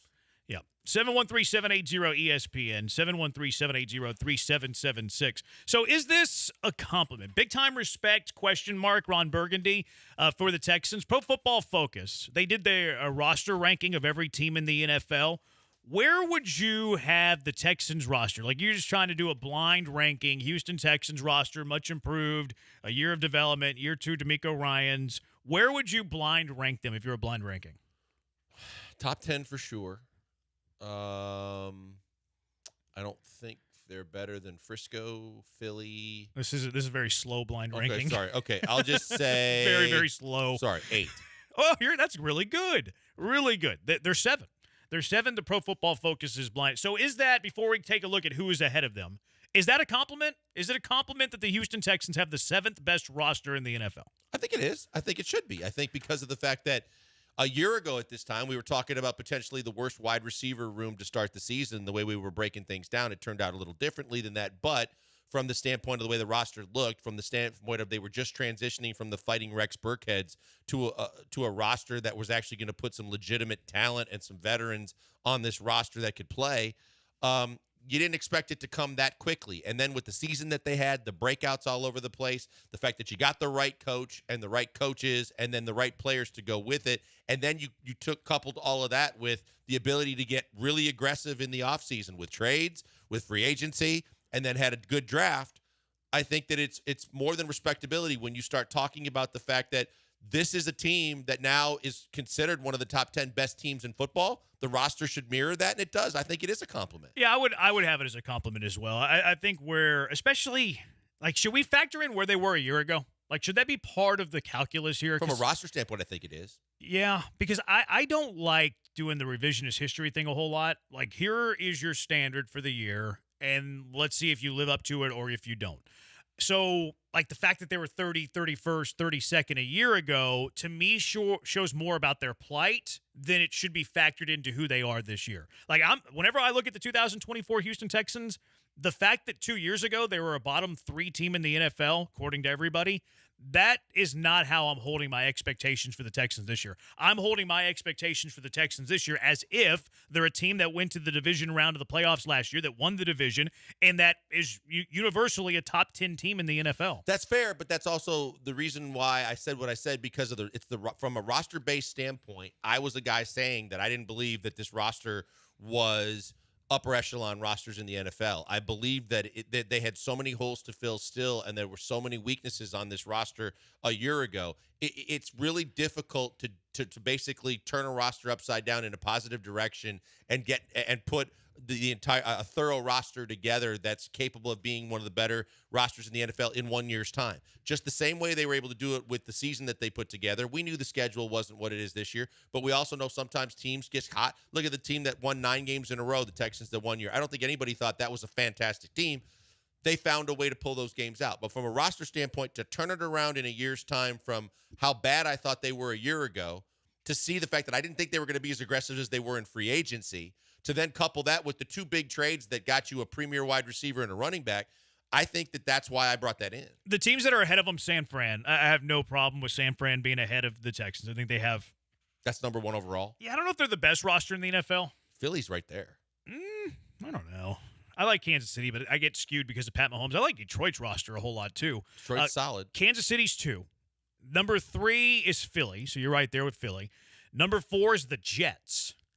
I think we're sleeping on the Jets a little bit. Now, they're huge question mark at quarterback because, Rodgers has a messed up Achilles or blisters, whatever the story is.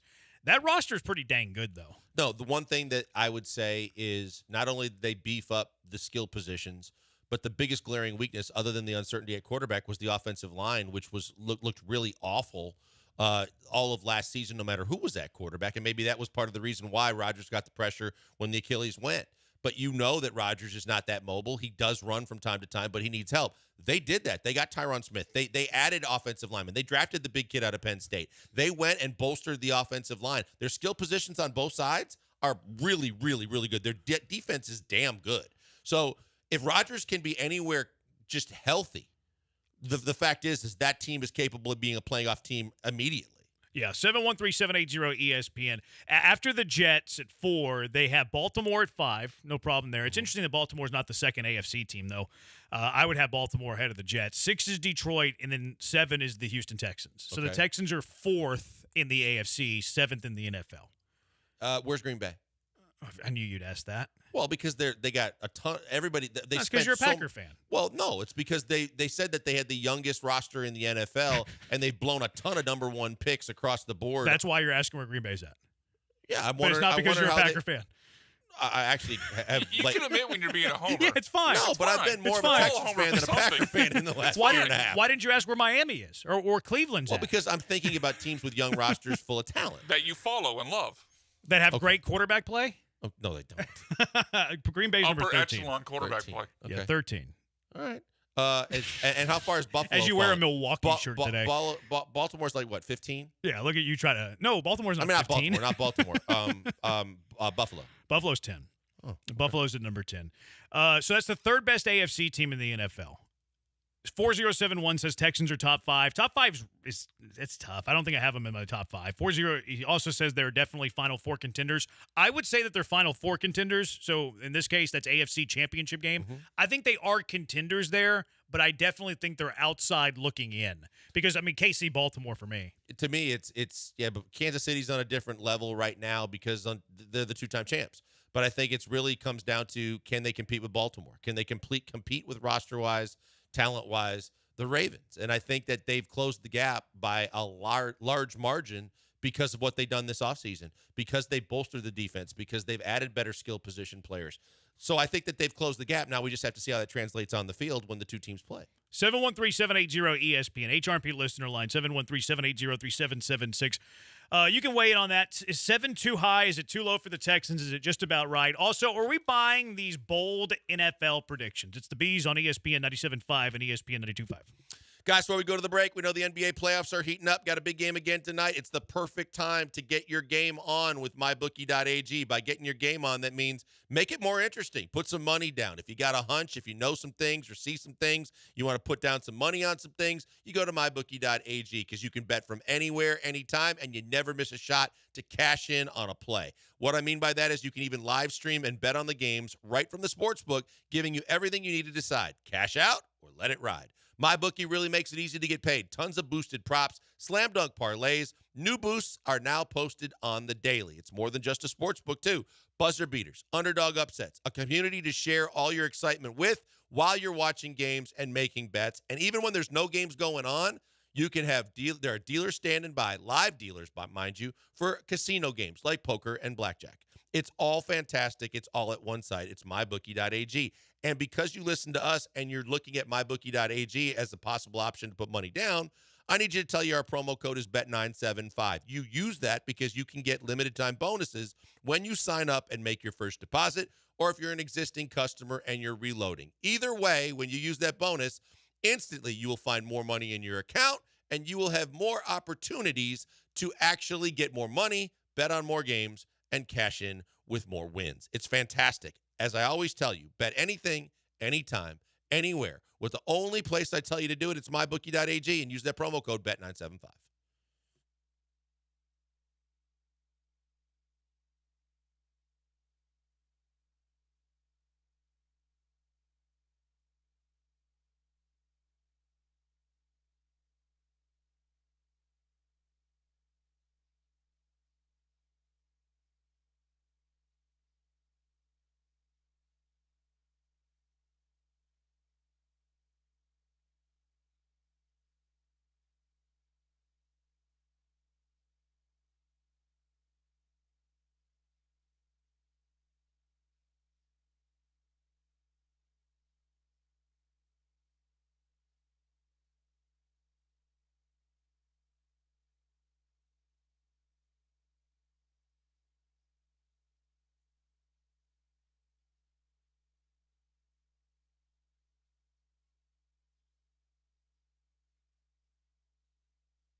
You're locked in with the Killer Bees on ESPN 97.5 and 92.5. Live from the Veritex Community Bank Studios, here's Joel Blank and Jeremy Branham.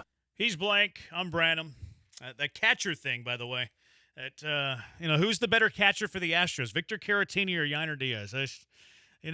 Sometimes we see things coming. It's eye test, It's Papa. What would you say about Dusty? Papa's gut feelings. Yeah. Papa's gut. Yeah. I mean, these eyes don't fail us. These eyes are better than analytics. These eyes are better than sabermetrics. Everybody's bashing us. What do you mean Caratini's a better catcher than Yainer Diaz right now? Yeah. What do we mean? 713-780-ESPN. I'll get into these bold NFL predictions in a moment. They announced that Hard Knocks is going to be in Chicago. They're going to be with the Bears in this training camp, which for me, that's going to be fun. Caleb Williams, whether you like him or not, entertaining, yes. Receiving core that they have, entertaining. Remember all the drama they had last year where the FBI was showing up to their facility? I don't think that's going to be happening again, but you never know with Hard Knocks. That'll be a fun Hard Knocks team, I think. Did that coach is no longer with him, right? He's still there. They kept him. Oh, they did? Yeah. Wow. That's going to be interesting with Caleb Williams for sure. And the Matt fact that Eberflus, who looks like the president from Scandal. Okay. Could see it. He does. Yeah. I don't know the actor's name, but he looks like him. I could definitely see that being a very interesting scenario playing out. Sweat on the defense helps them. He's kind of a personality. That should be fun. I'll tune in for that. What is the aren't they having an off-season one, Brian? An off-season Hard Knocks? Right? Yeah, they're doing both. They're having an off-season one with the Giants. So Giants are the team. Giants are the off-season one, and there's going to be an in-season that'll start up in like October, November. It'll be like Madden. Was it GM. Miami last year in season? They've done Arizona, Indianapolis, I believe Miami have been the three in-season I watch them all. teams. I'm a fan of the Hard Knocks. Now, I don't think it's as good as it used to be, but I still watch them all. I'm a sucker for reality sports television. Yeah. I watch all the Netflix stuff, the F1, the golf one, the tennis one. They didn't continue that one. That one got canned. That one got the pink slip. But I watch all of them. I'm a fan of them. You'd laugh at me because last night ESPN there was no Astros game until late, and so I flipped on ESPN. Were you in bed by the time the Astros played? No, you asleep? I was watching it. Supper at 5? I no. Have my schedule and really, and I know your schedule. I'm talking about my home with everything going on at home too. The fact of the matter is they were playing the Last Dance again. Every time it's on, I will dial back in, and you catch something that you didn't catch the first time. How many times have you watched that thing? A couple times. When it's on, I like watching some of the episodes. All 10 hours? No. Just bits and pieces. Just bits and pieces. I had it on, and there were a couple times Lisa's like, "What are you doing?" I was like, "I didn't realize that when they were doing the whole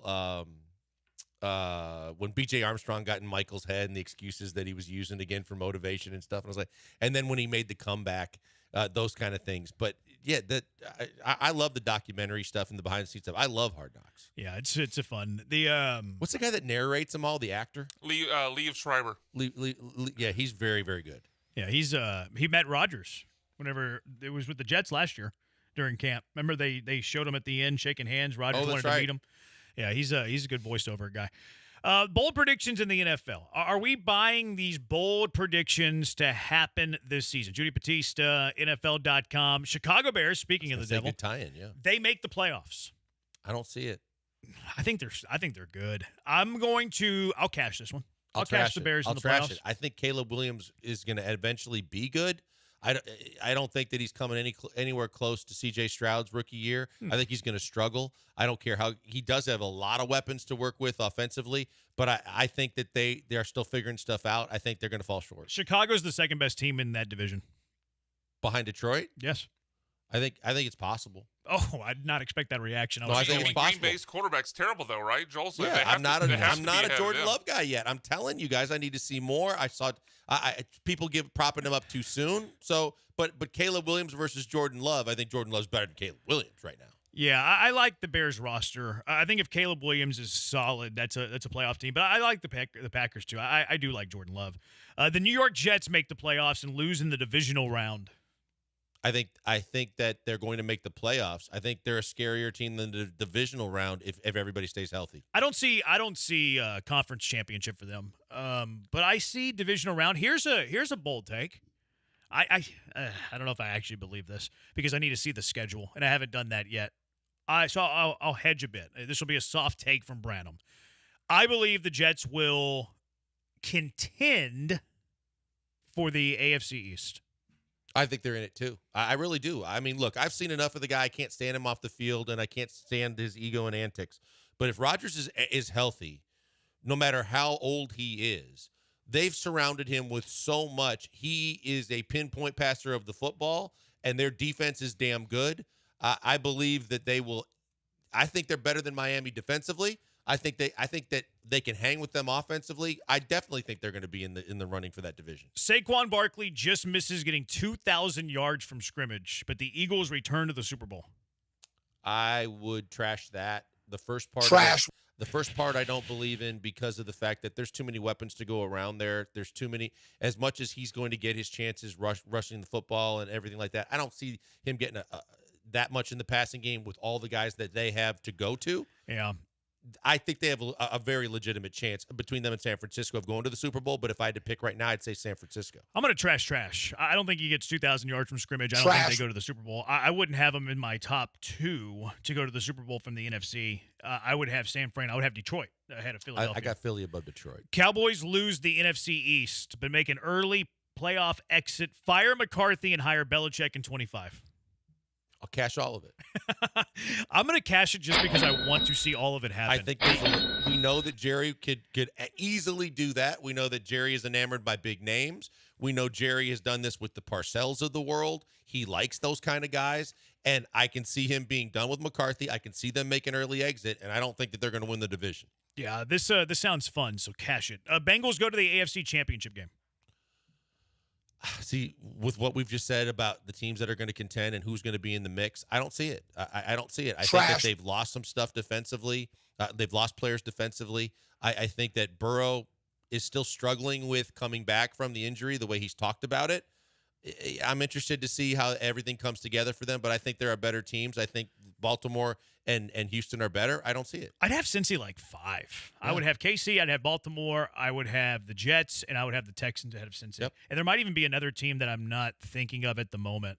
Like, do you have Buffalo ahead of Cincy? I probably wouldn't. I have Cincy above Buffalo. I do too. I'm anti-Josh Allen. I love Josh Allen for my fantasy football team. I'd hate him on my real, actual football team. Chiefs 3-peat. I'm going to cash it. I'm going to trash it just because it's so stinking hard to do it. It sucks. It sucks for every other team if you think that they can do it, but they could do it. They definitely can. I just don't think that they're gonna. 3 in a row is difficult. Ask Tom Brady. Speaking of Brady, he stays retired and in the broadcast booth. I'll cash that. I think that it's always nice to talk about it. We've seen guys that stay relevant by, contemplating it. But I don't think. I think he's got too cush of a life right now, and he's removed from it enough that I don't think he goes back. I don't think he goes back. Now, if you put a timeline on the broadcast booth, though, I don't think he does the broadcast thing for all that long. Like it. I think he does it for like 3 to 5 years max, and then he's done.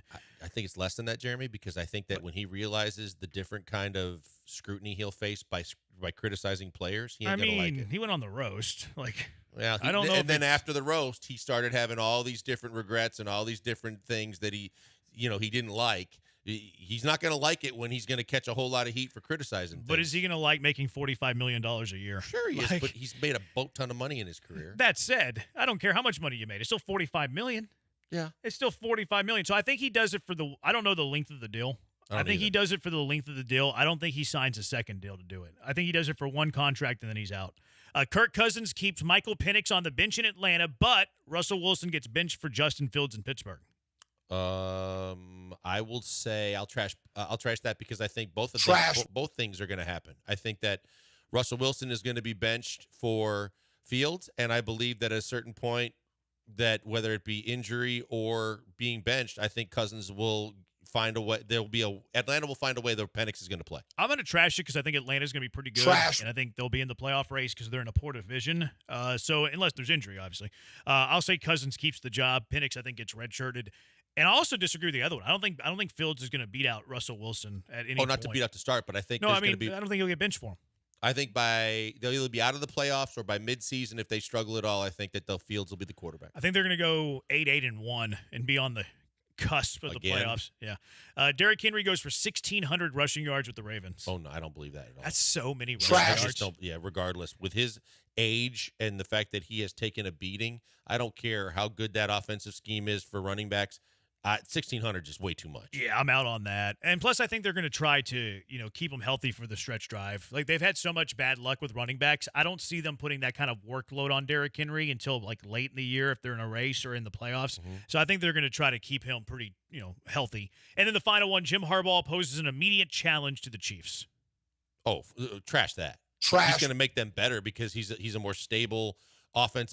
Just a stable coach than what they've had. And they will be better, but they lost a lot too with the guys that they lost offensively. Yeah, no, Yeah, I'm going to trash this. I think they're going to take a little while before they get into any sort of contention. That team's going to be interesting, and Harbaugh's return to the NFL. You know who's getting a big ding in fantasy for Herbert? Yeah, he's being drafted You lost so Eckler, you low. lost Williams, you lost Keenan Allen. Their top receiver is probably Ladd. What's the kid they got from TCU that can't catch? Quentin Johnston. Yeah. They're talking him up, but of course you're talking him up. All right, 713-780-ESPN. Bad Take Boulevard every Thursday at 4:30. The bad takes that you heard through the week. What belongs on Bad Take Boulevard this week? It's the Bees on ESPN 97.5 and ESPN 92.5. Hey, before we go to the break, another word from a good friend, Doc Linville. Doc Linville, he does a ton of stuff that you guys should be interested in, whether you want to get your significant other a spa treatment, some Botox, some plastic surgery. He does all those things extremely well. He's great at what he does. He's the best in the business at taking care of hair loss or strengthening and saving the hair that you have. With both PRP and the fact that he does the neograft procedure, he has ways to make sure you don't lose your hair and the hair that you still have gets stronger and is more visibly thicker than it was previously. He can do all that for you and explain it all to you with a free consultation, which you get because you listen to us. All you got to do is go to 975hair.com, sign up for an appointment. You can go in and get all the information on PRP. You can get all the information on the neograft procedure, and it costs you absolutely nothing. If you're interested in doing those kind of things, you can get started right there. You can take your time and think about it. But if you're going to do it, I suggest highly that you do it with Doc Linville because he's the best. I did it with Doc Linville. I did the neograft procedure. I did the PRP. Game changer, folks. The fact is, he takes hair from places that you're never going to lose it. Genetically, you never lose the hair on the sides and the back of your head. And he puts it where you need it most. Maybe it's your hairline in front or the bald spot up on top and back. Regardless of where you put it, it's going to stay. It's going to grow. 95 to 99% of those follicles ain't going anywhere for the rest of your life. That's a game changer. Check him out today. Tell him I sent you by. Get that free consultation by going to 975hair.com.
All right, what are the hottest, the bad takes of the week? 713-780-ESPN.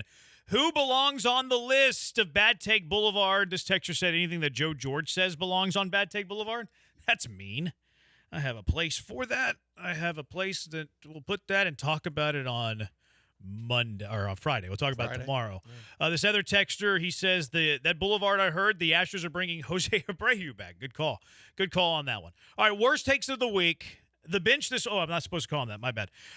John and Lance this morning, no longer the bench. They say the Astros won't sign another meaningful free agent for a long time. Why?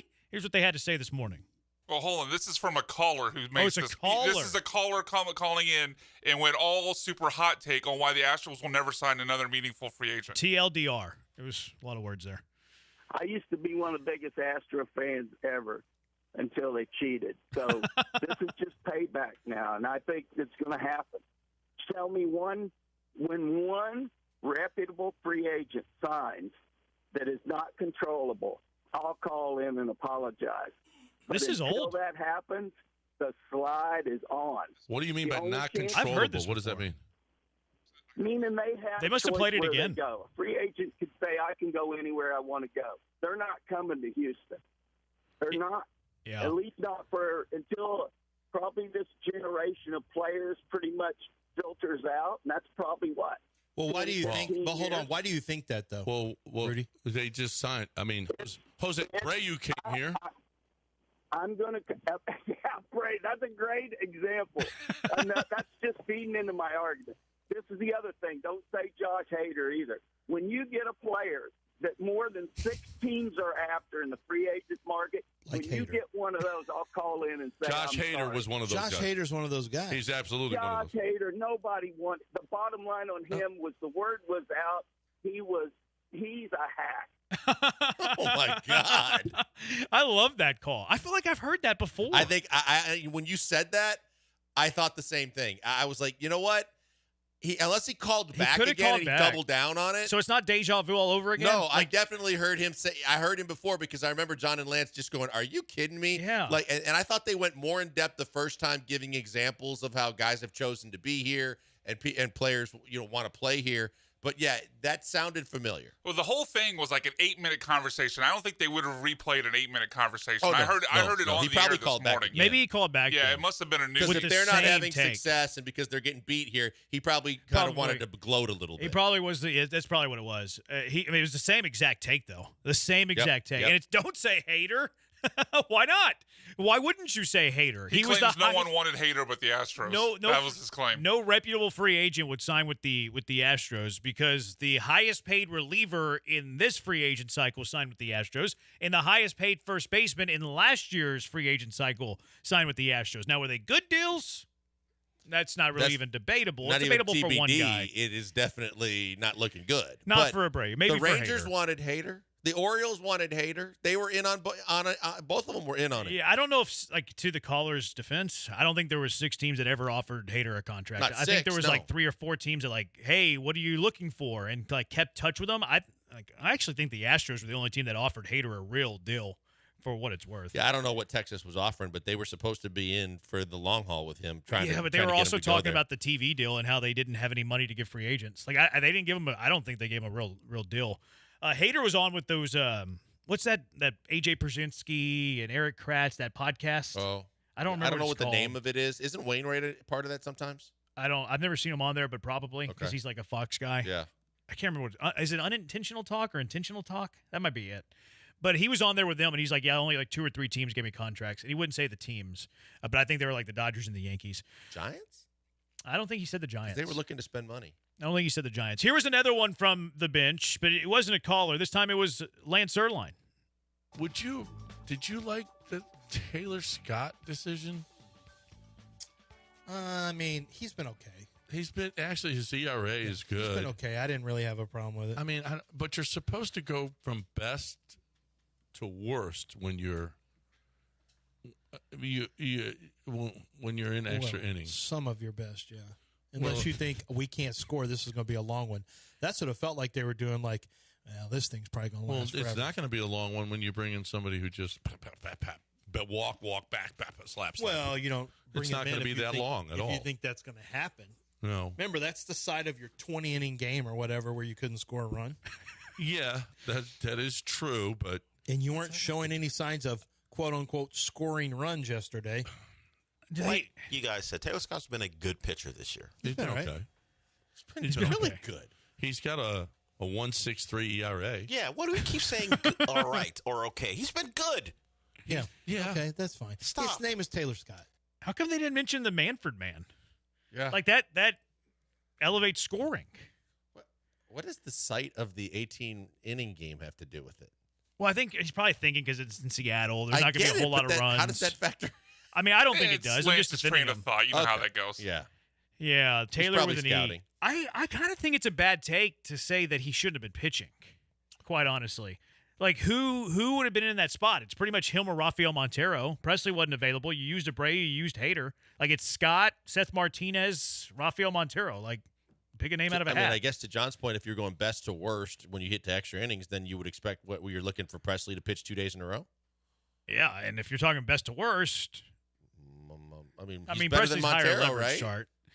Scott or Montero? Scott's better than numbers-wise. Scott's better than Montero this year. I mean, numbers-wise, he's probably leading your bullpen. That's what I'm saying. And ERA. Yeah, that was a weird conversation there that they had on the bench. Joe West, who I can't stand. I don't like Joe West more than I don't like Angel Hernandez, quite frankly. Joe West talking about Angel Hernandez and came to bat for his former umpire. He's a family man, and I think y'all gave him a raw deal. And I will tell you this. He retired this week, and he put out a statement. And his statement was that that he enjoyed what he did for all these years, and whether you want to believe it or not, he was good at it. Yeah. And you can say, well, he missed this pitch or he missed that pitch, but you can do that with anybody. And I told him when I first started working with him, I said, you got 3 responsibilities. Your first responsibility is to the game of baseball. And that don't mean the commissioner's office. It means the game itself. Your second responsibility is to your profession. That's and the that same might thing. not mean the union, but to your profession of umpire. And your third responsibility is do what you know in your heart is morally honest and correct. And you know what? He's done that better than anybody I ever worked with. Now, does he make mistakes? Yeah. Do we all make mistakes? Yeah, I get that. I love how Joe West is the moral compass. Like, he's the guy that everybody goes to for sage wisdom. That Joe West. Yeah, I don't like Joe West. I'd rather have Angel Hernandez umpiring one of my games than Joe West. And here's why I don't like Joe West.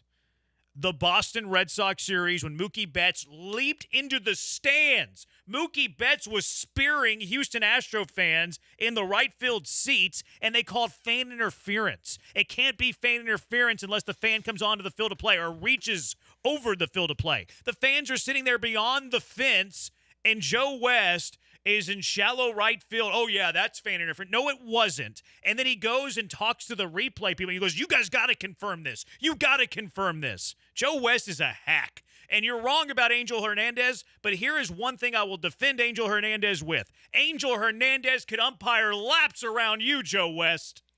I understand the personal angst with Joe West with you, but I can't think of anybody that I think is worse. Joe West had a whole lot of Joey Crawford in him, that he had his ego front and center on everything, and he tried to make it about him. But I never see him miss the kind of calls consistently. I just told you one. That's one. I've seen Angel Hernandez do so much worse on a consistent basis that I can't put anybody above him in terms of how bad he has been. I think it was yesterday was the anniversary of when Steve McMichael sang "Take Me Out to the Ball Game" in Wrigley, and instead of singing it, he said, "And I'm gonna have a talk with that home plate umpire at the end of the game how bad he's been." And Angel Hernandez turned and was staring up and had him thrown out of the press box. Yeah, I mean, I'm being a little bit silly, but I really do despise Joe West for that singular call. He used to have a country band too. Was that right? He would go on the radio as an umpire. Like Joe Yeah, West you don't need all that. Joe West is sitting here saying, "Be good for the game, do what's good for the profession," and he's going on the radio as a Major League Baseball umpire. Yeah, he called in. He's contradicting himself. He's contradicting himself. The ones that always get me is when Baggy would tell you the stories about when he was in the batter's box and he would just start popping off to players and cutting them down. I'm like, that's not your job as an umpire to basically tell you, hey, you got to get some more skins on the wall, and you got to do this and you got to do that. Just if it's call it with your integrity and your heart, just call the right call. The Bagwell says good things about West. He says that he was very personal and blah blah blah blah blah. Two more. We won't play the audio on this one, but there was a guy who had a suspended license and he zoomed into his court date while he was driving. Jeez. The judge is sitting there shaking his head like in disbelief of what he is seeing, and he makes the guy like come to a stop. And he's like, yeah, you're going to have to turn yourself in for felony of blah, blah, blah, blah, blah, driving with a suspended license. And you see the driver, like, who has a suspended license, he has, like, this look of fear, like, oh, my goodness, I'm going to jail. What are you doing, dude? You have a suspended license, and you're zooming into a court date with the judge while you're driving. Yeah, that's it's an all-timer. It really is. It's an Is all-timer. he from Florida? I don't think so. It seems like he would have to be. That seems like a Florida I story. didn't catch the state. He might have been from Florida. I would guess that he wasn't from Florida, but just an all-time bad one. And then Jorge Lopez yesterday got ejected from a game with the Mets, former Met. And then afterwards, this is why you should have a translator. By the way, I admire the English as a second language guys that try to speak the English. But sometimes the media members aren't going to be very protective with you, especially if you're New York media, and they have Jorge Lopez saying that I'm a bad teammate, and they run with the story that he said that the New York Mets are a bad team, worst in Major League Baseball. And the Mets DFA'd Jorge Lopez. You know what else matters here? I heard this from Boomer on Boomer's show. I saw it go viral on Twitter. Jorge Lopez is a kid right now that's in line for like a some sort of transplant. Like he's got like a bunch of stuff going on at home too. I know he threw his glove in the stands. Yeah. But then they actually, they tried to go back and get him to clarify the quote to say that he was being a bad teammate instead of he was on a bad team. Yeah, but he said he was a bad teammate. Yeah, they ran with the fact that he said he was a bad team, worst in baseball, now he got DFA'd by the Mets. Yeah, I want to pick up this guy. Jorge Lopez has been pretty good this year. He hasn't been great for the course of his career, but because I have sympathy in my heart, I want Jorge Lopez to be an Astro. Make it happen, Jeff Bagwell. This was like the Tony Snell story too, right? When you're if he's got the kid in that situation, you're pulling for the guy to get another job, and hopefully everything works out. Yeah, I don't know how that works. I don't know how that works in baseball. He's been in the bigs for 9 years. I don't know if he would get full-time insurance But there. I'm just I have saying, no idea. it's the same kind of thing. The kid's going through medical issues and stuff like that. I want to make sure that he gets treatment and his dad's got the money to pay for it and all that. Yeah, I mean, he might have full-time benefits. I don't know how it works in baseball, but Boomer had a great point. He's like, put him on the IL, put him on like mental health, leave or whatever. Yeah, I felt bad for Jorge Lopez. He's got a 3.76 ERA this year. Now he's been pretty bad in the course of his career, though. But hey, I mean, Astros need pitchers. You probably have two guys. They're gonna need Tommy John here pretty soon, right? We think. I don't know. All right, that's Bad Take Boulevard. Anything we missed? 713-780-ESPN. Will the Astros make the playoffs? Will the Stros make the playoffs in 2024? It's the Bees on ESPN 97.5 and ESPN 92.5. I have no idea if the Astros are going to make the playoffs, but I can promise you the next time that I drink, it's going to be Gentle Ben. Gentle Ben is the best. Gentle Ben is fantastic. And it all starts with the finest ingredients. Classic, time-honored distilling methods. Gentle Ben uses their innovative process that removes the harshness that's found in most spirits. The result? Unparalleled smoothness and an enjoyable drinking experience. The best drinking experience. We have callers call into our show saying they tried Gentle Ben and that it's the best, that it's fantastic, that I believe what you say now because I've tasted the Gentle Ben. You got to get your hands on this. You got to try it for yourself. And once you do, you're never going back. You get all the flavor, none of the burn. You'll love what's not in it, including no undesirable acids. There's no undesirable acids in Gentle Ben. These acids take the enjoyment out of your drinks. Gentle Ben gets rid of those. It gets rid of those undesirable acids so you can enjoy. You can't say that for all the others. Gentle Ben offers vodka, gin, straight bourbon whiskey, cask strength bourbon. All are fantastic. Look for Gentle Ben at the liquor store. Ask for it when you're out to eat or you're out to drink. Pick up a bottle today. Head to the Gentle Ben tasting room in Alvin. Fantastic spot to have a drink. And, of course, if it's Gentle Ben, it's very, very good. Also at Minute Maid Park, stop by Ben's Bar to the left of the Crawford boxes right when you walk in at Minute Maid Park and get some Gentle Ben with your baseball. Order online as well, gentleben.com. Learn the incredible story and order straight from the website. Have it delivered to your front door, gentleben.com. Gentle Ben, smoothest, honest.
Broadcasting live from the Veritex Community Bank Studios, it's the Killer Bees with Joel Blank and Jeremy Branham. On ESPN 97.5 and 92.5. Blind rank Honey Glazed Branham as a texter. What scale? 1 to 10?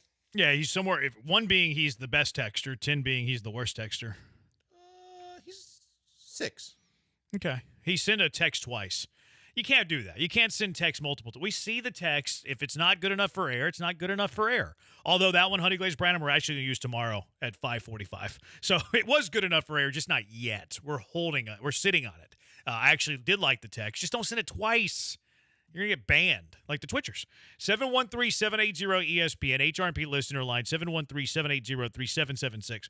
Are the Astros going to make the playoffs? It's a simple question. Your truth, your feelings, your vibes.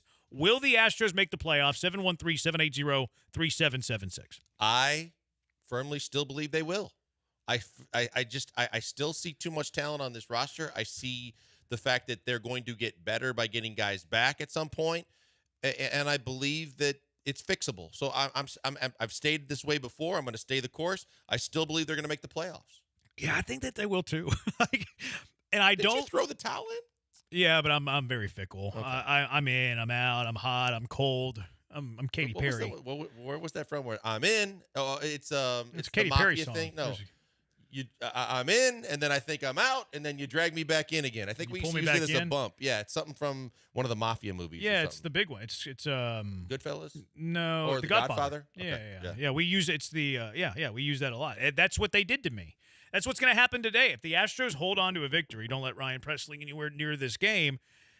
I mean, we're going to feel kind of good where they at, right? Like they're going to be 5.5 games back. It's going to be May 31st tomorrow. You're returning home after a 7-game road trip. Like, would you feel kind of good?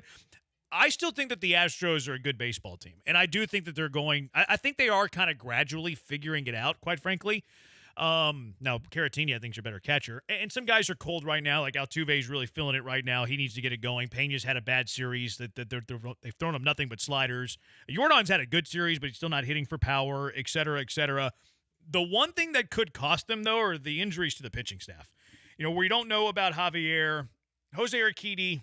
Jose Urquidy, quite frankly, the way that Hunter Brown and Spencer Arrighetti have pitched the last few turns to the rotation, I'm not sure Jose Urquidy would have jumped those guys. They might have because he's a veteran, but with the way that Arrighetti has pitched and the way that Hunter Brown has pitched, would you just all of a sudden, if Urquidy was healthy, put him right back in the rotation over one of those two guys?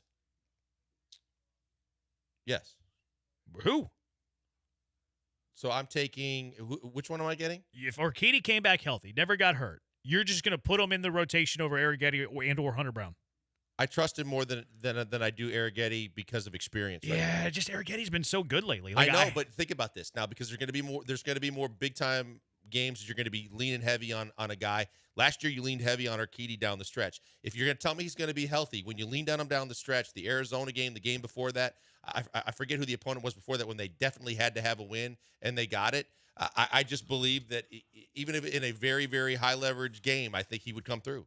Yeah, I'm going to go with Arrighetti, Hunter Brown. I'm going with Hunter Brown, but I'm not going. I put him above Arrighetti because Arrighetti's been pretty stinking good lately. Urquidy been good today. Like Urquidy's the kind you don't want a pitcher to get hurt ever. You never want a pitcher to get hurt. You need depth. You need options. You need numbers. All of those things. If you were to lose a starting pitcher, kind of happy it's Jose Urquidy. Now, Christian Javier is probably a different I don't want story. to lose Javier for sure, yeah. Although he's pretty stinking bad last year. And that's a different animal, but it just seems like he hasn't been right all year when we've seen his fastball fluctuate. Or the second half of last year. Yeah, I think that maybe, unfortunately, it weighs even heavier because you signed him long-term, but you got to get him right, and it seems like something's not right. Yeah, that's what could hurt them more than anything is their starting rotation. Now, Luis Garcia, Lance McCullers, you hope you get them back. Lance McCullers been posting videos on Instagram and all his beautiful hair. And Luis Garcia is throwing a simulated game this weekend. So that's cool. That helps. You want to get Ryan Presley back, blah, blah, blah, blah, blah, blah, blah, blah, blah, blah.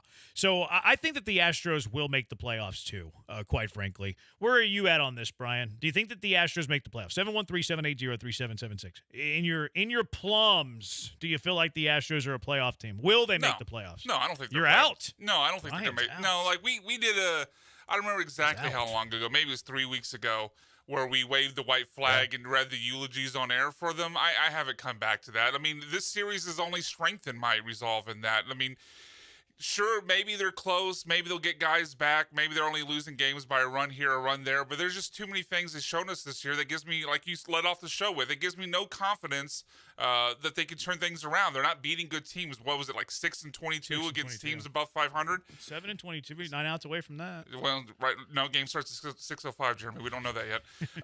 But yeah, I haven't seen anything that gives me confidence that to make the leap to say they're still going to do it. I mean, the division sucks, and that helps your cause, but the Astros suck too right now. So I don't think they're going to make the playoffs at this point. Key from LA says I'm the best texter. I'll trash that. I'm trashing that in a big time way. I don't think he's the best texter. He's the Utah Jazz of texter. 8533. You said at the beginning of the show the Astros didn't start till 6. It's on right now and they're winning. Oh, thanks. I didn't realize that. Thank you for that. 8533. You are the messenger of the news. You're Ron Burgundy. You're the deliverer of the news. 6030 says Big Fat No. Crane Gang will drag this out and we won't trade anyone for anything. I think that is a fair concern, actually. We'll talk about that in a little bit. 8341, I think the Astros will eventually turn this thing around. Their pitching has got to come through. I know they're not a lot of runs, but, man, their pitching, it sucks. But I also think they're capable, though, offensively. Okay, from the flip side of what we just witnessed on this road trip alone, especially in the Seattle series, the one thing that you can't really bitch about, except for Ryan Presley, is the pitching's been pretty stinking good. The starting pitchers have been good. The majority of the bullpen has been good. It's not on the pitching. It's on the fact that the offense hasn't been able to do anything till today. Well, that's why I wouldn't have kicked out a starter for Jose Urquidy. Well, okay, but like I said, I gave my reasons why. I'm not even. I need to, from an experience standpoint, Urquidy's been there, done that, and in big games he stepped up. We've seen the progression of Arrighetti. I'm not sure that I want to do that yet.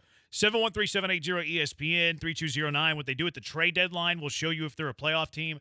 I don't know if this team is really capable of making these huge trades. Like, their minor league system isn't fantastic. The couple of prospects they have, they probably want to hang on to because they don't have a whole lot of them. I don't see big splashes with this team. And if we're talking about adding to this roster, which, we're still a month and a half away from even thinking about this, I think it's a decision you need to start talking about like first couple of weeks of July. And you're not talking about this in June from where the Astros are. What are you adding? I'm really not adding starting pitching because that's going to be super expensive. And if you stay healthy, what's that? It depends on Javier's situation. I don't think so. At all? No. Like, you have 5 guys. There's 5 guys in this rotation right now I'm good with. I'm good with Verlander. Fromber's a wild horse, but I'm good with him. Ronel Blanco has been unbelievable this year. Hunter Brown's trending up. Spencer Arrighetti's trending up. Luis Garcia. Now, you can't guarantee that a guy that's hurt is going to come back and be good. Same thing with Lance McCullers. And then there is attrition. Like, it's impossible that everybody's going to get through the rest of the season healthy. Hopefully, if they get hurt, it's minor. But I'm okay with the starting rotations at. Now, if you have another injury, now you're in some serious trouble. Yeah, I just think in terms of guys that aren't just rotation guys, Javier gives you the potentially 3 to 4 really big-time go-to guys. I think the back end is still in question enough where I think they might consider it based on what happens with Javier. See, I think it'd be – I don't know. Because I'm under the assumption Urquidy's done. So if Urquidy's done, then to me, if you lose Javier too, as much as I've seen progress from Arrighetti, I think that because of this, the Crane Gang's way of thinking is just so hell-bent on winning now that I think that they might look at another starting pitcher. Yeah, I think that if they're adding, it's more middle relief. I think that they could add to the bench, like a middle infielder type, so Dubon could play a little bit more, like at first or in the outfield. There was a it's not really a rumor. It was a Bleacher Report like, hey, this trade makes sense, where the Astros would trade for Paul Goldschmidt and trade like Forrest Whitley and some other arm that's not really a big league arm, which intrigues me if Paul Goldschmidt continues to like perform well. He got off to a terrible start. He was basically Jose Abreu in St. Louis, but he started to hit well. He was good last year. He's more expensive than Abreu. I would be interested in something like that if they're taking on the contract of Jose Abreu, but the Astros would also have to pay off almost all, if not all, of his salary next year, too. All right, 713-780-ESPN, HRP listener line, 713-780-3776. Will the Astros make the playoffs?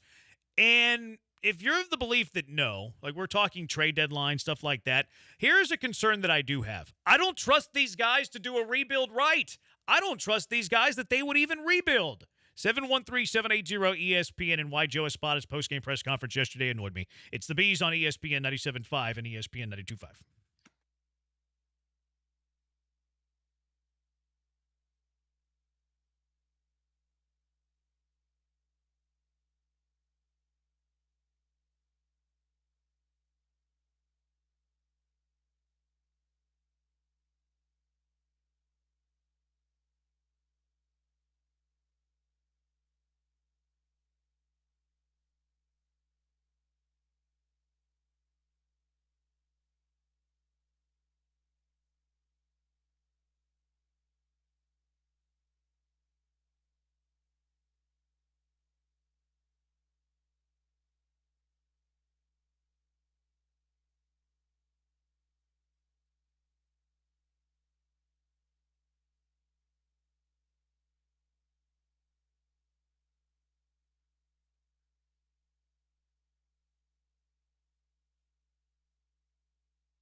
Coming to you live from the Veritex Community Bank Studios, it's the Killer Bees. On ESPN 97.5 and 92.5. Here's Joel Blank and Jeremy Branham. So you can even hear the voiceover later. You say the apostrophe S to Killer Bees. 713-780-ESPN. Blank, Branham, ESPN 97.5, ESPN 92.5. 60-30, you took the words right out of my mouth. I was thinking about this earlier today. It's the things you think about when you're in a losing streak. Do we even, assuming that the Astros don't get back into the race, because it's pretty torn. Brian, he's the pessimist of the show. We are the optimists of the show. Actually, you're the optimist. Brian's the pessimist, and I'm the realist of the show. I'm the realist, the trillist. Everyone's the hero of their own story, huh, Jeremy? So, but if they're out of this, race on July 15th, a month and a half from now, they're out of this race. I am a big believer in an aggressive sell everybody. Trade everybody. If you're out of the race on July 15th, Alex Bregman needs to get traded. Maybe Justin Verlander. Maybe Ryan Presley. Maybe Framber Valdez, who has a year left on the deal after this year. Maybe even Kyle Tucker, if somebody's just going to blow you away with a huge trade offer. I am an aggressive rebuilder whenever I am out of the race. And because I do think that the Astros have a good foundation going forward. I mean, Altuve is not going anywhere. Now, he is getting older. Yainer Diaz, I know I was bashing him earlier, but I do think that Yainer Diaz is part of the future for the Astros, just don't know what position yet. Jeremy Pena is part of the future. I'm a big fan of Luis Garcia. If Hunter Brown's consistent, if Spencer Arrighetti's consistent, like you have a foundation that's better than a lot of teams in baseball, even without the names that we mentioned, Tucker, Framber, Verlander, Bregman. So I'm an aggressive rebuilder. But first question is, do I think that Jim Crane, Jeff Bagwell, Reggie Jackson, Enos Cabell, Craig Biggio, Dana Brown, do I think that they will be aggressive rebuilders? I don't. I find those guys to be, we're going to hang on for dear life. We're going to be the Carlos Lee, Miguel Tejada, Pudge Rodriguez, Tim Purpura Astros who are unwilling to be aggressive sellers at the deadline. That's the first question I have. I don't think that Crane and crew would be willing sellers at the deadline, which frightens me, actually. That's why when you bring up those names, the one that's tough for me is to throw Dana in the mix, because I think Dana would. I think that Dana would, if he was given autonomy to make the decisions. If he was empowered to make the decisions, and it was basically him and he just had to sign off with Crane, I think that Dana would understand the situation. He would evaluate talent. Like you said, if he got offers for his bigger names to really, really restock the farm system with quality prospects and good young players, I definitely think he would. But he's powerless. He is almost as much of a puppet as Joe Espada. So therefore, the guys that are going to be making those key decisions are not those type of guys. They are not the realists that realize how baseball works and how quickly in a situation like this, you can set yourself up for another run. You don't know when it's going to be, but you unload a lot of the contracts, a lot of the big name players and the older players to kind of put you in position, whether you use those players you acquire to resurrect the next run, or if you are looking to those guys to be assets to be traded to get the next run of players that are going to make you great. You nailed it. I don't think they would sign off on it. I don't think that the authority figures, Crane, his friends, his stooges, I don't think they would sign off on the rebuild, which I don't like. I don't like. Like, if you're going to be way out of the race, and maybe it's a meet in the middle. Like, I'm an aggressive rebuilder. Like, I'm talking Tucker, I'm talking Fromber, I'm talking Verlander, I'm talking Presley. Those guys have another year on their deal. Maybe instead of the year and a half guys, maybe it's just the final year of their contract guys. Maybe it's only Alex Bregman that you're talking about trading. Am I missing a pitcher who's in the final year of his deal? Probably not. I think that's it. Because Javier's done. Yeah, so maybe it's only Bregman. Maybe it's only Verlander's Bregman. got the vested. He's going to be there. But I don't think that they would ever sign off on a I think if they're 8-9 games out of the race on July 15th, they're going to be like, oh, no, we can get back in this. So that I don't like that. Again, it goes back to the whole front office dynamic. Do we think it's a shrewd front office? Do we think it's a dumb front office? So that's something that I get concerned about, because if they're 7, 8, 9 games out of the race on July 15th, they need to be selling, and I don't think that they're going to do that. So that's the first question. But the other thing too, Jeremy, on that point is the fact that what have they shown us to be? Big name chasers, veteran chasers. They're not in this to try and unload big names to get young players.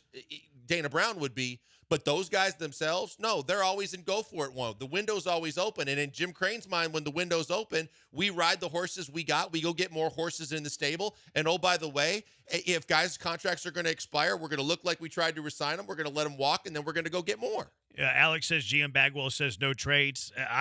That's where I'm agreeing with that. Like, I think it's going to be an old school, oh, no, we're never out of it. We're going to get back in the race. We're not going to sell our final year players when they absolutely should. And maybe even further than that, because if I'm 9 games out of the race, I'm trading Tucker, I'm trading Fromber, I'm trading Presley, I'm trading Verlander. And some of those guys have no trade clauses, but I am kicking the tires. I am turning over every stone to try to have this aggressive rebuild to kind of fulfill what is around the foundation. Because, I mean, Jordan, Pena, Yiner, we mentioned some of the names. I think that the Astros do have a good foundation, but if you don't trade Fromber, Tucker, Bregman, you miss the playoffs this year, you miss the playoffs next year, now you have a foundation that is fruitless with anything around them. Yeah, I can't say, the way that they've done their business. I don't think I think Tucker's out of the realm of possibility. I think everybody's out of the realm of possibility for what it's worth. I think Fromber should be still being considered as a guy that they could shop and move, because I think that even Bagwell understands that no matter how much talent he's got, that what's going on between his ears is not something that they like. But he's really stinking good, Yeah. and I think that even if the Astros throw in the towel this year, they think they can be right back in it next year. do. And Fromber's under contract. Yep. So I think that the most they would actually consider is Alex Bregman, and only if they're 9-10 games out of the race, and I still find that hard to believe. Second question, do we have any faith? Let's say they do the unthinkable. They're 8, 9, 10 games out, and they actually say, you know what, we're going to rebuild. We're actually going to rebuild this thing. We're going to sell off our pieces. Do we trust them to do that right? No way. Do we trust them to have like this appropriate, successful rebuild? And I don't think that it has to be a Jeff Luhnow losing 300 or losing 100 games over a 3-year span. Nothing like that. Because again, I think you have a good foundation. Maybe it's more of a retool, reload than a full rebuild. But even a retool, reload, I don't have faith in this front office to do it the right way. Again, I go back to what I said. If this was Dana Brown with the power to do it his way, I believe Dana Brown can evaluate talent enough to realize, like you were talking about, if you get some big-time deals thrown at you on the table that involve some of your bigger-name players, but you know that between prospects and young players that you're getting back, these guys have a ton of talent to be future big pieces for your puzzle, then you go let him do that, and then you go explore what's out there, and then if there's deals he can't refuse, you go get him because you know he makes good baseball decisions. What we're being shown on a daily basis is he is powerless. He has been neutered. He is not getting the ability to do anything the way he wants to do it, and he is the guy that was chosen for the job because Crane figured he and his guys could walk over him, and they're going to do it their way. And in their way, I don't trust them as far as I could throw any one of them, and I don't care how big Baggy's calves is. He's a big dude. I couldn't throw him to start with. Yeah, I like him in a fight. Oh, I'm not trying to fight him. I'm just saying I don't trust him as far as I throw him to be the guys that could rebuild this franchise into another winning situation in a couple years. With you. 3209, I can't believe the fact that I missed Dusty and Click. I can believe it. I wish they got along because I think Dusty and Click would have had tons of more success together. I mean, they already won a World Series together. I wish they would have gotten along. 3283, I still see them as a playoff team. That being said, I don't see them making the playoffs this year. Okay, that's the midway point. And I'm not arguing with you here, 3283, because I think that the Astros, worst case scenario / best case scenario, if they're out of the race, I think they'll also have that same approach where this year was an anomaly. We were snake bit by injuries. Nothing went right. We think that we can be right back as a World Series contender in 2025. I think that's what the Astros front office would think if they are out of the race on July 15th. So if that is where their mind's at, that is the attitude, that is the philosophy, then Alex Bregman should be on a different team on August 1st. With 100% certainty, he should not be a Houston Astro on August 1st if you're throwing in the towel on the 2024 season, but expecting to be a playoff team in 2025. And I still don't trust them to get that right. I trust you and I trust Blank and Branham more than I trust Bagwell and Biggio to do a rebuild right for the Houston Astros. What do you think, Hive? 713-780-ESPN. Yeah, he's not a B, though, so I disqualified him. 713-780-3776. Which killer bees, Blank and Branham, or Bagwell Biggio would do the rebuild right? Brian, putting you on the spot. Which killer bee duo, Blank and Branham, or Bagwell and Biggio, would do the rebuild in the proper way that it should be done? I mean, I'm taking you two There guys. you I mean, go. you would have Jose Abreu on the team still. Nope. He'd be gone. You would be trading Alex Bregman if they're out of it. I don't have any faith that Bagwell and Biggio will make those moves. Yeah, I don't either. They're going to be holding on for dear life. They're going to be 9 games out of it and be like, oh, yeah, Alex Bregman's just going to turn the corner. We're not going to trade him off. Jose Abreu is going to turn the corner. A team that's this willing to hold on to whatever remaining career Jose Abreu has is not going to give up on a team that was 2 years removed from a World Series run. They're still going to believe deep into August that they could turn this thing around. I agree, and I think it's foolish. Now, hopefully they do get it turned around and they're fine. Team Ad, do y'all look at the backside of players or baseball cards? I prefer the former. 9440. On the back of his baseball card. Why does it have to be a fire sale and a complete rebuild so soon after success? I mean, you could do the half measure and just do the retool. It doesn't have to be the full rebuild. The reason I'm doing the full rebuild is because I don't think that you're re-signing Kyle Tucker. I don't think you're re-signing Framber Valdez. I don't think you're signing Alex Bregman. So I'm going to make sure that I trade all of those guys. 713-780-ESPN HRMP listener line. Who do you trust more to do the rebuild right? Which killer bee duo, Blank Branham or Bagwell Biggio? Also, we still haven't gotten to this spot of post-game stuff. It really annoyed me, some of the stuff he said yesterday. It's the Bees on ESPN 97.5 and ESPN 92.5.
You're back with the Killer Bees on ESPN 97.5 and 92.5. Live from the Veritex Community Bank Studios, here's Joel Blank and Jeremy Branham. Seeing people on the Twitter fighting over bad hitting first baseman. It's like, okay, you get Dubon could be in the mix. Victor Caratini, Yainer Diaz, whoever's not catching can be in the mix. Joey Loperfido stopped playing center field in the minors. He could be in the mix. Like, there's more options other than those two guys. Trey Cabbage? I forgot about Cabbage. Forget about Cabbage. You see what he did yesterday? No. He had a double dong game with 8 RBIs. Ooh, They won my God. They won like 20-3. And they weren't in Albuquerque? I don't know where they were. They were on the road. Maybe it could have been. I don't know. Because, the ball travels there. But other than that, still 8 RBIs and 2 dingers is a big day. The ball travels everywhere, like in the PCL. It really does. Yep. A bunch of the Twitchers are saying that give me the Killer Bees, Blank and Branham to be the GM. XX wrong. You guys for the GM. Fire Bagwell and Dana. 2024 Major League Baseball Executive of the Years. Everybody wants us to be the general manager of the Houston Astros over the Bagwell Biggio Killer Bees. 1509. Y'all would do a better job than those other Killer Bees, Baggy and Biggie. I don't want to read that one. I don't really feel like Biggio cares as much as Baggy. He's definitely more low-key. Yeah. Bags and Biggio would never do a rebuild because it's not their money, plus their egos won't allow it. And then this jabroni, Bad Take Boulevard. You guys thinking you know more than career baseball people, LOL. I don't know more about baseball, but I know more about building a roster than Bagwell does. What makes Bagwell so, he has such the resume to build a baseball roster? What has told you that Bagwell's good at it? There's really not. We had a comparison yesterday between Jack Easterby and Jeff Bagwell, which tells you at least Baggy was a player and Easterby wasn't. But from the standpoint of just what you've done, how different it is as general manager when it's not just about talent evaluation, it's about salary cap, it's about analytics, it's about all these things that he had no experience in. It's a different ballgame. It literally is. Yeah. I have confidence that I wouldn't.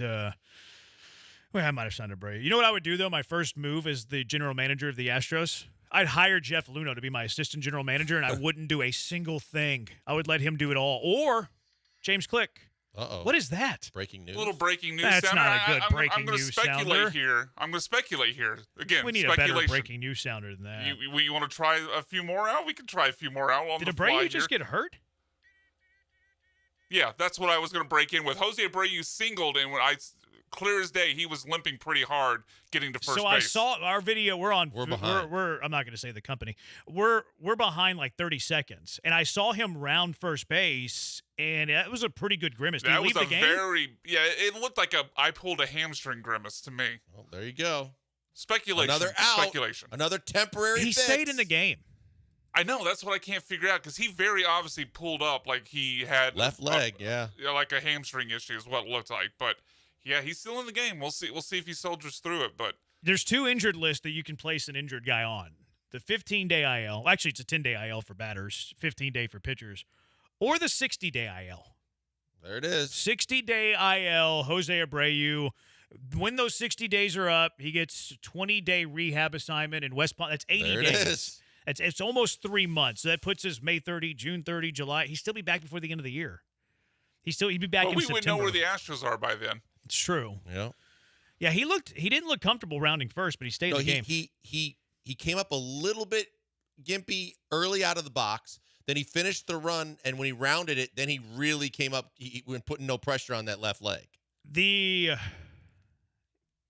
be fair, though, Jose Abreu never looked comfortable. Man, the way he doesn't do ran. that.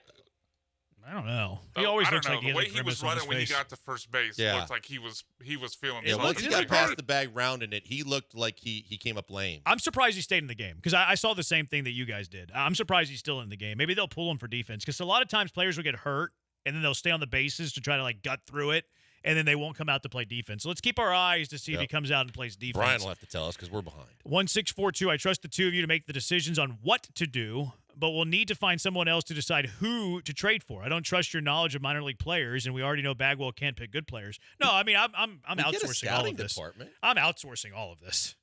James Click is back. Jeff Luhnow, do you want to be on this in this front office? You're back.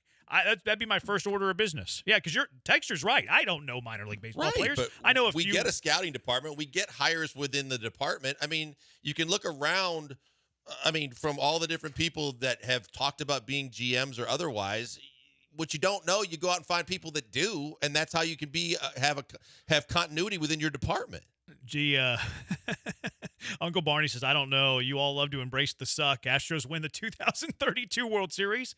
Hey, that doesn't sound so bad. No, That's but a parade. I don't think it's going to take that long, Barney, but come on, man. I mean, it worked for them. It can work for us. Uncle Barney throwing some heat. Y'all have to embrace the suck. We didn't embrace the suck for 10 years. Yeah, it worked. That's what I'm saying. Look at It the Texans. worked. Where the Texans are now. Where are they now? Would they be where they are now if they didn't embrace the suck? Yeah. The answer to that is no. Yeah, Uncle Barney. We've already shown our chops as NFL general managers by getting the Texans to embrace the suck and then, trading up into the draft. We all always like that. We always are a big fan of trading up to number 3. The rest of those NFL teams, a day they would live in infamy for allowing the Texans to do such a thing.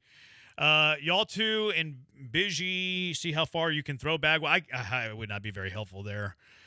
Gary Sheffield never looked comfortable at bat. You and Blankers would do better, no doubt. There you go. Yeah, I think our Killer Bee duo would do better than the Bagwell-Biggio Killer Bee duo of running the Houston Astros. Joe Espada yesterday in the postgame. I better hurry up and say this before the Astro game ends. His postgame annoyed me. They just dropped their 3rd game in a row. Yes, they're all competitive games. Yes, they're all tight games. We understand that. Seattle's a good team. Yes, we understand that. But Espada's postgame just rubbed me the wrong way.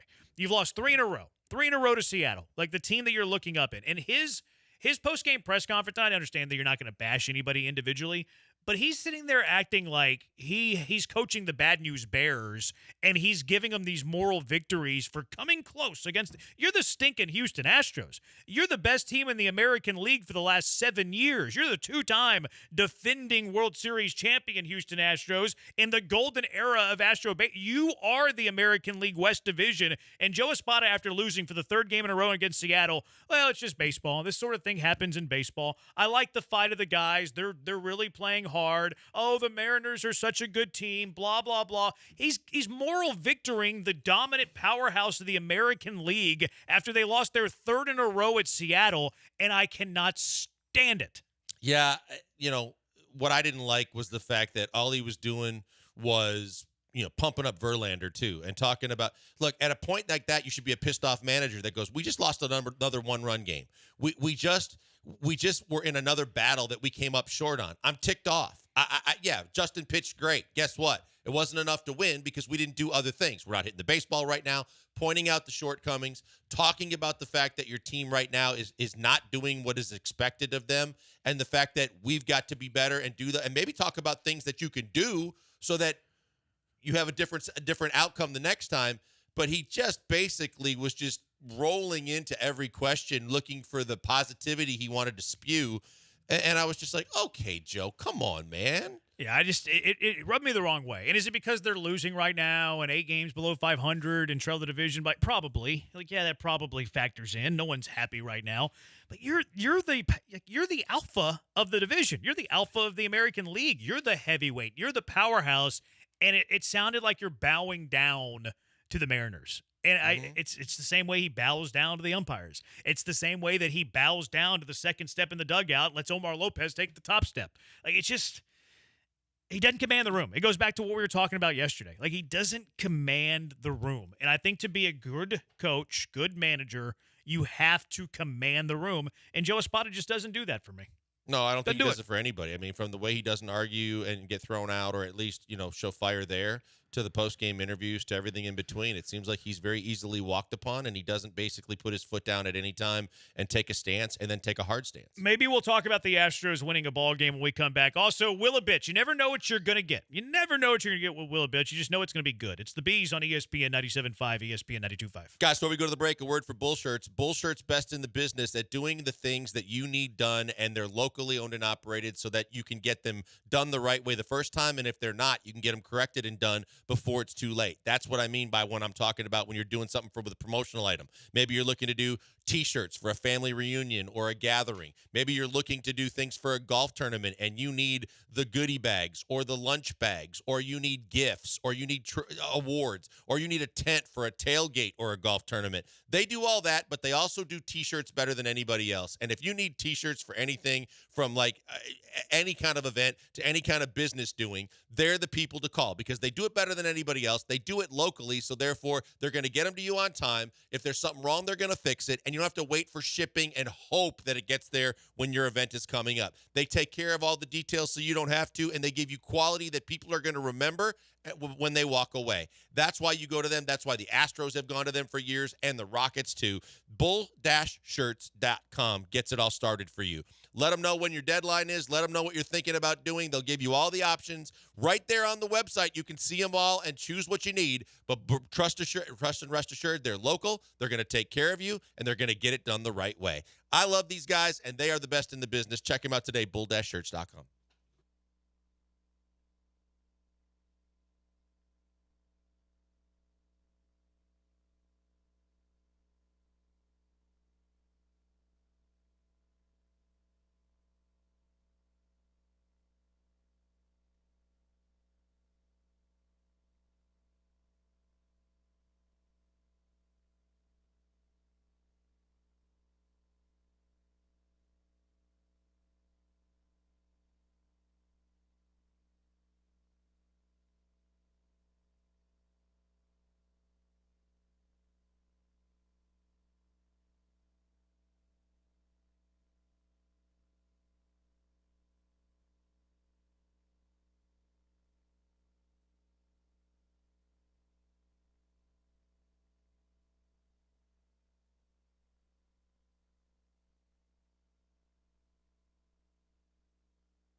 You're listening to the Killer Bees with Joel Blank and Jeremy Branham. On ESPN 97.5 and 92.5. Broadcasting live from the Veritex Community Bank Studios.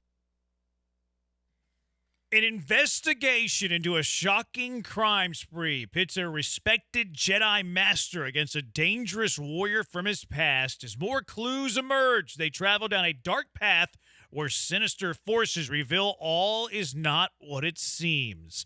Catch The Acolyte streaming on Disney Plus starting June 4th. Caller number 3 to 713-780-3776 wins a $100 Visa gift card and 2 seats to the advanced screening of the series Monday, June 3rd at Cinemark in Webster. So 713-780-3776, caller number 3, a couple passes coming your way, and a $100 Visa gift card. 713-780-3776. Blankers had to go pick up the girls, so he's taking off for the final 30 minutes of the show. We'll get to the Will of Bits in a moment. 713-780-ESPN. It's always a little bit stressful for the Astros, isn't it? But the Astros do salvage a baseball game in Seattle. They win the final game of the series 4-0. Great job by Spencer Arrighetti. I mean, Spencer Arrighetti was not the favorite in the matchup against Logan Gilbert today, and Spencer Arrighetti was fantastic for the Astros. Astros had lost 3 in a row, trying to avoid the sweep, salvage a game in the series. You have a rookie on the mound going up against Logan Gilbert. You know, that's not fantastic, not really in a spot that you want to be. And Spencer Arrighetti pitched really well for the Stros, goes 6 shutout innings, gives up just 2 hits and strikes out 8. The best game that Spencer Arrighetti has thrown all season long, and he did it when the Astros absolutely had to have it. So it's great to see that from the rookie, especially with the news of Jose Urquidy. Doesn't look great for him. Christian Javier, they're seeking second opinions on Urquidy, second opinions on Christian Javier, which usually means you didn't love the first opinion. But Arrighetti's been pretty good as of late. You look at his last 5 games before today. Against Cleveland, 2 runs, 5 2/3. At New York, that's the one he got hit pretty good. 5 runs in 5 innings. 2 runs in 5 innings against Oakland. 4 runs in 6 1/3 against Milwaukee. I think all that damage came in the 7th inning when the Astros were trying to milk another inning out of him. 3 runs in 5 innings against Oakland. And then today. Today he had the game of his career, his young career. Against Seattle. 6 shutout innings, gives up just 2 hits, strikes out 8. He was fantastic. Alex Bregman hits a home run and a triple. Bregman had a couple of extra base hits. It's funny how Alex Bregman, when he's not hitting cleanup, is a different hitter for the Houston Astros. And Bregman, a couple of hits today, the 2-run homer in the 4th, tripled later, and the Astros salvage a game in this 4-game series. And they get it back to 5.5. You know, it wasn't the best road trip. You go 3-4, Brian, 3-4 in 7 games. Not the best. I said bare minimum 4-3, but you salvage one, 5.5 back instead of 7.5. It could have been worse. I mean, it could have been worse, but the Astros have put themselves in a spot with the early bad starts where, I don't know. I think it's okay to nitpick. You know, when only going 3-4 instead of 4-3, they put themselves in a spot where they have to perform a little bit better than what we would normally ask for on a road trip. Because you're right, on a normal 7-game road trip, it's a road trip. You go 3-4, you'll take that. But they're in a spot where they got to do better than that right now. So, especially in the fashion that they lost, especially that they're giving, Jose Abreu more chances starting 3 of the 4 games against Seattle. I'm still out on their odds to make the playoffs right now. He had a knock, Jose Abreu, and came up lame. Rounding first base. Now that 95 feet that he traveled. All the energy it took to hit the ball took it completely out of his quads or hamstrings or whatever it was that pulled on him. It's a difficult path, that 95 feet after you get a little bit of a base knock for Jose Abreu. But good for them to avoid the sweep, I suppose. For the Stros. 713-780-ESPN. Texter saying that Joe Espada is the definition of persona non grata. He's not popular or accepted by his team. I don't think this team is behind Joe. I know it's early, but maybe the manager of the Astros is too big for this man. I think it's a fair take. Jury's out. They're not going to fire him anytime soon. 3283, I know it's a small sample size, but I'm done with Espada. He's given Steven Silas vibes. Hey, I'm with you. He doesn't command the room. I don't think a whole lot of people, he doesn't demand the respect. He doesn't command the respect. Hopefully I'm wrong on that. And, the Astros are good and blah, blah, blah, blah, blah. And he has a long tenure as the manager of the Stros. I mean, just look at the other two coaches of the main big three sports here in Houston with Ime Udoka and with D'Amico Ryans. There's just, you can't look at the three of them and not look at Joe Espada and goes like, okay, one of these things is not like the other. Like those guys, like you laid out yesterday, when those guys in Udoka and D'Amico, when they walk into a room, they instantly command, that room. Everyone gravitates to them. Everyone wants to, run through the proverbial brick wall for them. I don't think you could say that about Espada. It seems like he gets walked all over. I mean, this is something kind of trivial, but could you imagine Espada having a moment like Udoka had with LeBron James calling a punk, a punk AB or whatever he called it? Like Joe Espada's he doesn't have that sort of fight or dog in him. No. He just doesn't have it. Like I can see maybe his style of managing maybe working for a younger team, but for a veteran team that needs someone to push them and lead them, he's not it. He could have used like the 15 Astros, where like Hinch took over a young team and he grew up with them. Like Espada, first year manager, grows up with a young team. I think there is something to be said for that. This team probably could have used a veteran manager. Now, what's the difference in record? Like 25-32 now, maybe 27-30. Like I don't think it is that impactful with the win-loss record as much as we make it seem, while also agreeing that, I probably would have hired a veteran manager, and I think the front office is a bigger issue than the managerial chair. All right, let's get to our Will-A-Bits. The Killer Bees are back, and I honestly have no idea what's happening next. Could it be the next great big food debate? The biggest Joel rant of all time? Jeremy trolling someone to the point of crying? Or just some actual bees making some honey? Well, let's find out. It's time for the Wheel of Bits. Oh my goodness, would you look at this? What an enormous spin. Let's play Dad Joke Duds. What did he say? Or she say? She, Dad Joke Duds. Well, I knew it wasn't going to be a Blakers rant. No, he'd have to be here for that. I tried just a continuation real quick of a previous Will a Bit. I tried the root beer float bluebell. Oh, did you like it? Unreal's good. Really? 10 out of 10. I can't remember. Did you try or did you like the Dr. Pepper? I tried float? it. I didn't love it. Okay. Yeah, that one was probably, I would give the Dr. Pepper root beer float bluebell 5.7. I'll give the root beer float 9.6. Really? 9.6. I still Solid haven't tried it yet, 9.6. but I definitely will. Did you follow up on your wanting to try the banana pudding? I did. flavor? I actually bought them together because I'm a fatty. I liked it. I didn't love it, the banana pudding bluebell. I would give that one a 7.2. I think I just like the. I've been conditioned to like banana pudding. A&W so much. No, I had the banana pudding like 2 days before I had the A&W root beer. Actually, like 3 or 4 days. No, I just like banana pudding more. It was good. Don't get me wrong. I'll finish the gallon, but it's not as good as banana pudding for me. You mean as A&W? It's not as good No, as A&W? no, I'm saying the real banana pudding. Oh, okay. Like the ice cream, it's like a knockoff. So like the fact that it's a knockoff, it makes me like disappointed that I'm not getting the real thing. But you wouldn't say the same thing about the root beer float. It's not a real root beer float. I think it's better than a root beer float, though. Oh. Because you don't like it's just perfect consistency. You don't have to worry about a liquid in a solid whatever, like whatever ice cream is. And then like kind of having this weird like timing of the elements with like it getting soft, and then the ice cream has to melt, and then like a Coke float or root beer float. It's You're a like, race should I eat against it with a time. spoon? Yeah. Should I drink it with a straw? Yeah. Like it's this weird kind of balance and inconsistency. I think that whenever you put them all together as an ice cream, it's this perfect marriage.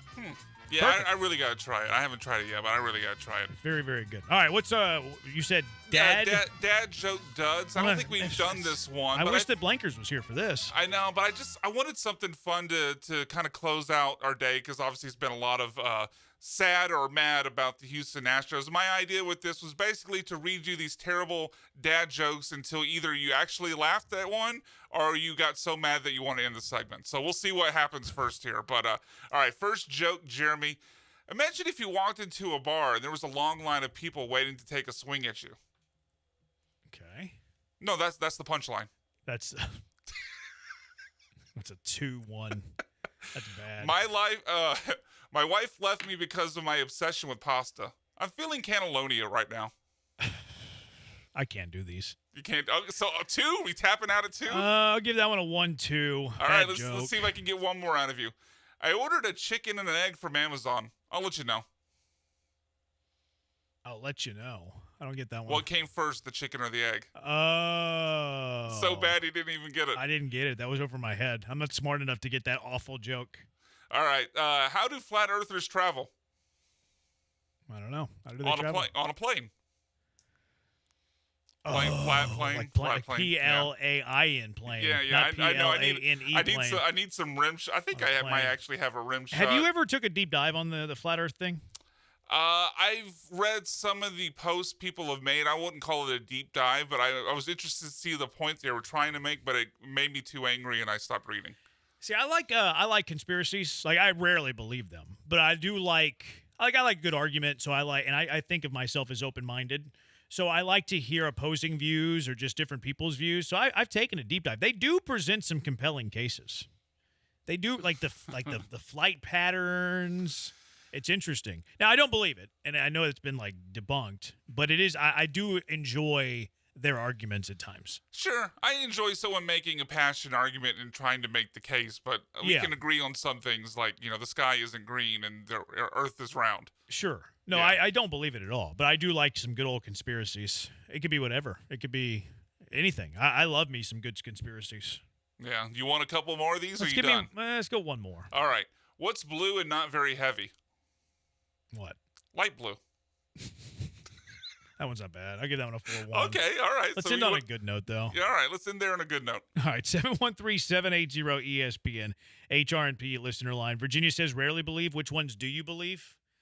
Which conspiracies do I believe? Well, I believe my own conspiracies. Like the Framber Valdez didn't have an issue with his throwing elbow. I think he banged his elbow. That's one of the conspiracies I have. I agree with it. I agree with most of the JFK stuff. Which part? That it wasn't Lee Harvey Oswald. Oh, really? I don't believe that. We drove by that building not that long ago. Have you ever read up on Sirhan Sirhan and RFK? I have not. No. That one's pretty interesting. I would recommend. I listened to a podcast on that one. They think that there's a theory. I don't know if I believe it. There's a theory out there though that Sirhan Sirhan was he was like hypnotized, that his mind was manipulated, and that's when he assassinated RFK. Yeah. Interesting. Yeah, no, it's pretty I interesting. haven't heard that podcast. theory. That is something I'd read though. That sounds interesting. King of Twitch says RBIs are RBI conspiracy. That's not a conspiracy. That's a fact. It's RBIs. MLA AP. I was going to jump in when you said you're open-minded, but I didn't figure it was worth picking the fight. I am open-minded. I listen to other people's arguments, even if how bad like their opinions are. My current theory on Altuve is that he's playing with a slight injury.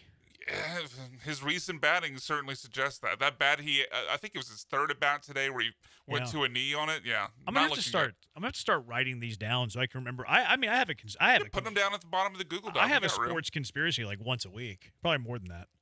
We should make it a will a bit. Yeah, that's a good idea. Yeah, I'm gonna start writing them down a little bit more so I can remember them. I'm struggling on the spot. All right, what are you nominating for car wreck of the day? 713-780-ESPN. What is your car wreck of the day? It's the Bees on ESPN 97.5 and ESPN 92.5.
What are you nominating for car wreck of the day? 713-780-ESPN, 713-780-3776.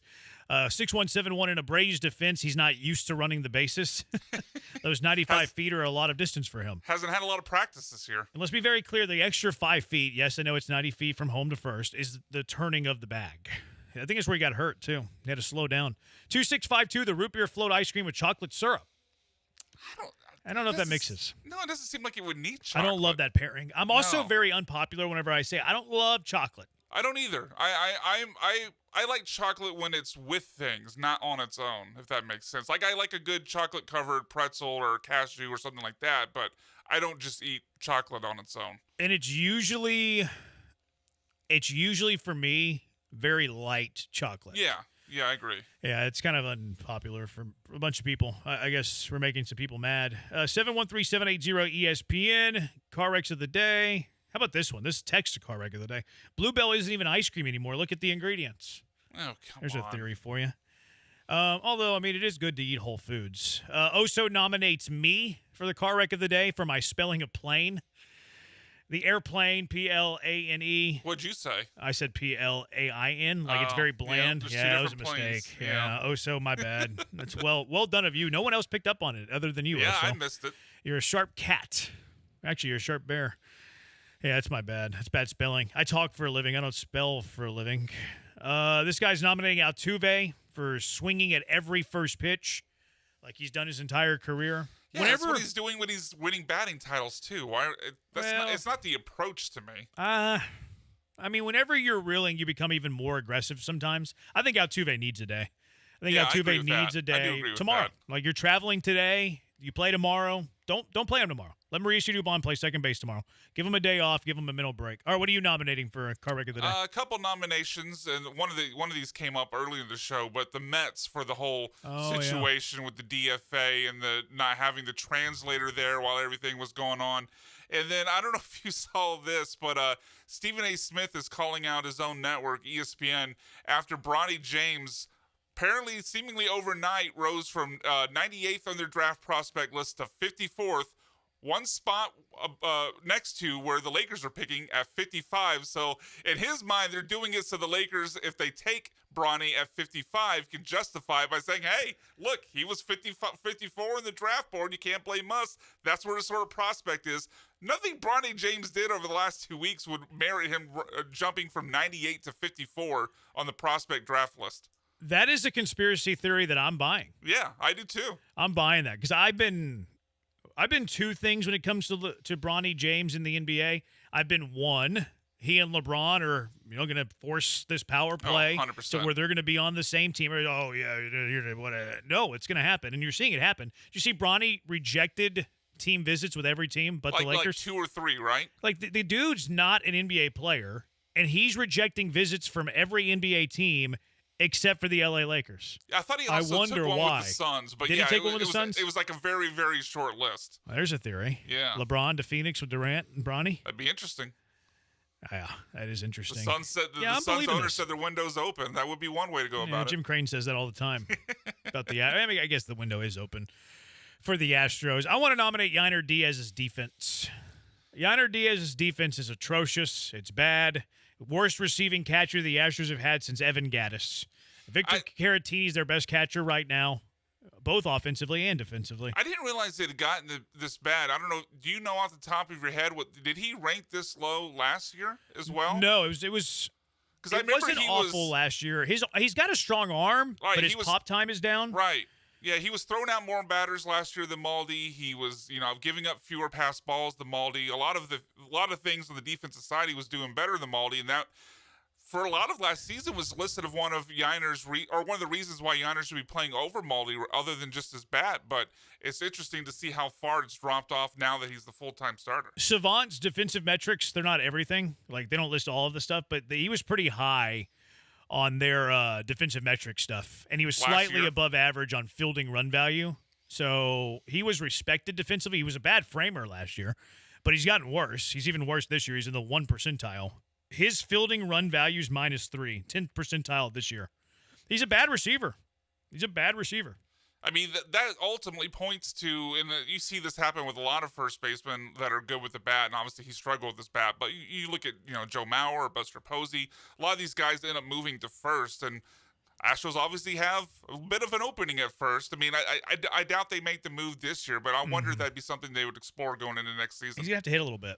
Yeah, no, he would. Yeah, if he doesn't hit better than he's doing right now, then it doesn't matter. I don't but hate if he hits and he's a bad catcher, moving to first. I mean, if Caratini's bat's going to play, I don't mind forcing that decision immediately. Now, there might be some better options. I don't over either. there. I just don't think the Astros will. Yeah, I'm with you. I'd rather see Dubon over there than Yiner Every currently. day? Or just like a platoon Yiner's basis? a better offensive player than Yiner right now. No, more of against lefties because Singleton's probably my guy against righties. Yeah. So it'd be more of a platoon against left-handed pitchers. I'd rather have Dubon in the box right now more than Yiner. I would have never thought I would have said that this year. No, you're not wrong, though. Same You're thing with not wrong. Caratini. Same thing. I'd rather see Caratini in the box. So would Joe Espada because he pinch hit for Yiner Diaz last night. Car wreck of the day, Josh from Seabrook. My sanity every time I see the Astros flailing about. Albert Einstein once said that doing the same thing over and over again, expecting a different result, is the definition of insanity, which explains Jeff Bagwell. Astros won. Can we be happy for a day?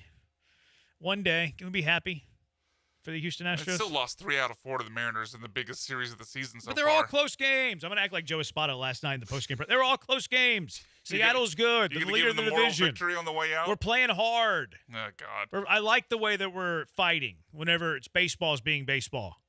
That's what managers go to. It's baseball. Why is your team stuck right now? It's baseball. Wish we could explain that to everything in life. I know. Job reviews or performance reviews at your Yeah. job. Make dinner for the kids. Yeah, Why it's does this bad. taste bad? It's cooking. It's cooking. It's just cooking, you know. You throw things in a pot. Yeah. Sometimes it comes out. It's poor. cooking. You get into a wreck, you slam into somebody, you rear end it's them. driving. It's driving. It happens. I like the way that they fought through as driving happened. All right. What's going to win? What's winning today?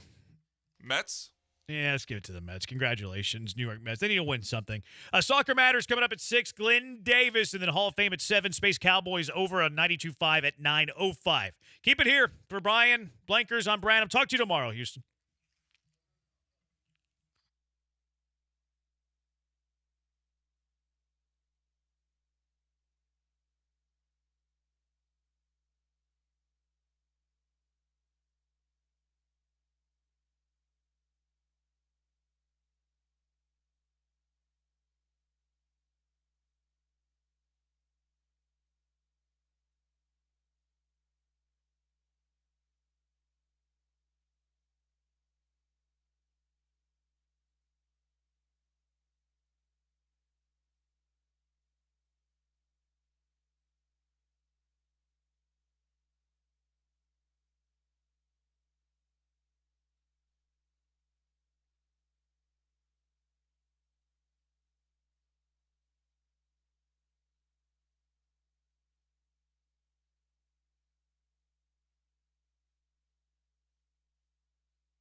Better go.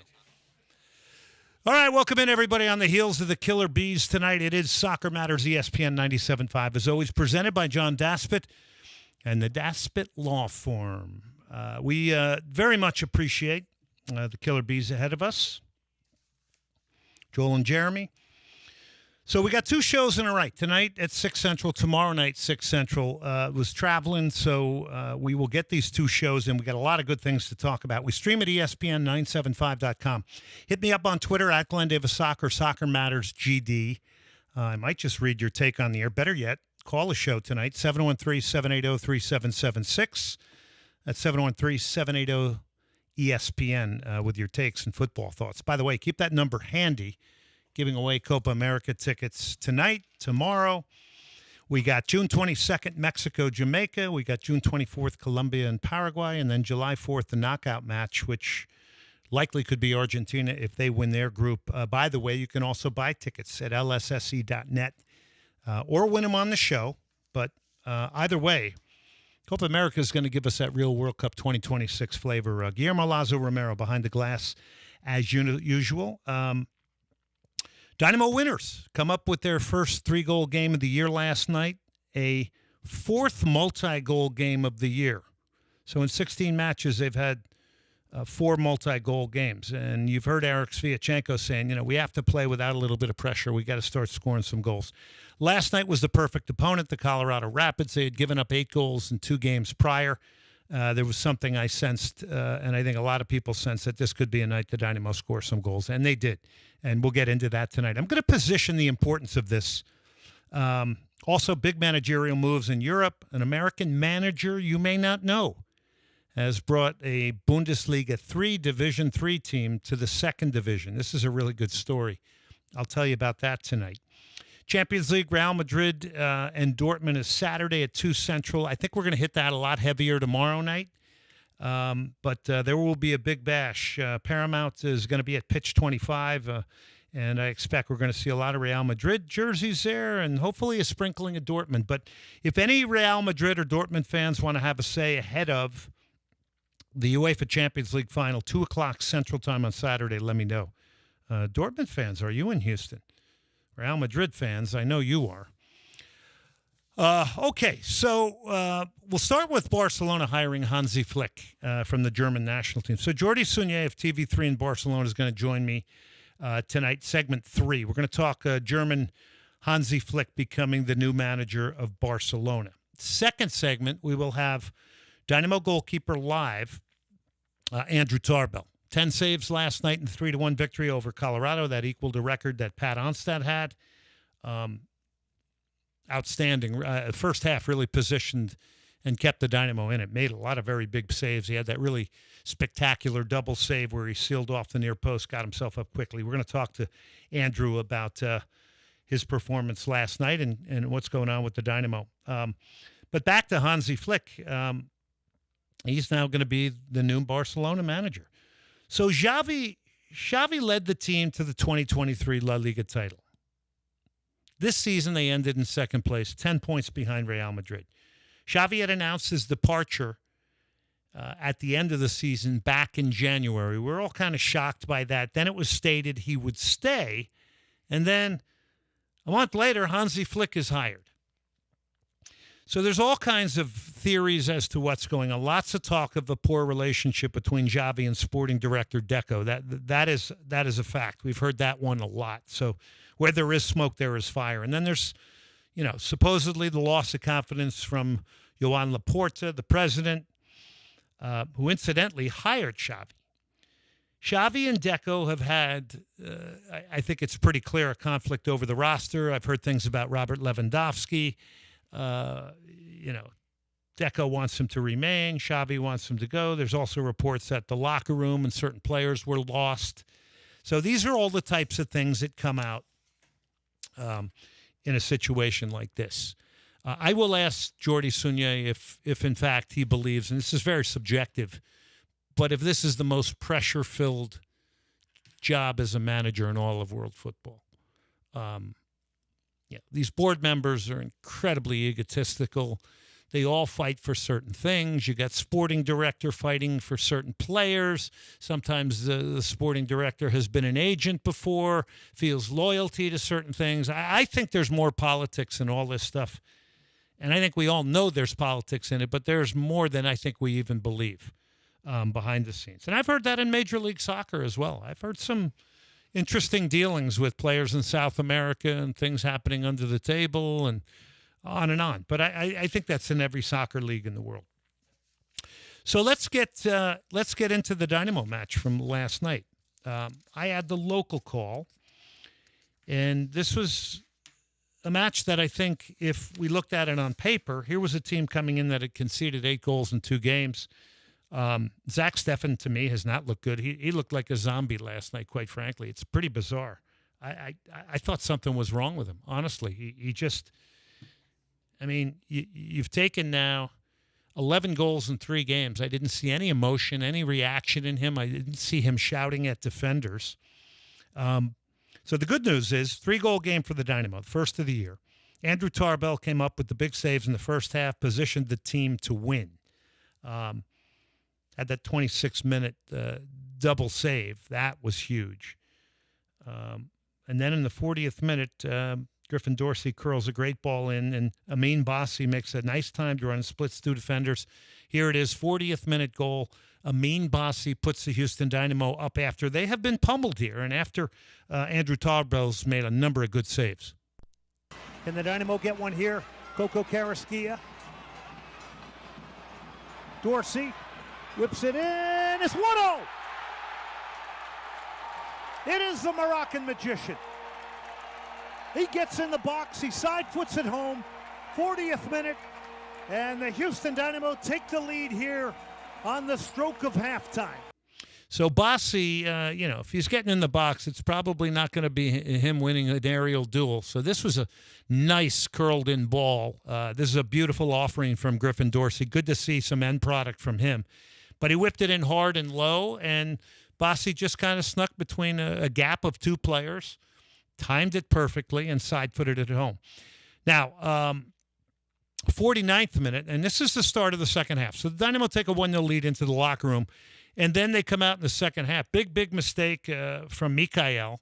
Misjudges the play here. It forces off his line Andrew Tarbell. He brings down, I think it was Navarro, and then it's Navarro to the penalty spot. Actually, Bassett was trying to take the penalty, then Navarro came, who scored 4 of them. He steps up. Tarbell saves him, but Mihalovic will then stuff in the rebound. It's Navarro against Tarbell. Navarro looking to tie it up here for the Colorado Rapids. Hesitates. Save Tarbell. Second ball is stuffed in. So Mihalovic will get the goal there. So that makes it 1-1. And that's a bit of a body blow because the Dynamo had, picked off that goal in the 40th minute. And then the game-changing moment, I think, in this game comes after Colorado equalizes it. They're feeling a little bit better. And then a good change from Juan Guerra, and who was in for Ben Olsen on the bench. They bring in Latif Blessing. He brings in energy, and he also hits the sweetest of volleys here in the 70th minute. Bassi off the corner. And the Dynamo get ahead on this. It's a late run at the back post. It's Aliyu. He hangs it up. Steffen's going to get there. He's going to punch it out. It's a hit from Blessing. Oh, yes! Oh, Latif Blessing. Blessing Shell Energy Stadium. So he hit the volley perfectly. Now, if you go back and look at this is pretty close to Zach Steffen. It's hit hard. Don't element of surprise. I don't know if he was potentially screened. The body's in front of him. But I'm going to tell you, the 2 goals the Dynamo scored, when Zach Steffen was back on his game, he would have saved one of these. He just did not look good at all. This is a great goal nonetheless. Okay, let's not take anything away. It's 2 games in a row. Blessing has scored. He got the one gift in the game that put the Dynamo up in L.A. So, but I think his energy also was something that was really, really critical. It was infectious. I think it affected others. The timing of him coming in the game was excellent. And then you get a nice transition goal here, really pretty goal. Sebastian Kowalczyk in the 80th minute. This makes it 3-1. Kovalchuk, he's got Aliyu to his left. Bassi making a run on the right here. It's Aliyu now. Can he cut it back on his right? He does. Kovalchuk is going to let fly. Kovalchuk is hit for a third. It's the first time this year the Houston Dynamo have scored 3 goals. And they are up 3-1, and they will have a cushion here in the final 10 minutes. Yeah, cushion they don't often get or haven't gotten. They've never had a 2-goal cushion all year long. So this was really good stuff. So Juan Guerra, who took over for Ben Olsen, who was suspended. Here's Juan Guerra on the importance of this win. Very, very important result. It's just full of energy mentally, and we got to turn the page obviously very, very quickly. We got to start thinking about what Saturday night's going to be in Portland, because it's going to be another tough match and a quick turnaround, and a very important game for us moving forward. But very, very happy for the players, very, very happy for the coaching staff. We were able to link up a performance that led to a very good result. Needed to win bad. I mean, look, you had 1 win in 6 games. But let's just remind ourselves, as long as you're hanging around 8 to 10 in the Western Conference and you get to the transfer window in the Leagues Cup, you're positioned well. I think all these teams know this. So that's why I don't think you ever see any real panic. Now, on the other hand, you got to win games and you got to score goals in order to put people in the stands and to keep people engaged. So this was a big win. The Dynamo had only won 1 in 6 prior to this. Here's Juan Guerra on figuring out more ways to create more chances. It's even better to win at home, and it multiplies if you can score 3 goals. So it speaks high volumes of, I mean, what the team has been doing, the coaching staff and the players behind the scenes, and focusing a lot on the final third, and finding ways to score more goals and create more chances and more opportunities. I mean, until the game opened up, towards the end is when we saw more chances, more shots, and we could have scored more. I know that in the first half, it's not like it was a lot of shots, and even starting in the second half. But the team that we're the team that likes to control the game through possession, and through possession start creating chances. And in this league, that's very, very difficult. And we're finding ways to do so, even with rotations, even with new players and different players playing up top. I think this year we probably tried 3 or 4 different players as a 9, 3 or 4 different players as wing backs and as 10s. So it gives us the ability to transform. It gives us the ability to attack with different players, and very, very happy that the boys got a lot of goals tonight, and we're able to go home happy, and most importantly, send a lot of fans happy home. I like Juan in the press conference, and I liked his sideline demeanor. I think a lot of that trialing other players and giving other opportunity came down to a lot of injuries and the fact that you don't really have a 9 and you were trying to figure things out. I think the Dynamo settled on the false 9 with Sebastian Kovalchuk. Worked out last night. I think this game was the perfect opponent for the Dynamo to get them out of this funk. Now you're going to go to Portland on the artificial surface. If you don't get a result against Portland and Seattle also wins, you might be outside of the playoff picture. Again, if you're 8 through 10 and you're on the fringe of it and you're going into the second phase of the season, you're okay. I think everybody knows that. It's not a surprise. So Rapids had chances. I think Andrew Tarbell gets the star man in this game. Aliyu, we could obviously see in this game, is a lot more comfortable wide. By the way, call in with your take on the Dynamo, 713-780-3776. Latif Blessing, again, off the bench, brought the energy, the goal to change the game. Ache fought through a full 90 minutes, still doesn't look fully fit. And remember, the Dynamo have to play the game at his tempo. It's much like when Brad Davis was with the Dynamo. These are your 2 fulcrums. You have to play in a lot of ways to their tempo, and that's why the Dynamo do have a big build-up game. Franco Escobar came back. That was good to see. Him and Daniel Steres split the left-back position. I still really, you got to give Daniel Steres a lot of credit for the way he handles the left-back position, because not a lot of center backs could do that. He's a very mature veteran. You can see he plays cerebrally. Eric Sviatchenko and Ethan Bartlow split the CB position. Juan Guerra, again, I like the sideline demeanor, really good stuff. This is Jiving Sister Fanny by the Rolling Stones. By the way, Angel Di Maria, 36 years of age, 6 months. He's going to play at Rosario Central, then apparently to Inter Miami. He's leaving Benfica. Edinson Cavani, retiring from Uruguay ahead of the Copa America, had 58 goals in 136 appearances.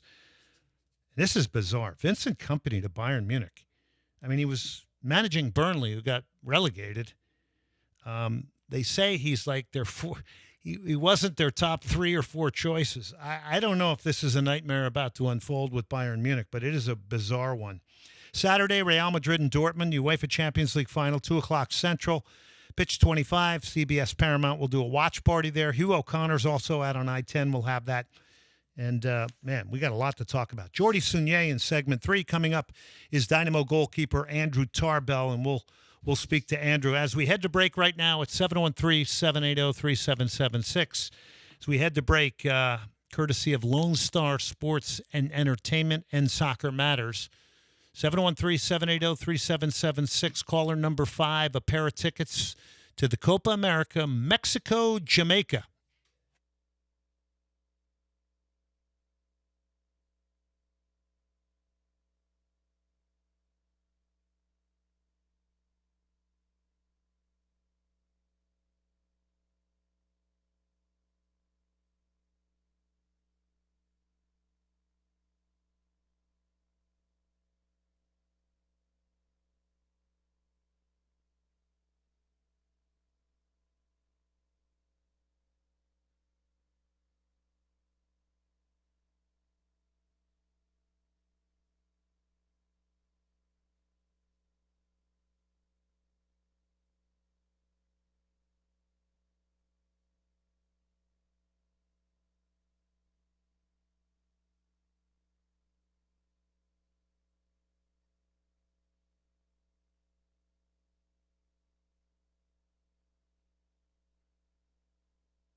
You're listening to Soccer Matters on ESPN 97.5. And on ESPN 92.5. Brought to you by the Daspit Law Firm. From the Veritex Community Bank Studios, here's Glenn Davis.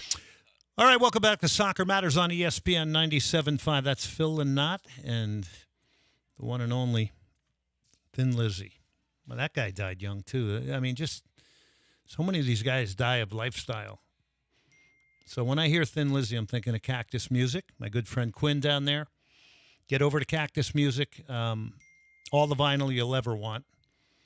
All kinds of just great memorabilia in there. Used vinyl, fresh new vinyl, CDs, everything. You walk in there, you're not going to leave. I mean, sometimes I go in there and I'm in there for 2 hours plus, and I'm like, oh, I think I got to work. So you leave there with an armful of vinyl.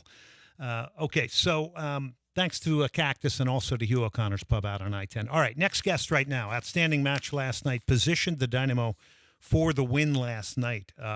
You notice him from last year. He was in goal during the run for the Lamar Hunt U.S. Open Cup, which the Dynamo ultimately won over Inter Miami. He is from Mandeville, Louisiana, went to Clemson. He is Houston Dynamo goalkeeper Andrew Tarbell, and he joins us live now. Andrew, thanks for coming on tonight.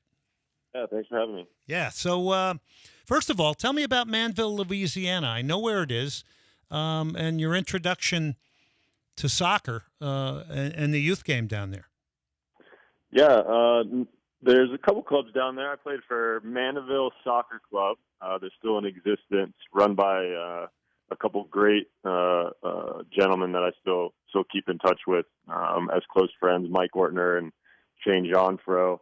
So I had a great youth club to play in, made some great friends doing that, and found my way to a PDL team, the New Orleans Jesters, still in existence, and from there's where I made the jump to college. So, yeah, it was a great place for me to grow up and start playing the game. Yeah, I remember the Jesters and also remember the names of those clubs and those coaches as well. So it's a great story. Well, let's talk about last night. How important was this win for you guys at this stage of the year? Yeah, no, it was a great win for us. You know, every single win's important.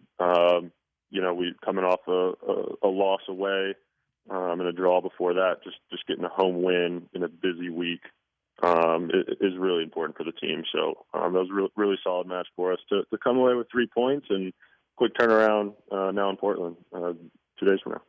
Was there a sense of relief in the locker room after this that you banged in a few goals, because you could see that there was some frustration building, and it's nice to play a game with a 2-goal lead every once in a while, right?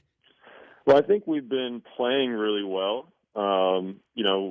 Implementing our style of play, lots of possession, and sure, maybe we just haven't scored quite as many goals as we would want to. So I'd say the feeling last night was validation. To say, okay, we scored some goals. We held on tight on the defensive end and got the job done, and got a good result. So at the end of the day, the results matter, but the performances matter too. So for us, it was kind of validation after having good performances and not quite getting the results we wanted, to have both of them, go our way. Both the performance and the result last night was validating for the group. So it was a good one for us. Yeah, I think back to some of those games that you guys were dominant in pretty much all facets of the game, and then Austin sneaks in a late goal. I mean, that's a night where you really outplayed them in every area. So I would think it had to feel good. We're talking to Dynamo goalkeeper Andrew Tarbell. Look, I know you're a pretty humble guy, and you're probably not going to say a whole lot about this, but, you obviously, in my mind, positioned this team to win the game at home. You came up with some really, really critical saves early. Your handling was clean. You obviously did the spectacular with the double save. Were you seeing the ball great last night? I mean, how did you feel in goal? No, I just felt good last night. Some nights you just feel better than others, and I just felt like I was in a good place with training and all that kind of stuff, and had got a couple games under my belt beforehand. And that's always important as a goalkeeper is kind of getting a run of games and have an opportunity to feel more comfortable in there. Obviously I don't play too many games, and I had 8 months between the Open Cup final and my next game, which was the Open Cup first round that we were in this year that didn't go so great. So to bounce back from that for me personally was good. I'm happy with that. And it's nice to be out there and help the team in any way. And like I said, any win in this league is good and something to celebrate. So we're happy about it. Man, that's incredible. 8 months. And then you have the Detroit game, and nobody's feeling great about the Detroit game. So you must have been itching to get back in goal to erase that. Yeah, of course. I mean, anytime things don't go your way, you want to just get back out there and go again. So that was my mindset, and obviously, no one wants to see a teammate injured, and it was unfortunate for Steve to take the injury, and he'll be back very soon. So that's good, but obviously to fill in for a couple of games, it's just my job to be ready to go. Andrew, you wowed everybody with the double save. So where I was in the stadium, in my position, I really got a great look at it. So after you made the initial save, I'm like, all right, get up and seal the near post up, man. And you got up very, very quickly and made that second save. That's a motivating moment, right? Yeah, no, it was, I went to parry the first one. Probably should have done better. Probably should have tried to catch it. I only saw the first guy in my vision there, so try to get it around him, and I didn't see the second guy. And luckily, I was able to get up and react and cover that post between Mika and I were able to get that done. So I think it was just kind of a shot across the bow for the team. Was it 1-0 at that point or 0-0? I can't remember exactly the score at that point, but the job's a long way from being done, and we're at home, and the pressure's on us to get a result. So anytime you kind of survive big moments like that define or can define goals in games, it's important to survive those moments as a goalkeeper. And then on the other side, it's important obviously for the guys to capitalize on our moments to score, which they did. And those are great moments, because I think goalkeepers, when you make a play like that, not only you lit the whole stadium up, I think you light your teammates up too. It's kind of like, holy smoke, look at what Andrew Tarbell's doing here. I mean, he's sending a message to all of us. I think those are really cool moments because they really can affect others. Yeah, no, it definitely has that effect, that position, and you see it across the league with all the goalkeepers, and you see it, in Houston all the time with Steve when he's in there, making a big play can turn the tide. So, in the moment, I didn't really feel like it was a play like that, but it's nice to know that maybe the people watching or my teammates, whatever, thought so. So, again, just happy to make a play and help us win. So now it's off to Portland. It's artificial surface. Some thoughts on Portland. Obviously, this is a team that you guys know, you've played against. It's also a team that's coming off a big win against Austin FC on the road. Yeah, good result for them last night. And then, Portland, it's a, big atmosphere there, big club. They're difficult to play against, especially at home. They got some firepower, and they're attacking players and all that. So it'll be a test for us for sure. Juan Guerra was the coach for this game with Ben Olsen out. It really seemed like he fit in perfectly on the bench, and the way you guys were guided by your coaching staff. I mean, it seemed like it was all in place last night. Yeah, everyone did a great job. Juan's fantastic. He's a really clear communicator. He gets his ideas across the team in a really good way that helps us. So we didn't miss a beat there for the game last night. So, again, this whole group, everyone involved is, on the same page and ready to fight to win games. And, whether you're a coach or a player and, it's your time to step up and play, then we're ready to go. So, Juan did a great job last night. Andrew, I know you and I have talked a lot about the mental side of goalkeeping, but, there is a balance, right? I mean, that, yes, you are supportive in a lot of ways to Steve Clark. On the other hand, you have to make sure you're training like a first-team guy and wanting that job and wanting playing time, right? Yeah, absolutely. I mean, it can be a difficult balance, and I've been doing this for quite a while, and so I've been in different mindsets at different points in my career. I've obviously been on different teams and been in different situations, and for myself, it's really just every day trying to get a little bit better, give my all, do the best that I can.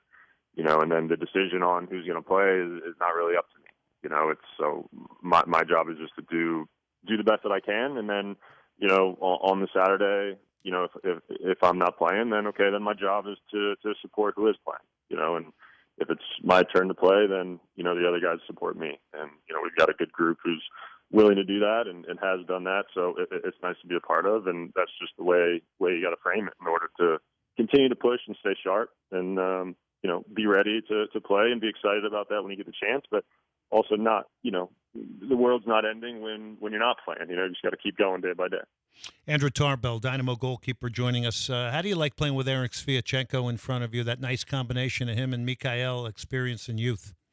Yeah, both those guys are great. They're fantastic. They, 1v1 defending. They're both incredible, and building out of the back and starting the attack from those guys is an important part of our game too. So, can really count on those guys, especially on set pieces and organizing, all that kind of stuff. So they're both, fully developed, well-rounded players, that this team relies on, every game. So, yeah, they're great. Yeah, and I don't want to slight Ethan Bartlow, who's played very well as well. And then Daniel Steres, to me, is just remarkable as a center back, playing outside back and handling that role so easily, being right-footed on the left side of the field. Yeah, I mean, all these guys that you're mentioning are fantastic players and play their part. All those guys when they're on the field step up and perform. And they've been asked to play in different positions, maybe here and there. Dan, center back, left back, right back, wherever. Dan just has a ton of quality and can do that. And Ethan's kind of in and out at that center back position, but every time he plays, he performs. And he's incredible in the build up and. And he had a huge block last night. I don't know if you remember that in the second half, saved the goal for sure. Huge block coming in as a sub. So just to come off the bench and make a play like that from Ethan is incredible. So, all credit to those guys for what they do week in and week out. Well, Andrew, all credit to you. Outstanding performance last night. The fans that were at Shell Energy Stadium got an opportunity to see a great goalkeeping performance, and that was put on by you. So exceptional stuff. Really enjoyed watching you play last night. Continued success in Portland, and thanks so much for doing this live tonight. Really appreciate it. Yeah, I appreciate it. Thank you so much. Look forward to talking to you again. We'll do it. All right, that's Andrew Tarbell, Dynamo goalkeeper, live. Very nice of him to come on live here tonight, and I think you saw the performance last night. When we put our highlight package of the game together, we're going to start it with the double save because it was just one of those really, really interesting and exciting moments. And boy, the Dynamo have a good goalkeeping duo, no question about it. Okay, before we head to break, I wanted to remind you about something that's another one of these really interesting stories. By the way, as many more American investors getting involved with these clubs everywhere. It's pretty remarkable. But there's also American coaches in places that you may not be aware of. We talked about Fabian Hürzeler with St. Pauli, who's gotten them promoted to the Bundesliga. Here's another one, Joe Enochs. There's a team called Jan Regensburg, Bundesliga 3. He moved them from Bundesliga 3 to Bundesliga 2. Enochs is from the U.S. He's 52 years old. He was born in Petaluma, California. He played college soccer at Cal State Sacramento. But here's where the German connection comes in. He went over to Germany, played for St. Pauli, their second team. Never played with the first team. That was in 95 and 96. Then he moves to Osnabrück. Again, a lower division team. He plays 359 games there. He goes on to coach their second team, their first team, loses his job. Then he has 5 years at Zwickau before getting the job at Jan Regensburg, and he's gotten them promoted from Division 3 to Division 2. These are significant moments. I don't think we fully understand what that means in that town. When an American coach comes in. But, there's a lot of Americans, that have gone to Germany and stay over there. I mean, they find wives there. They end up remaining in the game over there at various levels after playing. And it doesn't necessarily have to be the Bundesliga and Bayern Munich, right? So, interesting stuff. Okay, we're coming up with Jordi Sunier. We're going to talk about Hansi Flick being named the new coach of FC Barcelona and that whole soap opera there. As I reminded you, tomorrow we're going to do a lot with the U.S. men's national team in the Copa America. We're going to do a lot with the Olympic team and the roster there. Brian Charette is going to join us from U.S. Soccer Now. And we will also start getting into a lot of what is going to go on with Real Madrid and Dortmund in the UEFA Champions League. And then the CONCACAF Champions League again. Everybody in MLS pulling for the Columbus Crew against Pachuca, right? Estadio Hidalgo in Pachuca, Mexico at altitude. And by the way, Guillermo, just let me remind you, the Crew defeated your Monterey boys, Rayados, 5-2 on aggregate. I'm not counting them out. This is a song by Love and Rockets called No New Tale to Tell. And, so tomorrow, the other thing we got to get into tomorrow is we're going to talk a little about the FA Cup. We want to run some of the sound from Eric Ten Hag as well as with Manchester United. Okay, we're going to take a break. Soccer Matters, ESPN 97.5. Big thank you to Jan Christensen, Danish Inspirations, Modern Contemporary Furniture, DanishInspirations.com. Also, Brian Ching, Pitch 25. They've got the game on Saturday. Don't forget it. Pitch 25 Beer Park. They got 100 beers there. The soccer field. You're going to see all kinds of jerseys. It's going to be like being at the game. You're going to see the Real Madrid jerseys, the Dortmund jerseys, and Paramount CBS is going to be there as well. So it's a big event. And then if you're out the I-10 way, you hit up Hugh O'Connor's Pub. All right, we'll take a break. LamontBrands.com for the T-shirts and hats. Soccer Matters. All proceeds to the 501c charity Snowdrop Foundation.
You're listening to Soccer Matters on ESPN 97.5. And on ESPN 92.5. Brought to you by the Daspit Law Firm. From the Veritex Community Bank Studios, here's Glenn Davis. All right, welcome back to Soccer Matters on ESPN 97.5. We're going to end it in big style here tonight. Before we get to our next guest, I just want to remind you, Copa America right around the corner here in June. We got Mexico, Jamaica. We've got Colombia, Paraguay, and then we'll have a knockout stage game on July 4th, which very much and could be Argentina and Lionel Messi, the current World Cup holders, in Houston. This is a spectacular summer of soccer. The Copa America is here. It's basically a World Cup of South America plus some CONCACAF entries like the U.S. and Mexico. You get your tickets at lsse.net, lsse.net. It is the Copa America. You want that feel of the World Cup, which will be here in 2026. Get out to the Copa America. Tickets, lsse.net. We keep it international. We go over to Barcelona. TV3's Jordy Sunier, great guest to the show. Jordy, thanks for coming on as always. Hello, Glenn. How are you? Thanks for having me on again. All right, so a few people were saying, listen, you got to get Jordy Sunier back on the show. Big news, Barcelona. Just when we thought Xavi was safe and was going to stick around after saying he was going to leave, now Hansi Flick will come to Barcelona. He will replace Xavi. He comes after his last job with the German national team. Maybe you can take us into some of the details around this and how this has occurred.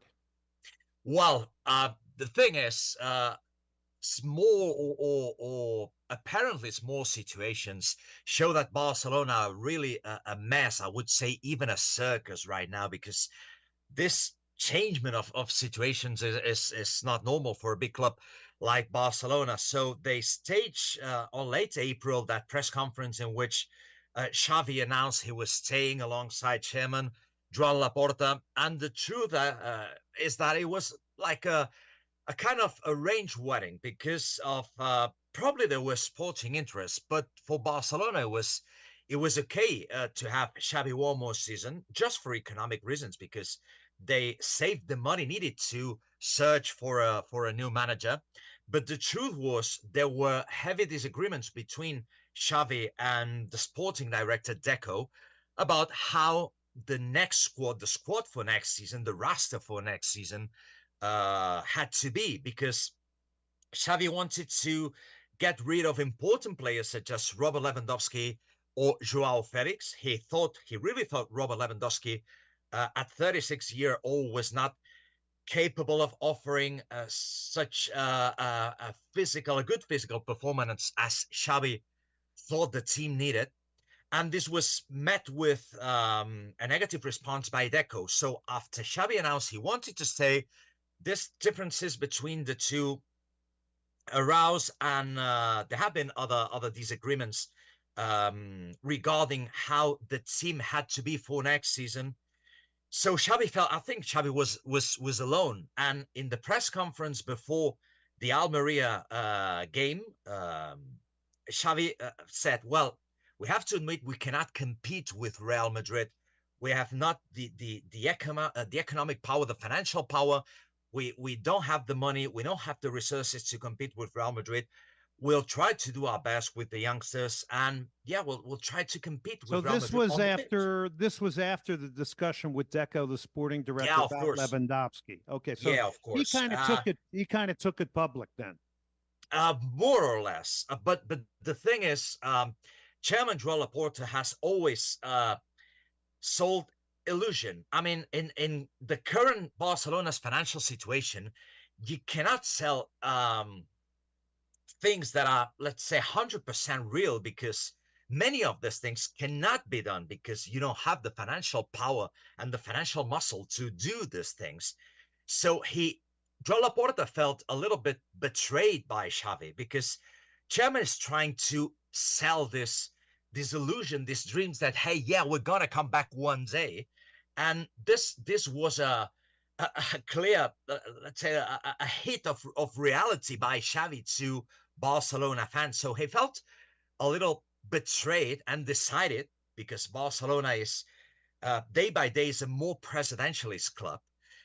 It was Chairman Joan Laporta that finally decided to get rid of Xavi and look for another manager. And he liked Hansi Flick.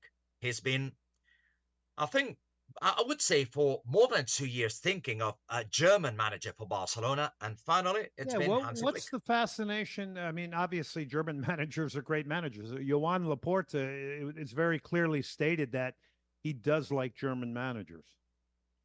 We have discussed in this show, Glenn, that after Guardiola, there was just one manager that knew how to evolve the Barcelona style into, keeping the foundation, but evolve this style into a more physical one, considering how the whole European football is evolving into a more counter-attacking game, a more high-pressing game. And it was Luis Enrique. So I think Barcelona have struggled to find after Luis Enrique, they have struggled to find this manager that keeps the foundations of the Barcelona DNA, the Barcelona style, and knows how to play physical, how to play a counter-attacking game. Even Pep Guardiola has evolved. If you look some of his players, of course, Guardiola is the epitome of the Barcelona style, but who is his number one defensive midfielder? Rodri Hernandez, physical player. The latest signing as a winger, Jeremy Doku, physically strong, quick. His striker, Erling Haaland, 2 meters of center striker. So Barcelona have been, I think that they felt trapped in this old Barcelona DNA in the smaller players, as we call them here, those Xavi, Iniesta, and so on. But they need to evolve. And I think Joao Laporta thinks that a German manager knows how to do this, knows how to respect the Barcelona DNA, but at the same time prepare the players for a more physical game, for a more forwards and backwards game, counter-attacking, higher pressing, the club style, more or less. So he's on his way. Hansi Flick at Bayern Munich, 81% of the games he won there, won a Champions League title there. He won a Club World Cup, 2 Bundesliga titles, and a UEFA Super Cup. Jordi Sunier, TV3, joining us. Is the Barcelona job, now I know this is very subjective, but is the Barcelona job, because I've heard this from so many people, is this the most pressure-filled managerial job in the world? It could be, because there are a lot of interests, and many times these are personal interests around the club. Barcelona is a very powerful institution. It's one of the three, for many years it has been one of the 3 key elements for Catalan personality and for Catalan identity, alongside with local government and a local bank.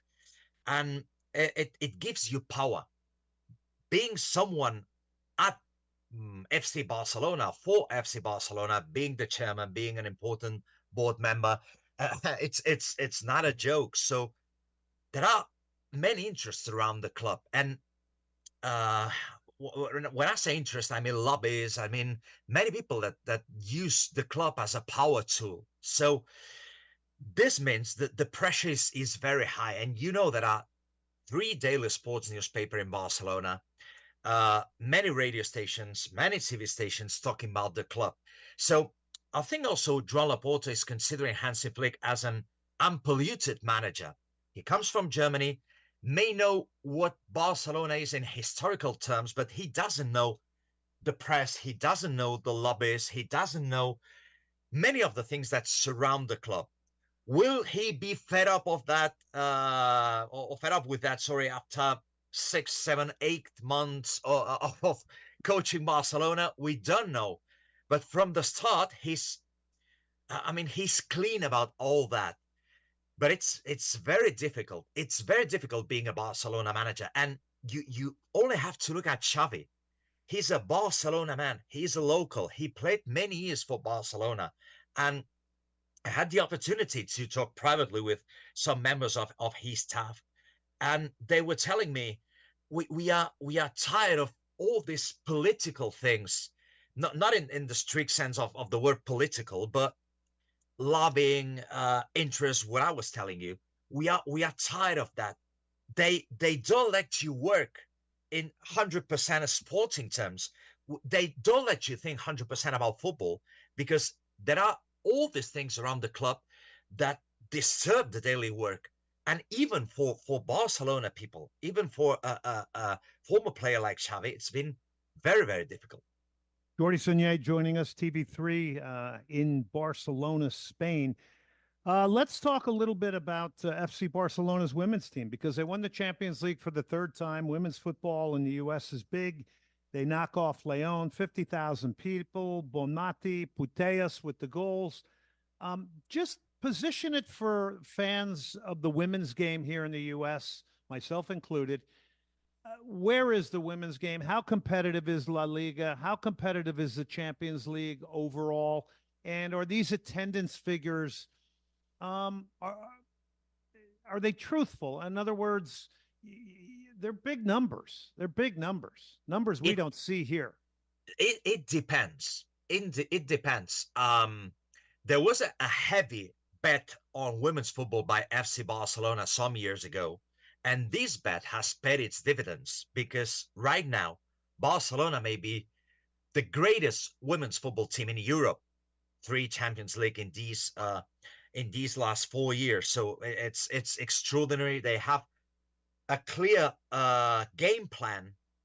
It's the Barcelona style. They really play the Barcelona style, but the project of the club is very clear. Although there have been some changements and former sporting director Marco Zubizarreta, the son of former Barcelona goalkeeper Andoni Zubizarreta, resigned, but you feel there's a clear game plan. But the thing is, in Spain, it's only Barcelona and at a minor stage Real Madrid that have heavily invested in women's football. In the whole of Europe, I would say there is a good investment in women's football by many of the most important teams. The Barcelonas, the Olympique Lyonnais, the Chelseas, the Arsenals, clubs in Germany. So, yeah, women's football is growing. And essentially, those individual clubs, they're a bigger brand than the NWSL, even though the NWSL here in the United States is the most competitive female soccer league in the world, top to bottom. But you know how it works. You need a brand. That's why also Real Madrid invested in women's football, because it was a common saying in Spain that there had to be a Barcelona and a Real Madrid competing on the same level in women's football, just to attract people to the stadiums. But only Barcelona has worked, and attendances at Real Madrid's games have been dwindling. Attendances at other women's football games in Spain are quite low, I would say, except for some particular games, less than 1,000 spectators per game, which is a very low attendance figure. It's probably higher in Europe, and it's a pity because the level is good, and European clubs and Spanish clubs like Barcelona have been playing tournaments in the US. 2 years ago, Barcelona played against Houston, and they played against the Poland Thorns in the US and the Pacific Northwest. Yeah, it was a tournament. Yeah, and very appealing. You could see the level was the two clubs, the American one and Barcelona, were level, so they are able to compete against American teams. So we are growing, but probably there are still some steps to. So let me break in here, Jordi Sunier joining us, TV3, as we got about 2 minutes left here. So Jonathan Heraldez is going to go to the Washington Spirit. So he wants to coach in the best league in the world. Just real quickly, the salary that the women are getting. I mean, is this competition for the U.S.? Can Barcelona come to the U.S. and go after a Mallory Swanson and say, hey, we're going to double your salary and bring you to play for Barcelona? Can they do that? It's a good question, but I think it's difficult. I will have to know how are the salaries in the U.S. For example, Alexia Putellas has extended her contract, and we are talking about figures that would be in the region of the lowest salaries in the men's football team. But even being the lowest salaries in the men's football team, that's we're talking about millions or in millions of euros. So we are beginning to experience a quite important raise in salaries. Of course, they are not the salaries of the men's game, and I don't know exactly how are the salaries in the U.S. I can tell you, the league average is probably around 65,000. The minimum is around 35,000.